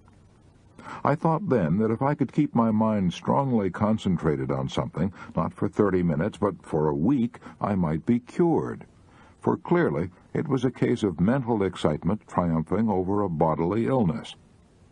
I had a similar experience later, while crossing the ocean. I had an attack of lumbago so severe that I could not walk. I suffered extreme pain when I tried to stand up straight. While in that condition, I was invited to give a lecture on shipboard. As soon as I began to speak, every trace of pain and stiffness left my body. I stood up straight, moved about with perfect flexibility, and spoke for an hour. When the lecture was over, I walked away to my stateroom with ease. For a moment I thought I was cured, but the cure was only temporary. The lumbago resumed its attack. These experiences demonstrated to me the vital importance of one's mental attitude. They taught me the importance of enjoying life while you may. So I live every day now as if it were the first day I had ever seen and the last I were going to see. I'm excited about the daily adventure of living, and nobody in a state of excitement will be unduly troubled with worries. I love my daily work as a teacher. I wrote a book entitled The Excitement of Teaching. Teaching has always been more than an art or an occupation to me. It is a passion. I love to teach as a painter loves to paint or a singer loves to sing. Before I get out of bed in the morning, I think with ardent delight of my first group of students. I have always felt that one of the chief reasons for success in life is enthusiasm. Number 2, I have found that I can crowd worry out of my mind by reading an absorbing book. When I was 59, I had a prolonged nervous breakdown. During that period, I began reading David Alec Wilson's monumental Life of Carlyle. It had a good deal to do with my convalescence because I became so absorbed in reading it that I forgot my despondency. Number 3. At another time, when I was terribly depressed, I forced myself to become physically active almost every hour of the day. I played 5 or 6 sets of violent games of tennis every morning, then took a bath, had lunch, played 18 holes of golf every afternoon. On Friday nights, I danced until 1 o'clock in the morning. I'm a great believer in working up a tremendous sweat. I found that depression and worry oozed out of my system with the sweat. Number 4, I learned long ago to avoid the folly of hurry, rush, and working under tension. I've always tried to apply the philosophy of Wilbur Cross. When he was governor of Connecticut, he said to me, "Sometimes when I have too many things to do all at once, I sit down and relax and smoke my pipe for an hour and do nothing." Number 5, I have also learned that patience and time have a way of resolving our troubles. When I'm worried about something, I try to see my troubles in their proper perspective. I say to myself, 2 months from now, I shall not be worrying about this bad break, so why worry about it now? Why not assume now the same attitude that I will have 2 months from now? To sum up, here are the 5 ways in which Professor Phelps banished worry. 1. Live with gusto and enthusiasm. I live every day as if it were the first day I have ever seen and the last I were going to see. 2. Read an interesting book. When I had a prolonged nervous breakdown, I began reading The Life of Carlyle and became so absorbed in reading that I forgot my despondency. 3. Play games. When I was terribly depressed, I forced myself to become physically active almost every hour of the day. 4. Relax while you work. I long ago learned to avoid the folly of hurry, rush, and working under tension. 5. I try to see my troubles in their proper perspective. I say to myself, 2 months from now, I shall not be worrying about this bad break, so why worry about it now? Why not assume now the same attitude that I will have 2 months from now? I Stood Yesterday, I Can Stand Today, by Dorothy Dix.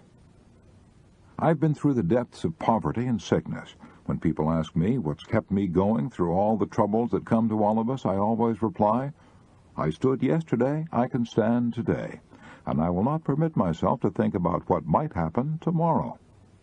I have known want and struggle and anxiety and despair. I've always had to work beyond the limit of my strength. As I look back upon my life, I see it as a battlefield strewn with the wrecks of dead dreams and broken hopes and shattered illusions, a battle in which I always fought with the odds tremendously against me, and which has left me scarred and bruised and maimed and old before my time. Yet I have no pity for myself, no tears to shed over the past and gone sorrows, no envy for the women who have been spared all I've gone through, for I have lived, they only existed. I have drunk the cup of life down to its very dregs. They have only sipped the bubbles on top of it. I know things they will never know. I see things to which they are blind. It is only the women whose eyes have been washed clear with tears who get the broad vision that makes them little sisters to all the world. I have learned in the great University of Hard Knocks a philosophy that no woman who has had an easy life ever acquires.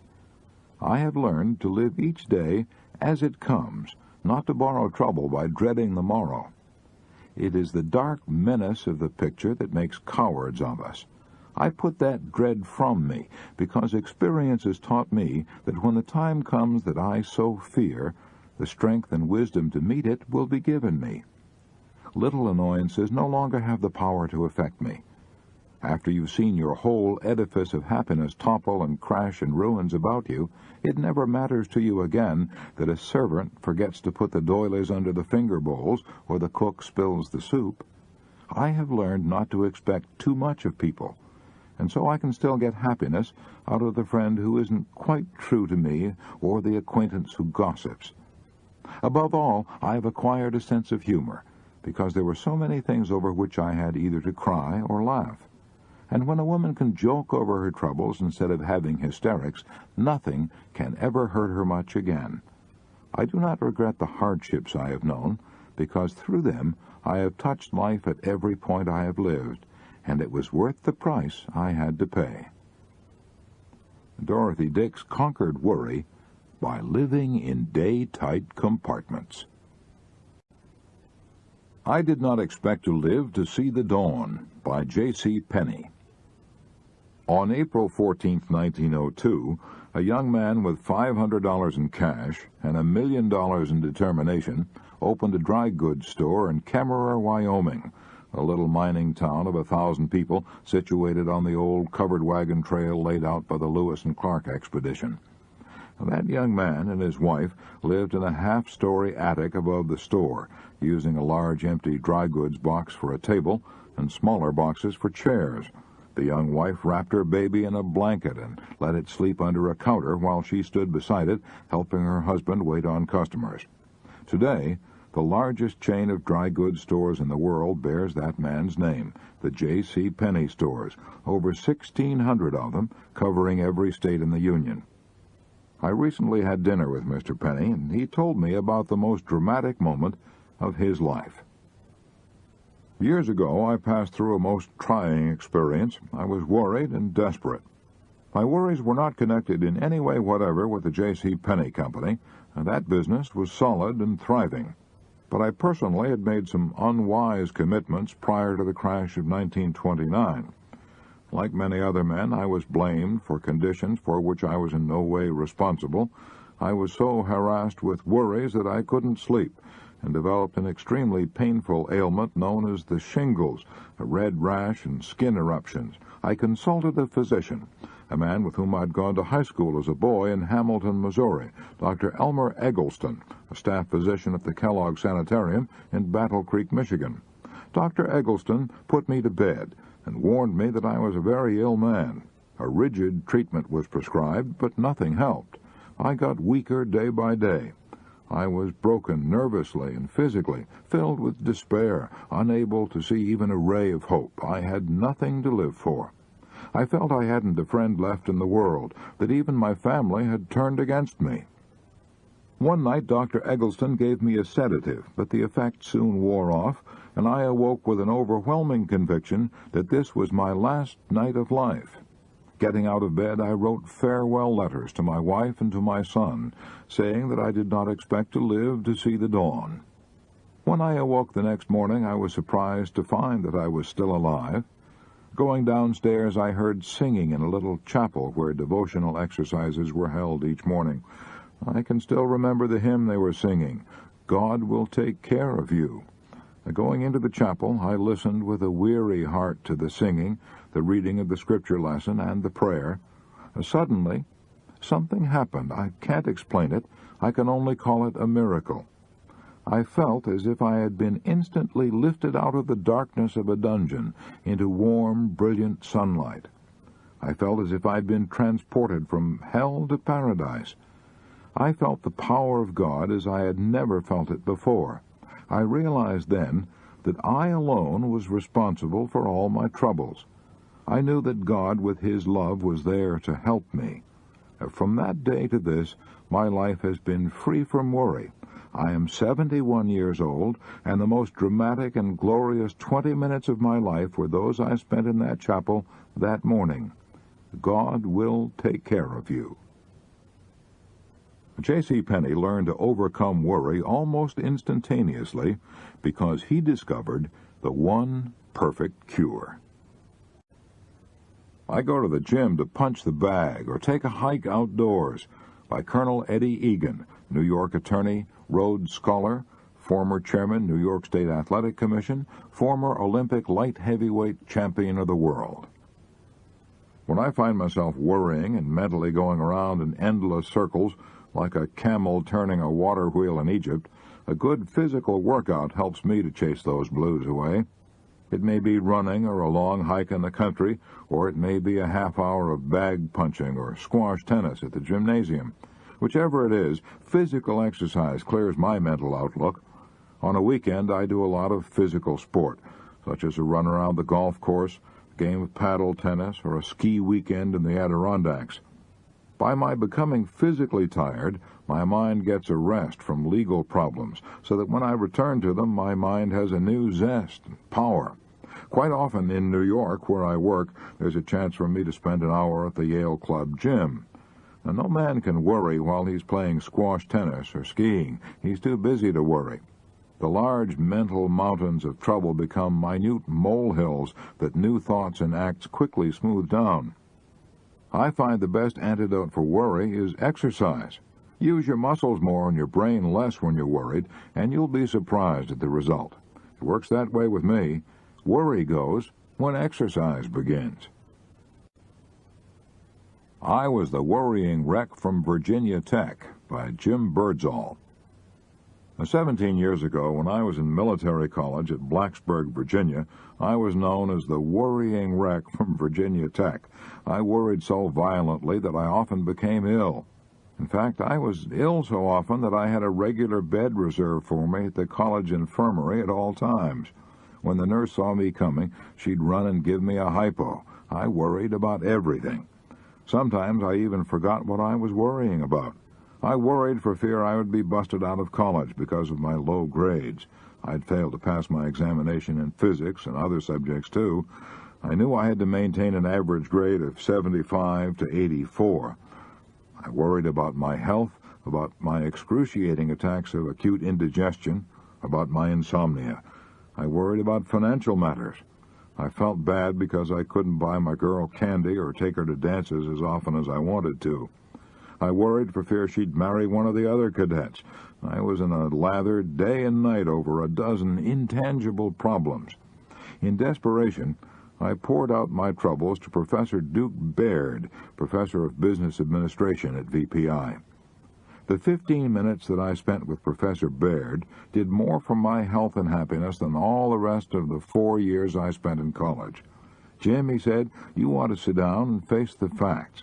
If you devoted half as much time and energy to solving your problems as you do to worrying about them, you wouldn't have any worries. Worrying is just a vicious habit you've learned." He gave me 3 rules to break the worry habit. Rule 1, find out precisely what is the problem you're worrying about. Rule 2, find out the cause of the problem. Rule 3, do something constructive at once about solving the problem. After that interview, I did a bit of constructive planning. Instead of worrying because I'd failed to pass physics, I now asked myself why I had failed. I knew it wasn't because I was dumb, for I was editor-in-chief of the Virginia Tech Engineer. I figured that I'd failed physics because I had no interest in the subject. I'd not applied myself because I couldn't see how it would help me in my work as an industrial engineer. But now I changed my attitude. I said to myself, if the college authorities demand that I pass my physics examination before I obtain a degree, who am I to question their wisdom? So I enrolled for physics again. This time I passed, because instead of wasting my time in resentment and worrying about how hard it was, I studied diligently. I solved my financial worries by taking on some additional jobs, such as selling punch at the college dances, and by borrowing money from my father, which I paid back soon after graduation. I solved my love worries by proposing to the girl that I feared might marry another cadet, and she is now Mrs. Jim Birdsall. As I look back at it now, I can see that my problem was one of confusion, a disinclination to find the causes of my worry and face them realistically. Jim Birdsall learned to stop worrying because he analyzed his troubles. In fact, he used the very principles described in the chapter, How to Analyze and Solve Worry Problems. I have lived by this sentence, by Dr. Joseph R. Sizu, President, New Brunswick Theological Seminary, New Brunswick, New Jersey, the oldest theological seminary in the United States, founded in 1784. Years ago, in a day of uncertainty and disillusionment, when my whole life seemed to be overwhelmed by forces beyond my control, one morning, quite casually, I opened up my New Testament, and my eyes fell upon this sentence, He that sent me is with me. The Father hath not left me alone. My life has never been the same since that hour. Everything for me has been forever different after that. I suppose that not a day has passed that I have not repeated it to myself. Many have come to me for counseling during these years, and I have always sent them away with this sustaining sentence. Ever since that hour when my eyes fell upon it, I have lived by this sentence. I have walked with it, and I have found in it my peace and strength. To me it is the very essence of religion. It lies at the rock bottom of everything that makes life worth living. It is the golden text of my life. I Hit Bottom and Survived by Ted Erickson. I used to be a terrible worrywart. No more. In the summer of 1942, I had an experience that banished worry from my life for all time, I hope. The experience made every other trouble seem small by comparison. For years, I'd wanted to spend a summer on a commercial fishing craft in Alaska, so in 1942, I signed on a 32-foot salmon seining vessel out of Kodiak, Alaska. On a craft of this size, there's a crew of only 3, the skipper, who does the supervision, a number 2 man who assists the skipper, and a general workhorse who's usually a Scandinavian. I'm a Scandinavian. Since salmon seining has to be done with the tides, I often worked 20 hours out of 24. I kept up that schedule for a week at a time. I did everything that nobody else wanted to do. I washed the craft, I put away the gear, I cooked on a little wood-burning stove in a small cabin where the heat and fumes of the motor almost made me ill. I washed the dishes, I repaired the boat, I pitched the salmon from our boat into a tender that took the fish to a cannery. My feet were always wet in my rubber boots. My boots were often filled with water, but I had no time to empty them. But all that was play compared to my main job, which was pulling what's called the cork line. That operation simply means placing your feet on the stern of the craft and pulling in the corks and the webbing of the net. At least that's what you're supposed to do. But in reality, the net was so heavy that when I tried to pull it in, it wouldn't budge. What really happened was that in trying to pull in the cork line, I actually pulled in the boat. I pulled it along on my own power since the net stayed where it was. I did all this for weeks on end. It was almost the end of me, too. I ached horribly. I ached all over. I ached for months.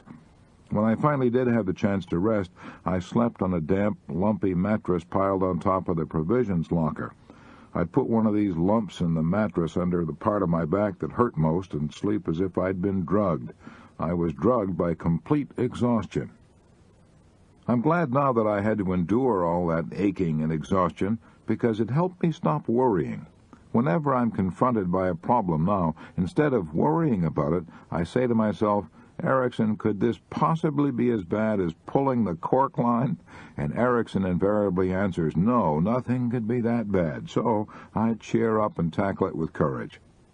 I believe it's a good thing to have to endure an agonizing experience occasionally. It's good to know that we've hit bottom and survived. That makes all our daily problems seem easy by comparison. I used to be one of the world's biggest jackasses. By Percy H. Whiting, author of The 5 Great Rules of Selling. I've died more times from more different diseases than any other man, living, dead, or half dead. I was no ordinary hypochondriac.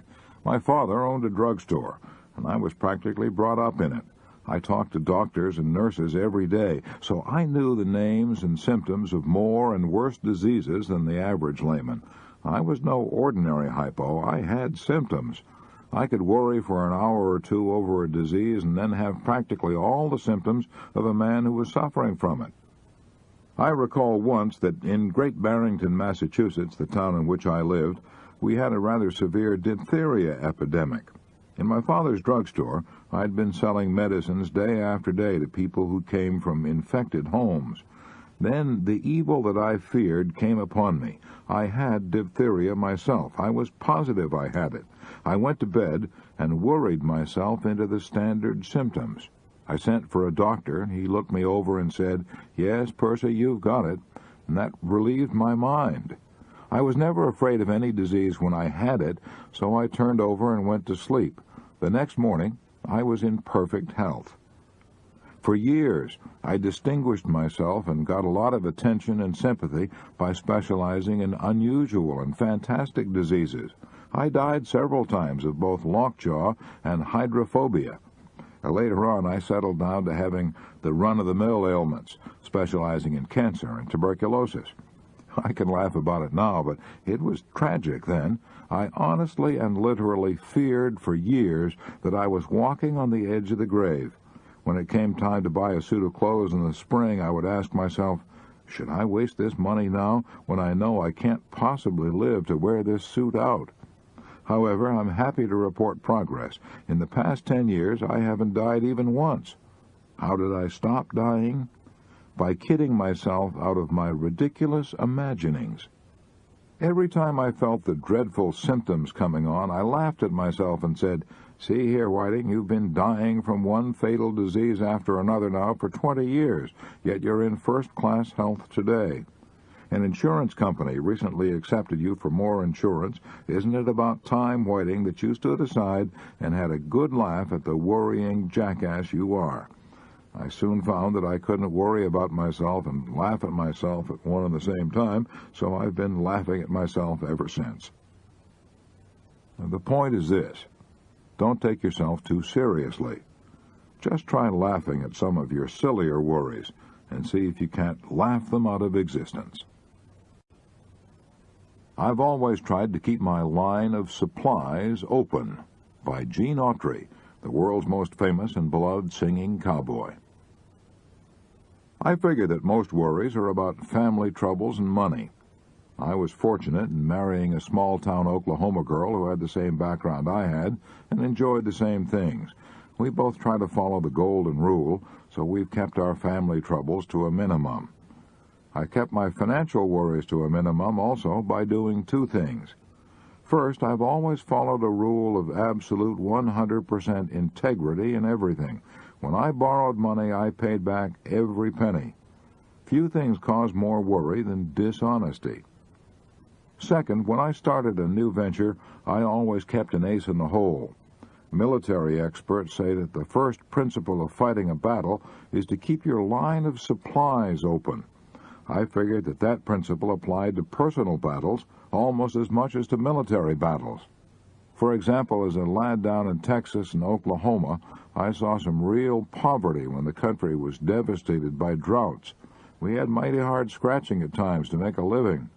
We were so poor, my father used to drive across the country in a covered wagon with a string of horses and swap horses to make a living. I wanted something more reliable than that, so I got a job working for a railway station agent and learned telegraphy in my spare time. Later, I got a job working as a relief operator for the Frisco Railway. I was sent here, there, and yonder to relieve other station agents who were ill or on vacation or who had more work than they could do. Now, that job paid $150 per month. Later, when I started out to better myself, I always figured that railroad job meant economic safety, so I always kept the road open back to that job. It was my line of supplies, and I never cut myself off from it until I was firmly established in a new and better position. For example, back in 1928, when I was working as a relief operator for the Frisco Railway in Chelsea, Oklahoma, a stranger drifted in one evening to send a telegram. He heard me playing the guitar and singing cowboy songs, and he told me I was good, told me that I ought to go to New York and get a job on the stage or radio. Naturally, I was flattered, and when I saw the name he signed to his telegram, I was almost breathless. Will Rogers. Instead of rushing off to New York at once, I thought the matter over carefully for 9 months. I finally came to the conclusion that I had nothing to lose and everything to gain by going to New York, giving the old town a whirl. I had a railroad pass. I could travel free. I could sleep sitting up in my seat, and I could carry some sandwiches and fruit for my meals. So I went. When I reached New York, I slept in a furnished room for $5 a week, ate at the automat, and tramped the streets for 10 weeks and got nowhere. I would have been worried sick if I hadn't had a job to go back to. I'd already worked for the railway 5 years. That meant I had seniority rights. But in order to protect those rights, I couldn't lay off longer than 90 days. By this time, I'd already been in New York 70 days, so I rushed back to Oklahoma on my pass and began working again to protect my line of supply. I worked for a few months, saved money, and returned to New York for another try. This time I got a break. One day, while waiting for an interview in the recording studio office, I played my guitar and sang a song to the girl receptionist. Janine, I dream of lilac time. While I was singing that song, the man who wrote it, Nat Schildkraut, drifted into the office. Naturally, he was pleased to hear anyone singing his song, so he gave me a note of introduction and sent me down to the Victor Recording Company. I made a record. I was no good, too stiff and self-conscious, so I took the advice of the Victor recording man. I went back to Tulsa. I worked for the railway by day, and at night I sang cowboy songs on a sustaining radio program. I liked that arrangement. It meant that I was keeping my line of supplies open, so I had no worries. I sang for 9 months on the radio station KVOO in Tulsa. During that time, Jimmy Long and I wrote a song entitled That Silver-Haired Daddy of Mine. It caught on. Arthur Satterley, head of the American Recording Company, asked me to make a recording. It clicked. I made a number of other recordings for $50 each, and finally got a job singing cowboy songs over radio station WLS in Chicago. Salary, $40 a week. After singing there 4 years, my salary was raised to $90 a week. I picked up another $300 doing personal appearances every night in theaters. Then in 1934, I got a break that opened up enormous possibilities. The League of Decency was formed to clean up the movies, so Hollywood producers decided to put on cowboy pictures, but they wanted a new kind of cowboy, one who could sing. The man who owned the American Recording Company was also part owner of Republic Pictures. If you want a singing cowboy, he said to his associates, I've got one making records for us. And that's how I broke into the movies. I started making singing cowboy pictures for $100 a week. I had serious doubts about whether I would succeed in pictures, but I didn't worry. I knew I could always go back to my old job. My success in pictures exceeded my wildest expectations. I now get a salary of $100,000 a year, plus 1/2 of all the profits of my pictures. However, I realize this arrangement won't go on forever, but I'm not worried. I know that no matter what happens, Even if I lose every dollar I have, I can always go back to Oklahoma and get a job working for the Frisco Railway. I have protected my line of supplies. I Heard a Voice in India by E. Stanley Jones, one of America's most dynamic speakers and the most famous missionary of his generation. I have devoted 40 years of my life to missionary work in India. At first I found it difficult to endure the terrible heat, plus the nervous strain of the great task that stretched before me. At the end of 8 years, I was suffering so severely from brain fatigue and nervous exhaustion that I collapsed, not once but several times. I was ordered to take a year's furlough in America. On the boat returning to America, I collapsed again while speaking at a Sunday morning service on the ship, and the ship's doctor put me to bed for the remainder of the trip. After a year's rest in America, I started back to India, but stopped on the way to hold evangelistic meetings among the university students in Manila. In the midst of the strain of these meetings, I collapsed several times. Physicians warned me that if I returned to India, I would die. In spite of their warnings, I continued on to India, but I went with a deepening cloud upon me. When I arrived in Bombay, I was so broken that I went straight to the hills and rested for several months. Then I returned to the plains to continue my work. It was no use. I collapsed and was forced to return to the hills for another long rest. Again I descended to the plains, and again I was shocked and crushed to discover that I couldn't take it. I was exhausted mentally, nervously, and physically. I was completely at the end of my resources. I feared that I would be a physical wreck for the balance of my life. If I didn't get help from somewhere, I realized that I would have to give up my missionary career, go back to America and work on a farm to try to regain my health. It was one of my darkest hours. At that time, I was holding a series of meetings in Lucknow. While praying one night, an event happened that completely transformed my life. While in prayer, and I was not particularly thinking about myself at the time, a voice seemed to say, "Are you yourself ready for this work to which I have called you?" I replied, "No, Lord, I am done for I have reached the end of my resources." The voice replied, "If you will turn that over to me and not worry about it, I will take care of it." I quickly answered, "Lord, I close the bargain right here." A great peace settled into my heart and pervaded my whole being. I knew it was done. Life, abundant life, had taken possession of me.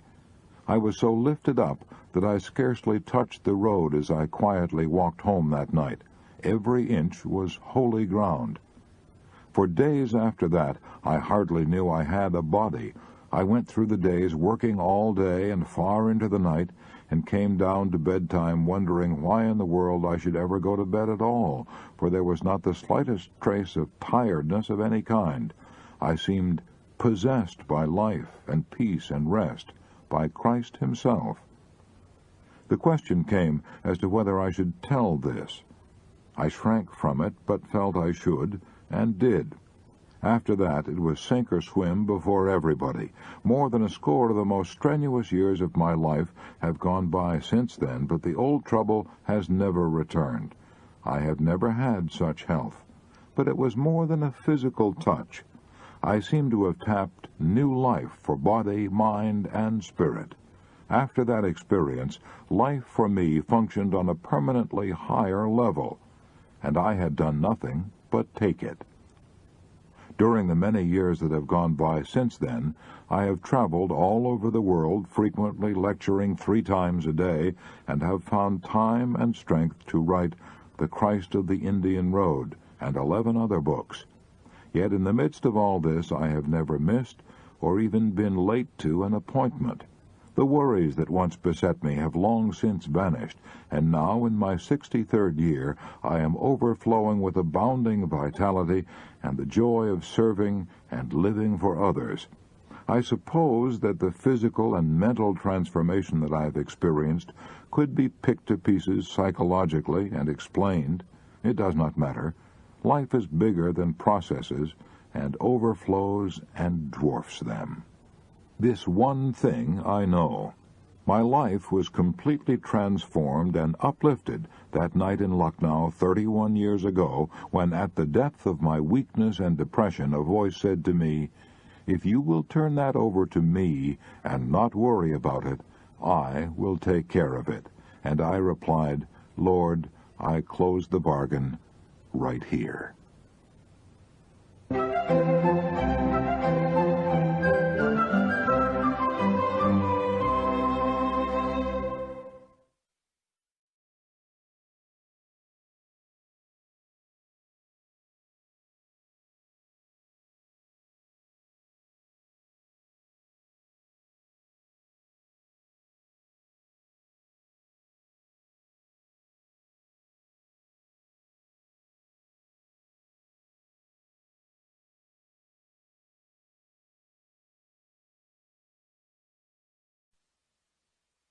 When the Sheriff Came in My Front Door by Homer Croy.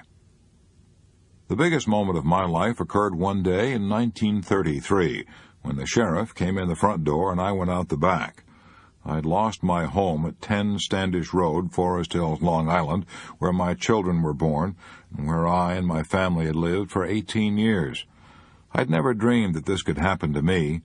12 years before, I thought I was sitting on top of the world. I'd sold the motion picture rights to my novel, West of the Water Tower, for a top Hollywood price. I lived abroad with my family for 2 years. We summered in Switzerland and wintered on the French Riviera, just like the idle rich. I spent 6 months in Paris and wrote a novel entitled They Had to See Paris. Will Rogers appeared in the screen version. It was his first talking picture. I had tempting offers to remain in Hollywood and write several of Will Rogers' pictures, but I didn't. I returned to New York, and my troubles began. It slowly dawned on me that I had great dormant abilities that I'd never developed. I began to fancy myself a shrewd businessman. Somebody told me that John Jacob Astor had made millions investing in vacant land in New York. Who was Astor? Just an immigrant peddler with an accent. If he could do it, why couldn't I? I was going to be rich. I began to read the yachting magazines. I had the courage of ignorance. I didn't know any more about buying and selling real estate than an Eskimo knows about oil furnaces. How was I to get the money to launch myself on my spectacular financial career? That was simple. I mortgaged my home and bought some of the finest building lots in Forest Hills. I was going to hold on to this land until it reached a fabulous price and then sell it and live in luxury. I, who had never sold a piece of real estate as big as a doll's handkerchief. I pitied the plodders who slaved in offices for a mere salary. I told myself that God had not seen fit to touch every man with the divine fire of financial genius. Suddenly, the Great Depression swept down upon me like a Kansas cyclone and shook me as a tornado would shake a hen coop. I had to pour $220 a month into that monster-mouthed piece of good earth. Oh, how fast those months came. In addition, I had to keep up the payments on our now mortgaged house and find enough food. I was worried. I tried to write humor for the magazines. My attempt at humor sounded like the Lamentations of Jeremiah. I was unable to sell anything. The novels I wrote failed. I ran out of money. I had nothing on which I could borrow money except my typewriter and the gold fillings in my teeth. The milk company stopped delivering milk. The gas company turned off the gas. We had to buy one of those little outdoor camp stoves you see advertised. It had a cylinder of gasoline. You pump it up by hand, and it shoots out a flame with a hissing like an angry goose.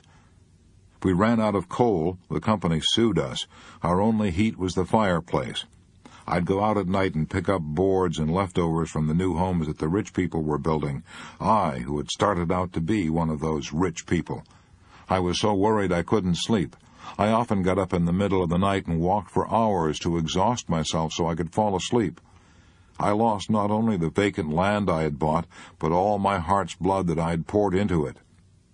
The bank closed the mortgage on my home and put me and my family out on the street.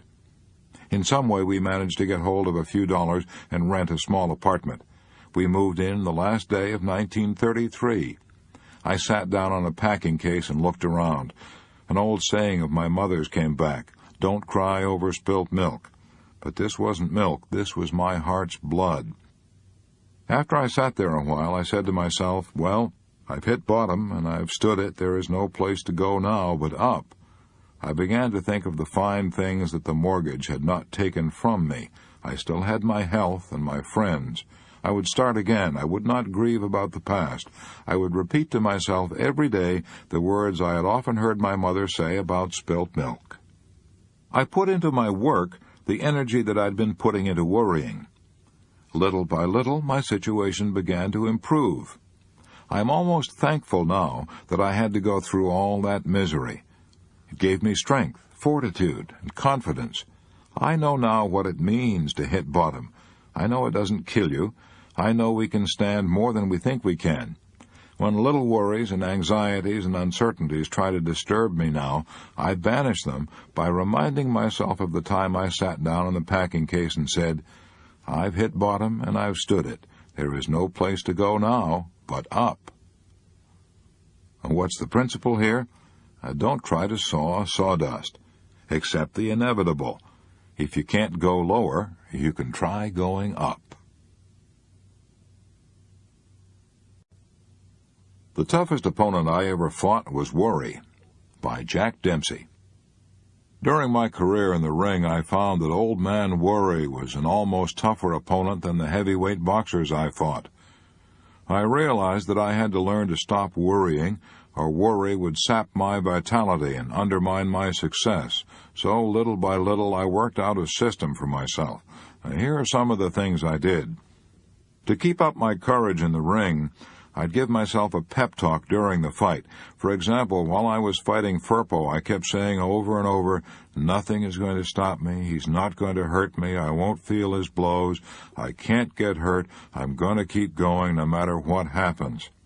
Making positive statements like that to myself and thinking positive thoughts helped me a lot. It even kept my mind so occupied that I didn't feel the blows. During my career, I've had my lips smashed, my eyes cut, my ribs cracked. Firpo knocked me clear through the ropes, and I landed on a reporter's typewriter and wrecked it. But I never felt even one of Firpo's blows. There was only one blow that I ever really felt, and that was the night Lester Johnson broke 3 of my ribs. The punch never hurt me, but it affected my breathing. Now, I can honestly say I never felt any other blow I ever got in the ring. Another thing I did was to keep reminding myself of the futility of worry. Most of my worrying was done before the big bouts while I was going through training. I'd often lie awake at night for hours, tossing and worrying, unable to sleep. I'd worry for fear I might break my hand or sprain my ankle or get my eye cut badly in the first round so I couldn't coordinate my punches. And when I got myself into this state of nerves, I used to get out of bed, look into the mirror, and give myself a good talking to. I'd say to myself, what a fool you are to be worrying about something that hasn't happened and may never happen. Life is short. I have only a few years to live, so I must enjoy life. I kept saying to myself, nothing is important but my health. Nothing is important but my health. I kept reminding myself that losing sleep and worrying would destroy my health. I found that by saying these things to myself over and over, night after night, year after year, they finally got under my skin, and I could brush off my worries like so much water. The third and best thing I did was pray. And while I was training for a bout, I always prayed, several times a day. When I was in the ring, I always prayed just before the bell sounded for each round. That helped me fight with courage and confidence. I've never gone to bed in my life without saying a prayer. I've never eaten a meal in my life without first thanking God for it. Thousands of times. I prayed to God to keep me out of an orphan's home, by Kathleen Halter. As a little child, my life was filled with terror. My mother had heart trouble. Day after day, I saw her faint and fall to the floor. We all feared she was going to die, and I believe that all little girls whose mothers died were sent to the Central Wesleyan Orphans' Home, located in the little town of Warrenton, Missouri, where we lived. I dreaded the thought of going there, and when I was 6 years old, I prayed constantly, "Dear God, please let Mummy live until I am old enough not to go to the orphans' home." 20 years later, my brother Minor had a terrible injury and suffered intense pain until he died 2 years later. He couldn't feed himself or turn over in bed. To deaden his pain, I had to give him morphine hypodermics every 3 hours, day and night. I did this for 2 years. I was teaching music at the time at the Central Wesleyan College in Warrenton, Missouri. When the neighbors heard my brother screaming with pain, they would telephone me at the college, and I would leave my music class and rush home to give my brother another injection of morphine. Every night when I went to bed, I would set the alarm clock to go off 3 hours later, so I would be sure to get up to attend to my brother. I remember that on winter nights I would keep a bottle of milk outside the window, where it would freeze and turn into a kind of ice cream that I loved to eat. When the alarm went off, this ice cream outside the window gave me an additional incentive to get up. In the midst of all these troubles, I did 2 things that kept me from indulging in self-pity and worrying and embittering my life with resentment. First, I kept myself busy teaching music from 12 to 14 hours a day, so I had little time to think of my troubles. And when I was tempted to feel sorry for myself, I kept saying to myself over and over, "Now, listen, as long as you can walk and feed yourself and are free from intense pain, you ought to be the happiest person in the world. No matter what happens, never forget that as long as you live. Never, never." I was determined to do everything in my power to cultivate an unconscious and continuous attitude of gratefulness for my many blessings. Every morning when I awoke, I would thank God that I could get out of bed and walk to breakfast and feed myself. I fiercely resolved that in spite of my troubles, I would be the happiest person in Warrenton, Missouri. Maybe I didn't succeed in achieving that goal, but I did succeed in making myself the most grateful young woman in my hometown, and probably few of my associates worried less than I did. This Missouri music teacher applied 2 principles described in this book. She kept too busy to worry, and she counted her blessings. The same techniques may be helpful to you. My Stomach Was Twisting Like a Kansas Whirlwind by Cameron Shipp. I had been working very happily in the publicity department of Warner Brothers Studio in California for several years. I was a unit man and feature writer. I wrote stories for newspapers and magazines about Warner Brothers stars. Suddenly, I was promoted. I was made the assistant publicity director. As a matter of fact, there was a change of administrative policy, and I was given an impressive title, administrative assistant. This gave me an enormous office with a private refrigerator, 2 secretaries, and complete charge of a staff of 75 writers, exploiters, and radio men. I was enormously impressed. I went straight out and bought a new suit. I tried to speak with dignity. I set up filing systems, made decisions with authority, and ate quick lunches. I was convinced that the whole public relations policy of Warner Brothers had descended upon my shoulders.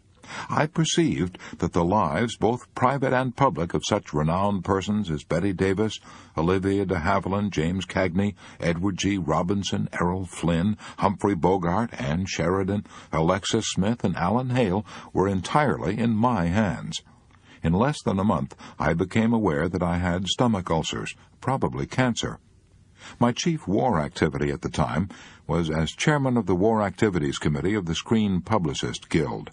I liked to do this work, liked to meet my friends at guild meetings, but these gatherings became matters of dread. After every meeting I was violently ill. Often I had to stop my car on the way home, pulling myself together before I could drive on. There seemed to be so much to do, so little time in which to do it. It was all vital, and I was woefully inadequate. I'm being perfectly truthful. This was the most painful illness of my entire life. There was always a tight fist in my vitals. I lost weight, I could not sleep, the pain was constant. So I went to see a renowned expert in internal medicine. An advertising man recommended him. He said this physician had many clients who were advertising men. This physician spoke only briefly, just enough for me to tell him where I hurt and what I did for a living. He seemed more interested in my job than in my ailments, but I was soon reassured. For 2 weeks daily, he gave me every known test. I was probed, explored, x-rayed, and fluoroscoped. Finally, I was instructed to call on him and hear the verdict. "Mr. Shipp," he said, leaning back, "we've been through these exhaustive tests. They were absolutely necessary, although I knew, of course, after my first examination that you did not have stomach ulcers. But I knew, because you're the kind of man you are, and because you do the kind of work you do, that you would not believe me unless I showed you. Let me show you." So he showed me the charts and the x-rays and explained them. He showed me I had no ulcers. "Now," said the doctor, "this cost you a good deal of money, but it is worth it to you. Here is the prescription. Don't worry." Now, he stopped me as I started to expostulate. "Now, I realize you can't follow the prescription immediately, so I'll give you a crutch. Here are some pills.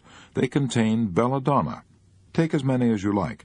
When you use these up, come back and I'll give you more. They won't hurt you, but they will always relax you. But remember, you don't need them. All you have to do is quit worrying. If you do start worrying again, you'll have to come back here and I'll charge you a heavy fee again. Now, how about it?" I wish I could report the lesson took effect that day and that I quit worrying immediately. I didn't. I took the pills for several weeks. Whenever I felt a worry coming on, they worked. I felt better at once. But I felt silly taking these pills. I'm a big man physically. I'm almost as tall as Abe Lincoln was and weigh almost 200 pounds. Yet here I was taking little white pills to relax myself.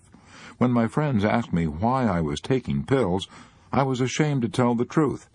Gradually, I began to laugh at myself. I said, "See here, Cameron Shipp, you're acting like a fool. You are taking yourself and your little activities much, much too seriously.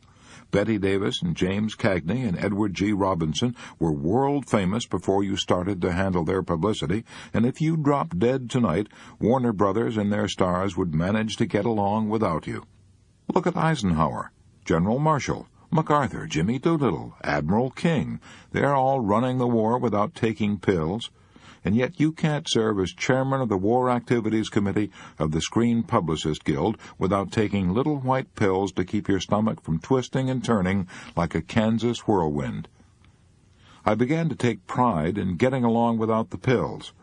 A little while later I threw the pills down the drain and got home each night in time to take a little nap before dinner, and gradually began to lead a normal life.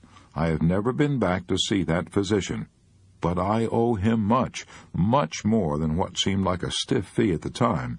He taught me to laugh at myself.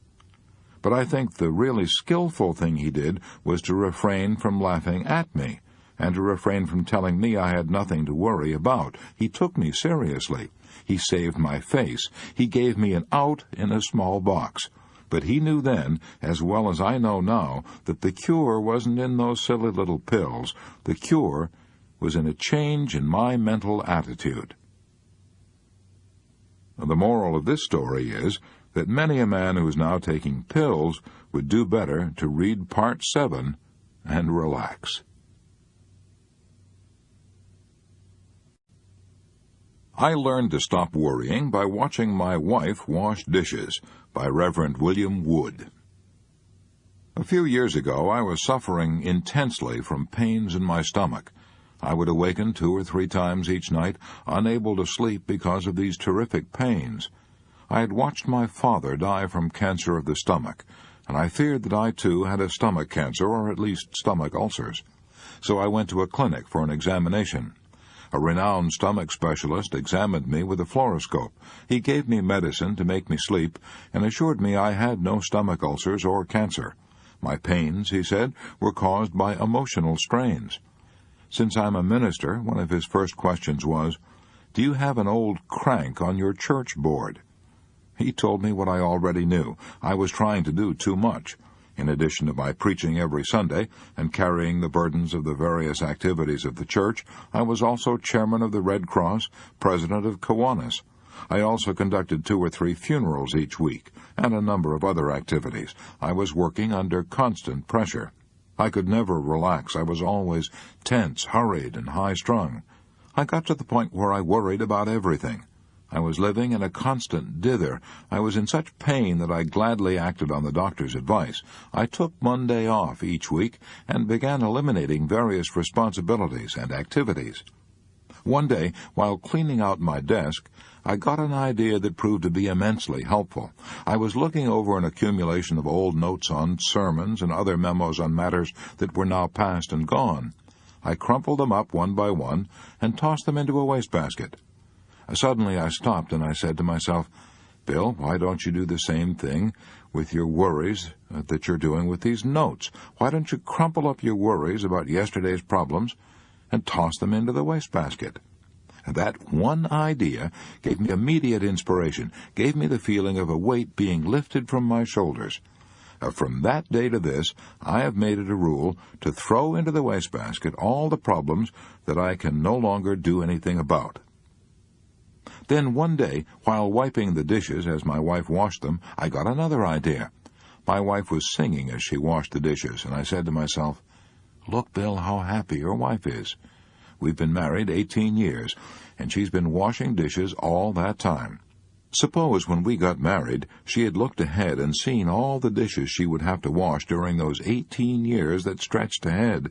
That pile of dirty dishes would be bigger than a barn. The very thought of it would have appalled any woman."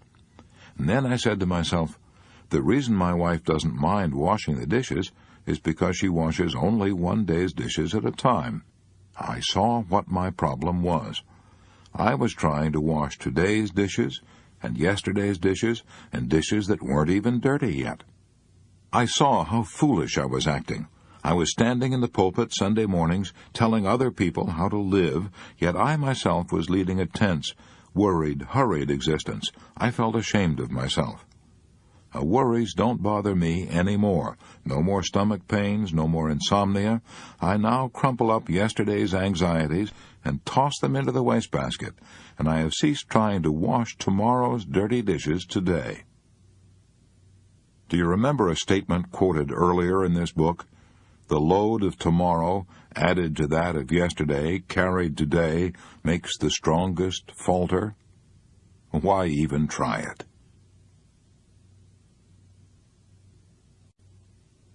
I Found the Answer by Del Hughes.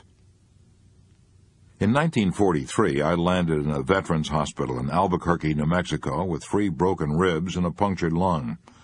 This happened during a practice marine amphibious landing off the Hawaiian Islands. I was getting ready to jump off the barge onto the beach when a big breaker swept in, lifted the barge, and threw me off balance and smashed me on the sands. I fell with such force that one of my ribs punctured my right lung. After spending 3 months in the hospital, I got the biggest shock of my life. The doctors told me that I showed absolutely no improvement. After some serious thinking, I figured that worry was preventing me from getting well. I'd been used to a very active life, and during these 3 months I'd been flat on my back 24 hours a day with nothing to do but think. The more I thought, the more I worried. Worried about whether I would ever be able to take my place in the world. Worried about whether I would remain a cripple the rest of my life, and about whether I would ever be able to get married and live a normal life. I urged my doctor to move me up to the next ward, which was called the Country Club, because the patients were allowed to do almost anything they cared to do. In this Country Club ward, I became interested in contract bridge. I spent 6 weeks learning the game, playing bridge with the other fellows, and reading Culbertson's books on bridge. After 6 weeks, I was playing nearly every evening for the rest of my stay in the hospital. I also became interested in painting with oils, and studied this art under an instructor every afternoon from 3 to 5. Some of my paintings were so good you could almost tell what they were. I also tried my hand at soap and wood carving, and read a number of books on the subject and found it fascinating. I kept myself so busy that I had no time to worry about my physical condition. I even found time to read books on psychology given to me by the Red Cross. At the end of 3 months, the entire medical staff came to me and congratulated me on making an amazing improvement. Those are the sweetest words I had ever heard since the day I was born. I wanted to shout with joy. The point I'm trying to make is this. When I had nothing to do but lie on the flat of my back and worry about my future, I made no improvement whatever. I was poisoning my body with worry. Even the broken ribs wouldn't heal, but as soon as I got my mind off myself by playing contract bridge, painting oil pictures, and carving wood, the doctors declared I made an amazing improvement. I'm now leading a normal, healthy life, and my lungs are as good as yours. Now remember what George Bernard Shaw said, "The secret of being miserable is to have the leisure to bother about whether you're happy or not." Keep active. Keep busy. Time Solves a Lot of Things, by Louis T. Montant, Jr. Worry caused me to lose 10 years of my life. Those 10 years should have been the most fruitful and richest years of any young man's life, the years from 18 to 28. I realize now that losing those years was no one's fault but my own. I worried about everything: my job, my health, my family, and my feelings of inferiority. I was so frightened that I used to cross the street to avoid meeting people I knew. When I met a friend on the street, I would often pretend not to notice him, because I was afraid of being snubbed. I was so afraid of meeting strangers, so terrified in their presence, that in one space of 2 weeks I lost out on 3 different jobs simply because I didn't have the courage to tell those 3 prospective employers what I knew I could do. Then one day 8 years ago, I conquered worry in one afternoon and have rarely worried since then. That afternoon, I was in the office of a man who had far more troubles than I had ever faced, yet he was one of the most cheerful men I had ever known. He'd made a fortune in 1929 and then lost every cent. He made another fortune in 1933 and lost that, and another fortune in 1939 and lost that too. He had gone through bankruptcy and had been hounded by enemies and creditors. Troubles that would have broken some men and driven them to suicide rolled off him like water off a duck's back. As I sat in his office that day 8 years ago, I envied him and wished that God had made me like him. As we were talking, he tossed a letter to me that he'd received that morning and said, "Read that." It was an angry letter, raising several embarrassing questions. If I'd received such a letter, it would have sent me into a tailspin. I said, "Bill, how are you going to answer it?" "Well," Bill said, "I'll tell you a little secret. Next time you've really got something to worry about, take a pencil on a piece of paper and sit down and write out in detail just what's worrying you. Then put that piece of paper in the lower right-hand drawer of your desk and wait a couple of weeks and then look at it. If what you wrote down still worries you when you read it, put that piece of paper back in your lower right-hand drawer. Let it sit there for another 2 weeks. It'll be safe there. Nothing will happen to it. But in the meantime, a lot may happen to the problem that is worrying you. I have found out that if I only have patience, the worry that's trying to harass me will often collapse like a pricked balloon." That bit of advice made a great impression on me. I've been using Bill's advice for years now, and as a result, I rarely worry about anything. Time solves a lot of things. Time may also solve what you're worrying about today. I was warned not to try to speak or to move even a finger, by Joseph L. Ryan. Several years ago, I was a witness in a lawsuit that caused me a great deal of mental strain and worry. After the case was over and I was returning home in the train, I had a sudden and violent physical collapse, heart trouble. I found it almost impossible to breathe. When I got home, the doctor gave me an injection. I wasn't in bed. I hadn't been able to get any further than the living room settee. And when I regained consciousness, I saw that the parish priest was already there to give me final absolution. I saw the stunned grief on the faces of my family. I knew my number was up. Later, I found out that the doctor had prepared my wife for the fact that I would probably be dead in less than 30 minutes. My heart was so weak I was warned not to try to speak or to move even a finger. I'd never been a saint, but I had learned one thing, and not to argue with God. So I closed my eyes and said, "Thy will be done. If it has to come now, thy will be done." As soon as I gave in to that thought, I seemed to relax all over. My terror disappeared, and I asked myself quietly, what was the worst that could happen now? Well, the worst seemed to be a possible return of the spasms, with excruciating pains. Then all would be over. I would go to meet my Maker and soon be at peace. I lay on that settee and waited for an hour, but the pains didn't return. Finally, I began to ask myself what I would do with my life if I didn't die now. I determined that I would exert every effort to regain my health. I would stop abusing myself with tension and worry and rebuild my strength. And that was 4 years ago. I have rebuilt my strength to such a degree that even my doctor is amazed at the improvement my cardiograms show. I no longer worry. I have a new zest for life. But I can honestly say that if I hadn't faced the worst, my imminent death, and then tried to improve upon it, I don't believe I'd be here today. If I hadn't accepted the worst, I believe I would have died from my own fear and panic. Mr. Ryan is alive today because he made use of the principle described in the magic formula. Face the worst that can happen. I Am a Great Dismisser by Ordway Teed. Worry is a habit that I broke long ago. I believe that my habit of refraining from worrying is due largely to 3 things. First, I am too busy to indulge in self-destroying anxiety. I have 3 main activities, each one of which should be virtually a full-time job in itself. I lecture to large groups at Columbia University. I am also chairman of the Board of Higher Education of New York City. I also have charge of the Economic and Social Book Department of the publishing firm of Harper & Brothers. The insistent demands of these 3 tasks leave me no time to fret and stew and run around in circles. Second, I am a great dismisser.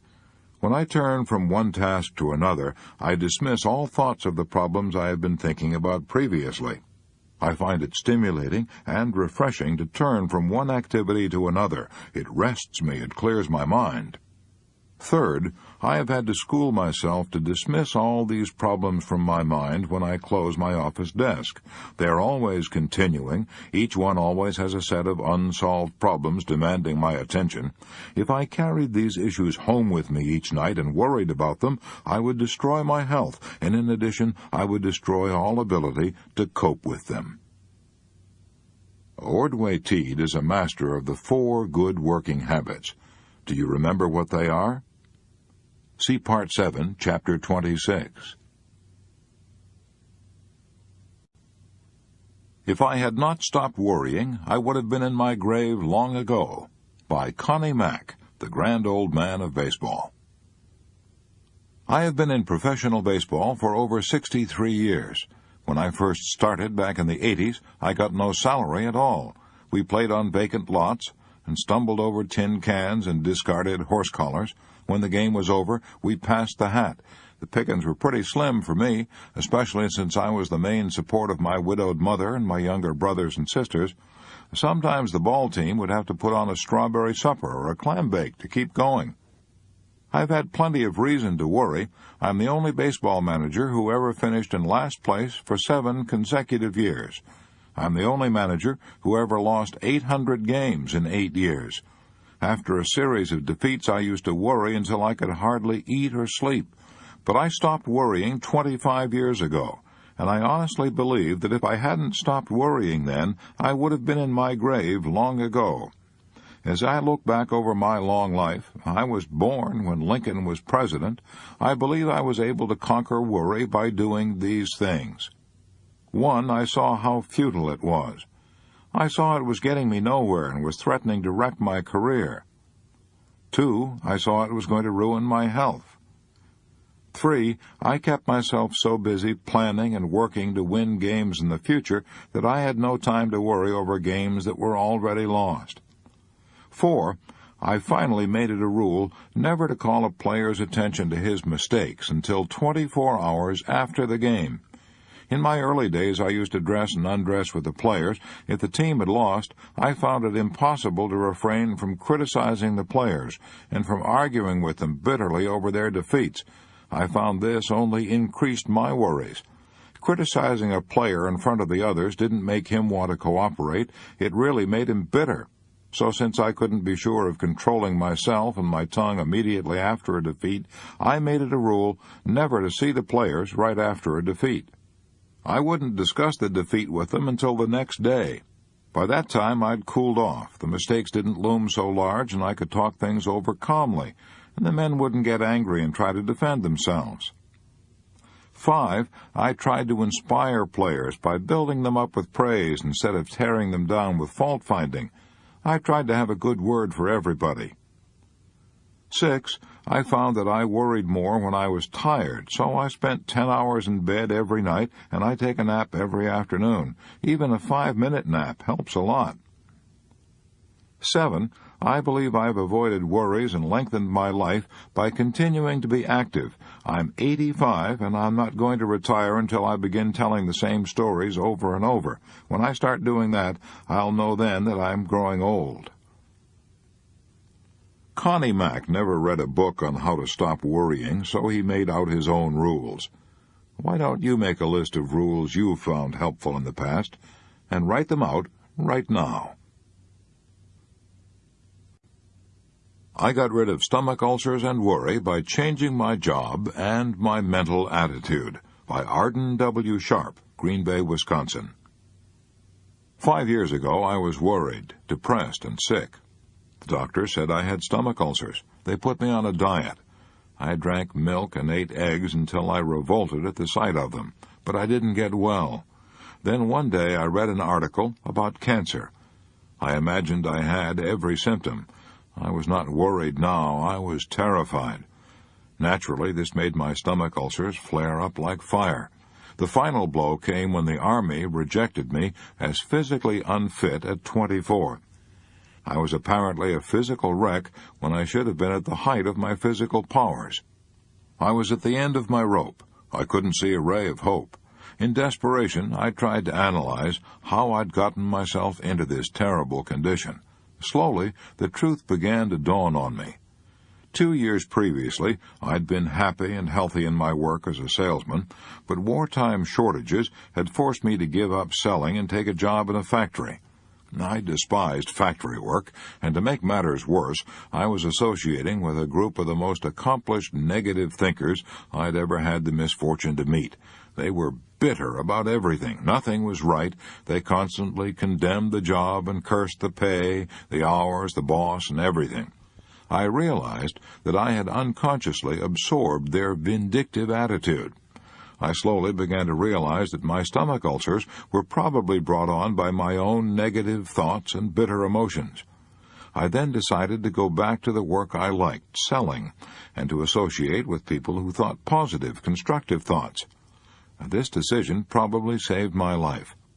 I deliberately sought out friends and business associates who were progressive thinkers, happy, optimistic men free of worry and ulcers. As soon as I changed my emotions, I changed my stomach. Within a short time, I forgot that I had ever had ulcers. I soon found that you can catch health, happiness, and success from others just as easily as you can catch worries, bitterness, and failure. This is the most important lesson I have ever learned. I should have learned it long ago. I had heard about it and read about it dozens of times, but I had to learn it the hard way. I realize now what Jesus meant when he said, "As a man thinketh in his heart, so is he." I Now Look for the Green Light, by Joseph M. Cotter. From the time I was a small boy, throughout the early stages of young manhood, and during my adult life, I was a professional worrier. My worries were many and varied. Some were real, most of them were imaginary. Upon rare occasions, I would find myself without anything to worry about. Then I would worry for fear I might be overlooking something. Then, 2 years ago, I started out on a new way of living. This required making a self-analysis of my faults and a very few virtues, a searching and fearless moral inventory of myself. This brought out clearly what was causing all this worry. The fact was that I could not live for today alone. I was fretful of yesterday's mistakes and fearful of the future. I was told over and over that today was the tomorrow I had worried about yesterday, but it wouldn't work for me. I was advised to live on a 24-hour program. I was told that today was the only day over which I had any control, and that I should make the most of my opportunities each day. I was told that if I did that, I would be so busy I would have no time to worry about any other day, past or future.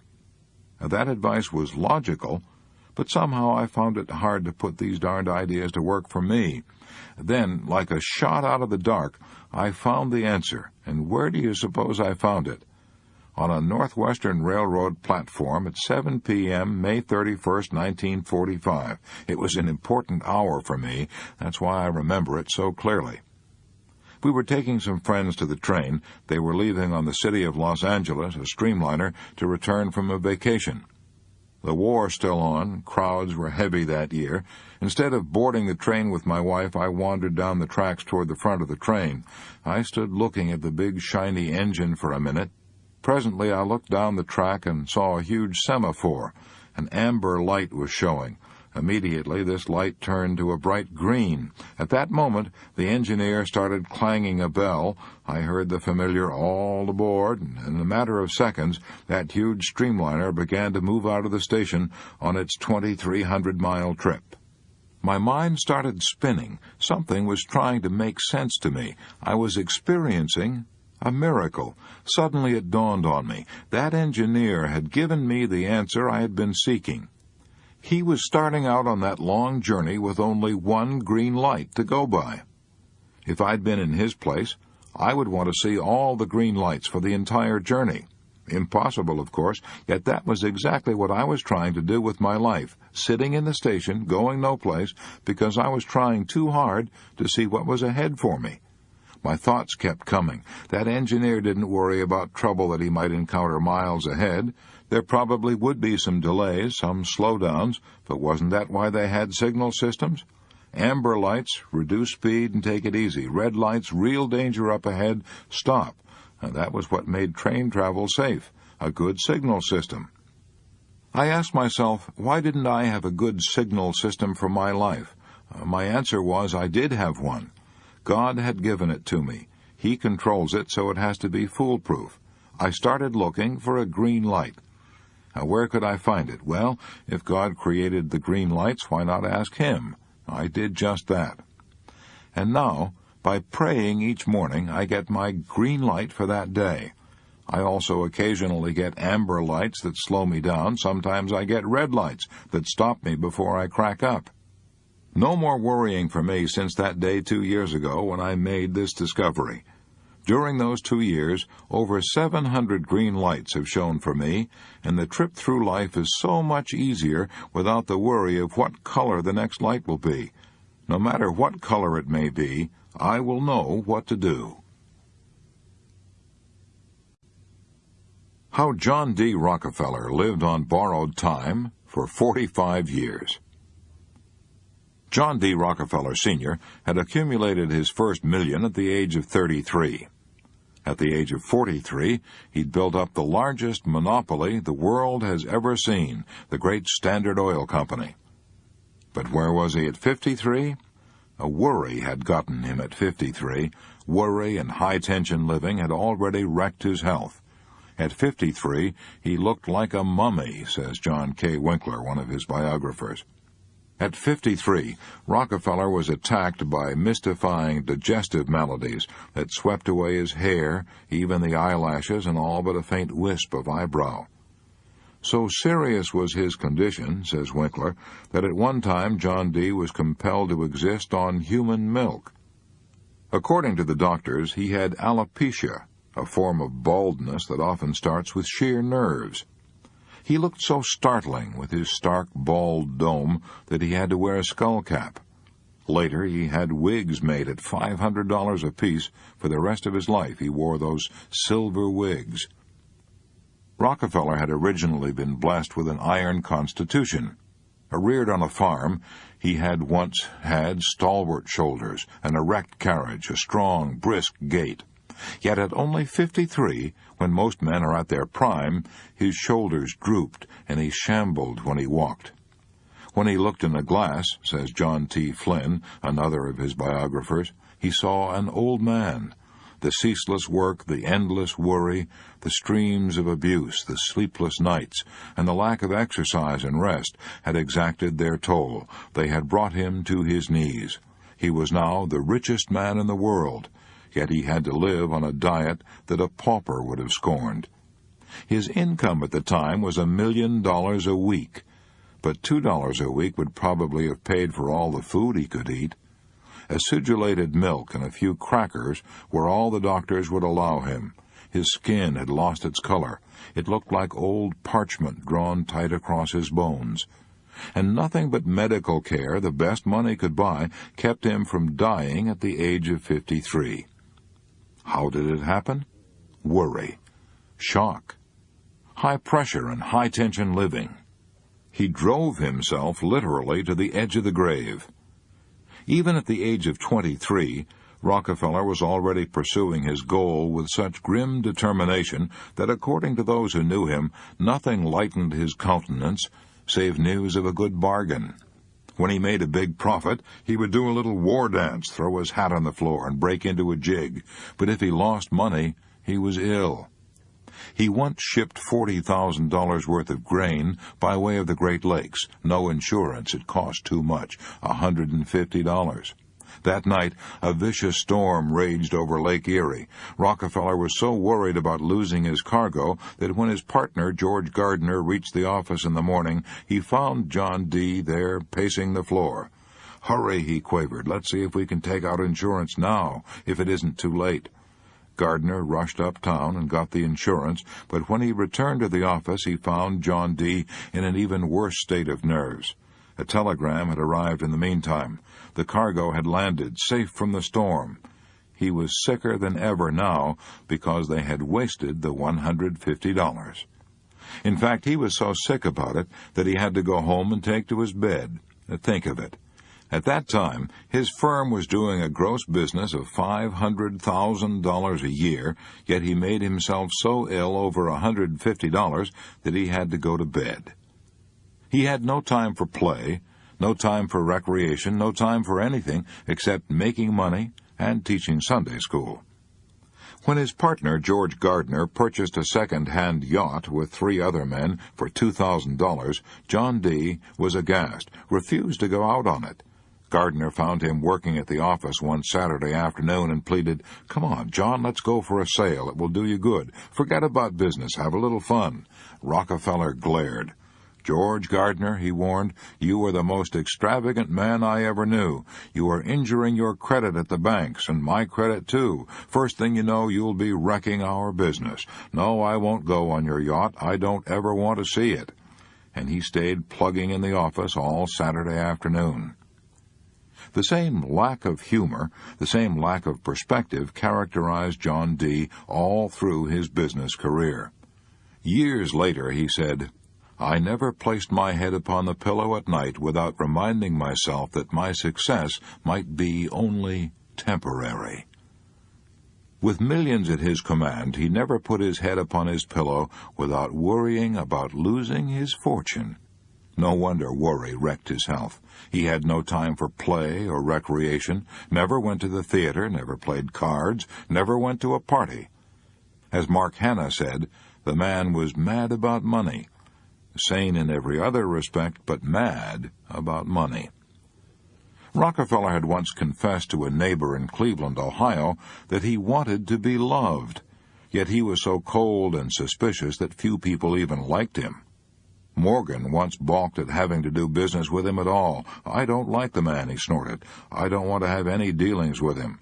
Rockefeller's own brother hated him so much that he removed his children's bodies from the family plot. "No one of my blood," he said, "will ever rest in land controlled by John D." Rockefeller's employees and associates lived in holy fear of him. And here's the ironic part. He was afraid of them, afraid they would talk outside of the office and give secrets away. He had so little faith in human nature that once when he signed a 10-year contract with an independent refiner, he made the man promise not to tell anyone, not even his wife. "Shut your mouth and run your business," and that was his motto. Then, at the very peak of his prosperity, with gold flowing into his coffers like hot yellow lava pouring down the sides of Vesuvius, his private world collapsed.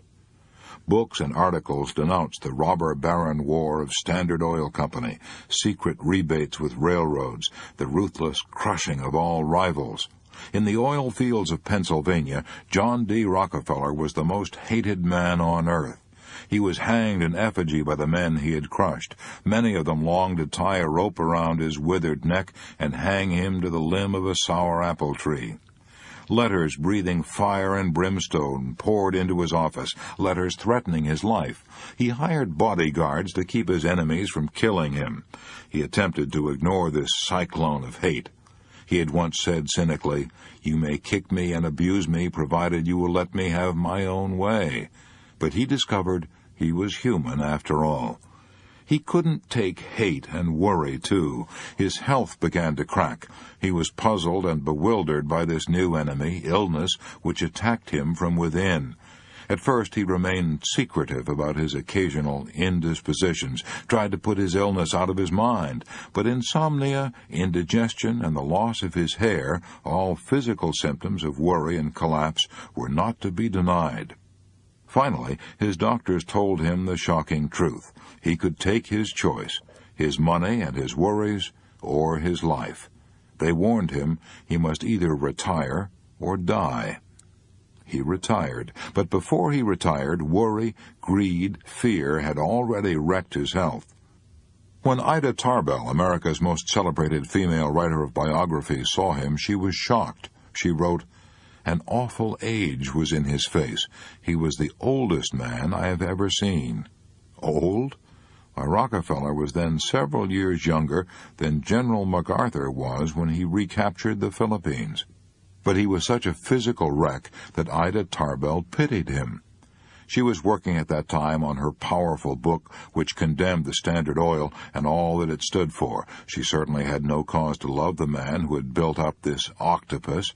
Yet she said that when she saw John D. Rockefeller teaching a Sunday school class, eagerly searching the faces of all those around him, I had a feeling which I had not expected, and which time intensified. I was sorry for him. I know no companion so terrible as fear.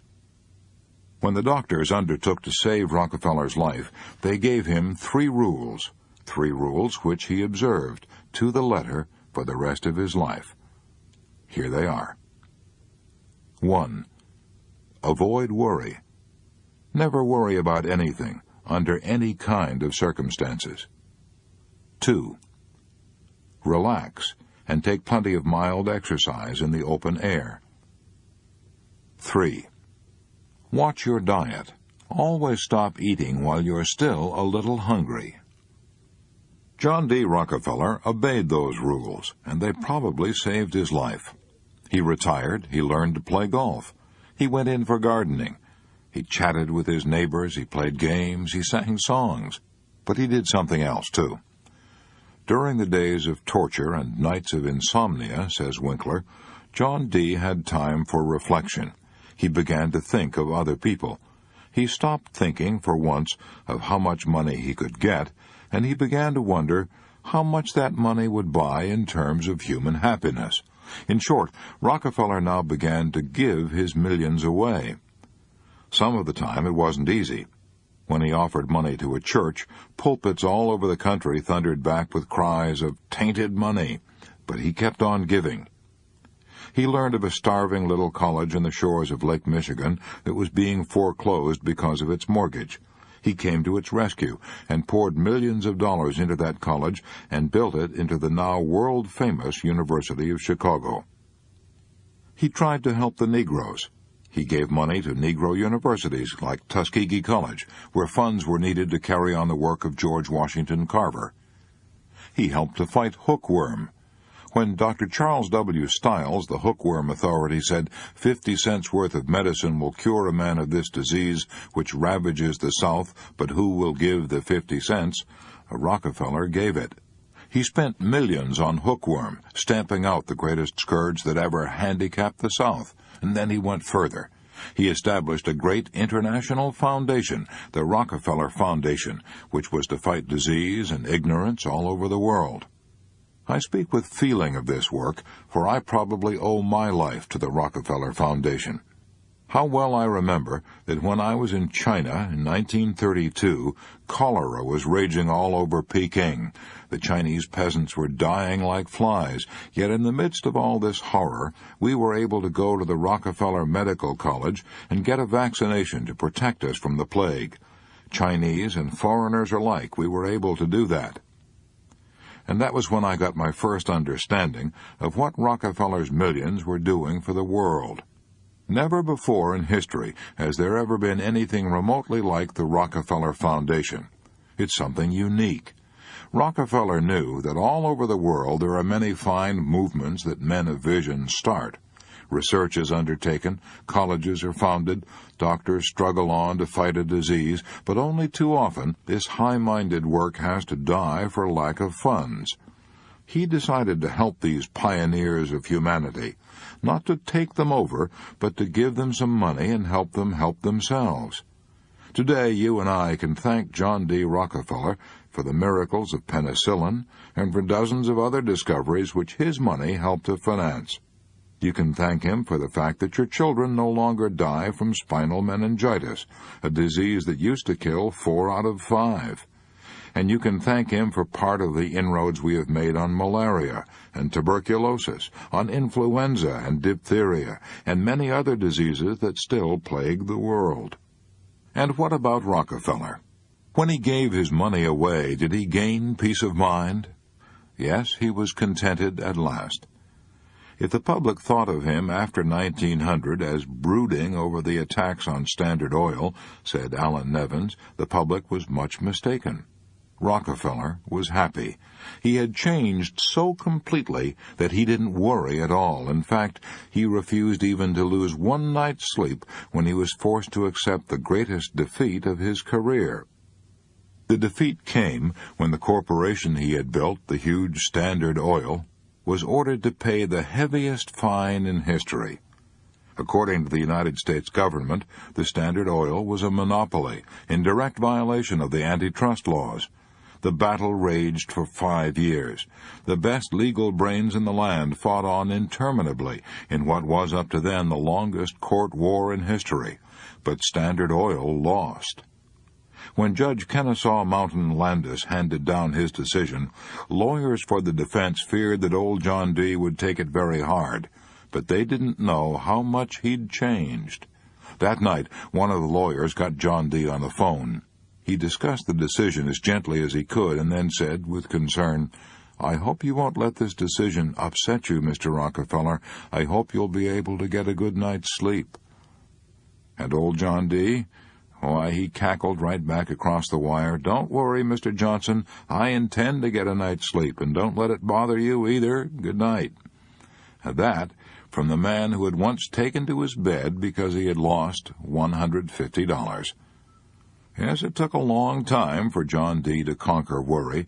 He was dying at 53, but he lived to 98. I was committing slow suicide because I didn't know how to relax, by Paul Sampson. Up to 6 months ago, I was rushing through life in high gear. I was always tense, never relaxed. I arrived at home from work every night worried and exhausted from nervous fatigue. Why? Because no one ever said to me, "Paul, you're killing yourself. Why don't you slow down? Why don't you relax?" I would get up fast in the morning, eat fast, shave fast, dress fast, and drive to work as if I were afraid the steering wheel would fly out the window if I didn't have a death grip on it. I worked fast, hurried home, and at night I even tried to sleep fast. I was in such a state that I went to see a famous nerve specialist in Detroit. He told me to relax. He told me to think of relaxing all the time, to think about it when I was working, driving, eating, and trying to go to sleep. He told me that I was committing slow suicide because I didn't know how to relax. Ever since then, I've practiced relaxation. When I go to bed at night, I don't try to go to sleep until I've consciously relaxed my body and my breathing.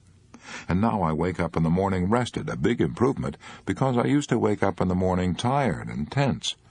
I relax now when I eat and when I drive. To be sure, I'm alert when driving, but I drive with my mind now instead of my nerves. The most important place I relax is at my work. Several times a day I stop everything and take inventory of myself to see if I'm entirely relaxed. When the phone rings now, no longer do I grab it as though someone were trying to beat me to it, and when someone is talking to me, I am as relaxed as a sleeping baby. The result? Life is much more pleasant and enjoyable, and I'm completely free of nervous fatigue and nervous worry. A Real Miracle Happened to Me by Mrs. John Berger. Worry had completely defeated me. My mind was so confused and troubled that I could see no joy in living. My nerves were so strained that I could neither sleep at night nor relax by day. My 3 young children were widely separated, living with relatives. My husband, having recently returned from the armed service, was in another city trying to establish a law practice. I felt all the insecurities and uncertainties of the post-war readjustment period. I was threatening my husband's career, my children's natural endowment of a happy, normal home life, and I was also threatening my own life. My husband could find no housing, and the only solution was to build. Everything depended on my getting well. The more I realized this, and the harder I would try, the greater would be my fear of failure. Then I developed a fear of planning for any responsibility. I felt that I could no longer trust myself. I felt I was a complete failure. When all was darkest, and there seemed to be no help, my mother did something for me that I shall never forget or cease being grateful for. She shocked me into fighting back. She upbraided me for giving in and for losing control of my nerves and my mind. She challenged me to get up out of bed and fight for all I had.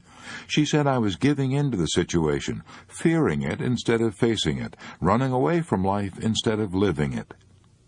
So I did start fighting from that day on. That very weekend, I told my parents they could go home because I was going to take over, and I did what seemed impossible at the time. I was left alone to care for my 2 younger children. I slept well, I began to eat better, and my spirits began to improve. A week later, when they returned to visit me again, they found me singing at my ironing. I had a sense of well-being because I'd begun to fight a battle, and I was winning. I shall never forget this lesson. If a situation seems insurmountable, face it. Start fighting. Don't give in. From that time on, I forced myself to work and lost myself in my work. Finally, I gathered my children together and joined my husband in our new home. I resolved that I would become well enough to give my lovely family a strong, happy mother. I became engrossed with plans for our home, plans for my children, plans for my husband, plans for everything except for me.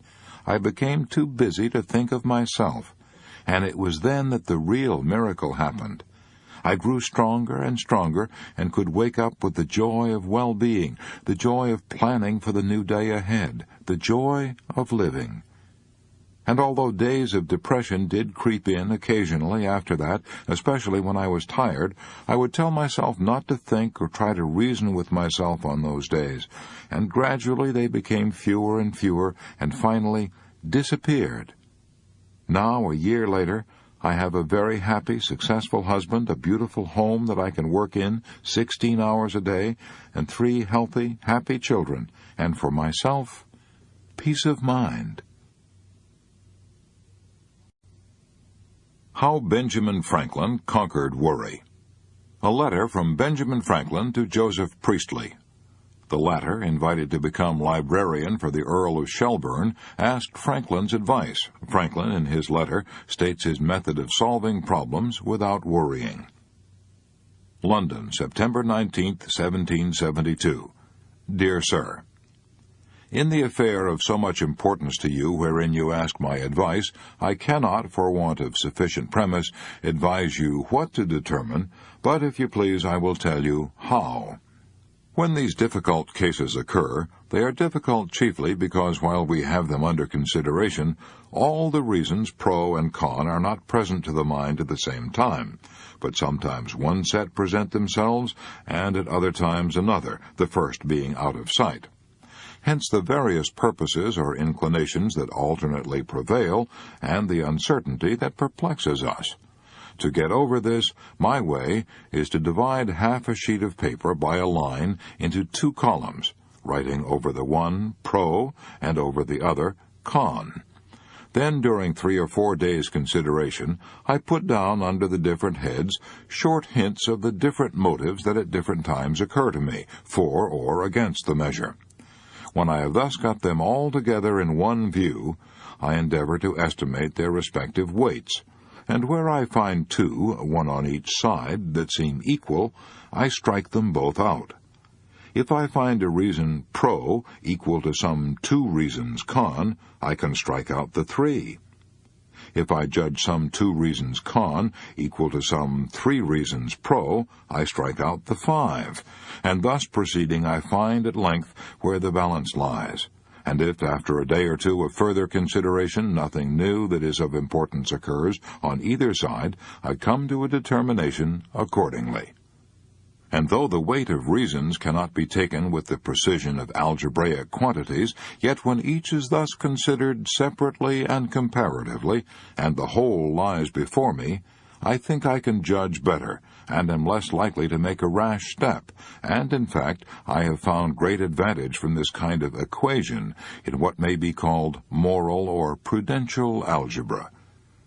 Wishing sincerely that you may determine for the best, I am ever, my dear friend, yours most affectionately, Ben Franklin. I was so worried I didn't eat a bite of solid food for 18 days, by Catherine Holcomb Farmer. 3 months ago I was so worried that I didn't sleep for 4 days and nights, and did not eat a bite of solid food for 18 days. Even the smell of food made me violently sick. I cannot find words to describe the mental anguish I endured. I wonder whether hell has any worse tortures than what I went through. I felt as if I would go insane or die. I knew that I couldn't possibly continue living as I was. The turning point of my life was the day I was given an advanced copy of this book. During the last 3 months, I have practically lived with this book, studying every page, desperately trying to find a new way of life. The change that has occurred in my mental outlook and emotional stability is almost unbelievable. I am now able to endure the battles of each passing day. I now realize that in the past I was being driven half-mad, not by today's problems, but by the bitterness and anxiety over something that had happened yesterday, or that I feared might happen tomorrow. But now, when I find myself starting to worry about anything, I immediately stop and start to apply some of the principles I learned from studying this book. If I am tempted to tense up over something that must be done today, I get busy and do it immediately and get it off my mind. When I'm faced with the kind of problems that used to drive me half crazy, I now calmly set about trying to apply the 3 steps outlined in Chapter 2, Part 1. First, I ask myself, what is the worst that can possibly happen? Second, I try to accept it mentally. Third, I concentrate on the problem and see how I can improve the worst, which I'm already willing to accept if I have to. When I find myself worrying about a thing I cannot change and do not want to accept, I stop myself short and repeat this little prayer. God grant me the serenity to accept the things I cannot change, the courage to change the things I can, and the wisdom to know the difference.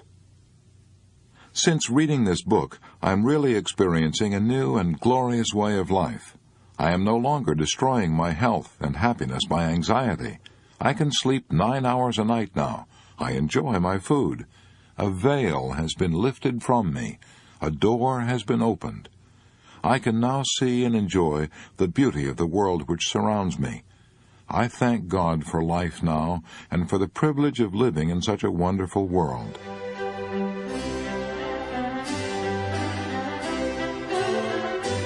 May I suggest that you also read this book over.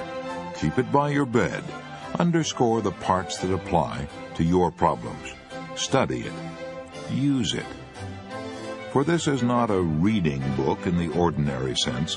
It is written as a guidebook to a new way of life.